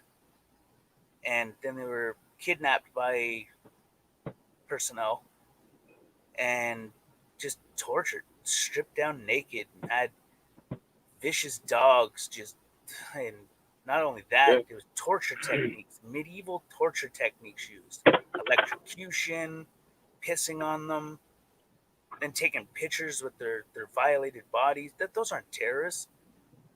Those are villagers. They're the people you were sent there to damn well protect. Yeah. So So then that who's you can protect who's them the and terrorist? keep the shit from coming over to your own country. You know? I mean, look up the definition of terrorist. You could label a lot of government personnel terrorists. Yeah. You know? You just Well, have I to mean, it's create no wonder why terror among people. no wonder why those countries hate us. Right? Yeah. It doesn't surprise me at all why they hate us. I mean, did you ever hear about the stories of Australian, one of the most decorated Australian force members? These are like elite forces, and one of the most valued members and the most decorated member is under investigation for cold-bloodedly murdering a man getting flour for his kids. Wow. And there was a medic trying to save him, or trying to help him, and they came, they grabbed him, they dragged him away, they took him to the edge of a cliff, they kicked him off of the cliff. He fell off the cliff, broke several bones falling off that cliff. Then they went down to the bottom of the cliff and put a bullet in his head. The medic? No, the dude going to get flour for his the kids, dude going to get flour. who wasn't a terrorist, had no affiliation with any Taliban or ISIS or anybody. He was just a villager, just an innocent bystander that was just going to get a bag of flour. Wow. You know why? Because one of their what do you call it? Like their comrades had been killed by a terrorist, and they wanted to make someone pay. They wanted to make an example. They were out for blood. Yeah. Yeah. And the whistleblowers that came forward said that the way they worked over there was not unlike the movie 300. You know, this is Sparta. Yeah. I mean, that's the exact kick that was used when they kicked him off the cliff. Wow. I mean, these are highly decorated troops. And then it comes out later that, I mean, it wasn't just them. It was orders coming from above. You know, there was, it became more about how many bodies you had under your belt than doing the right thing. Like a game. Who can kill the more? Yeah. That'll make you lose sight of yourself. And then what do they do with these soldiers after they've trained them to be these ruthless killers? You know what I mean? They turn them loose on the public, make them cops. Right? It gives every good veteran, every good active duty member, it gives all of the good less credibility. It makes them have to fight harder to prove themselves. The ones that do it for the right reason. Yeah. It's kind of sad when you think about it.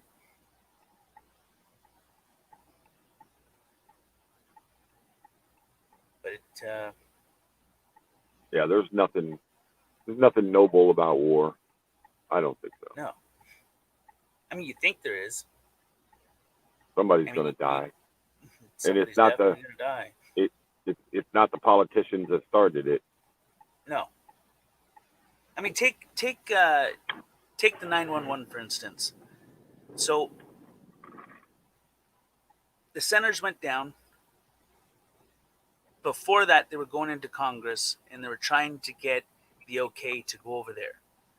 They lost hope on trying to get the okay because they would not allow them to go over there. They're like, nope, nope, nope, nope. Well, that goes down. Then other shit went down prior to that, and that gave them the ability to go in front of Congress and be like, we know they have weapons of mass destruction. We know that this is this. We know where it is. You just got to give us the okay and sign the papers for us to go over there. Well, a few tours go by. They come back. They go in front of Congress. Next thing you know, they're like, well, you told us that you knew where the weapons of mass destruction were. You knew you could take them. You knew where it was. You could bait. Oh, you just need to get over there. Well, what the hell have you been doing over there? Oh, well, it turns out that we never said that. But what it was is what we could see from satellite photos was just aluminum tubing. Yeah. Well, even the towers going down, I don't believe for a minute. I don't believe for a minute that was an act of terrorism. I really don't. Because Building 7 went down. Was imploded. Building 7 was imploded. And the owner said, we made the decision to pull it. You ever done any demolition work before? How long does it take to map that out? You have to have the right amount of C4, the right amount of ratio. You have to have the exact clearance. You have to have the exact blueprints done out to know where to fire the pins, which where to pull first, and the order to do it so that it pancakes. Yeah. And it takes months to plan that stuff. It's not something you plan in 45 minutes. No, not at all. You can't do it in 45 minutes. The explosives hadn't already been in there. But then you take into consideration that for weeks prior to that, there was vans. They emptied out the two towers, and then there was vans that were parked out there every single night with no markings and mysterious paperwork that was signed off for repairs. But there was only certain floors where they just kind of cut a box in, and that was it. Yeah. Well, what the hell would you want to cut a box in for? Well, that's exactly how you insert explosives. Yeah. Yeah, because, when it first happened, I noticed all these charges going off, like when it was falling, like and for 6, 7 floors down. Yeah. And then you watch the replays of it now, and that's gone. That's not there anymore. Well, why did those little puffs of smoke? They declassified those the original videos. If you go to either Anonymous or George, they have the declassified ones where it even shows when the Pentagon it showed like secret people going out there and picking up debris and carting it away. Huh. And then what else was it? The news broadcast overseas was reporting that the second tower had fallen or had been hit. And it hadn't even went down yet. And it hadn't been hit yet. The second tower has went down. A few seconds later, the tower goes down behind them. Yeah. Yeah, and it's in the background behind them. Yeah. And then like a few seconds to a minute later, it then collapses. Yeah. It's like, what the hell are you even like? It's that Project Mockingbird, hard at work. Yeah. Still. Do you remember the one news thing where they faked the war zone? No, what was that? I can't remember. Which one it was. Yeah, when it was the thing in Kentucky. No, that's a separate one. That's recent. I'm talking about one from CNN a while ago, a long time ago. Like you can clearly tell that by the clothes they're wearing, it was a while ago. They're like nuclear bombs are about to go off, and then you could hear like a wind up siren, and I mean, they just fumble. He's trying to put his hat on. He's trying to put a gas mask on, and he knocks over a plastic plant. And then a producer comes on the corner of the screen and hands him his mask, but he's not wearing a mask or a helmet or any protective gear. Yeah. Try to fake it. Yeah. That's exactly. Hey, it. I'm at the job site, buddy. I got to go. All right, brother. Thanks for coming up and chatting with me. I appreciate it, bro. Yeah, no problem, man. Thanks for letting me come on and taking everybody for a ride. Yeah. I So. believe it. Offer a tour. Oh, a bike. Yep. JD Katora.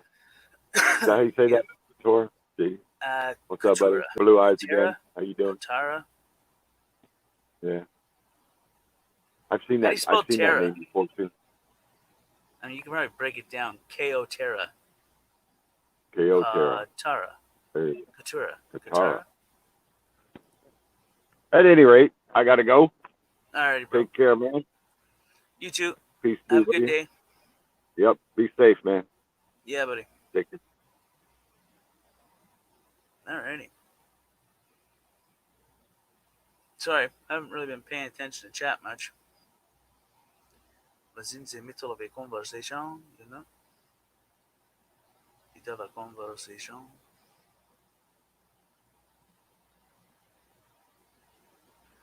But yeah, I was gonna end it earlier, but I figured we'd go for a drive with him to work, keep him some company. So we'll do this again. I'll finish this cigarette, then I'll end it.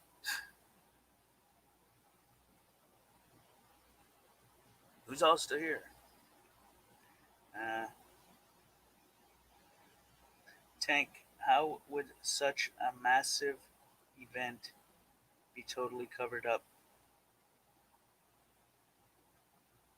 R4?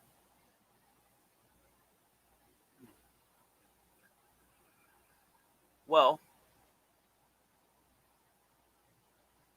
I mean, just look at history, for instance. I mean, they're starting to cover shit up right now from prior history by deleting that history, removing that history, good and bad, and not teaching that history. So the next generation will be, what's a good way of putting it? In the dark, blindsided, and not exactly know. And it falls into the same plan as Hitler's memo, right? Get them when they're young. By the time they're adults, or by a certain age above, you can have meat in your palm, basically. It's the same concept they're doing. That's why the media went hard at it's for the kids. It's for the kids. It's the whole reason why when the climate thing went through, the Greta girl became, let's say, a star overnight. But her counterpart, which discredited everything from the same school, same country, didn't get the same attention.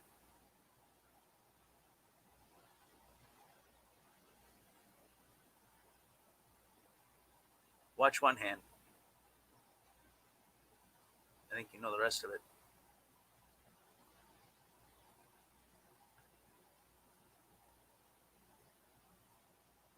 There was a man who was an ex-veteran that was going to expose everything that's taking place right now. And they erased him and his documentary, fabricated the documentary to fit what they wanted it to fit. And the headlines reported, ex-veteran kills family, then kills himself.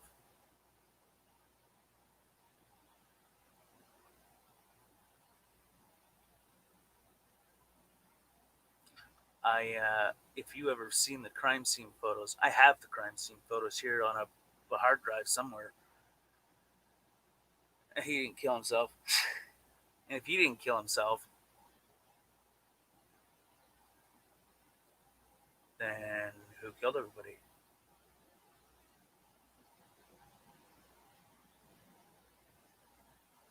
I mean, even the autopsy was uh, difficultly clustered, to say the least. Um,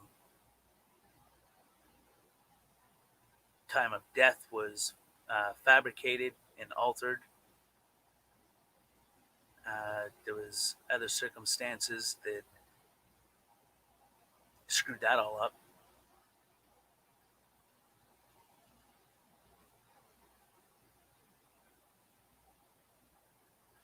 I don't know.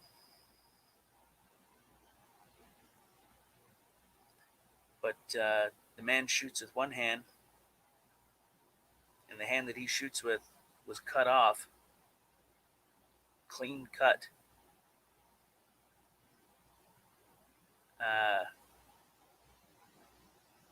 I don't remember if it was after death or before death, but regardless, uh, if he shot his family then himself, who the hell cut his hand off? I don't think he killed himself or his family. He loved his family. And the only thing that veteran wanted to do was to release his documentary exposing everything that is taking place right now. I mean, even if you look at the original trailer, and I mean slow it down, break it down, and watch it, there's so many little subliminal things in that trailer that is a mirror image of everything that's taking place right now. And if that's the case, and then you think, well, what is a trailer? A trailer is an idea of what, to give you a teaser of what you're about to watch. They don't give you the conclusion, and they only give you a little bit of the beginning, which means that, I don't know, I believe that there's some nefarious stuff that's at play. And the protests, possibly the virus, smokescreen, diversionary tactics, maybe. I don't know.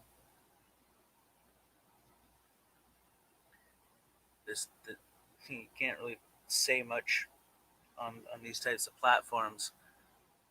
I implore you to, and I encourage you to get yourself connected with the dark web and start doing some research. And listen to the people that are, I don't know, standing on the highest mountain screaming for people to listen.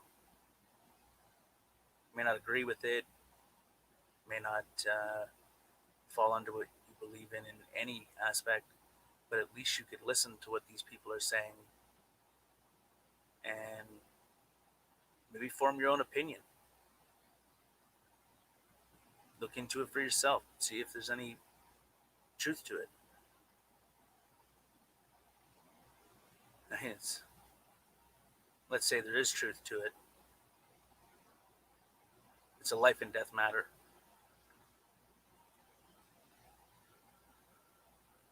I mean,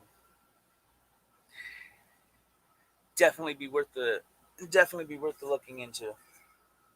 Not just for you, but for your kids, your grandchildren. It's them that are going to suffer the most. We're the diversion.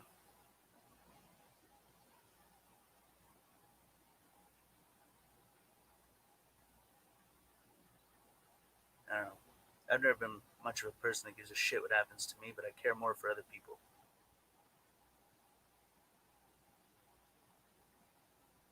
And I believe that everybody should care for other people as well. if it's not our generation that's going to suffer the most, and it's the next generation that's going to suffer the most, then maybe someone sees something, spots something, pieces something together to prevent it.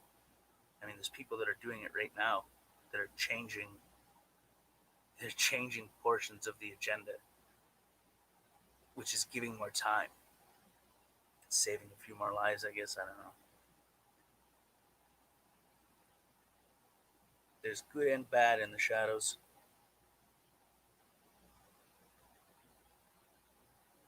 I think if people actually knew what reality really was, or is, hypothetically, you'd think that you were living in a movie. But what are movies but if not predictive programming?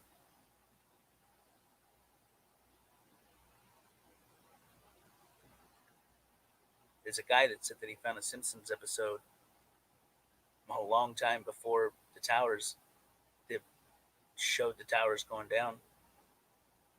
You know, there's been different other tactics. There's been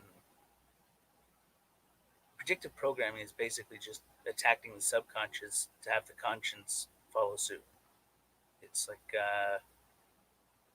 hypnosis. Hypnosis is the exact thing. It's power of suggestion. Get the subconscious, the rest will fall in. Sometimes predictive programming can be good, and sometimes it can be bad. If it's good, it's usually to prepare you for something. They don't want too much panic, so the predictive programming is to keep people docile. The fear is to keep them in line.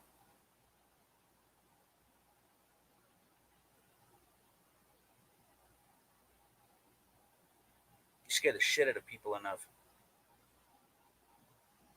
they'll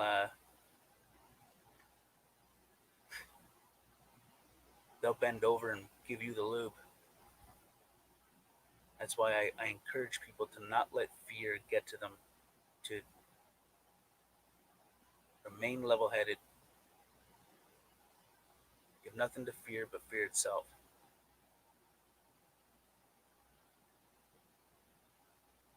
Fear is it's a bugger of a thing, you know. I think that people, as I said earlier, should find a way to compartmentalize that fear.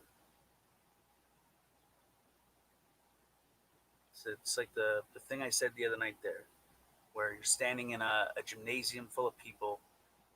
A man walks in, fires off a gun. Everybody is running for dear life, and the stampede effect happens. Everybody is stampeding. People are getting stomped on, trampled, and everybody is worried, where's the gunman? So they're looking behind them and not paying attention to what's in front of them. When you're not paying attention to what's in front of you, you're missing valuable things.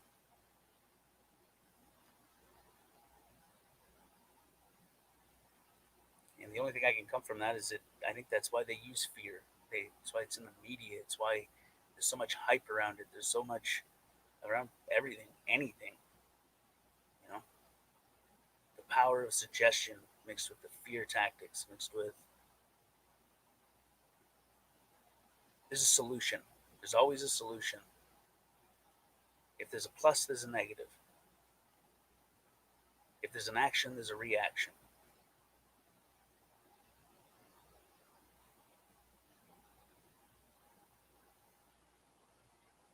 But not with fear. You become impulsive, compulsive.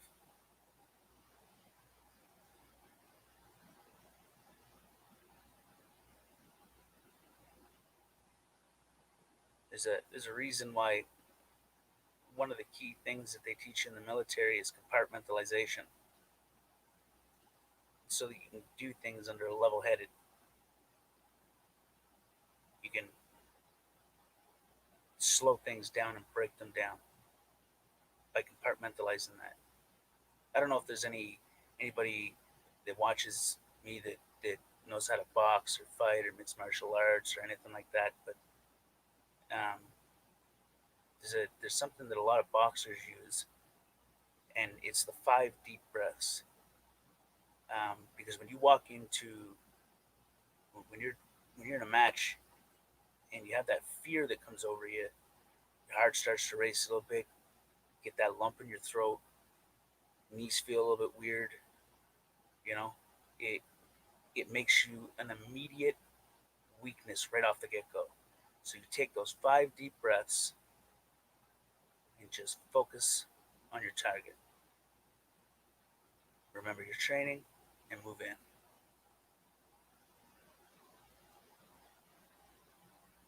There's a whole reason for that. Nobody makes proper decisions out of fear, ever. Fear can, in some cases, create adrenaline, but you're still not thinking clearly. So you're wasting valuable energy in most cases in places where you don't need to focus the energy.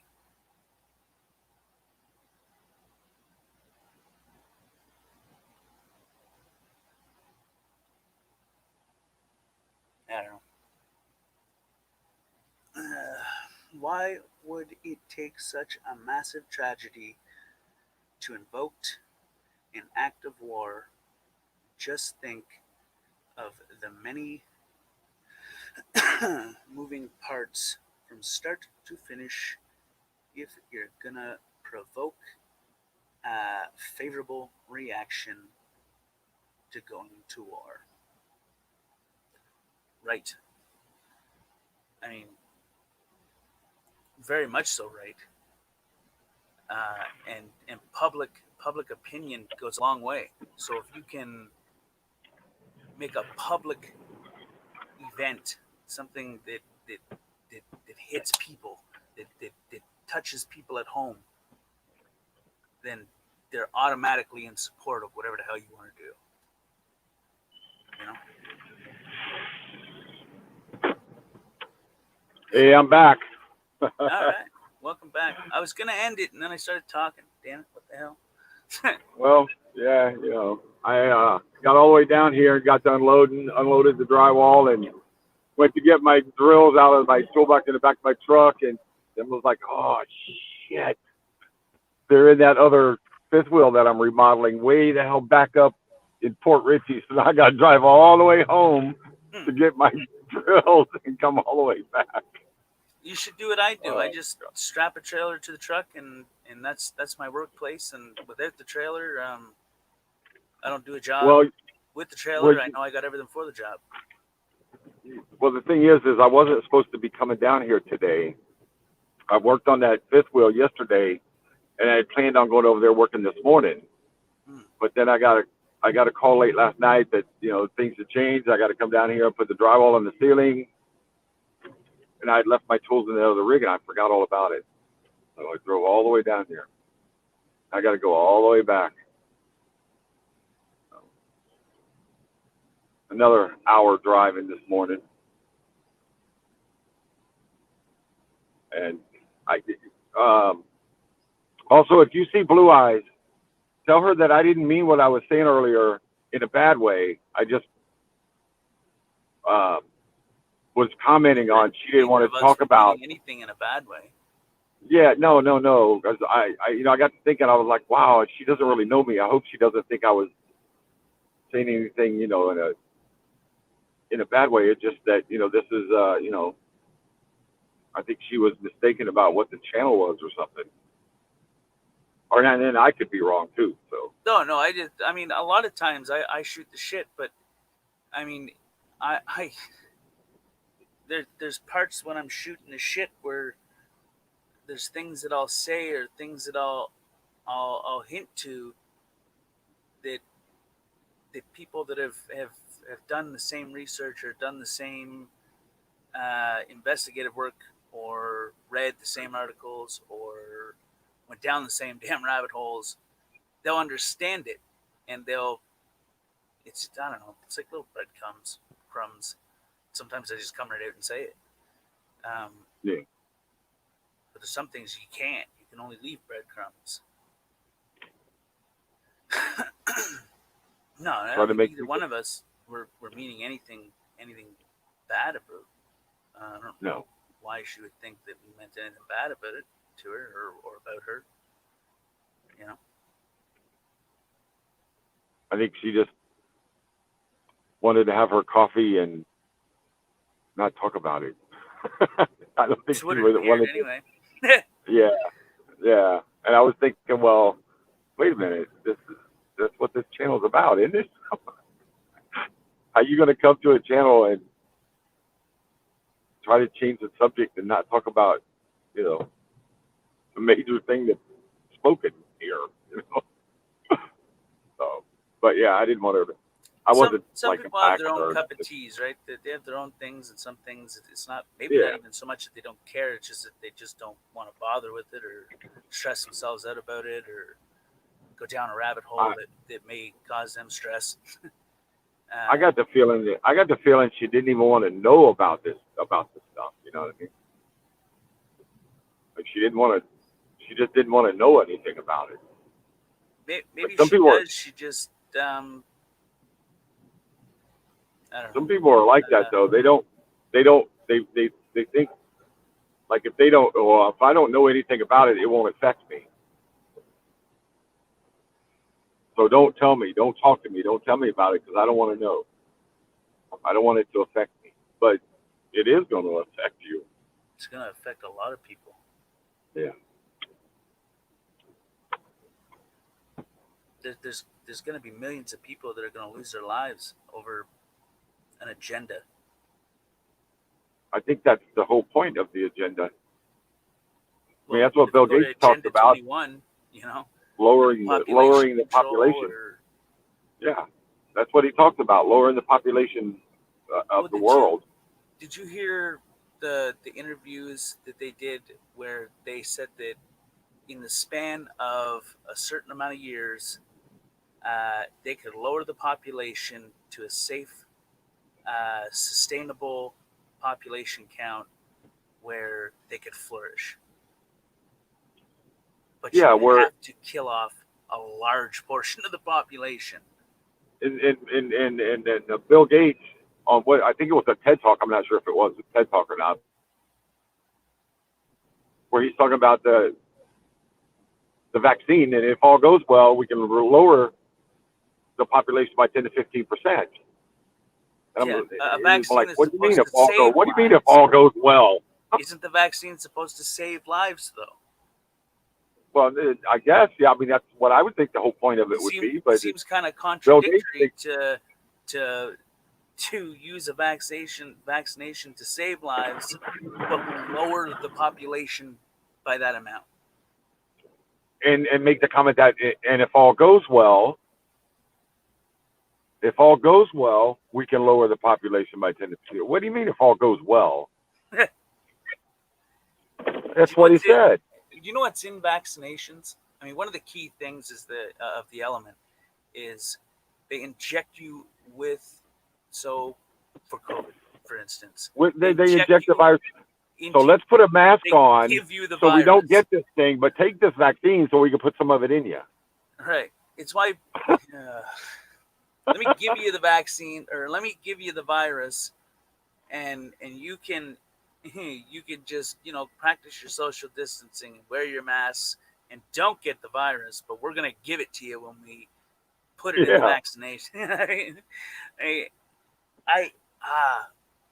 It's why a lot of people get sick after vaccinations and shit, is because they're being pumped with they're being given exactly what they're supposed to be preventing. Now they say it's to create antibodies and rah rah rah rah rah, but what about? I mean, like, take this into consideration. The people that they're testing these things on are like super soldiers, bro. They're fully healthy people who can run 10K no problem in a day, and that's just for their breakfast. Who have healthy diets. What about the overweight person, the smoker, the drinker, the person that has other underlying health conditions, asthma, bronchitis, diabetes? What about those people? you're testing these things on insanely healthy people and not taking into consideration of, or maybe they are taking into consideration, and that is the nefarious, you know, maybe, you know. And how is diabetes any different from somebody not having diabetes? What's that got to do with getting the flu? It's not so much about the flu, but there's certain particles that are in vaccinations or while you're sick. If your immune system is not working, they say the it's an underlying condition. You're more susceptible to get the coronavirus or die from it if you have diabetes. How is that? Because of your glucose count.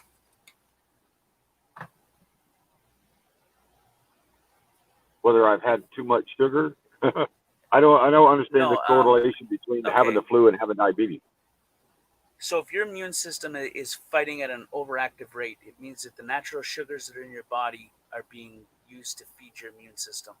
Now, when that happens, it means your glucose either drops or, depending on the circumstance, it will do a reverse effect, which means it'll go higher. Now, it could drop a drastic amount, which could cause a glitch in your immune system, or it can skyrocket to the point where it causes an even bigger glitch. It depends on what your body is producing and what insulin you're using. I guess it also depends on what type diabetic you are. Because there's different types of diabetic, right? There's ones that it doesn't really affect. You just eat a chocolate bar every so often, you're good to go. And then there's ones that have to check their blood sugar before and after every meal. And if you eat just too much, and now you got to take something to knock it down. And I guess it all depends on the circumstance. But, I mean... You got type 1 diabetic, type 2 diabetic. 1 is on insulin and 2 is on pills. I'm a type 2. But I take literally 10 vitamins every morning. 10 vitamins, 10 different vitamins. The B, the D, the calcium, zinc, Sambucus, and I forget what that other one is. I don't know. I take a bunch of multivitamin, fish oil. Did you every day I take all these vitamins. Did you see the African, like I'm not talking about black, I'm talking African, like they're like African doctors from Africa, who, I don't know if it was a village or a state or a city or a country or whatever it was, there's a large population that was taking something which is a natural supplement. And since that not one of those people in that area caught this virus. Turmeric is really big in India. It's maybe it starts with an A. But these people, I'm not sure, but they were using it, and they were noticing that nobody was getting the virus through it, even coming person-to-person contact where they should have caught it, but they didn't get it. So then they started doing experiments with it to people that had been diagnosed with it, and they had realized that it completely got rid of it and prevented it from re-emerging. Because if you remember the first wave, people would get cured, or they would go, if they would get it, and then it would disappear, and then it would come back with a vengeance. Well, whatever this stuff is, it took away that vengeance. Wow. Trump has talked about it.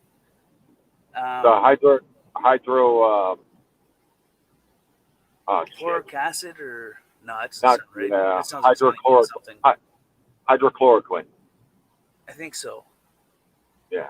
I don't know how much truth there is. I haven't really done much research on it in the past month and a bit. I've been working, so I haven't really been able to. They take it for malaria. Right. And it's also an immune system booster. Inhibitor. Like it increases shit like that, you know? Yeah, hydrochloroquine.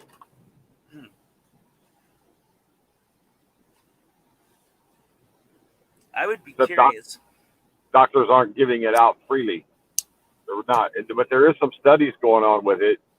Nurses in Tampa, I think Tampa General, all the nurses at Tampa General taking it, and somewhere down in Miami, I saw somewhere that they're involved in studies. The nurses are taking it every day at 2 of those major hospitals. So because they're around the patients. They said that it with taking whatever the hell it was, the people that had been taking it prior to the pandemic never got anything, even when they should have, because they came into contact more than anything. And the ones that did get it, that they tested with, it removed it. It speeded up recovery, and the symptoms weren't as bad as the ones that weren't taking it. And again, I don't know, so I can't be like, yo, that's my word. I can't do that because I don't know. In this case, this instance of what I'm talking about when it comes to whatever that stuff is, I can't say with beyond a reasonable doubt that that's what it does. It helps, whatever. I would like to do a little bit more research into it to figure out. I know based on it that it is an immune system steroid, if you will. They've been around for like 50. Yeah, been around for like 50, 60 years. They give it to people for malaria. Didn't they use it in when they had the Ebola? Yeah. And it helped them. SARS and MERS also, but the Democrats don't want to believe the science. They want to ignore the science because Trump promotes it. So if Trump promotes it, we can't like be for it. Scientologists, bro. They're like scientists, true sky psychologists. Don't take nothing. Just be healthy. Yeah. What the fuck? Yeah. Put all your thoughts into this crystal and Here, hold these 2 tin cans while we do an audit on you. Yeah. Tom Hanks Tom Cruise. Cruise. Tom Cruise is up there doing the promotions. He's like, yeah, I love Scientology. Making him rich. Why would he? Yeah, why not? I mean, shoot. Dude, there's you ever seen the Angry Gay Pope here on YouTube? Who is it? The Angry Gay Pope. He was a part of Scientology, but he's not anymore. And now he audits them and exposes them. He made it to a higher level than anybody that's in there right now. And when he said he got to the level where they said aliens and ships were going to come to the planet and take them away, he was like, that's Ron L. Hubbard's book. He wrote that book. He made a church about a book. Yeah. about a book that he wrote of science fiction. Yeah, exactly. And then he got labeled under a church, so he didn't have to pay taxes, and he was exempt from it. So all the money they make, which is a lot, because they take cuts from all their people every time they do an audit, which could be once a week. They take money, thousands from these people. Yeah. Yeah, you got to, like Jehovah's Witnesses, you got to sign all your worldly goods over to them, your house, everything else. Right. And where the hell is Shelley Miscavige? Yeah. You know? She made a bobo and she did something without permission and then she disappeared. Yep. Nasty Nathaniel, you should see him go. I like watching him when he goes and he does his thing, because he's like, have you seen Parker Osmond? He's like, have you seen Parker Osmond? Where's Shelley Miscavige? Your leader of this cult, church, has. Yeah, and it was the SGV. SGV, yeah, he used to go after him too. And he would look for that one security dude. Can't remember his name, but it's hilarious. Yeah, that was Parker Osmond, and what's his name? Nasty Nathaniel got his face tattooed on himself. He got Parker Osmond's face tattooed on him. Huh. I didn't know that. Wow. Hey, no name. I can't see the chat. I'm in the stream, and then I'm also on a phone. So No name popped in. hello, people in the chat. It's funny, dude. When they get together and they do their thing, but I love the Angry Gay Pope. I've never heard of him. No, I've never heard of him. I'm gonna have wears to an look that up. anonymous mask. He was part of the Million Man March. He was part of or Million Mask March. He's part of Operation Wall Street. He's he's a good dude. That's all I'm gonna say. And he fights for freedom. He fights for the people that can't fight for themselves. Cool. Even if you don't see him and he's not publicizing it, he's doing something to help people. Yeah. Because for him, it's not about publicity. It's publicity. It's not about notoriety. It's not about getting a reward or a thank you. It's just about helping people. You know. Right. And you can tell a lot by the mask that he wears. Only his is gold.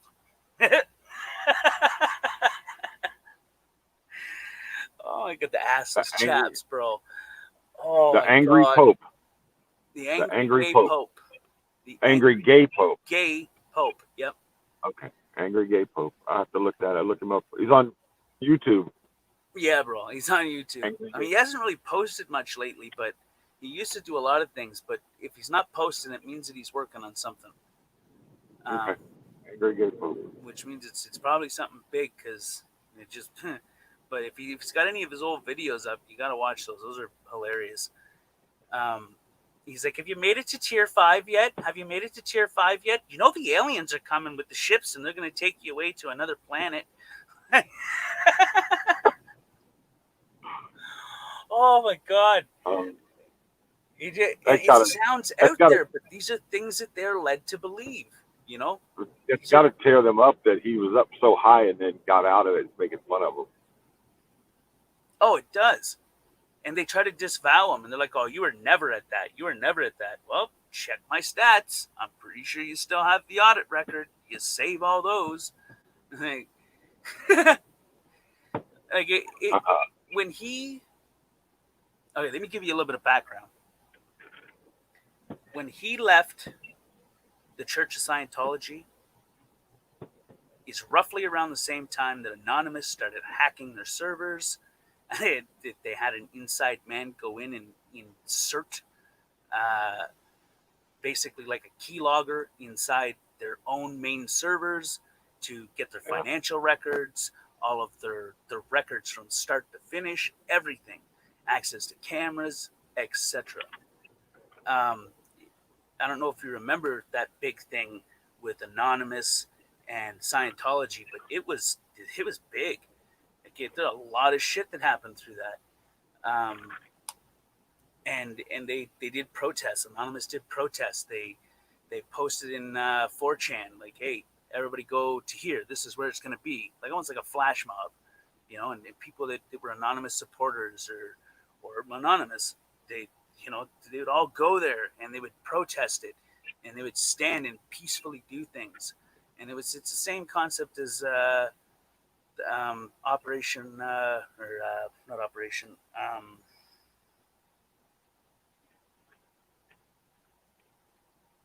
Occupy Wall Street. Occupy Wall Street, yeah. Yeah. Wow. Yeah, I don't remember any of that. I don't. No? I probably wasn't on YouTube or anything either. Probably wasn't watching news. I was probably just working too much. In Canada, we did the same types of things, but we protested our government around the same time.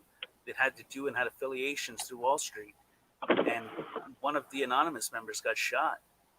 In cold blood. Just shot. Pop, pop, pop, dead. Wow. You search that up on YouTube. Just search up Anonymous member gets shot in Canada, wearing mask, unarmed.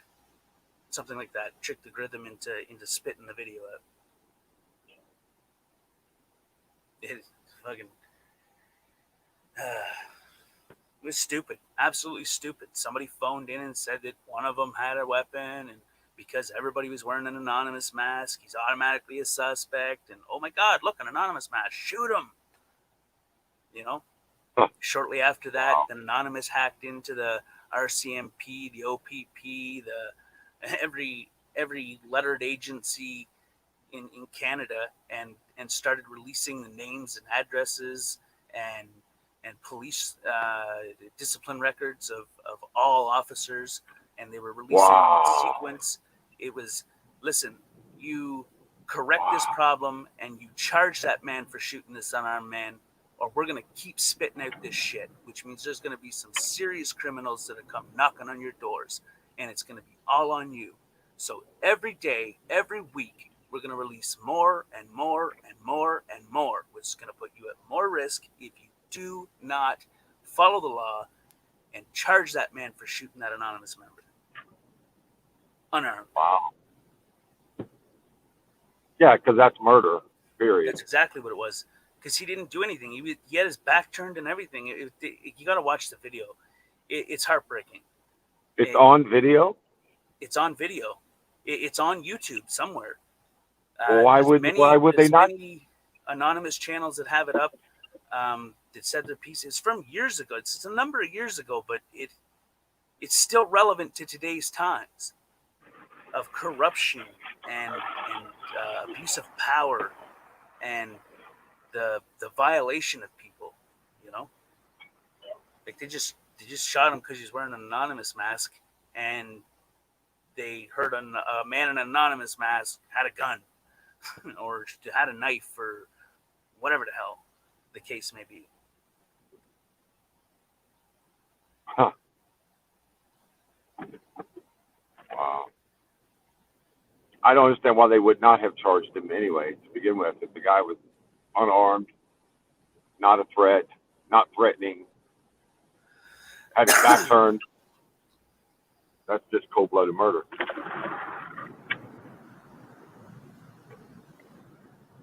Well, that's exactly what it was. Was it a cop that shot him?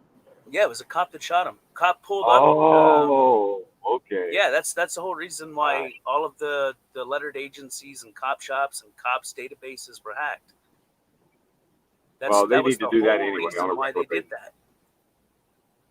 That's the other thing that needs to happen is that all these cops, all their disciplinary records needs to be put on a public website for all to see. There we go. They do. It should be. It should be that way. Well, I mean, there's still lots of stuff that hasn't been released. Oh, I'm sure. It's a domino game. You may drop a couple chips and some may not exactly fall, but you never show your full hand. You can reserve shit forever if need be, you know, to help discredit. God, I love that mask. That's that white. It's all white, right? Guy Fawkes. It was derived from or taken from V for Vendetta. V for Vendetta was made after that guy from like ancient history that tried to blow up like the Parliament building place or whatever. Some was a success, some was a fail in the same, but he was basically to take down a tyrannical government, to stand up, to get the people to band together. United we stand, divided we fall. Where we go one, we go all. You know, that's what that was all for. And it was the V for Vendetta was made after that exact historic man that did the exact same thing. You know, and then Anonymous used the same thing. It used to be just a troll face, but then they took the Guy Fawkes mask, and that's what it became. Because that is a pillar. That is an exact pillar of history of standing against tyranny, standing up for freedom, to expose the corruption, to burn the tyrant, to let the free man go. You know? On my other tab, I'm listening to 1984, the audiobook read to me. I have read it many times before. I graduated from high school in 1984, and do you know, our class president was a pom-pom girl. up and talked about how 1984 was so far from what has been predicted. And we all looked at each other like, did she even read the back of that book? How many times in history have they said, nothing to see here, folks, it's all a conspiracy? And then several years later, they come out and they say, okay, it wasn't a conspiracy, it was real, this is what's happening. Oops. You know? They said aliens were fake, but they're saying that Area 51, they declassified a bunch of things saying that the Roswell incident actually happened. Something fell from the sky and something was collected. I know I look like a silly young girlie, but I've got over 30 years of electrical engineering in my background, plus training in statistics. Okay, I've got a black belt in statistics. I don't know if you've heard about Six Sigma, but I've got one. Okay, it has nothing to do with karate, okay? No. More to do with knowledge and intelligence. Yeah, yo betcha, eh? Oh, wait, no. Oh, yeah, boy. Right down there, driving a 4x4 down there by the creek. Hey. Holy son of a bitch there.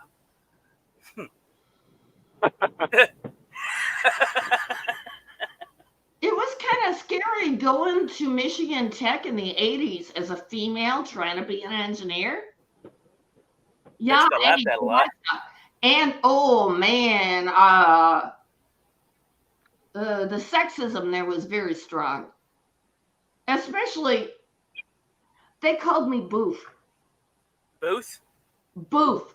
It's French for beef. B-E-U-F, or maybe I got the E and the U switched. It means it's French for cow, and it was a reference for me not being a snow cow because I was under 200 pounds. I was like 110 when I got to college. So you were a malnutrition cow to these fuckers.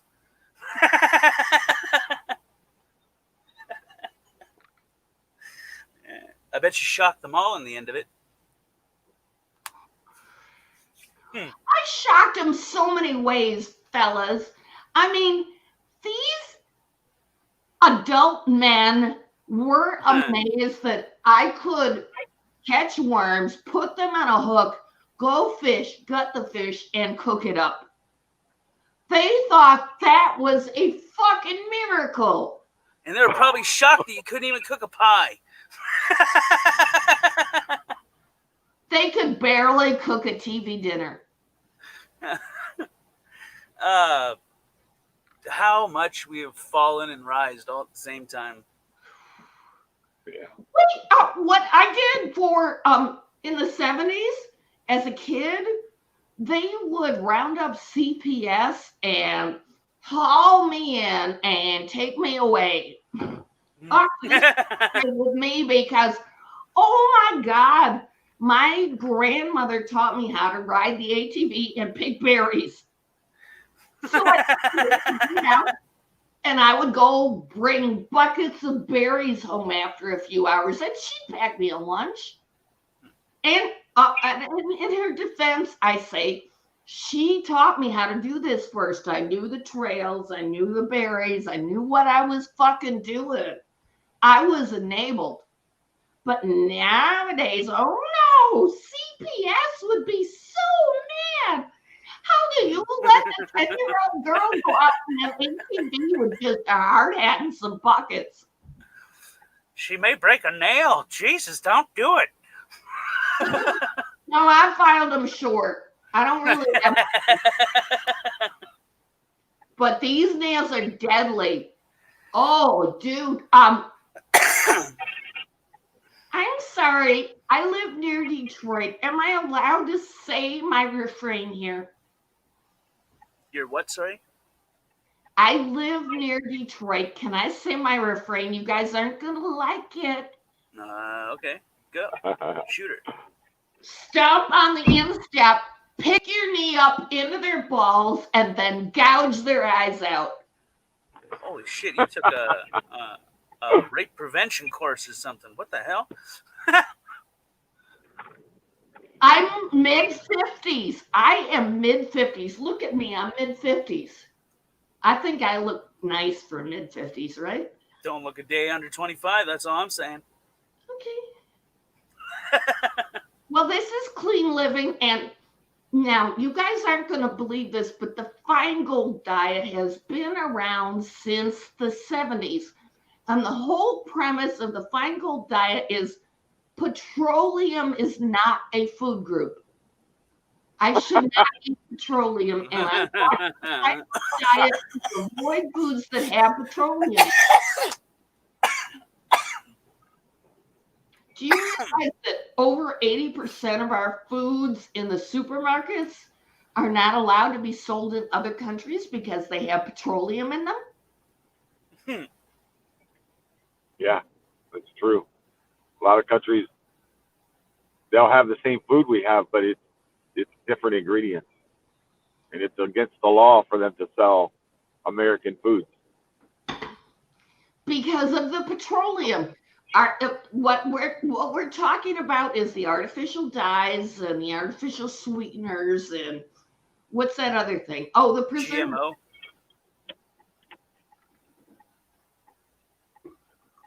Preservatives upon preservatives to clog up your digestive system and all your blood.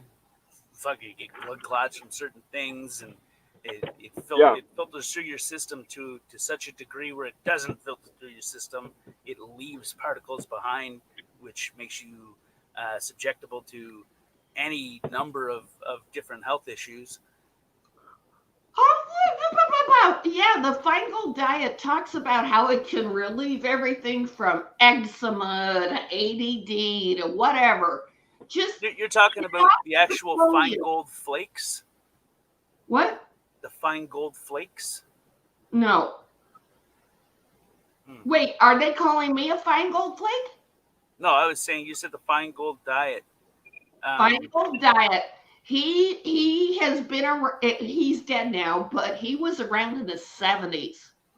This is a tried and true diet. And it's not really a diet. The fucking thing was, I was like 200 pounds, okay? I couldn't lose the fucking baby weight.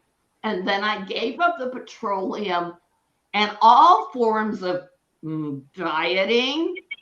And once I got rid of the petroleum out of my diet, I lost a bunch of pounds. Last time I got I'm 138 now. Nice. So basically, it sounds like it's more like a eat fresh.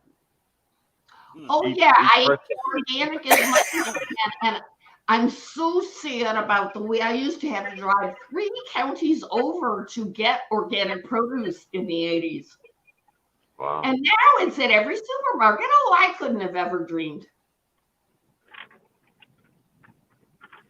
Anybody remember what milk used to taste like? Yeah, no. It's been so long. Oh, now you hit a nerve here.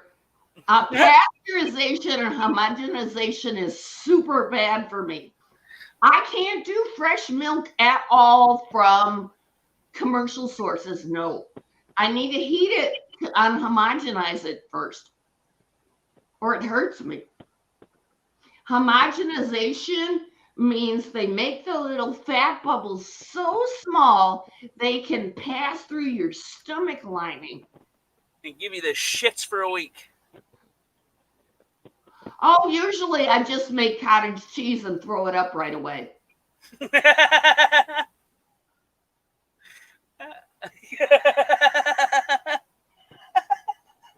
Funny. Oh shoot! I gotta easy come in, easy go out. I'm glad you guys understand the humor here. Yeah. Now, can I be racist for a second? Define racist. No, apparently there is a gene that you have that you can process milk better. Who are you talking about? I'm talking about the people in the white areas, the super milky white areas that don't get a lot of sun. So they have a gene that makes it so they can actually process the milk, unlike me. Because talking an albino or what? An albino or? Oh, no. I'm talking about Dutch or those people that live up north with not much sunlight. They tend to have genes so they can process the milk properly. But I don't think I have that gene. I know that Eskimos, like from Nunavut and shit like that, their systems are insane. But it's because they eat the whale blubber. The whale blubber kind of it does so much for their internal digestive system. They can literally eat rocks and their body will break them down. Now, I don't know about that for a fact. It's a hypothetical, not a hypothetical. It's like an analogy on how strong their immune systems are. I would support you in your endeavor there because, oh wait, I went and bought $13.50 worth of chicken leg quarters. 40 pounds of chicken leg quarters, and I made a shit ton of bone broth. I felt bad it wasn't organic, but my hubby has a new job where he's throwing packages all the time. And I think the best thing I can do to fix him is to feed him a lot of bone broth. A lot of what? Bone broth. Bone broth. Yeah, like when you make the turkey soup after Thanksgiving or Christmas, yeah, where you take all the turkey bones, you boil them, and then you take the little chunks of meat and you put them into it with some vegetables and all that good stuff. Make a good stew. Not me. I throw a couple of bay leaves in and call it good.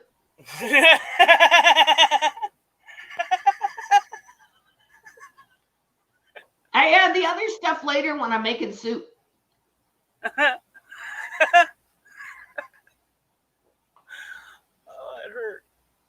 Oh, wait, no.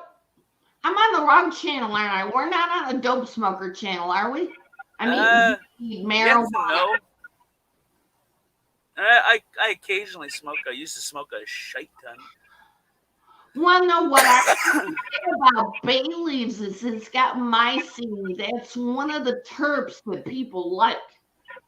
Mm-hmm. So you just throw bay leaves in everything and you get that terp. Oh, I thought you said Baileys, like the alcohol beverage.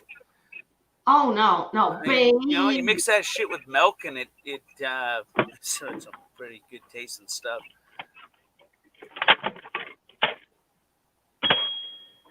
No. Nah. Don't do bay leaves. That'll get you hung over in 2 shots.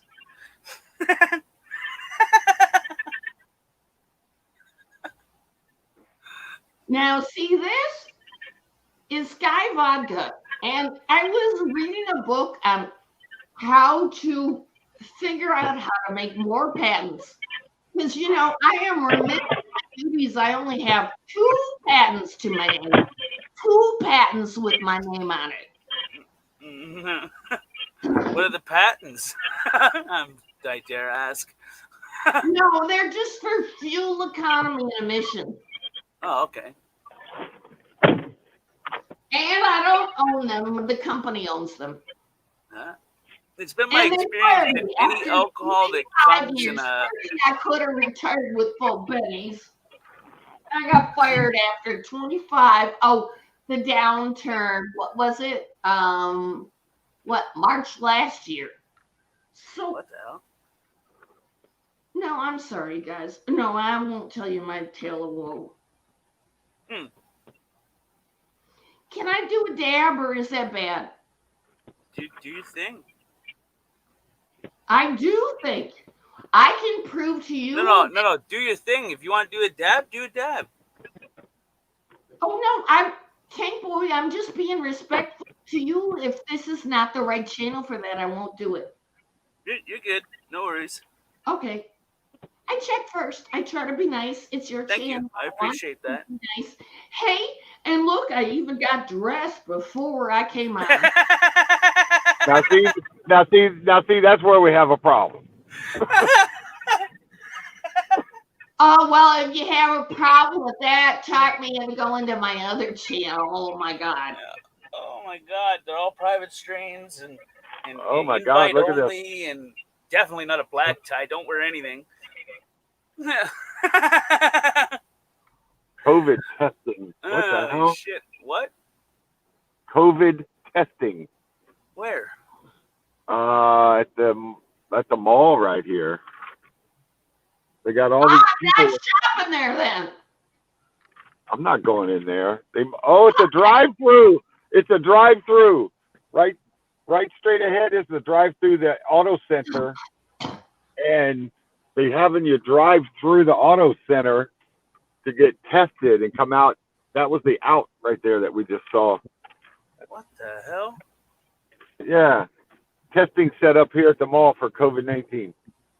All these signs. I was like, what the hell's all these signs? So, wait a minute. All these First Amendment auditors keep getting beat up for HIPAA because, your information, even though, wait, no, we're doing it in the lobby where everyone can see and hear. Yeah, okay. Nobody said it had to make sense. Now, It just has to make sense to I them. need to reveal my private medical information to every teenage greeter in a store. No, if you don't want to wear a mask, you just say, listen, my doctor advised me not to wear one. That's all you got to say. They're not allowed to ask you what it's for, what's wrong with you. They're not allowed to ask that. No, I told them I can't wear a mask, and they said no. And I asked, do you sell TVs? And they said no. And I'm like, okay, bye. Did you sell TVs? Nope. Okay, bye. Well, what you don't understand is I'm the one that pays all the bills here. So my TV wouldn't come back on again, and I had to have one so I can access my computer and pay the bills. Although this thing is a little weird, it was only $108 for this TV, and it's, I don't know, 35 inches? No, I'm trying to measure it. Oh. It's like that big. I was like, what the hell? It's about 35 inches. It might be 30. It's a Roku TV, though, and I figured out why it's so cheap, because you couldn't even get it on the internet to update its software without signing up for a Roku account. But fortunately, it did not require a credit card, so I didn't charge me anymore. Fortunately, it did not require a credit card. Yeah. That's awesome. It doesn't seem like the TV should require a credit card to update its software, right? Yeah, that's a bit ridiculous. Does it have a USB port on it? Oh, probably it.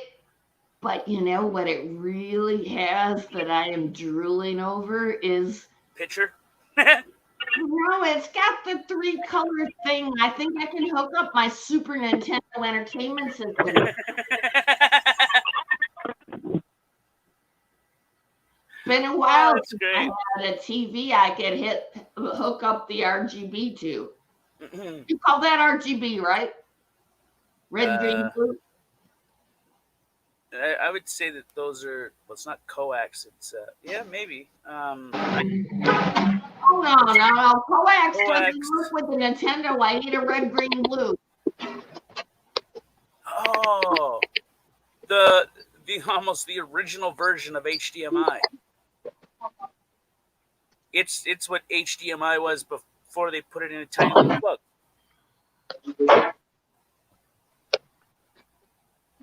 I still think I'm not supposed to do this on your stream. What?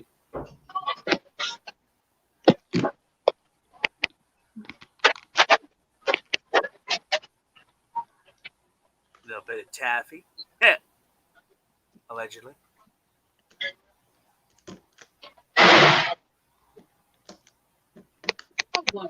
So it's on clearance, but it's not. Hi. Hey, where's the things you put in your drill that you put bits in? I don't even know what do they call that? A chuck? Chuck. Oh, there you go. A chuck. An extent. Yeah, because a chuck is what you use to tighten the drill up with. No, that's a chuck key. A chuck T? Key. A key, yeah, a key, yeah. Right. Yeah, no, I don't there's want a key. I don't want a key. I want the actual thing is called right a here. chuck. It's called a chuck, and there's a chuck key and that's the older ones. But you can get newer ones where you just pull down and slide your bit in, and then let go. Well, And those clip are in. good. You want the real chuck. Those actually work. When you slide Yeah, that's like a little quick Right. release. Yeah, that's what I need. So what you wanted was an actual extender, Bit holder. yeah, bit holder extender. A bit holder, yeah. All right. Ooh, I paid $30 for a set of 8 of those things from Mastercraft. Or is it? Yeah, Mastercraft, or it's Master something anyway. Made by the same Mastercraft, and apparently they get lifetime warranties on that shit still. Wow. So if you break it, you take it not in and they give you the anymore. one. Hey, do you know Really? if Get how you put in the pressure washer? I've only had them for like 6 months, and when I bought them, they said there's a lifetime warranty on them. $5.99. You have to down $50. Please remove your card. What the hell? $50 for a pressure washer. I didn't put my card in it. Thank you. Thank you for shopping at the Home Depot. Yes. Oh, Depot. Yeah. Okay. All right, thank you. Okay, hon. You got it. Oh boy. Okay. Buzzer goes off and they tackle him. Whoa, what the hell, man? Yeah. Seen him. Yeah, I don't know what happened. The last one I was down to one of these and it disappeared out of my drill the other day. So, but these were only $3 and change. But like all my drills, all my power tools, everything is all rigid. I only buy rigid tools because rigid has a lifetime warranty. If I'm using contracting stuff, I'll use DeWalt.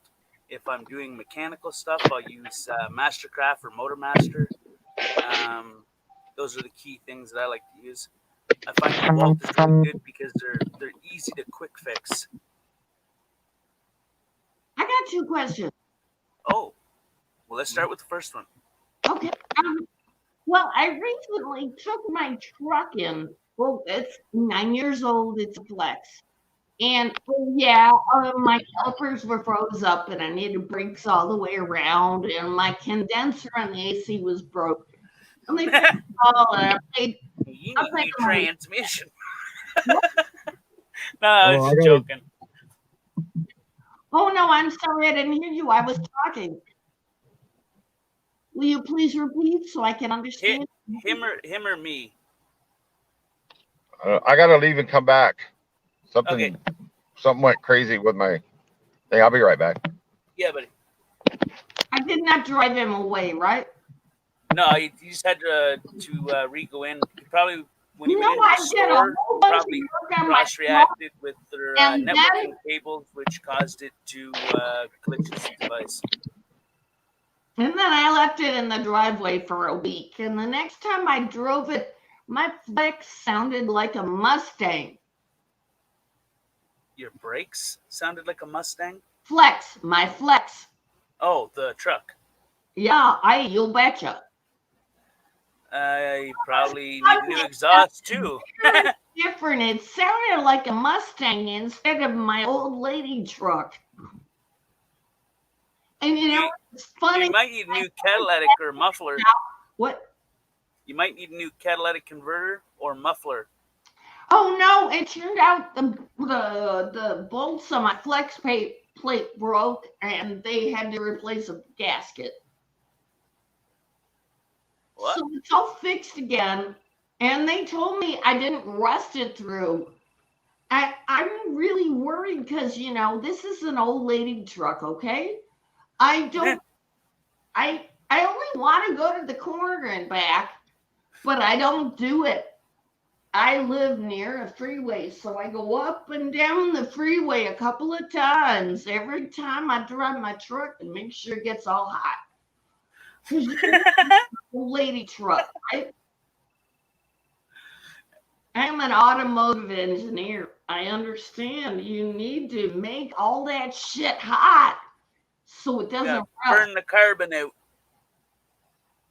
Oh, well, no, well, that is when I get on the freeway and I accelerate like mad, and hubby gets mad that I'm just torquing it up. And I'm like, no, I need 6,000 RPMs to make sure I'm washing my valves.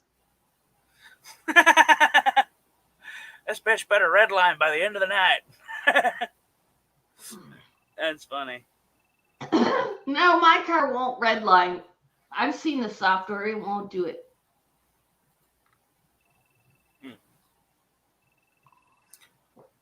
Might have a chip in it. If you remove the chip and put connector package, it might help. Oh, honey, I'm just trying to put the thoughts in the chip. That's what I've done for 25 out of my 30 years of working as an engineer. I put thoughts in the car's brain for research. Although I did various forays into transmission or production or whatever. But yeah, mostly these PhD guys that I don't know. I don't think they can put tab A in slot B. Oh no, they're gonna try to do that instead of putting tab A in slot A like they're supposed to. You notice how that they made everything, instead of going by serial number and code, it's all been going by color code now. Like they're making it for simple-minded people. What? No, this is called Pokeyoke, and I've studied that. It's a Japanese thing where we make it so the workers cannot do it wrong. So they're implying that the person that's in the factory is stupid. We make it so parts won't fit if you put them backwards. I got actually a very good thing. I don't know if you guys understand it. That I'm sorry. I don't mean to be so much of a brainiac. I'm sorry. Do you think? No, well, I used to get beat up for being a nerd in the 70s. There ain't nothing wrong with being a nerd. It just means you got some intelligence behind the eyes. Yeah, well, they barked at me as I walked down the halls. All those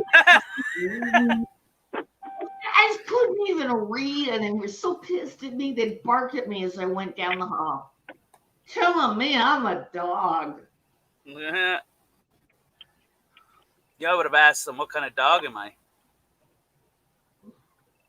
Can I be a pit bull or a Rottweiler? And I'll tear your throat out. Oh, shit. King Bull Mastiff. Don't sell them nothing less than a King Bull Mastiff. They're like 3 times the size as a regular Bull Mastiff. Well, I actually hate dogs. I am so afraid of any dog. I cannot understand how someone will walk up to someone else's dog and pet them. No, that's their property. You do not approach their property. It's just like a car. I'm not going to sit on your hood unless you tell me to, okay?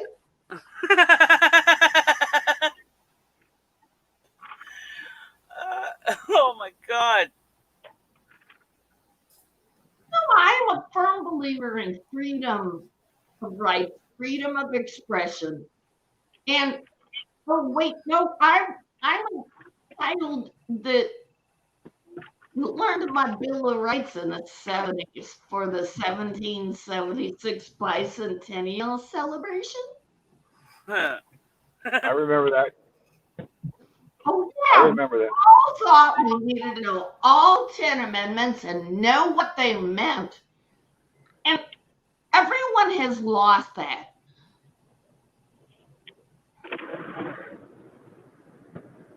They just don't know it. It's not that they lost it. They don't even teach that shit in school anymore. Do you know why? Because it's hard to fight for something that you don't know you have. Yeah, Which exactly. means you don't contest and you don't put up a fuss when they take it away. Yeah, because you I mean, never could you knew you had imagine if you owned a brand new vehicle and someone just sold it out from underneath you, but you didn't know you owned it? I mean, but then you don't know what you got till it's gone, right? Well, listen, it wasn't until last November when I started watching these videos on YouTube and Rights Crispy and Rogue Nation, and I'm like, what do you mean Florida Statute 901.151? You don't have to give a copy of your ID just because he asked for it. Are you serious? Not unless you've been lawfully arrested. I had to go look it up on the internet. I'm like, son of a bitch. All these years, I didn't know. I thought you had to give a copy of your ID just because he asked for it. I never knew that. I'm like, man, I got to learn more. So, I mean, there probably hasn't been a day gone by that I haven't gotten on YouTube and watched some videos. Do you remember when Joe Cool first started out? No, because I just started watching in November. Joe Cool first started out, he watched somebody use and exercise their First Amendment of freedom of speech, and he lost his shit. He was like, dude, what are you doing talking to the cop like that? What the hell? You can talk to a cop like that? Boom. Immediately hooked. And thus, it's Joe Cool. Here's what he's become. Exercising his rights and holding accountable. Yeah. Blow me, baby. Oh, you're getting out of me. I absolutely love Joe Cool. I'm going to go get a cigarette. I'll be right back. Alrighty. Is that okay? Yeah. Yeah. Okay. Hey, and I'm dressed. Yeah. I was a little bit worried there for a second. I was thinking she's going to get up and not have any pants on. What the fuck? She said she was dressed, but she only put a top on because that's what the camera could see. Yeah, right. Hey, is there anybody in chat? Hold on. Betty and JD. Betty, hello, Betty. JD's been here for a while. Betty, bam and lamb.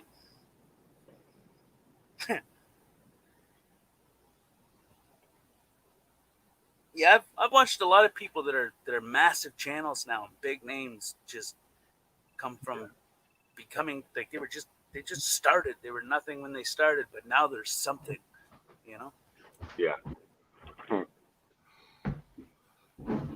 Yeah, the GA, the Gladi Auditor, he's starting to get up there. Yeah, that's what happens when you put in the work, right? I'm sorry, what'd you say? Are you sexist? I think it is. Am I a sexist? Odd that I gave the shirt that matches the pants. It's got schmaltz on it. That means chicken grease. And I gave it to my husband and asked him if he could fix it because he is the stain master. Is it odd that I think you're better at laundry than me? Mm-hmm. It's because you didn't focus your energy on that. You focused your energy on figuring what made things tick and how it worked and how you could perfect it. Oh, you're fucking kidding me. I'm an engineer. Wasn't that how engineers start? The curiosity of how things work? Then the perfection of it. He actually knows how to get that grease out of my shirt. Although I think it's going to be bad because I dried it. You can't put through the dryer and then hope it's going to get fixed. Oh, it's burning now. It drives me crazy. So are you going to cut my hair? Am I going to cut your hair? Or wait, you said you're going to cut your hair. There's no way No, I want to don't do drive that. an hour and a half to get my hair cut. Total. Oh, snap. And only Mark of the I with my hair back and forth. Wait, no, I don't even know if I can talk about that to you guys. Now I feel like I missed something. Hairdresser and wanted to discuss what my hairdresser did. Uh-oh. You went in for bikini wax and it turned into something else?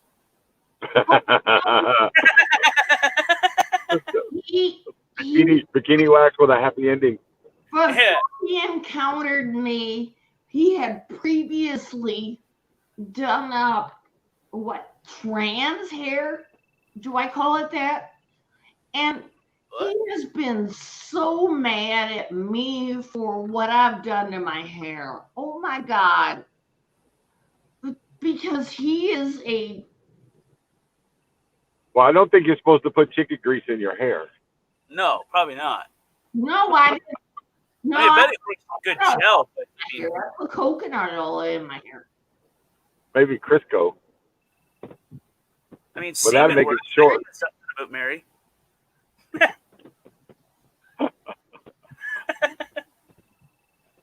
It's got cemental value. I'm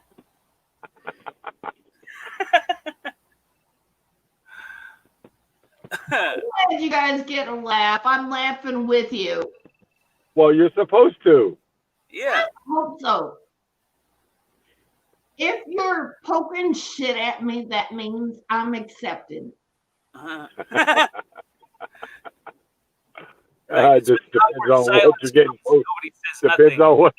Depends on what you're getting poked with. Oh, whoa. Well, all right, I'm not getting poked with it unless I like it. Well, you're married. That's the problem. I'm swayed of your intentions. If you try to put it in with me, I'll be wanting it. There's a word for that. Holy shit. No, these are practically screwdrivers, and I just dig your eyeballs out and it's all over, right?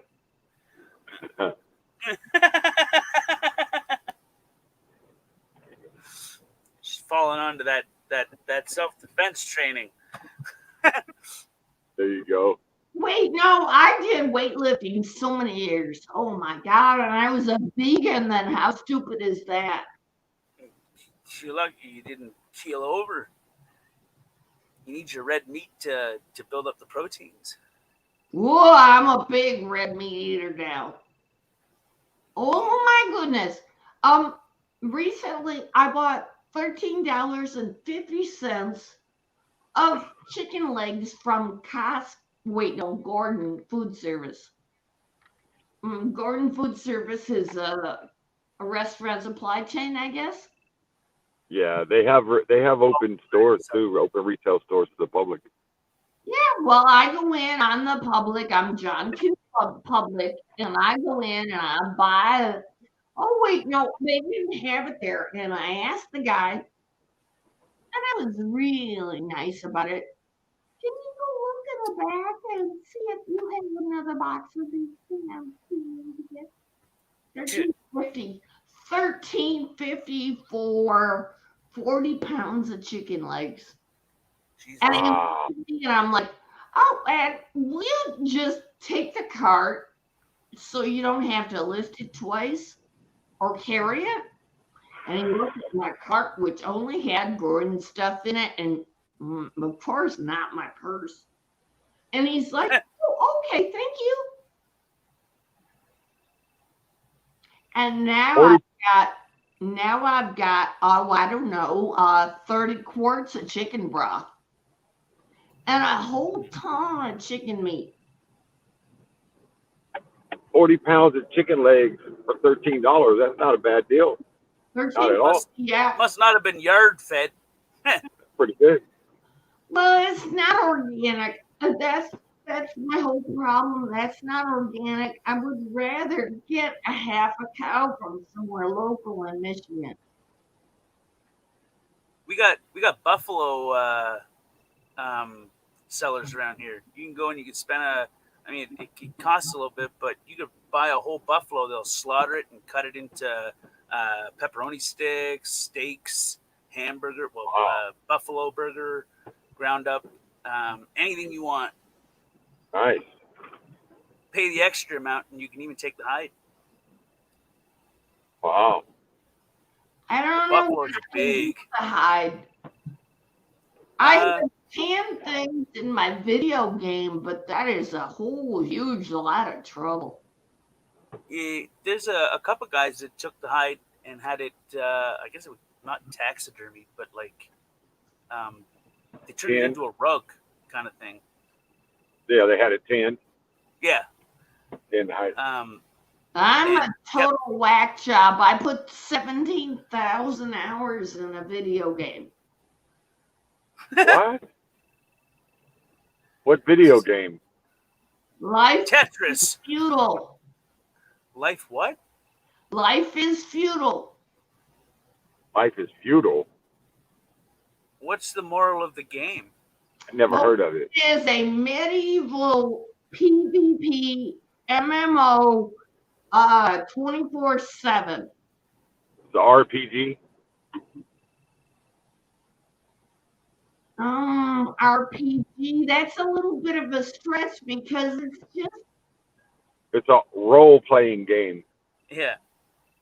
RPG. Yeah, I know role-playing game, but I'm saying it's a bit of a stretch because mostly it's just killing.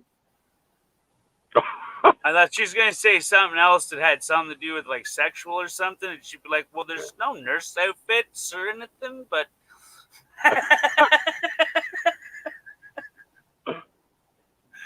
I was waiting for something. I don't know. 17,000 hours. That's insane. Wow. Yes, it is insane. And the even funnier thing is when I would join the new guild, they would get mad at me as I tried to tell them how to do things and went, well, this guild did it this way and that guild did it that way. And, oh, no, I'm a fucking female. We can't listen to her at all. She just gets to work and make all the stuff we need, and then we're gonna shit on her because that leader went out alone and then wants us all to come join him without mustering the troops. I'm sorry, do you know what muster means? Gathering. Yeah. No, muster means that before you go out and fight the enemy, you muster your troops and let them know it's time to go fight. And we all go out together. A roll call. Well, roll call is we just all stand up here. Make sure everybody's all there, gathered up, put into the little. Now, what I'm super pissed about here is that guy kept going out alone without mustering us first. And then he calls us out individually that we're supposed to come die with him. And he's... Well, that Billy Rocky Cowboy, what the hell? Is he from Australia? Crikey, mate. Crikey. Look at the croc right there. Start to that cut. Look at it. Isn't it beaut? He's making noises like I just watched Lightning Jack again today. That's the Paul Hogan movie. Do you remember Paul Hogan? He was Crocodile Dundee, right? Yeah, he's the guy that ironically died from a snake. Wait, Did he? what? Yeah, he's known for or wait, I mean the actual Crocodile Dundee, like the guy that used to go out and like bear hug and headlock a fucking crocodile, and ooh, the butte right there. Wait, You know? no, that's No. That's I'm Steve talking Irwin. about the act. Yeah, I'm Talking talking about Steve Irwin. yeah. Sorry, my bad. Steve Irwin. I got killed by died from a stingray. Was it? I thought it was a snake. No, It was something poisonous. Got stung by a stingray. Are stingrays Yeah. poisonous? They're barb. Yeah, they got him here. Oh, okay. There we go. Yeah. Okay. He got it. He got stung. He didn't go to the hospital. He got an infection. Hmm. Poisonate away at it, cause gangrene to set in, probably. I guess, who knows? But yeah, they got slimy shit on them. It's not really poison, but yeah, it poisons you. And this is why I'm never going to leave Michigan, because we only have 2 poisonous snakes. And if you get to the hospital within a couple of days after your ankle starts swelling, you're okay. What do you got? What do you got poisonous in Michigan? Rattlesnakes and copperheads? What do you got? No rattlesnakes. We have copperhead. Wait, no, I mean diamondback and Mississauga. No copperhead. So you got rattlesnakes. But they're chickens. What? They run away if chickens. where you coming. Yeah. Our snakes Well, here would rather run away than bite you. Most snakes do. Most of them do. Not all of them, but most of them would run from you. A year or two ago, I was watching this guy do a live stream, and I believe it was Texas, and there was a poisonous snake that bit him, and he took a shot back and put the end of the shot back on the wound and just kept it there for like 20 minutes. Yeah, I don't know about that. Yeah, I mean, Have you heard of PDF, Ordinary Farmer? yeah. He'll go out there with a camera in his hand, with a phone in his hand, and film himself catching a damn rattlesnake. Yeah, he's done it twice. He's nuts, man. Apparently, was it's good if you can suck the poison out before it reaches any main bloodstreams. Did you watch the thing in Mayo, Florida from yesterday or Saturday? Yeah, it was a big protest. I don't think I did. Protest in Mayo, Florida. PDF, they give him a hard time. So Jeff is here, was there. Rogue Nation was there. My Eye on You. Well, there was a bunch of people there. Am I allowed to talk about Eric? Yeah, why wouldn't you be? Sure. I love Eric. Eric's cool. Ole, ole. Ole, ole, ole. Happy fuck the cops day. My family gets so mad at me for singing it. I loved it when they sung it in that courthouse after he beat that case. They all kind of sung it in it was like acoustics. It just rang through the whole place. Like singing in a silo. I missed that, but I'd like to have watched it. I'm sure it's on there. I have to find it. It's an old one. It's back from when it was the Eric Brandt show, but I believe it's now called The Real Mr. Brandt, the channel. Right. Actually, it might have been back when he was just Eric Brandt, and then he became the Eric Brandt show, then The Real Mr. Brandt. I really, really, really, really hope he sues them and shoves that right up their ass. Really do. He just cashed a $30,000 check. Oh, yeah. Did he go through the Fifth Circuit yet? Or would it be the 9th? I don't know. Where is he? Colorado. I am unreasonably mad that he can't talk to Abity. Wait, what? Those two are like brothers. I'm reasonably mad that he. Yeah, I got that talked part, to but why Amity. can't they talk? Amity is what? Liberty Freak, right? Yeah, Liberty Freak TV. Amity Azari. Yeah, but why can't they talk? Oh, because that is a witness in the case, and he's no longer allowed to speak with him because they A did witness for the prosecution or the defense? thing. The prosecution or the defense? They're just trying to take away, just messing with him. They're trying to figure out some other reason to arrest him. So they're stretching the laws. Yeah, the only reason why he couldn't talk to him is if he's on the opposing side, if he's a witness for the state or something. If he's not a witness for the state, then he can talk to him. That's unless the state plans on calling him. He can't even talk to his own defense. Oh, and what they just tried to violate his bond order because people came up and hugged him as he's pushing his things out, the bin of the legal documents. He had both his hands on the legal documents, pushing them out, and people came up and hugged him. And they're trying to violate his parole for that.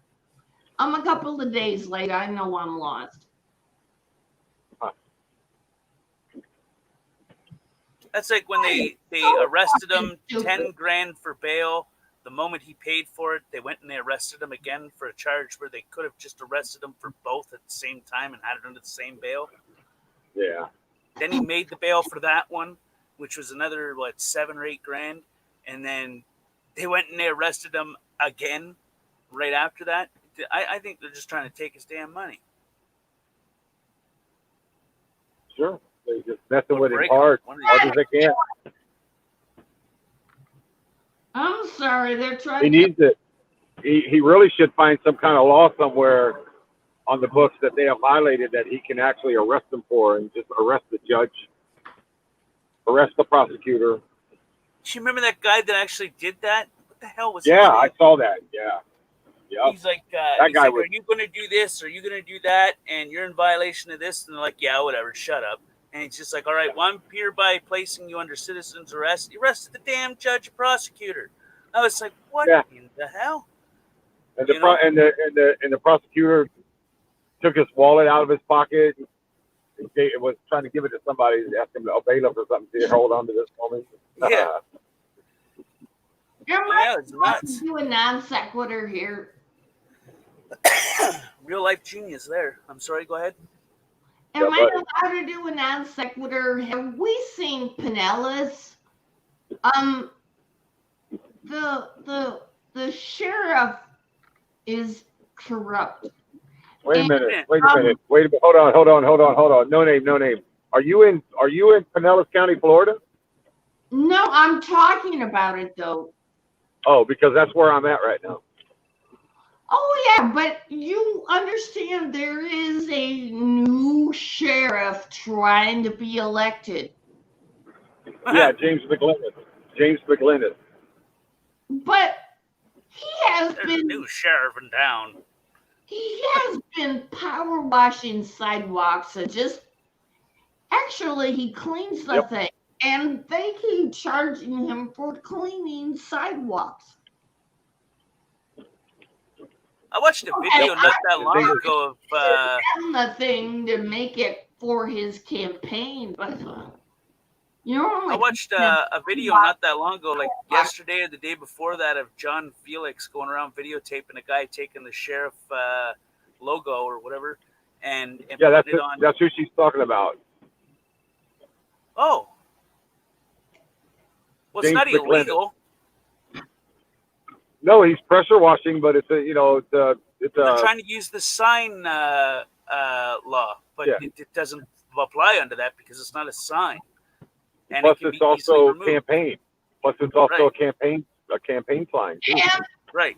If the sidewalks weren't so dirty, you couldn't power wash them and leave your message. Yep. Right. Where's the money going that's supposed to go to street sweeping, street cleaning? You know, public resources to clean these things and He keep them tip cleaned a top. little bit.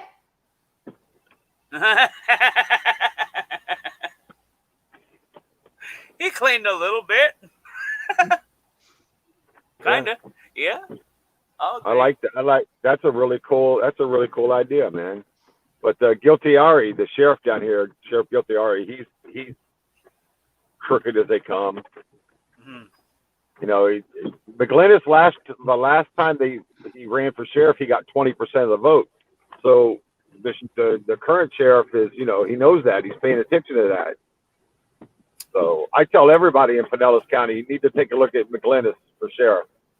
I've been paying attention to this. They have been harassing the one candidate in an unreasonable manner. Yeah.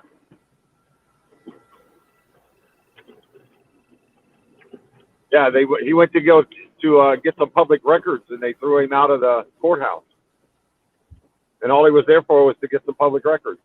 Mhm. Yep.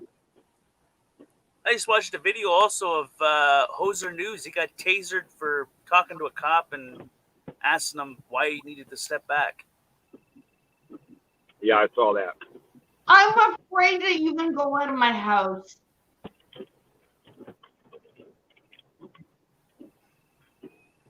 Don't let the fear paralyze you. I'm not afraid to go out of the house. I'll just I don't have like all those subs to go live on YouTube, but I can go live on Facebook, and people see it. Hear it. Bobby, you gotta be dressed if you come in. You got to be what? I'm just warning the husband that I'm live on camera. I'm telling him he's gotta be dressed if he comes in. Yeah, she put on her clothes. You do the same. No. Funny. No, I'm protecting you. I don't want you getting fucked. Whoa. Right?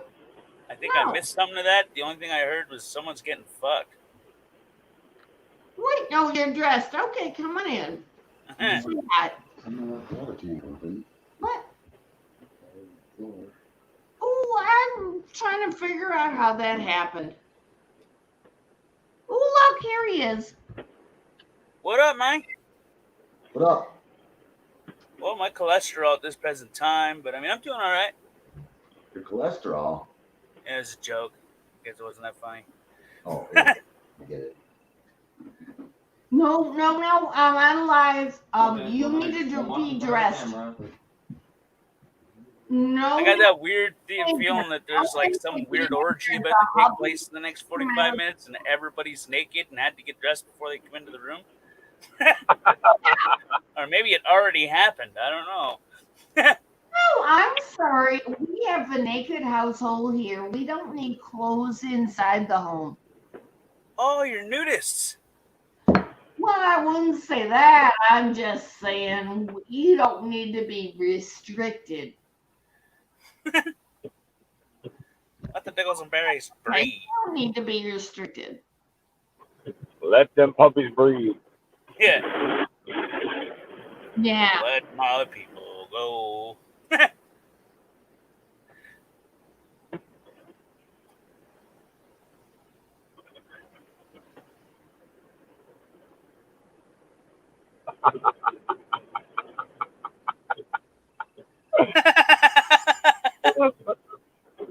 That's awesome.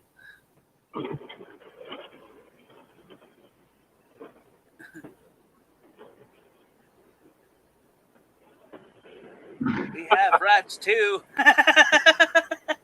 Yeah.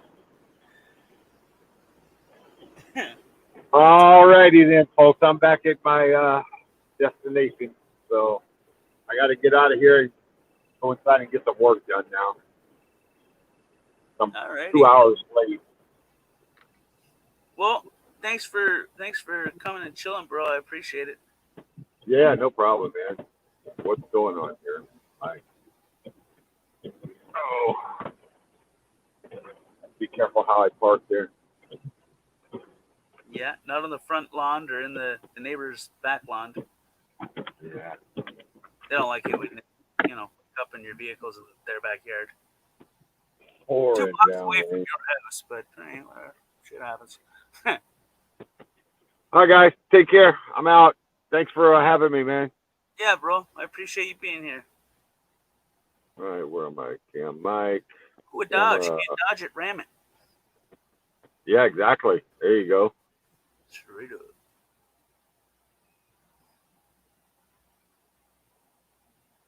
What the hell? Everybody dipped. Alrighty. We're now at 11 hours, almost, kind of. So I think I'm gonna end it here. I'm pretty sure. So yeah. Later, Clarence. Again, I appreciate you coming up and chilling. And same for No Name and Blue Eyes and somebody else come up here and I cannot think for the life. Oh, JD.